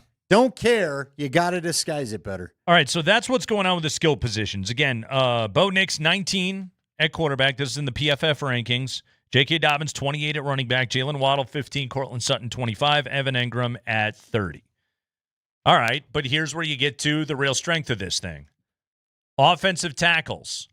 Garrett Bowles, number 5 on the list. There you go. Yeah, number 5. Penei Sewell, Tristan Wirfs, Trent Williams, Jordan Mailata. The 4 ranked above Garrett Bowles at offensive tackle. At offensive guard, Quinn Miners, number 2. Nice. Who's ahead of him? Joe Tooney of the Bears. Not going to argue that. At number 1. Quentin Nelson of the Colts is at number 3.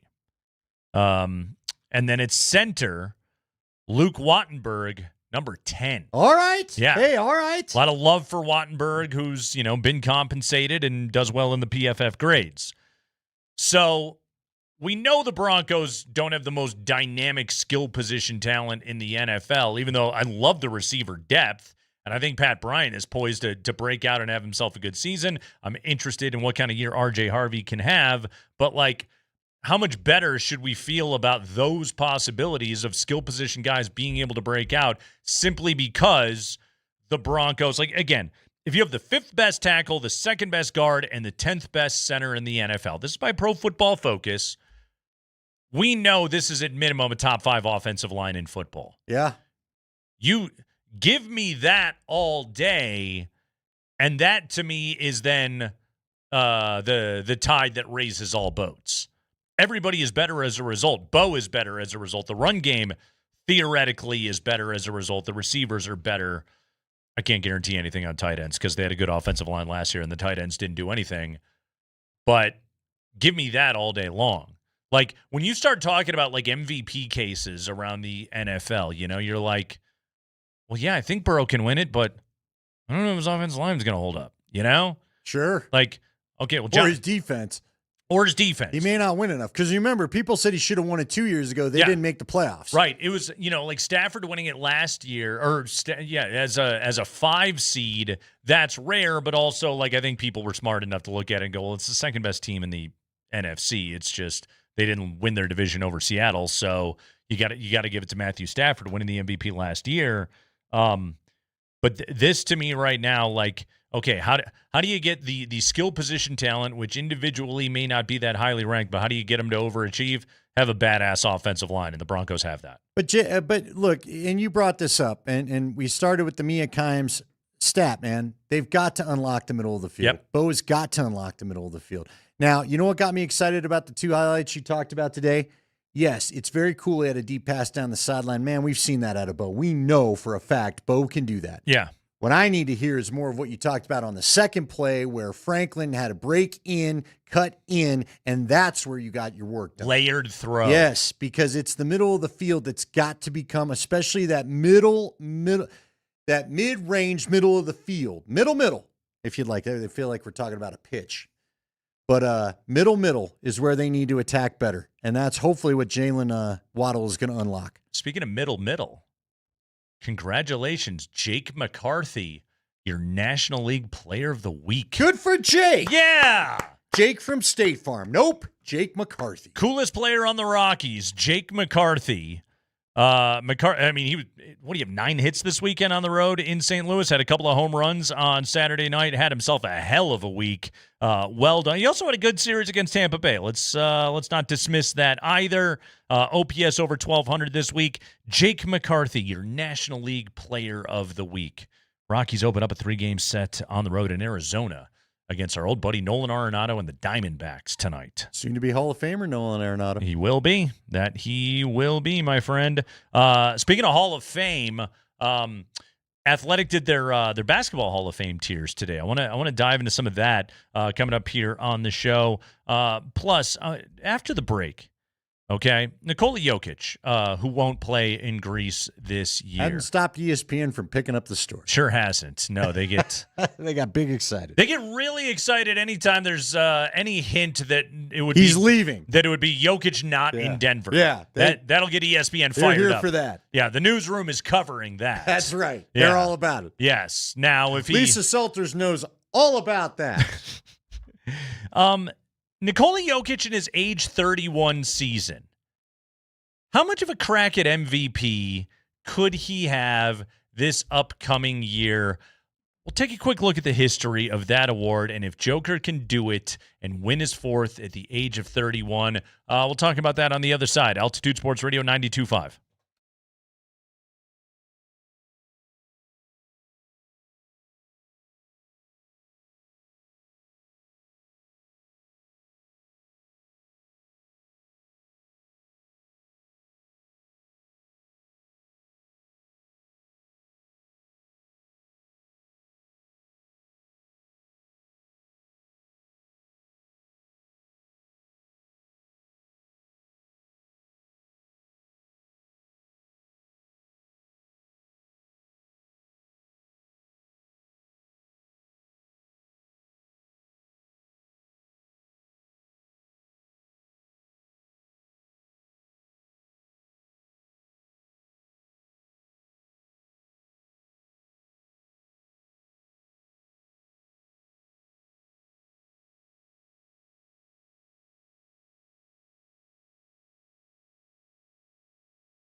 Giannakopoulos. How's that? Giannakopoulos. Did you figure that out? I think so. I think I was putting the emphasis on the wrong syllable. I think it's Giannakopoulos. Dimitrios Giannakopoulos, Greek owner of Panathinaikos, the basketball club in Athens, who claims that he made a proposal to the Nuggets to buy Nikola Jokic out of the final season of his current NBA contract and believes he can sign Jokic away next summer. Good luck, guy. All right. Andy, I teased this for you. Nikola Jokic, this year, going into his age 31 season, what chance does Joker have of winning a 4th MVP award and moving further up those rankings? And I bring this up because The Athletic today, they put out their Basketball Hall of Fame tiers. And, Nikola Jokic is in the lock category. 3 MVPs and a Finals MVP. Yeah, he's a Hall of Famer today. Yeah. Like Jokic could hang it up tomorrow, and the 5-year waiting period, and boom, he's into the Basketball Hall of Fame. He's an all-time great. He already lives in that world. But I started wondering, what shot does he have of adding a 4th MVP? So there's a few different factors at play here, Andy. Follow me on this. All right? For the sake of this exercise, I pretty much only compared Jokic to the 9 players that are in the 3-time MVP club, 3 or more MVPs. So that would be Moses Malone, Magic, Larry, and Joker that all won 3. LeBron and Wilt each won 4. Bill Russell and MJ both won 5. Kareem won 6. That's the all-time MVP list for you right there. Joker's going into his age 31 season. Of this group, Kareem won his last MVP at 32. Michael won his last MVP at 34. Okay. Oldest amongst the group on his last MVP. Bill Russell won his last at 30.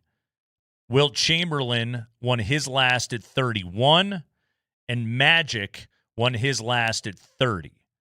All the other guys were in their 20s. LeBron's last was at 28, Larry Bird at 29, Moses Malone at 27 to win an MVP award. And if you look through recent history of the NBA's MVP award, the last guy to win an MVP in his 30s, you have to go all the way back to Steve Nash in 2006. Okay. This is generally an award, especially of its most recent vintage. This is an award that is won by players that are absolutely in their prime. You are in your athletic prime. Shea was 26 and 27 each of the last 2 years. Joker won MVPs at 25, 26, and 28. Giannis at 24 and 25. Steph won his last at 27. LeBron won his last at 28. KD won his one MVP at 25. You're generally in your most athletic prime, but could it still be done for Nikola Jokic? I think it could. And in fact, I kind of like his chances to win the award this year. Really? Why is that? Because I think the Nuggets are becoming a more and more Nikola Jokic dependent team. As much as we want it to go in another direction, where it's easier on Jokic and he can play fewer minutes and he can load manage and miss games, what evidence of that happening have you seen out of this offseason in the slightest bit out of the Nuggets? I don't disagree with that point at all. That's a very good point. My concern would be, will there be enough winning for him to get it? Will they be a top 3 team? A top 3 Will seed. they be? You know what I mean? Yeah. That's what I'm worried about. I'm worried this team is, if not healthy, are you slipping from 4 to 6 more often than you are? Are you in last year's, what were they, 5 versus 6? Right. When it came to Minnesota, they weren't the 3, were they? Now I can't even remember. They were they the 3 and Minnesota they were was the the 3 6? this year, yeah. Is this year where they go 4 versus 5? You know what I mean? Could be. I mean, And he won it. Were they, I think they were a 6 seed the second time he won it. He's one one of the rare occasions of a guy on a lower seeded team winning the MVP. But you're absolutely right. Normally, you got to be a top 2 seed to win an MVP. Well, and look, to your point, even about that 6th seed, it was just because he was doing things we'd never seen, and it was incredible. And unfortunately, now they've seen it. Okay, so like even when he improves on his stats from an MVP season, the voters aren't impressed enough with that. So here's, he's been top 2 the last 6 years, but not enough to win it. Right. This upcoming year, okay. I'm low on Aaron Gordon healthy faith. Yes, sadly, just because it's what we've seen. I agree. I'm always worried about Jamal. Always, even as durable and healthy as he was last year. Like the health issues around this team. If Nikola Jokic carries this team to a potential top 3 seed in the West, which I don't think is out of the question at all, that he could do that. I think he's individually brilliant enough to be able to do that. I think people around the league could look at it and they could go, we know the issues that Denver has dealt with. They've still won games, and they did it on the back of a guy that still makes the case to be the best player in the NBA. He hasn't won it since 23-24. Like, you got to remember, when you're talking about MVP awards, it isn't just how well did you play. You have to talk about the narrative case, too. And we know that, first off, Shea's not going to win it this year, because he's won it in back-to-back years, and we haven't had a three-peated MVP since Larry Bird in the 80s. So they're not going to do that. Shea's not going to win it this year. Wemby's the obvious candidate. But if Jokic does another, okay, I'm now 31, and I averaged, a 29-point triple-double every single night, and the Nuggets win 51-52 games, all of which I think is very possible, I think he's got a hell of a case. Yeah, again, Flax writes in and says, well, we have SGA fatigue. Maybe the voters will. Yes. But Wemby, after getting his team, and let's be honest about it, I think most people around the NBA thought that Spurs were a year, maybe 2 years ahead of schedule when they got there. Yeah. Let's say the Spurs end up the number 1 seed. I think Wemby's got a heck of a shot. I think that's who Jokic would have to then take down. If the Spurs get a 1 seed and Wemby plays 65, I think he'll win. Right. So that's the tough part. I believe the game will be good enough. Yeah. I believe his stats will be good enough, to your point, Nate. I just think now that he's got the 3, to get to 4, they expect something like he's getting held to almost an unfair standard. When Chris Bosh is talking about, his concern over Wemby's blood clot issues, I always wonder with him, the 65 game thing. And I know that's rich coming off a year in which Joker had injury problems. No, but I think that's fair, Nate. Yeah. You worry about the big guys, and especially like you said, when something like that happens, they don't seem to disappear forever. To me, here's the closest comp to Jokic's situation. Kareem's last MVP, he won in the 79-80 season with the Lakers. He had a 2-year gap, just like Jokic has had, because Shea won it each of the last 2 years while Joker finished in second. And Kareem was 32 that year. And Jokic this is his age 31 season. He technically turns 32 in February. So the precedent is there. The recent history is working against him a little bit. And yes, like if you're asking me right now, Wemby is my favorite to win the award. Maybe this is finally the year where a healthy Luka Doncic actually shows up motivated and is good out the gate and plays 65 and can win the award. But right now, and I haven't looked at NBA MVP odds. I'm sure that they're out there. But Jokic still has to be top 5. And as long as you're top 5, you got a chance to be able to win that award, right? Yeah. Yeah. You would think. That's it. And again, I do think there's a narrative pushback towards Jokic right now. I think he becomes a more palatable MVP pick. And if he can put up the kind of numbers that we saw out of him last year at the age of 32, and maybe a better shooting season, but if he can do that, I think he's got a great case to be able to win it. To be positive on your side and not play the opposing voice, I would say this. If he takes what's basically the same cast, and it's going to be like that in the starting 5 unless something surprises us. Yeah. And all of a sudden they go from the 3rd seed to the 2 seed, or the 3rd seed somehow magically to the 1 seed. then he should absolutely be the MVP. Everybody would have to be healthy for that to happen. I'm not sure that'll happen, but if it does, I'm not betting. But with largely the same cast, what argument would they have against it? He would have improved the team. Right. They would have improved significantly, and you and I both know it'd be on the basis of him just being otherworldly again. Yes. And not missing 6 weeks this time. Yes. Because, again, he was on pace to lock this thing down. There were points. That's what's so crazy about this. If you could just go back to the conversations of, what was it, probably, when did he start missing time, Nate? Was it around end of January? New Year's. Okay. Up to that point, people were already like, if he just misses a couple weeks, it won't affect him. He's already practically got the thing on lock. He's been amazing to this point. Yeah. He had played 2.5, almost 3 months of amazing basketball. Yeah. And it seemed almost inevitable. By the way, I was able to hack myself into a betting site here on our work internet to be able to Nice. get you the odds. Yeah, you'll be getting an email. Yeah, I'll be getting called to the office. What are you doing during your work hours? Wemby plus 200, Shea plus 350, Jokic and Luka both plus 600. All right. Yeah. I think he's got a really strong case for it. And by the way, body looks great. If he can go out and stay healthy this year, play 70, 75 games, and play Nikola Jokic basketball. And again, a team where the offseason narrative has been a little bit down on them, win 50 plus, we could be looking at a 4th MVP this year. Might be fun if you got DeRozan on that bench. I wouldn't be mad at that at all. Jeff Legwold coming up at 20 minutes after 4 o'clock. We'll dive into some of those Pro Football Focus defensive rankings when we come back.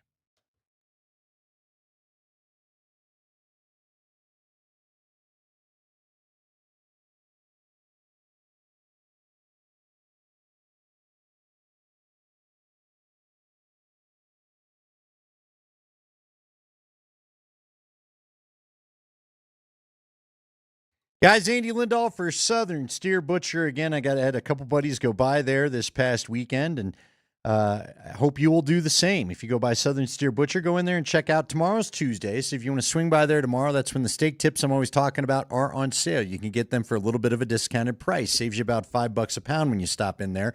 So that's a good way to go. Or maybe you could get some discounted chicken because you also get their chicken breasts and thighs and their chicken wings that are all infused with flavor. I believe those are all marked off a little bit tomorrow as well.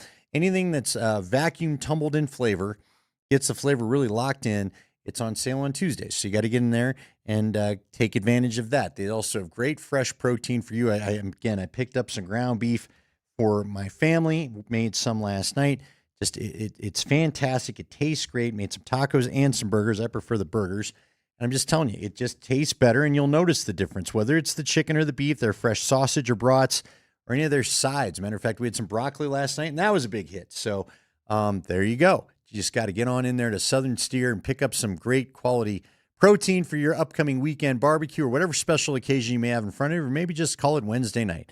It's Southern Steer, 2 blocks south of I-25 on Arapahoe Road, right across from Fay Myers of the Shane Company, whatever you know over there. They're on Dayton Street. Find them at southernsteerbutcher.com, the Greenwood Village location.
Jalen Waddle, Marvin Mims, Luke Wattenberg, Alex Forsyth, Caleb Lohner, Dawson McCullough. That's your full list of Broncos that did not practice today. Caleb Lohner has not practiced the entire camp. Yeah, man, it's tough because I'd like to see what his development looks like. I know there's a lot of people that said he's, he could be a real. I know a few people that think he can be a real red zone weapon, and I'd like to be able to see it. Yeah. With his height, you got to imagine you put that thing up there like a rebound. There's not going to be too many guys that can cover him, but he's got to get on the field to show it. We have no idea what it is. This dates back to minicamp. Remember, he didn't practice in minicamp, if I'm not mistaken, right? No. He's missed the entire offseason, I think. Yeah, not great. Not great for development. Although I'll tell you this, makes it easy to put him on the practice squad, I guess, if you want. Jalen Waddle and Marvin Mims, you're taking a lot of speed off the field. Troy Franklin is still quite fast, but you're taking a lot of speed off the field. Deep down, you know what I mean? Right. We just watched this guy have one of his classic ball in the neighborhood, right through your arms sort of moment last Friday. J.K. Dobbins left practice with a soft tissue injury. Michael Bandy apparently left practice today as well. And Sean Payton did say today, they got to get the soft tissue thing under control right now. The J.K. Dobbins thing, and he jogged off the field about midway through practice. Training staff was behind him. Again, they say soft tissue. Okay.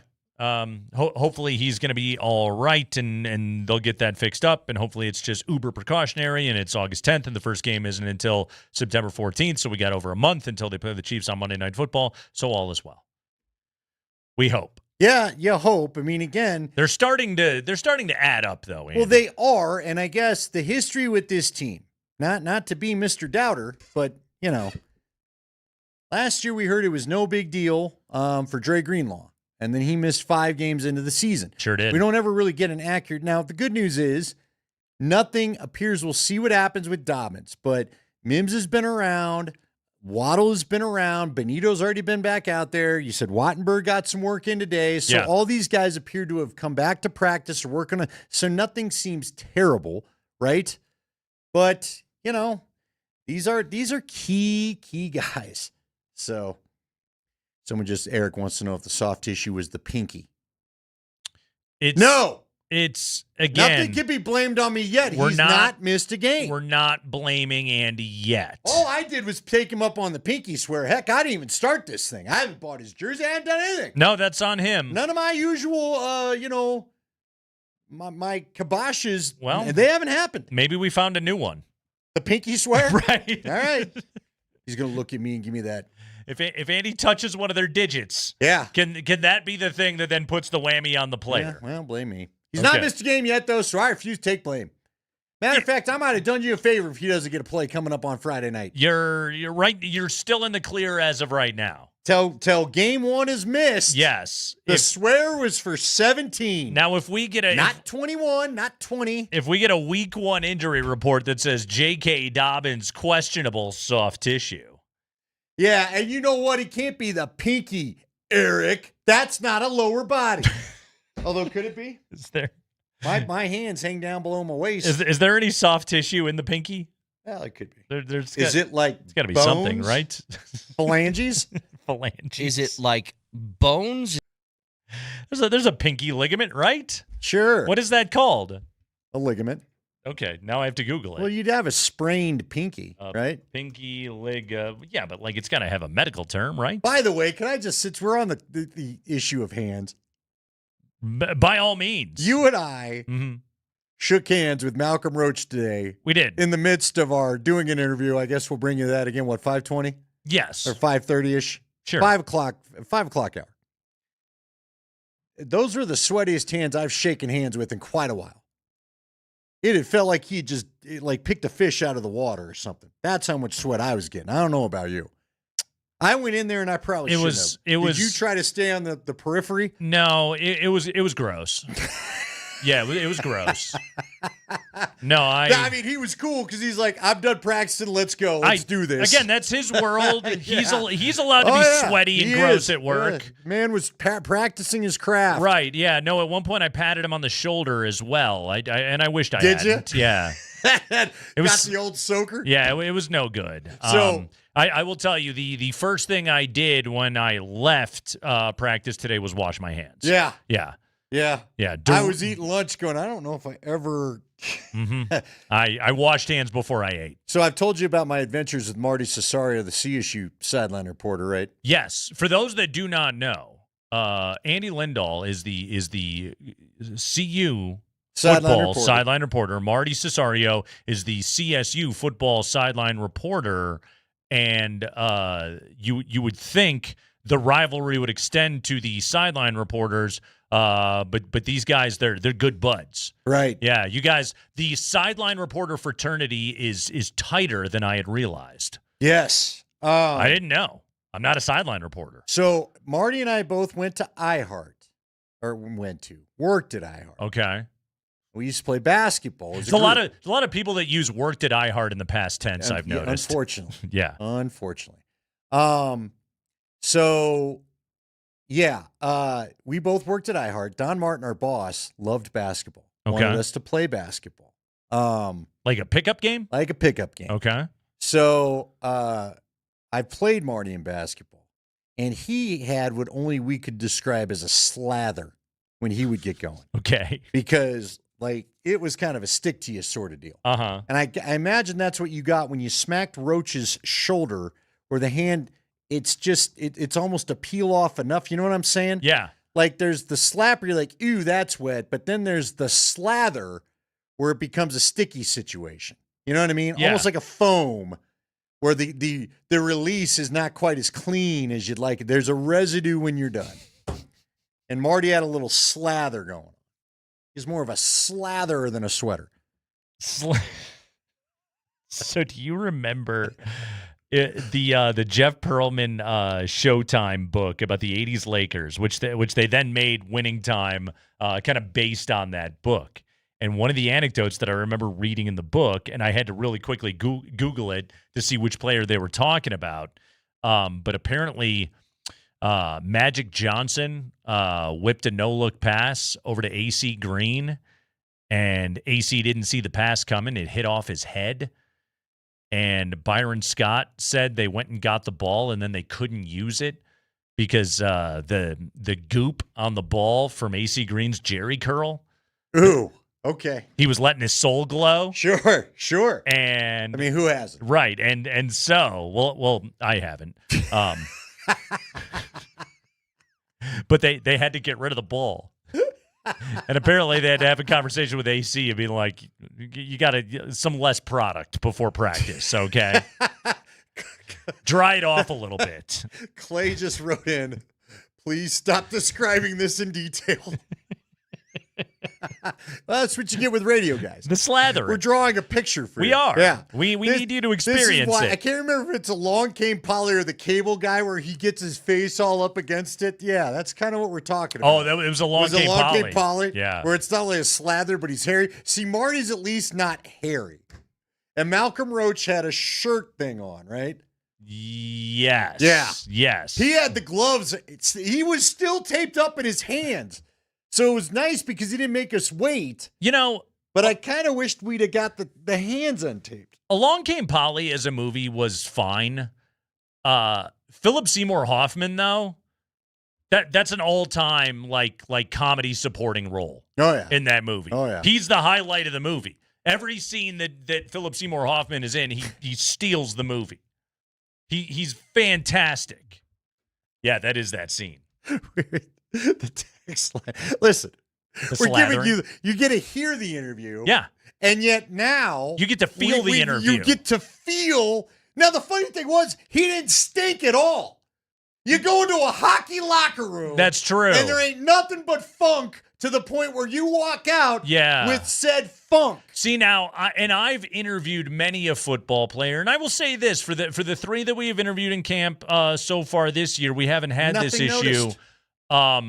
Football players after practice, a lot of times, awful breath. Sure. The halitosis. Yeah. The post, like they get the white stuff on the corners. A lot of and is not helping the descriptors. And that weird like white crusty thing on the corners of the mouth because the mouth is dry. They're dry. It's like the old dry sweat. Right. And you hold the microphone over there and then you get a face full of it and you're just like, all right, I gotta back up here, conduct this interview with you.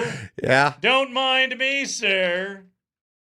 And yet, it's one of the risks of doing the job. We understand.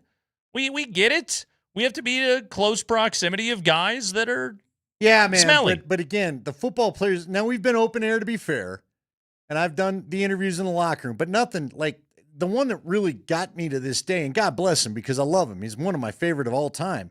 Patrick Waugh after a game. Whew, that goalie gear, my God. There's one time where I'm like, we got to end this interview or I'm going to pass out. That was one of those what do goalies, they lose like 5 pounds, 8 pounds during a game. Half it gets soaked into their gear. Yeah. And then there's it's funk for days. Yeah, hockey locker rooms are the grossest. Oh, they're the worst. Yeah. Man, that rink that used to be off Arapahoe and University. Yeah. It's now closed because they moved out here by Big Bill's off Holly. That thing, you would go in there in the spring and the whole rink stunk whether players were in there or not. My daughter would do an ice show that the Bowlins actually sponsored, and you could smell the other rink from the one rink, the left rink. You could smell the right rink from the left rink. So Malcolm Roach. That one stunk. Heavy perspirer, but not a stinky guy. No, he's like, he's Ricardo Montalban. Smells like Corinthian leather. We'll bring that interview back for you coming up at 20 minutes after 5 o'clock. Jeff Legwald, when we return, what's the deal with soft tissue injuries? Jeff Legwald will tell us.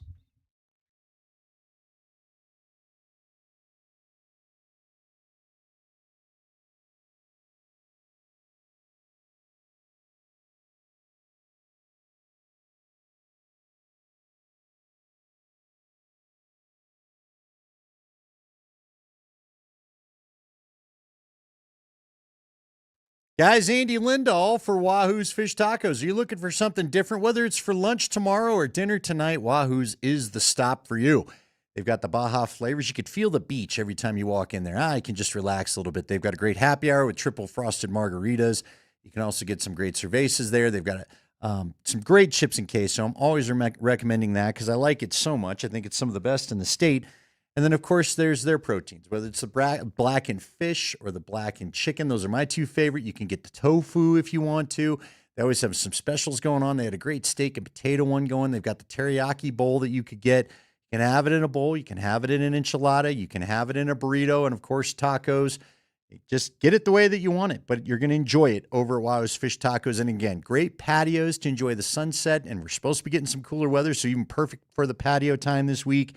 And just get on over there, relax, unwind, enjoy them for dinner. It is Wahoo's Fish Tacos. They've got 4 metro area locations to serve you in Longmont, in Boulder, in Park Meadows, where Leggy and I are always going, and in Highlands Ranch as well. Find them at wahoos.com.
Training camp coverage on Altitude Sports Radio 92.5, powered by Ramos Law. A car accident? You need Ramos Law, a medical doctor and attorney. RamosLaw.com. Jeff Legwald of ESPN covering practice today.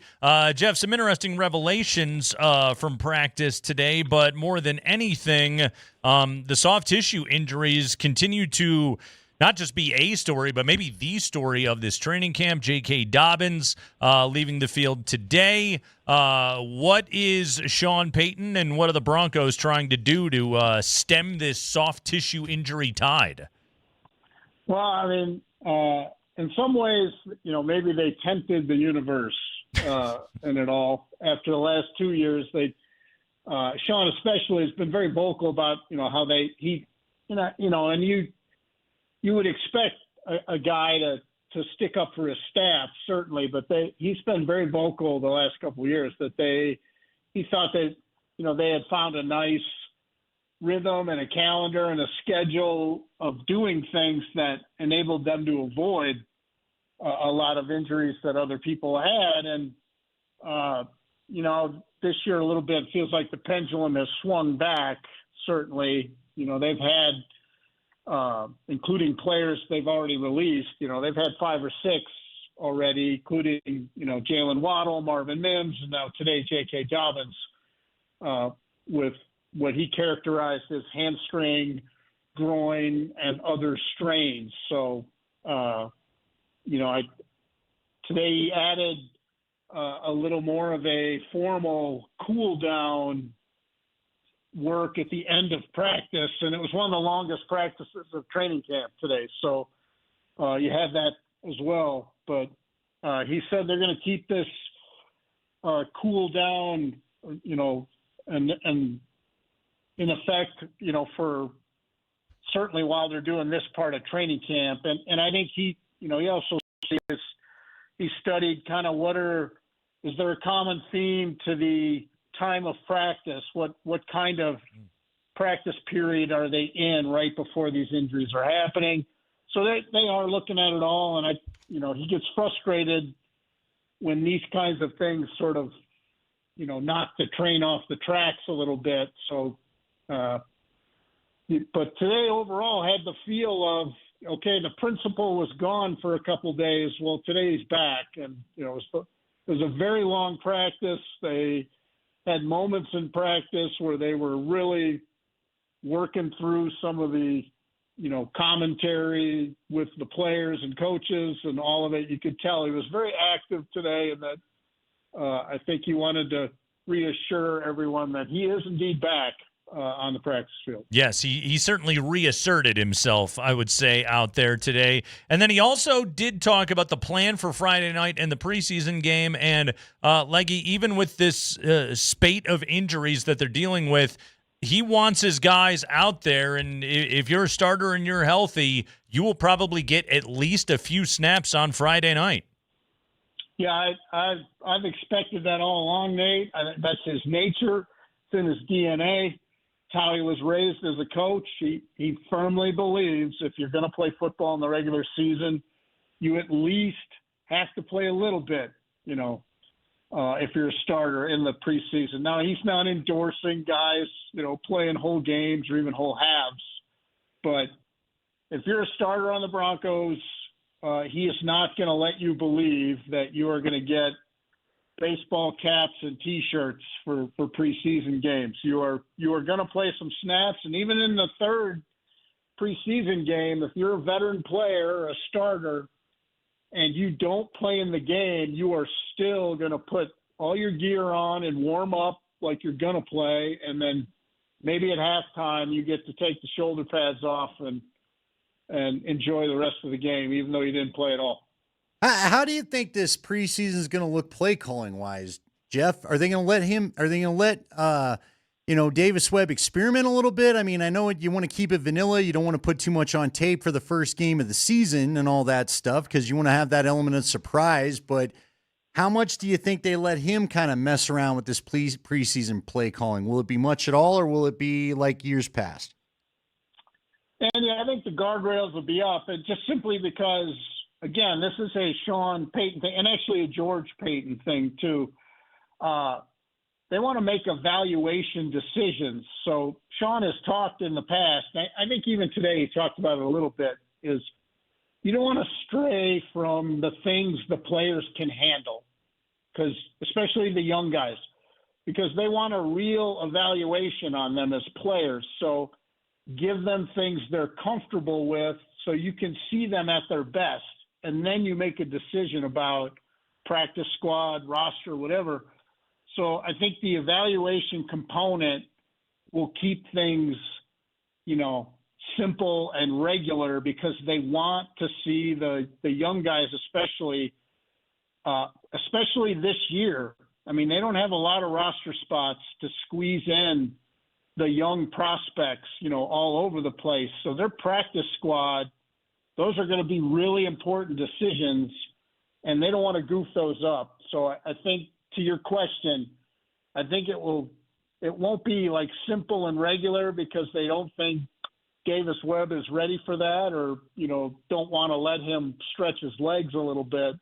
It's more that when they get in the back end of the second quarter and into the third and fourth quarters of the preseason games, they want a real look at those players.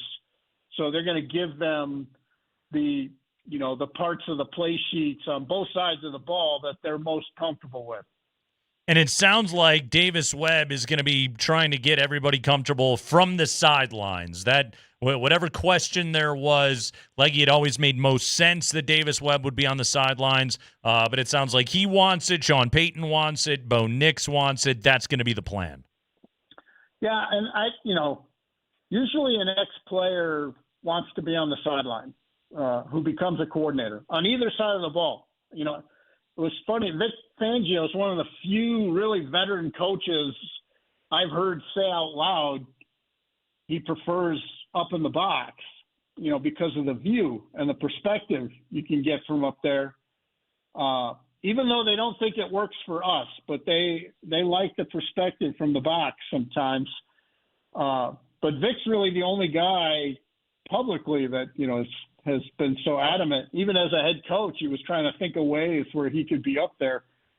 But yeah, that Davis Webb wants to be on the sidelines. Bo wants him down there. And to me, that's all the votes you need. And I think since that's the way Sean came up too, as a play caller, he likes being on this. And as a head coach play caller, that's been his view for, 16, 17 years now. So he really likes the view from there. So it was going to shock me if Davis Webb was in the coach's box. So it does sort of actually make that public, what was kind of bubbling behind the scenes anyway. All right, I probably should have followed up after we were talking about the injuries, but I was curious about the play calling. So I'll ask you now. I know you told Nate that, they are looking into it. They're frustrated. There's an element of dad coming home and all that. But is there any injury that we're really concerned about to this point? Or is this all just sort of nagging stuff of camp? Well, Andy, you and I have talked over the years here. The Waddle one you could have predicted. A guy who played at essentially sea level and practiced at sea level comes up to altitude, and players through the years, I've seen it a million times, it affects how you have to hydrate living up here. We know it living here, but on the elite athlete level, it really becomes an issue you have to address in a different way. You can't simply maybe drink the same amount of water and sports drink or whatever as you have in the past. You've got to do more, living here. It's just a fact. And so that one didn't surprise me at all, because I've seen it happen in every camp I've covered for the Broncos. It's happened. So, and I don't know that was the cause of Jalen Waddle specifically, but I do know every time they have one of these injuries, Sean Payton mentions hydration. So it's on his mind. And today, if you listen closely, he has a moment where he says it's incumbent on the player, and then he stops himself and he moves on to the next thought. So I think in his mind, there's at least an element of, the team and the players have to do better right now to make sure they're hydrating, they're, eating the way they want them to eat, getting all the stuff you talk about. I think he's re-emphasizing that to them.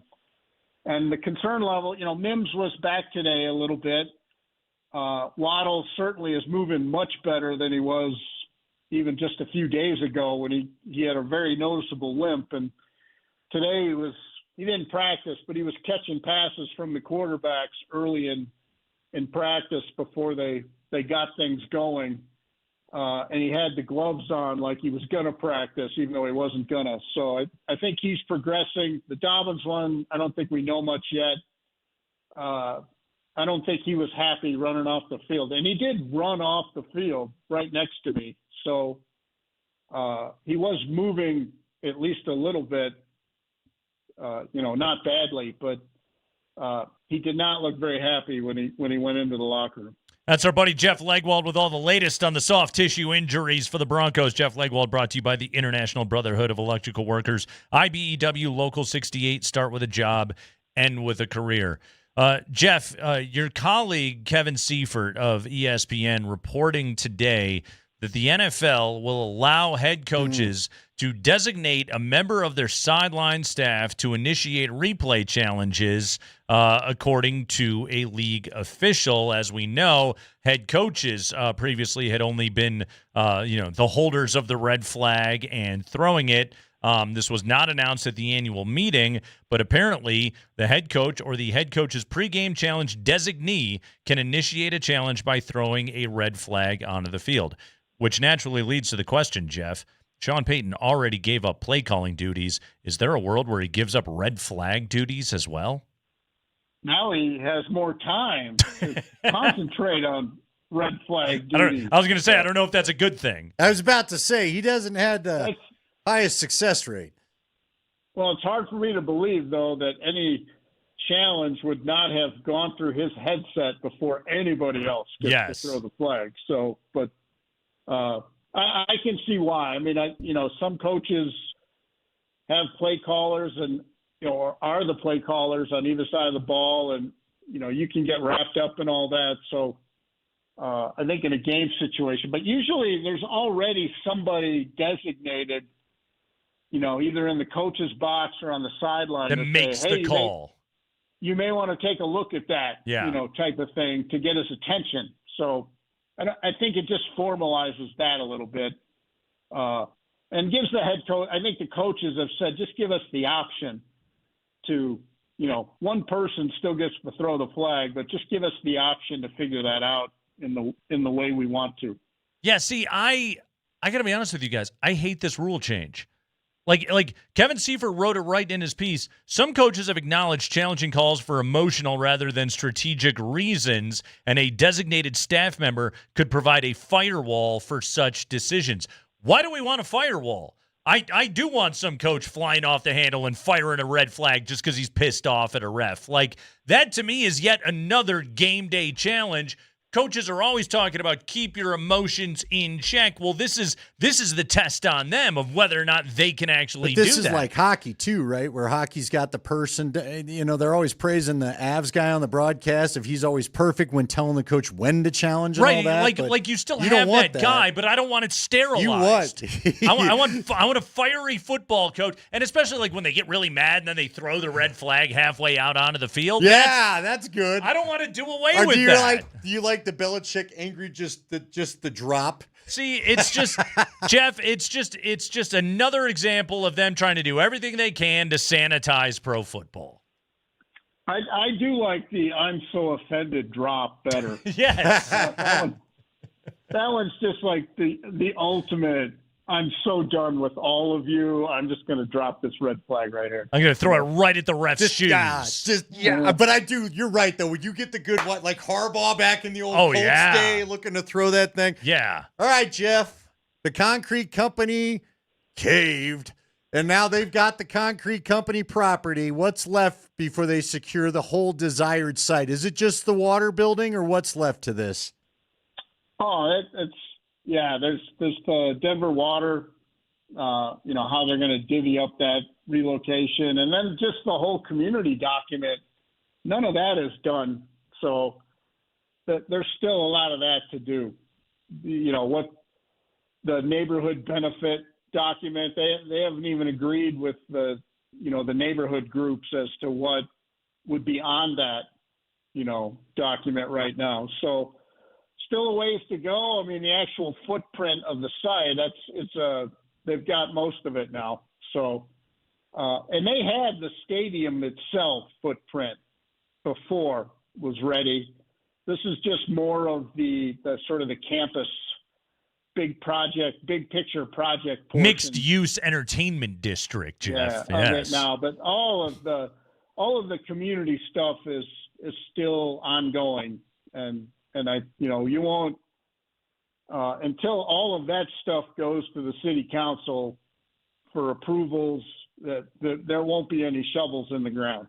Yeah, we can't have pro sports without mixed-use entertainment. That's Jeff Legwold of ESPN, everybody. We'll take a quick break. When we come back, let's talk a little bit about this Broncos defense, who is standing out so far in this camp, and what we're looking for coming up on Friday night against the Falcons. Jeff Legwold of ESPN with the Kreckman and Lindahl Show, breaking down training camp as our coverage is brought to you by Ramos Law. Car accident? You need Ramos Law, medical doctor and attorney, ramoslaw.com.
All right, let's get back into it with Jeff Legwald right now, brought to you by the International Brotherhood of Electrical Workers, IBEW Local 68. Start with a job, end with a career.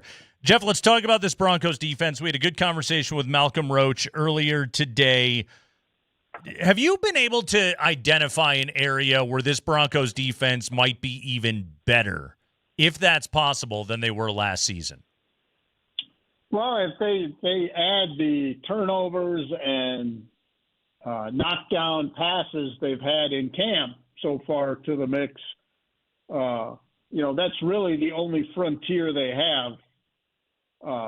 When you look at last year's metrics, whatever lens you want to look at last year's defense through, even if, with some bobbles down the stretch, the overall picture was, one of the best in the league, top 3 or 4 in the advanced metrics people care about, and the regular metrics we care about, but the turnovers were lacking. And if they find those, then they've really added something. What has stuck out to me every day at practice is how much they've absolutely destroyed run periods. Which in some ways you expect in camp. It's the O lineman can't put anybody on the ground in camp. I mean, it's all built against. It's like one-on-one rush tackles are really built against the O lineman in a lot of ways, because so much of that job is collaborative. But I think the run periods have stuck out, and just how much team speed they have all the way through the depth chart. They have more team speed in the 2s and the 3s than some people have, across their top, 15, 16 players on defense. And when I look at it from an evaluation lens, that's really, something we've tried to do. You can't assemble this much team speed if it's not on your agenda. Jeff, what one is there been a defensive player that surprised you in camp so far? How about that? We're about a week. What are we? Man, we're more than a week now. What, 10 days in? Yeah. You've had a really good diet of it. Is there a guy there that surprised you? Now, I know you've talked to Needham. Is he still, I guess, the biggest surprise, or is there somebody else lurking? Well, I mean, it's hard. Surprise isn't where I'd go. I'd go with guys who are having camps that would have been good enough to make it in years past. Okay. They're gonna have a hard time this year, and they're having great camps, but the young rookie safety, Miles Scott. I'm not sure there's there is room for that fourth safety, but it's competitive. That Tyson Anderson was one of the few guys they signed in free agency, the only guy for a while from somewhere else. Now he's special teams mostly, but you can't just be a special teamer, at safety. So I think Miles Scott's had a good camp quietly. Coleman, obviously, but, he's making it. It will take some kind of crazy circumstance that Jonah Coleman doesn't make the roster. I think Drew Sanders has looked good, but, where does he fit?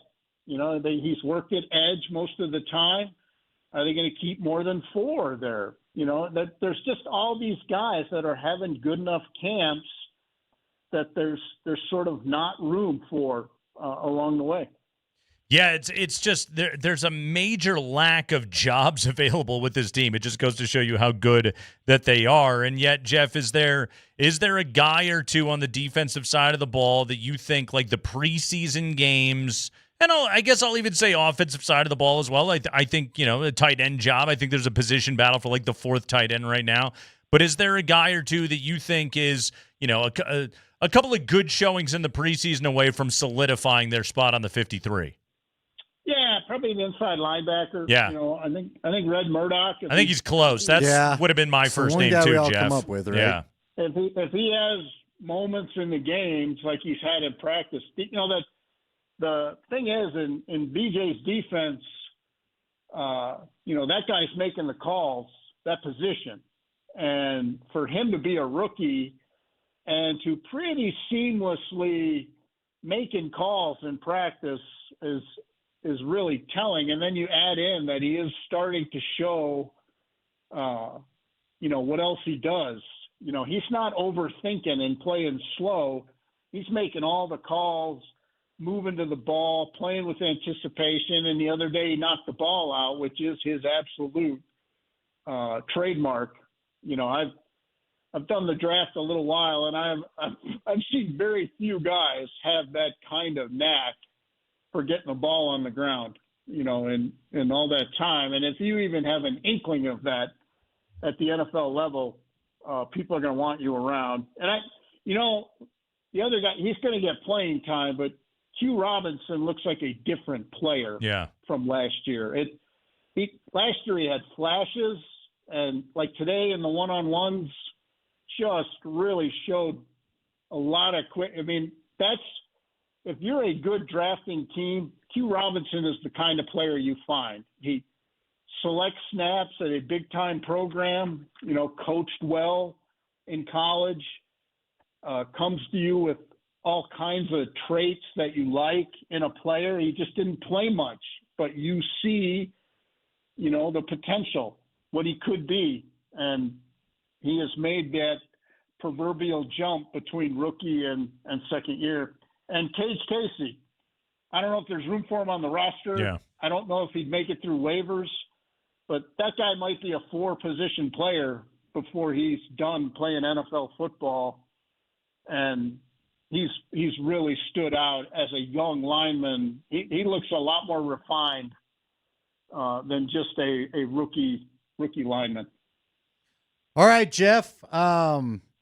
I got to ask you, Jonah Coleman, he keeps getting talked about. Now, I'm not going to tell you. I was telling Nate, what's been weird about this camp that we've not dealt with in the last few years is I feel like I'm actually walking. You just talked about it there. They haven't had a lot of injuries, and I feel like I'm spending as much time trying to figure out, does a guy feel okay? Is that something to worry about? And maybe I'm missing the reps that his Jonah Coleman pop. I guess I haven't really completely noticed, but a number of people are talking about him. What have you liked about the young rookie that you think puts him on track to be a contributor to the team?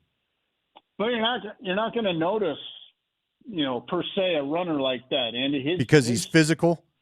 His game is physicality, but whenever I look at runners in a situation where you're not tackling to the ground and, second effort tackles or breaking tackles are not going to be part of the equation, and they're not in practice anymore. You can't practice that way anymore. Guys are too big, too strong, too fast. You can't go Monday through Friday, like they used to. But his decisiveness is what you're looking at. When he sees I always liken it to the doors at the grocery store. They're only going to stay open, and then they're going to close. That's what the run game is in the NFL, and it's a lot quicker than college. College, you get a little more time to decide, what do I want to do? Where do I want to cut it up? You just have more time.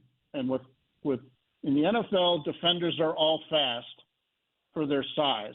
The 300-pounders are fast. The inside linebackers are fast. And the DBs are really, really fast. So your decisiveness determines how well it's going to go. And I think that's where R.J. Harvey has gotten when he doesn't get all there is blocked on a run, it's because of that. He's just a tick late to the party, as it were, whereas Coleman is right into the correct track.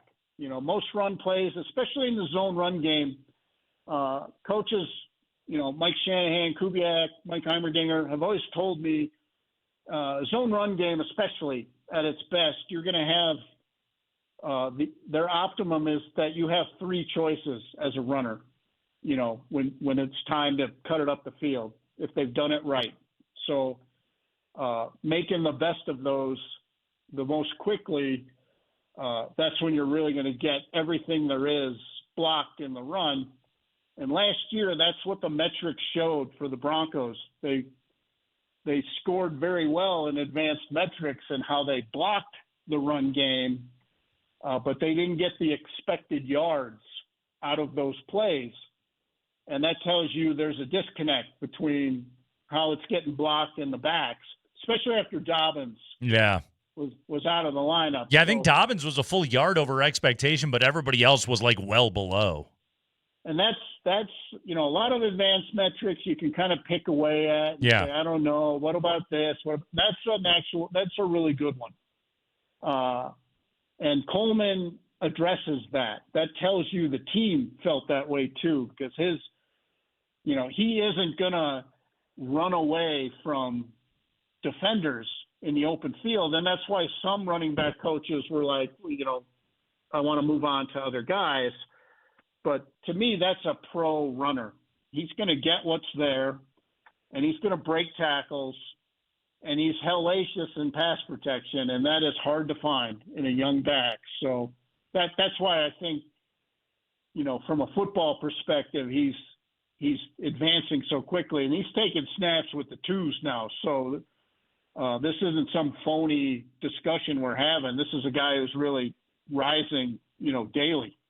Jeff Legwold, everybody, ESPN.com. The question is, who's going to be that number 2 quarterback? That will be determined. One of the things we're looking for on Friday night. You read Jeff's latest training camp intel and updates at ESPN.com. Click on that Broncos team page. Leggy is got it all covered, man. And Jeff Legwold, he's got a good eye for editing and getting you the most important information that you need to know what's going on with the Broncos. Leggy, awesome as always, man. Thank you.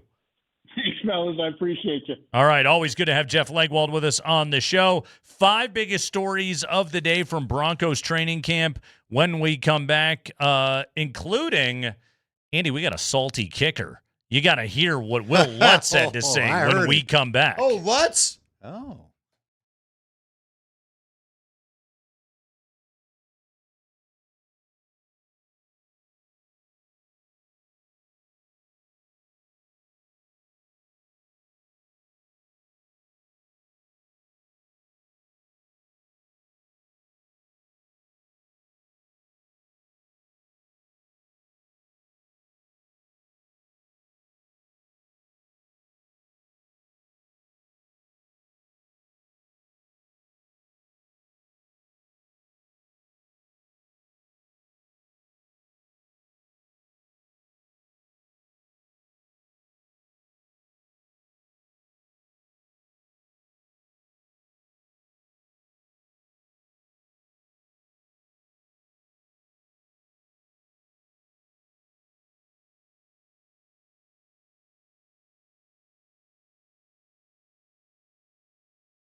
We begin hour number 3 of the show with our training camp coverage brought to you by Ramos Law. Car accident, you need Ramos Law, medical doctor and attorney, ramoslaw.com. Let's dive into it. 5 biggest stories of the day from around Broncos training camp. Mark Springer, what do you have for us today? If you're wondering what's for dinner tonight, you need to try Papa Murphy's Pizza. They make delicious pizza, and you bake it when you're ready. Order online at papamurphys.com.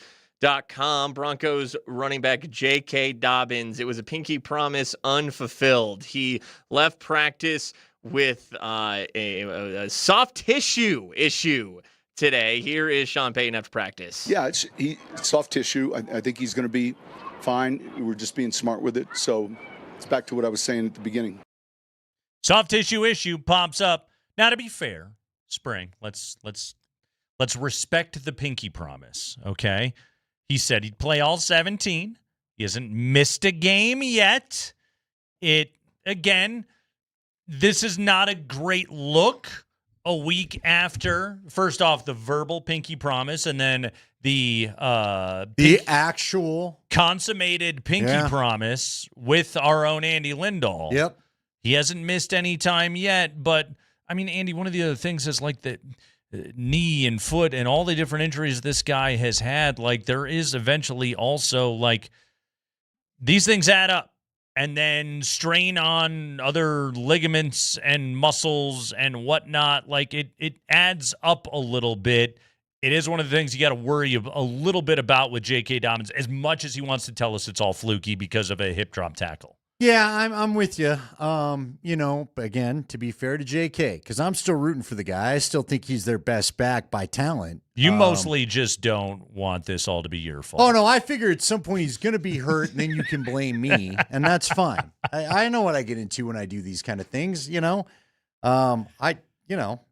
haven't bought his jersey yet, so I can't totally get blamed. That's normally what puts the kibosh on somebody. But, it's fine. Well, Andy, it's working. You're like a Picasso in the field. You're always, you're entering a new phase now. Like Picasso's blue age. Just don't touch me. You are now going into the pinky promise age of your whammy abilities. I told you, Tyler got so nervous one time, he legit wanted to make sure I never owned a jersey of his after it was Josh McCown. Remember when he was playing for the Jets? You in had a Josh 2017? McCown jersey? I didn't, but here's the thing. He was wearing number 15. Okay. And somehow our producer had a Tebow 15 jersey, and we were so desperate to put the whammy on McCown in 2017 so we could just get the stupid losing streak over with. Yeah. I wore the Tebow Jets 15 for a day, and McCown, sure enough, got hurt, left the game, and the Broncos snapped a bad losing streak in 2017. That was after the Chargers killed them, the Chiefs killed them, the Eagles really killed them, and then the Patriots killed them. I think Miami might have even killed them. That was more to do with when you wear a Tebow jersey, you get JC on your side, and then that's how you get things done right there. I wasn't trying to weaponize that to break a finger, but that's what happened to McCown. And yet it happened. Look, man, don't you worry about me and my mystical powers to make things go horribly wrong for all around me. You somehow have been immune. It's a bold choice. That's all I'm saying is it was a bold choice for you to try something new at this stage of your life. The pinky swear? Yeah. Listen, he's not missed a game yet. He's not missed a game. Y'all are overreacting. You're already getting a little defensive about it. Because he's not missed a game. Go ahead, Spring. High five. I'm defending my guy. And he's nervous. He's nervous. I'm nervous because I want him to play because I think he's good. Sean Payton today on the Up and Adams show with Kay Adams confirmed that Davis Webb will be calling plays from the sideline. And also, Kay asked Sean this. Can you make me feel better about you not calling plays? We'll still be real involved. I think when you have a young coach like Davis and you see something in him, and he's called plays in the preseason, like you remember driver's ed when it was in high school, and you had the steering wheel, but the teacher had the brake, and they were right next to you. This is before they went online. So I'll be next to him, and if there's something we need, he's not going to fail. Like, he's going to be great at it, and I'm going to make sure he is, and we'll be better as a team for it. Why are you going to be better as a team because of that? I think What does it let you do? it's not about what it lets me do, but I don't know that at 62 I was as good as I was at 42 calling plays. But that still doesn't mean you're not as better than everybody else still. And yeah, I think this guy has a chance to be special. Oh.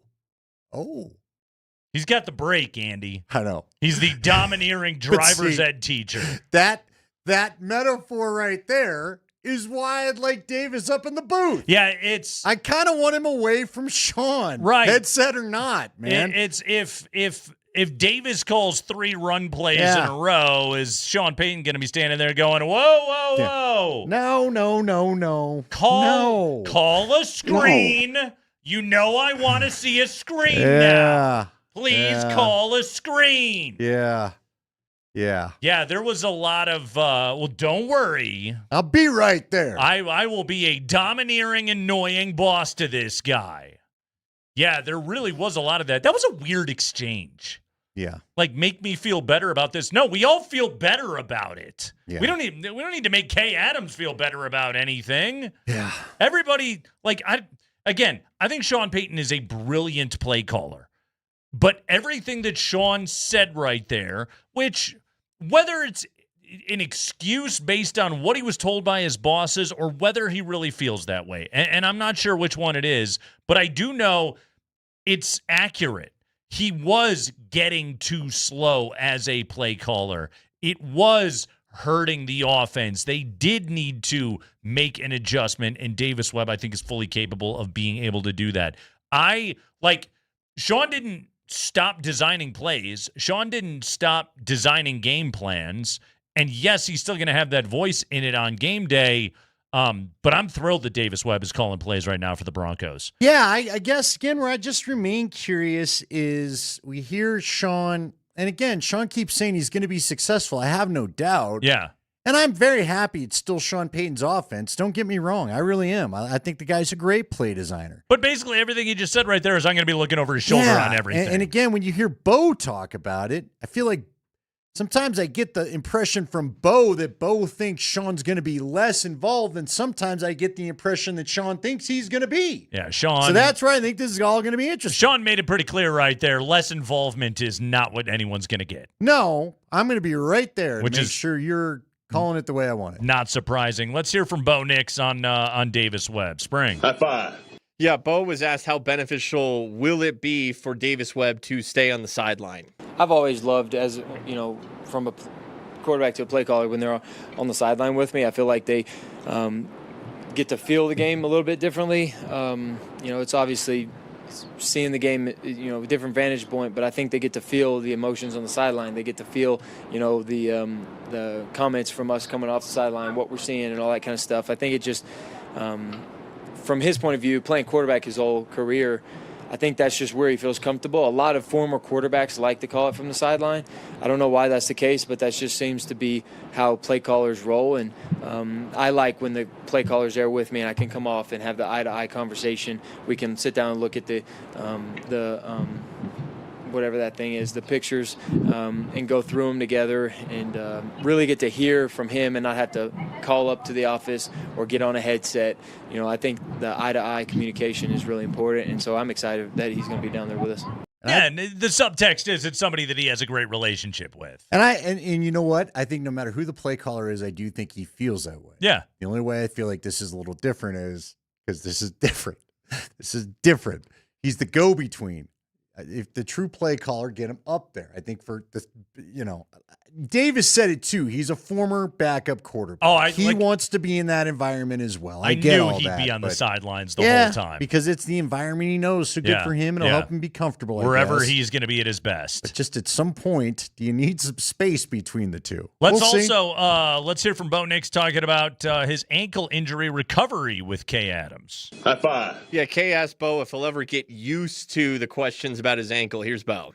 I don't know, to be honest with you, because if I said it was great and perfect, they'd still be asking me. So I don't know if there's an answer that anybody wants to know. I guess they just have to see me go out on the field and play and get to the playoffs again, and then they'll know it's okay. But I feel just fine. I feel great, and nothing that I haven't been through before. And so I'm, have a little bit of experience with a broken ankle and like bones heal better than anything else. So I'm in great shape and I feel really strong and comfortable with it. We've done a great job with our rehab and with treatment, and I feel like I'm in a good spot. And honestly, using training camp as the ramp back up, I think by the time September 14th gets here, we'll be back to as good as new.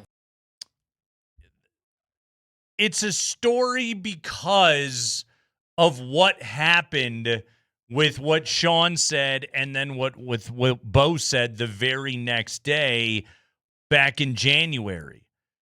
Other than that, Andy, it's yes, there's always going to be concern when a potential franchise quarterback has an injury situation, a nagging injury situation. But players having surgery after a football season it's commonplace. It's milquetoast. It's vanilla.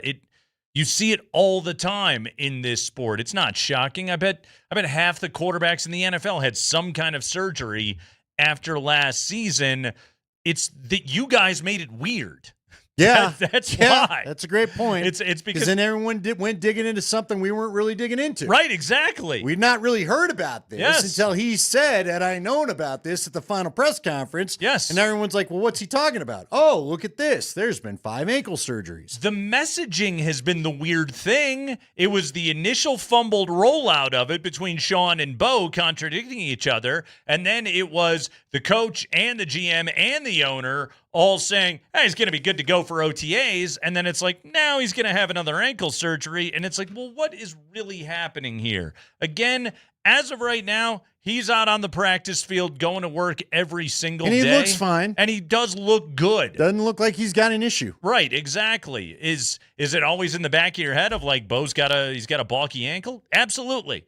We'll all be thinking about it. Anytime that he is wrapped up low and taken down on a run play, we'll wonder about it. If he has an odd step or anything while he's scrambling, it's going to be a story. But it's not different than any other sports injury. It's how you guys acted all so weird about the whole thing. Yeah, and I would also, look, Bo, it'll all go away when you get through a season, then you don't have a postseason surgery. Yeah. Because you're 2 for 2 right now. But, like you said, now listen, I'm not really terribly worried about this. Like you laid out there, that's the scenario I want to see. Yeah. Can you get tackled by the ankles and what's a routine football play, hop back up, and we're not worried about this? I am going to hold my breath the first time it happens. But pro athletes have nagging injuries all the time. And he said it right there himself. I know how to play through this because I've dealt with it before. Yeah. Yeah, we're going to worry about Nikola Jokic's wrist until his NBA career ends. We're going to worry about Gabe Landeskog's knee until his NHL career ends. That's a great call. And we're going to worry about Bo Nix's ankle because that's just the nature of a guy having multiple surgeries on one injury, but also it's not terribly uncommon. And finally, Spring. High five. On Saturday, Will Lutz was in Canton watching his friend Drew Brees get inducted into the Hall of Fame. And on Saturday, Brandon Jones, Broncos safety, he took field goals for the Broncos. He was 3 for 4. Yeah, and he's got quite the leg. He pounded some of those field goal kicks. Former high school soccer player Brandon Jones. And so today, Will Lutz, back at Broncos practice, said this. All right, I kicked a 73-yarder the other day, and no one says a word. But Brandon Jones hits an extra point, and my timeline's going off. All right, so that's right. So Brandon and I work together a lot. He's got a passion for it, so I respect that. How distracting was that if you're sitting there? Because if you're sitting there during the Hall of Fame ceremony and your phone's blowing up with that, was it a little surprising? It wasn't surprising because I knew it was coming, and I wasn't surprised that Brandon made 3 out of 4. He's talented and he enjoys it, which is it's fun for me to be able to work with him. But I'm going to get a rep at safety at some point here, and I expect everyone to talk about it. I don't think that's a good idea, my guy. I don't think you should do that. I don't think you want to do that. Yeah. Especially Sean's receivers. There's some teams maybe you'd be just fine. You know what I mean? Yeah. Danny Woodhead, go after him, Will Lutz. That guy's all you. Hakeem Butler, probably not your weight class, my guy. Also, Will Lutz, we're not going nuts about you making a 73-yarder because we know you have a giant leg. We're not worried about it, man. We know you're one of the best kickers in the entire NFL. It's notable when a safety makes an extra point. But with Will Lutz, guess what? You just simply did what was expected of you. The headline is not dog bites man. It's man bites dog. Nate Kreckman, Andy Lindahl, that's the 5 biggest stories of the day from around Broncos training camp. Brought to you by our friends at Papa Murphy's Pizza. We'll take a quick break. When we come back, good conversation with Malcolm Roach earlier today. Plus, Andy, I've got Pro Football Focus defensive ratings. Okay. When we come back, including you need to hear where PFF ranked Patrick Surtain on the cornerback list. I feel like I'm going to be mad. You will have a reaction, I promise, coming up next.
Wine Time at Elitch Gardens is just 11 days away. Get tickets at altitudesportsradio.com/wine.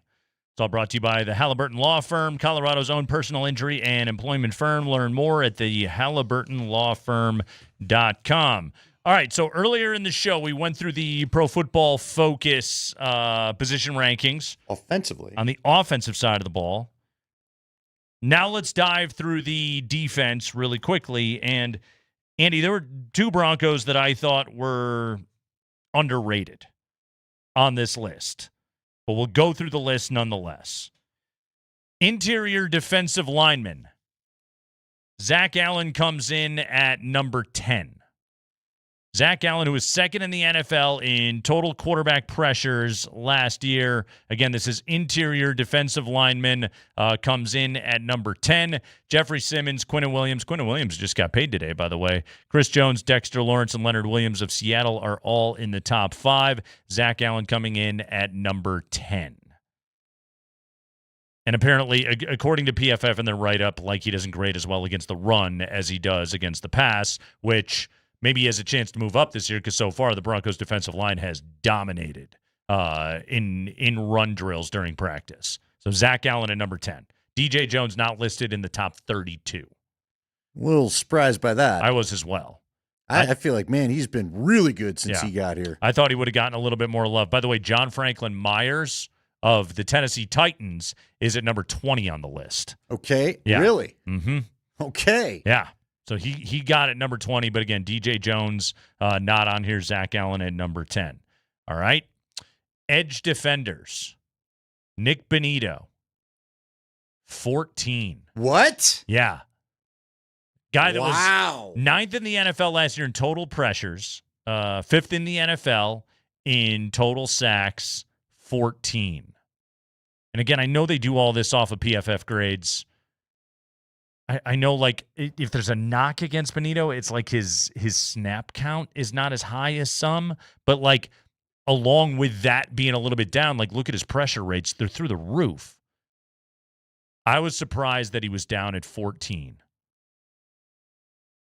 I thought he would have been higher. To me, that's top 10 at least, man. That's underrating him.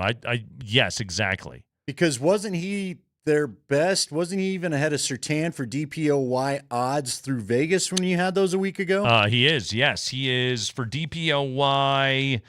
He is at 14-1.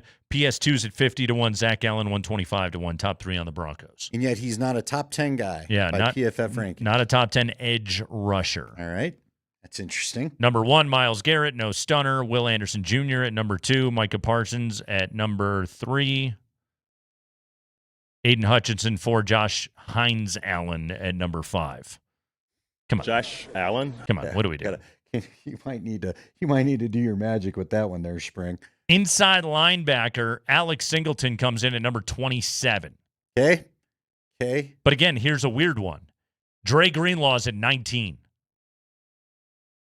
Really? And he's already hurt, right? Yeah. For the Niners. What are we doing? What are we doing here? Okay. Corner. See, I'm not going to like this. I can tell. You would be bringing it up if he was 1 or 2. Number 1, Devin Witherspoon of the Seahawks. Out of Illinois, obviously that gives him a huge bump. So now you feel good about that, don't you? At number 2, Sauce Gardner of the Indianapolis Colts. Come on. PS2 ranked number 3 according to Pro Football Focus. All right, well that's not as far down. I thought I was beginning to think he might float out of the top 5 the way you set that up. So nice tease. But come on. No, I'm with you. What are we doing here? Yeah, guy's the best corner in football. He is. Now Witherspoon's playing for the Super Bowl champ. Witherspoon's a great player. Okay, look, like, I don't think Witherspoon or Gardner or Trent McDuffie or Cooper DeJean or anybody else in the top 5. None of them suck. I don't think they're bums. No, I don't think Derek Stingley's a bum. Right. I don't think Christian Gonzalez sucks. No. Where's he ranked, by the way? Number 8. Really? Yeah, Gonzalez comes in at number 8. Mr. 99 Madden rating. Number Apparently 8. The Madden Raiders and the PFF guys don't talk to each It's other. a hell of a rivalry that they've got going. Yeah. But PS2 at number 3. All right. Is it because he doesn't accrue enough statistics? He doesn't have enough pass breakups They don't throw at him. You can't get open against the guy. Is it the penalties? I don't know. No, it could be, but I mean, again, nonetheless, I don't know. Guy was, what was it? Was he DPOY last year or 2 years ago? 2 years ago. So yeah, Myles Garrett was last year. That's right. 2 years ago for PS2. By the way, Jaquan McMillan, number 13. Really? Yeah, Jaquan at number 13 on this list. What are you going to do with that? Oh, they're going to. Who's going to be the tougher choice, Jaquan or Riley? It's such a great question. Well, because it's like, which one's harder to find? Yeah. Super reliable outside corner or super reliable inside corner? Well, that might be the pressure then for Jahdae Barron. Which Right. guy can you replace? Yeah, 'Cause we're exactly. paying the other one. Yeah. And you can't pay them both with Bo coming up. And I don't know which one's the more natural spot for Jahdae Barron and then slot into. If I had to guess, I'd say inside. They seem to like him inside. Yeah. You know? He's been working it outside a lot in this camp. Well, I think they're trying to, well, quite frankly, I think they're just trying to see, they're trying to see some growth at one of those spots. But yeah, McMillan at number 13, safety, Hufanga 15, Brandon Jones 25. Okay. On the NFL safety rankings, according to Pro Football Focus, Kyle Hamilton of Baltimore, number 1, Derwin James, Xavier McKinney, Minka Fitzpatrick, and Brian Branch round out the top 5. Kind of wish. I don't know where Brandon Jones. Guy I see kind of as a top 10 guy, but okay. Right. I don't know where Brandon Jones, by the way, ranks on that kicker list. If Hufanga would, very good. I'm not sure. If Hufanga would hold on to a few of those picks, he definitely would be top 10. Yeah, it's a couple of more game-changing plays, but he was playing with a broken hand last year, Fair it gets enough. a little bit tough. So I hope it happens. Yeah. So those are the Broncos rankings. Zach Allen at 10. God, if Zach Allen repeats what he did last year, though, when he was second in the NFL in pressures, you can't. Again, like he'll only move up that list. If Benito has another 15 sack season, he's only going to move up that list. Surtain, again, I don't know what he's supposed to do. To me, that just feels like we're trying to get people to click on this by not ranking the best corner at number 1. Sure, I'm with you. Yeah, that's what that feels like a little bit to me. Because now I don't know where Witherspoon was, but I know Surtain had a shot at number 1 overall in the NFL Top 100. Right. So because he's that good. Yep. By the way, really quickly on their top 5 quarterback ranking, Allen 1, Burrow 2, Lamar 3, Mahomes 4, Stafford 5. Okay. So a little bit different than the Mike Sando list. They dropped Mahomes down to number 4. Okay. Lamar above him and Burrow above him, which was not the same as the Sando list. But again, this is going off of PFF's weird grading rubric that they use. I don't know. Yeah. But the Sando list, though, was awesome because it was a collection of interviews and data and all sorts of, I love how complete it was for a thought. Yes. It wasn't just, here are the stats. It wasn't just, here's some opinion. It wasn't just, here's the coaches. It was the whole pie, in my opinion. Well, and it was talking to personnel guys. It was Right. talking to coaches. It was talking to coordinators, like people that watch the game through very diverse lenses, that you get kind of a more full picture of what's going on. Yeah, Surtain, third best corner in the NFL, according to Pro Football Focus. Cool, guys. Cool, Carl. Mm-hmm. Not going to get me to subscribe that way. What about our Cool, lads? Carl. Our lads winning you over now? I'm an our lads guy. They don't do the stats, though, right? No. Our lads is the They're a scouting service. That's the depth chart database. That used to be the go-to for draft stuff when I was producing shows at the other joint. Yeah. And I don't know what they do. I'm all over the our lads depth charts. That's the place to be. One of those guys, God bless him if he's not here, and I can't remember his name. I'm almost certain he isn't. But, boy, I was like, I could hear through the phone, you need to take a walk and get out of the scouting basement, my dude. You need there's some heavy breathing going on. I mean, it's, and not that kind. Just a lot of the. Wait, you interviewed a guy that was dying on the radio? No, I imagine he was 400 pounds. I never got to meet him, but let's just say that visions of the dude from 7 danced through my head when I heard the. All right, my bud. It's over. Let's go walk. It's kind of like tax season for accountants, right? The draft is done. Go touch grass, as our buddies from Sorry Sweetheart say. One of the best songs off the album. Go touch grass. Was he puking his bees a little bit? No. Talking about Bryce Young and just Bo that, Nix. just that heavy raspy. Well, now listen, we work in Brock radio. Purdy. You and I have worked with some quite rotund people, have we not?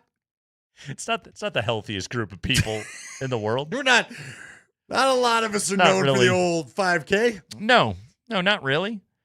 Which I got to say, for this station, pretty healthy group. We are. There's not really a lot of pretty. Now that I'm out of the category, I dropped the average weight by quite a bit. You really did. Yeah, it's the old. It's when we were grading on the curve, we would always drop the highest score. In that case, I think you're off the list, man. You're clean. You kicked me and DMac out. Let's just be honest. Because nobody on that morning show's heavy. Yeah, good to go, man. Even Moser's keeping it Raj right and tight and Mike these aren't days. heavy. Yeah. We're a generally healthy staff here at Altitude Sports Radio 92.5. Probably the healthiest I've ever worked on. I think Tyler's picked up some weight, but isn't fat. No, Tyler's, yeah. And with that, Tyler was out there in his yeah. Tyler was out there in his salmon polo, looking resplendent today. He was. He looked his mustache. He and looked his- great, man. Yeah, man. Yeah. No, Tyler Polumbus, that man shines. I can tell you. And the stash is strong. I love it when he had said if they had a tanning bed at his place, his gym, he'd be all over it. He'd be all up in that thing like the shuffleboard courts at Del Boca Vista. No, he's looking great. Hey, we talked to Speaking of linemen, another guy that looks great, Malcolm Roach. the slather. Yes. By the way, Malcolm Roach does outweigh everybody on our staff. He does. But he's supposed to. That's It's okay. his job. Yes, when you're an interior defensive lineman, you're supposed to do that. We caught up with Malcolm Roach after practice today. Good conversation. Here we go. Here's Malcolm Roach on training camp. Kreckman and Lindahl, we are joined by big number 97, Malcolm Roach right now. Malcolm, first off, welcome to the show. Thank you for doing this. It's week 3 of training camp. You guys got a preseason game coming up on Friday night. I know you guys relish in the preparation and the process of getting ready for a season, but still, how you feeling week 3 of training camp? You entering like those, what we like to say, those dog days of camp, but these are the days I feel like honestly just make you better, man. When you're tired, man, working on pad level, things like that get tough, but it all helps out when you get back fresh. So just getting to these days of just working hard, knowing we got to come out here and a job to do, and we got to do this job at a high level. Like I said, we get paid a lot of money to do this, so why not come do it at a high level? I think this is year number 6 for you now, 7 now in the NFL. Okay, so going into a 7th year, what have you learned about what you have to do differently or do more of or less of to prepare your body for a season? Sleep. That's the first thing. Got to start going to sleep, which I feel like I did a lot better at these last 3 years. But just understanding you're not able to come out and go to practice and not stretch and things like that. Got to take the little things serious. Got to take the mobility serious, the recovery lifts and things like that. And at the end of the day, you can't do nothing without your body, man. Take care of the little things, toes, fingers, all things that you don't really think that you need a lot. Just take care of those, and the results take care of itself. Are you pretty excited about look, you already had your spot on this team solidified. JFM out of there. I don't know how long it takes the young guys sometimes to get up to speed. They're excited about a couple young guys, but they know you can do it. Are you excited about how much playing time you could be looking at this year? Do you think your rotation will be up more than a year ago? Like I always say, I'm employee 97. Whatever they call me to do, I'm going to try to do it at a high level. I've been living by that since my rookie year, since I first got to the NFL. It's got me this far. So whatever the coaches ask me to do, whatever they ask our D-lineman to do, we just try to go in there and do it at a high level. Do you feel like you have a special chemistry with this group? I mean, it's kind of unusual for guys to be together in the modern NFL as long as you have. I think it's a good brotherhood, I want to say. We do a lot of stuff off the field, man, cookouts, things like that. And I think that just brings us together as a unit. Just gives you that 1-2 that you want to go out there and get your all for your brother, man. Kind of take the business aspect out of it and knowing that you got to go out there and go hard. And, once you build that camaraderie as a group and knowing they'll do the same for you, it's easy to go out there and play for each other. And I think that shows on the field, the way we play, the way we celebrate each other's success. the way we celebrate each other getting contracts, and just the way we attack the day every day, man.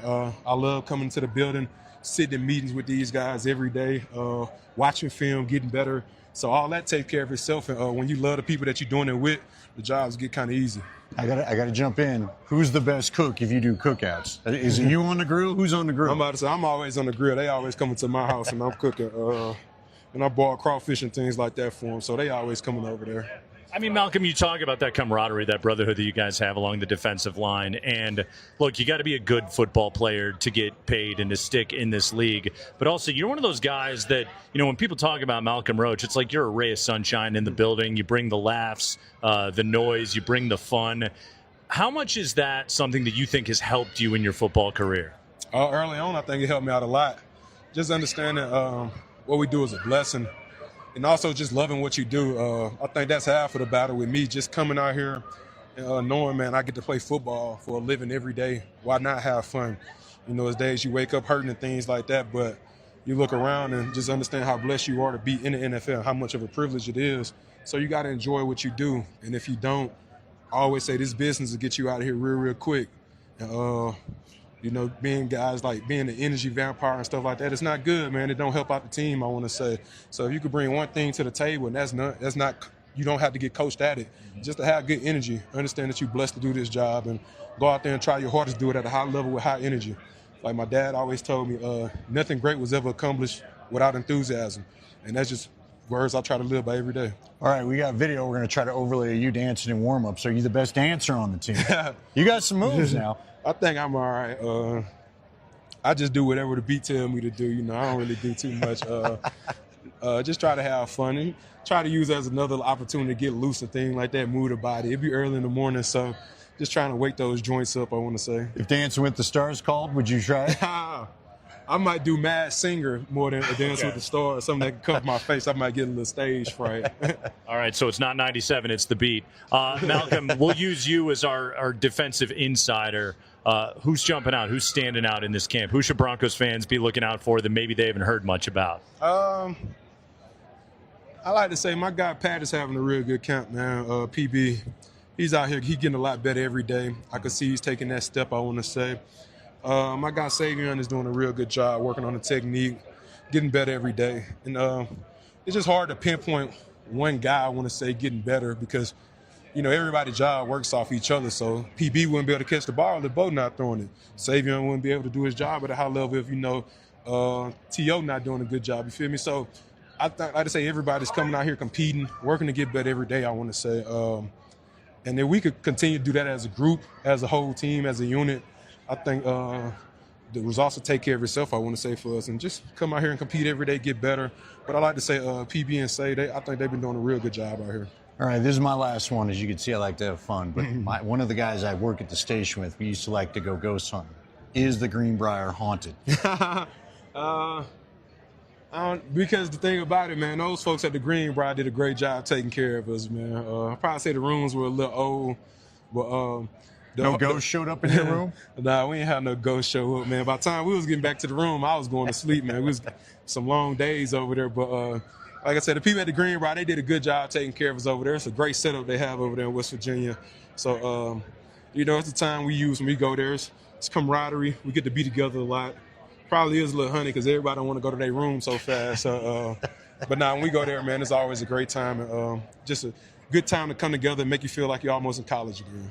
All right, one more for me. Which offensive lineman are you most sick of in week 3 of training camp? Man, oh my guys, man. I ain't got no beef with none of them, man. They do hold, though, right, according to DJ? Everybody hold, man.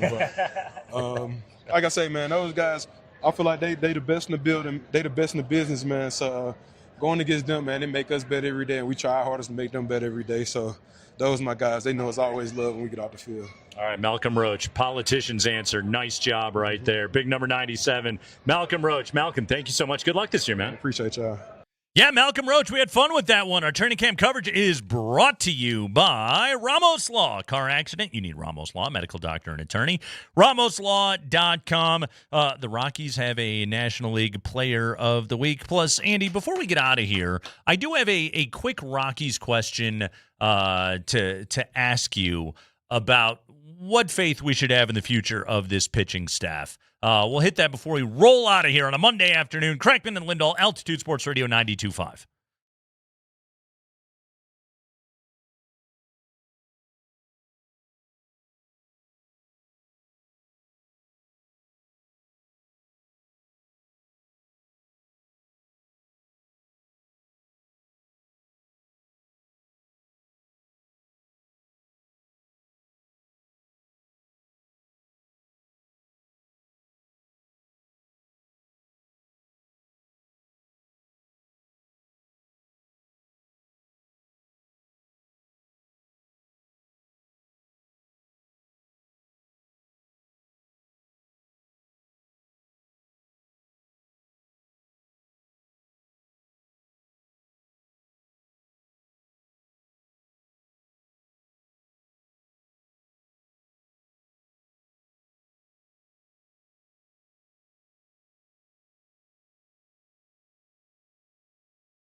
Oh, we've been out there covering all the Broncos training camp, brought to you by our friends at Ramos Law.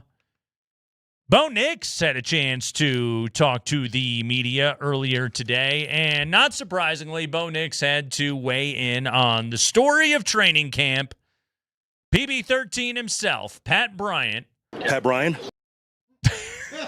Oh, Yes! we got a new round from Saturday. Yes! That happened on Saturday.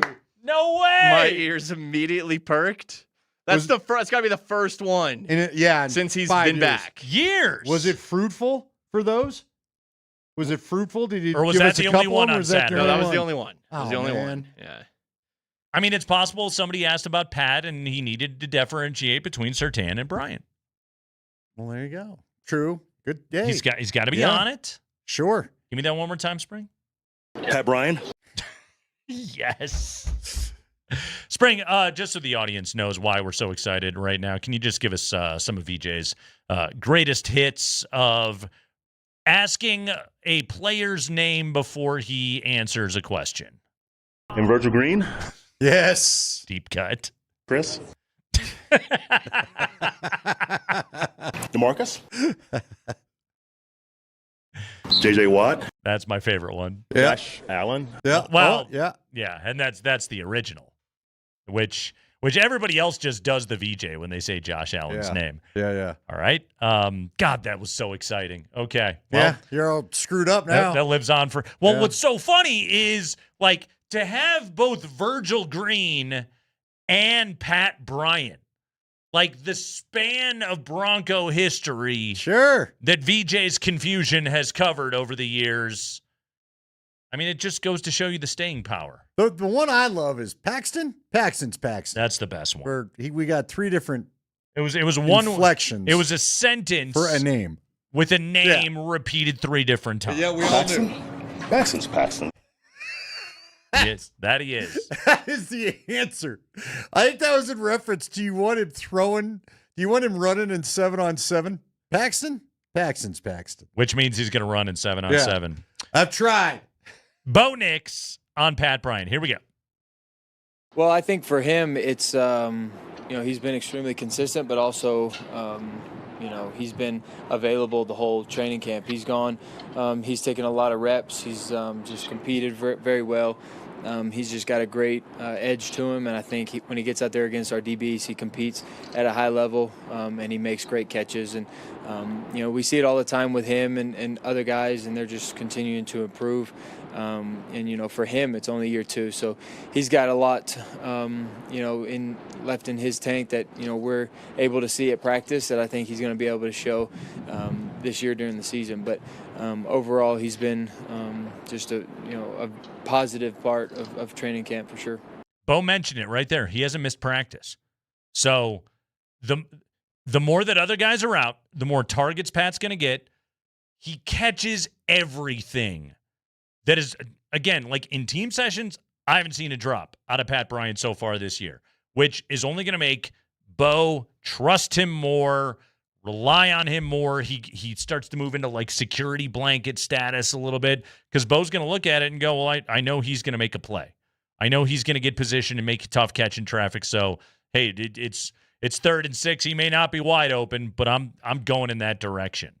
That's how you take a next step as an NFL wide receiver, make the quarterback want to throw the ball to you. Yeah. He's done it. He's been the star at camp. He's been one of the stars at camp. Great Very play. noticeable. Man, he's showing out right now. Which is, again, why I think we got 900 good soldiers out of Cortland Sutton. Portland the other day. I think you're onto something right there. Rockies Diamondbacks tonight. Oh, can't wait. What, 7:30 start time? Are they in the land of the sun? They are in Arizona. Let's see. First pitch. Although, what are we now? Land of the smoky sun? Land of the burning red sun. First pitch 7:40 tonight. Oh, good. 7:40 with the Rockies and the D-Bags. Gabriel Hughes and Michael Soroka is your matchup. Michael Lorenzen and his, I want to make sure I got this number right, 6.83 ERA. Went out there for another 4 1/3 yesterday. Defense didn't help. But like, you're not even getting a 6 with the guy though. You don't. It's August 10th. Yeah, he has no future with the organization. None. It was only a 1-year deal anyway, right? You don't have anybody right waiting at AAA that like, even if they're air quotes not as good as Lorenzen right now,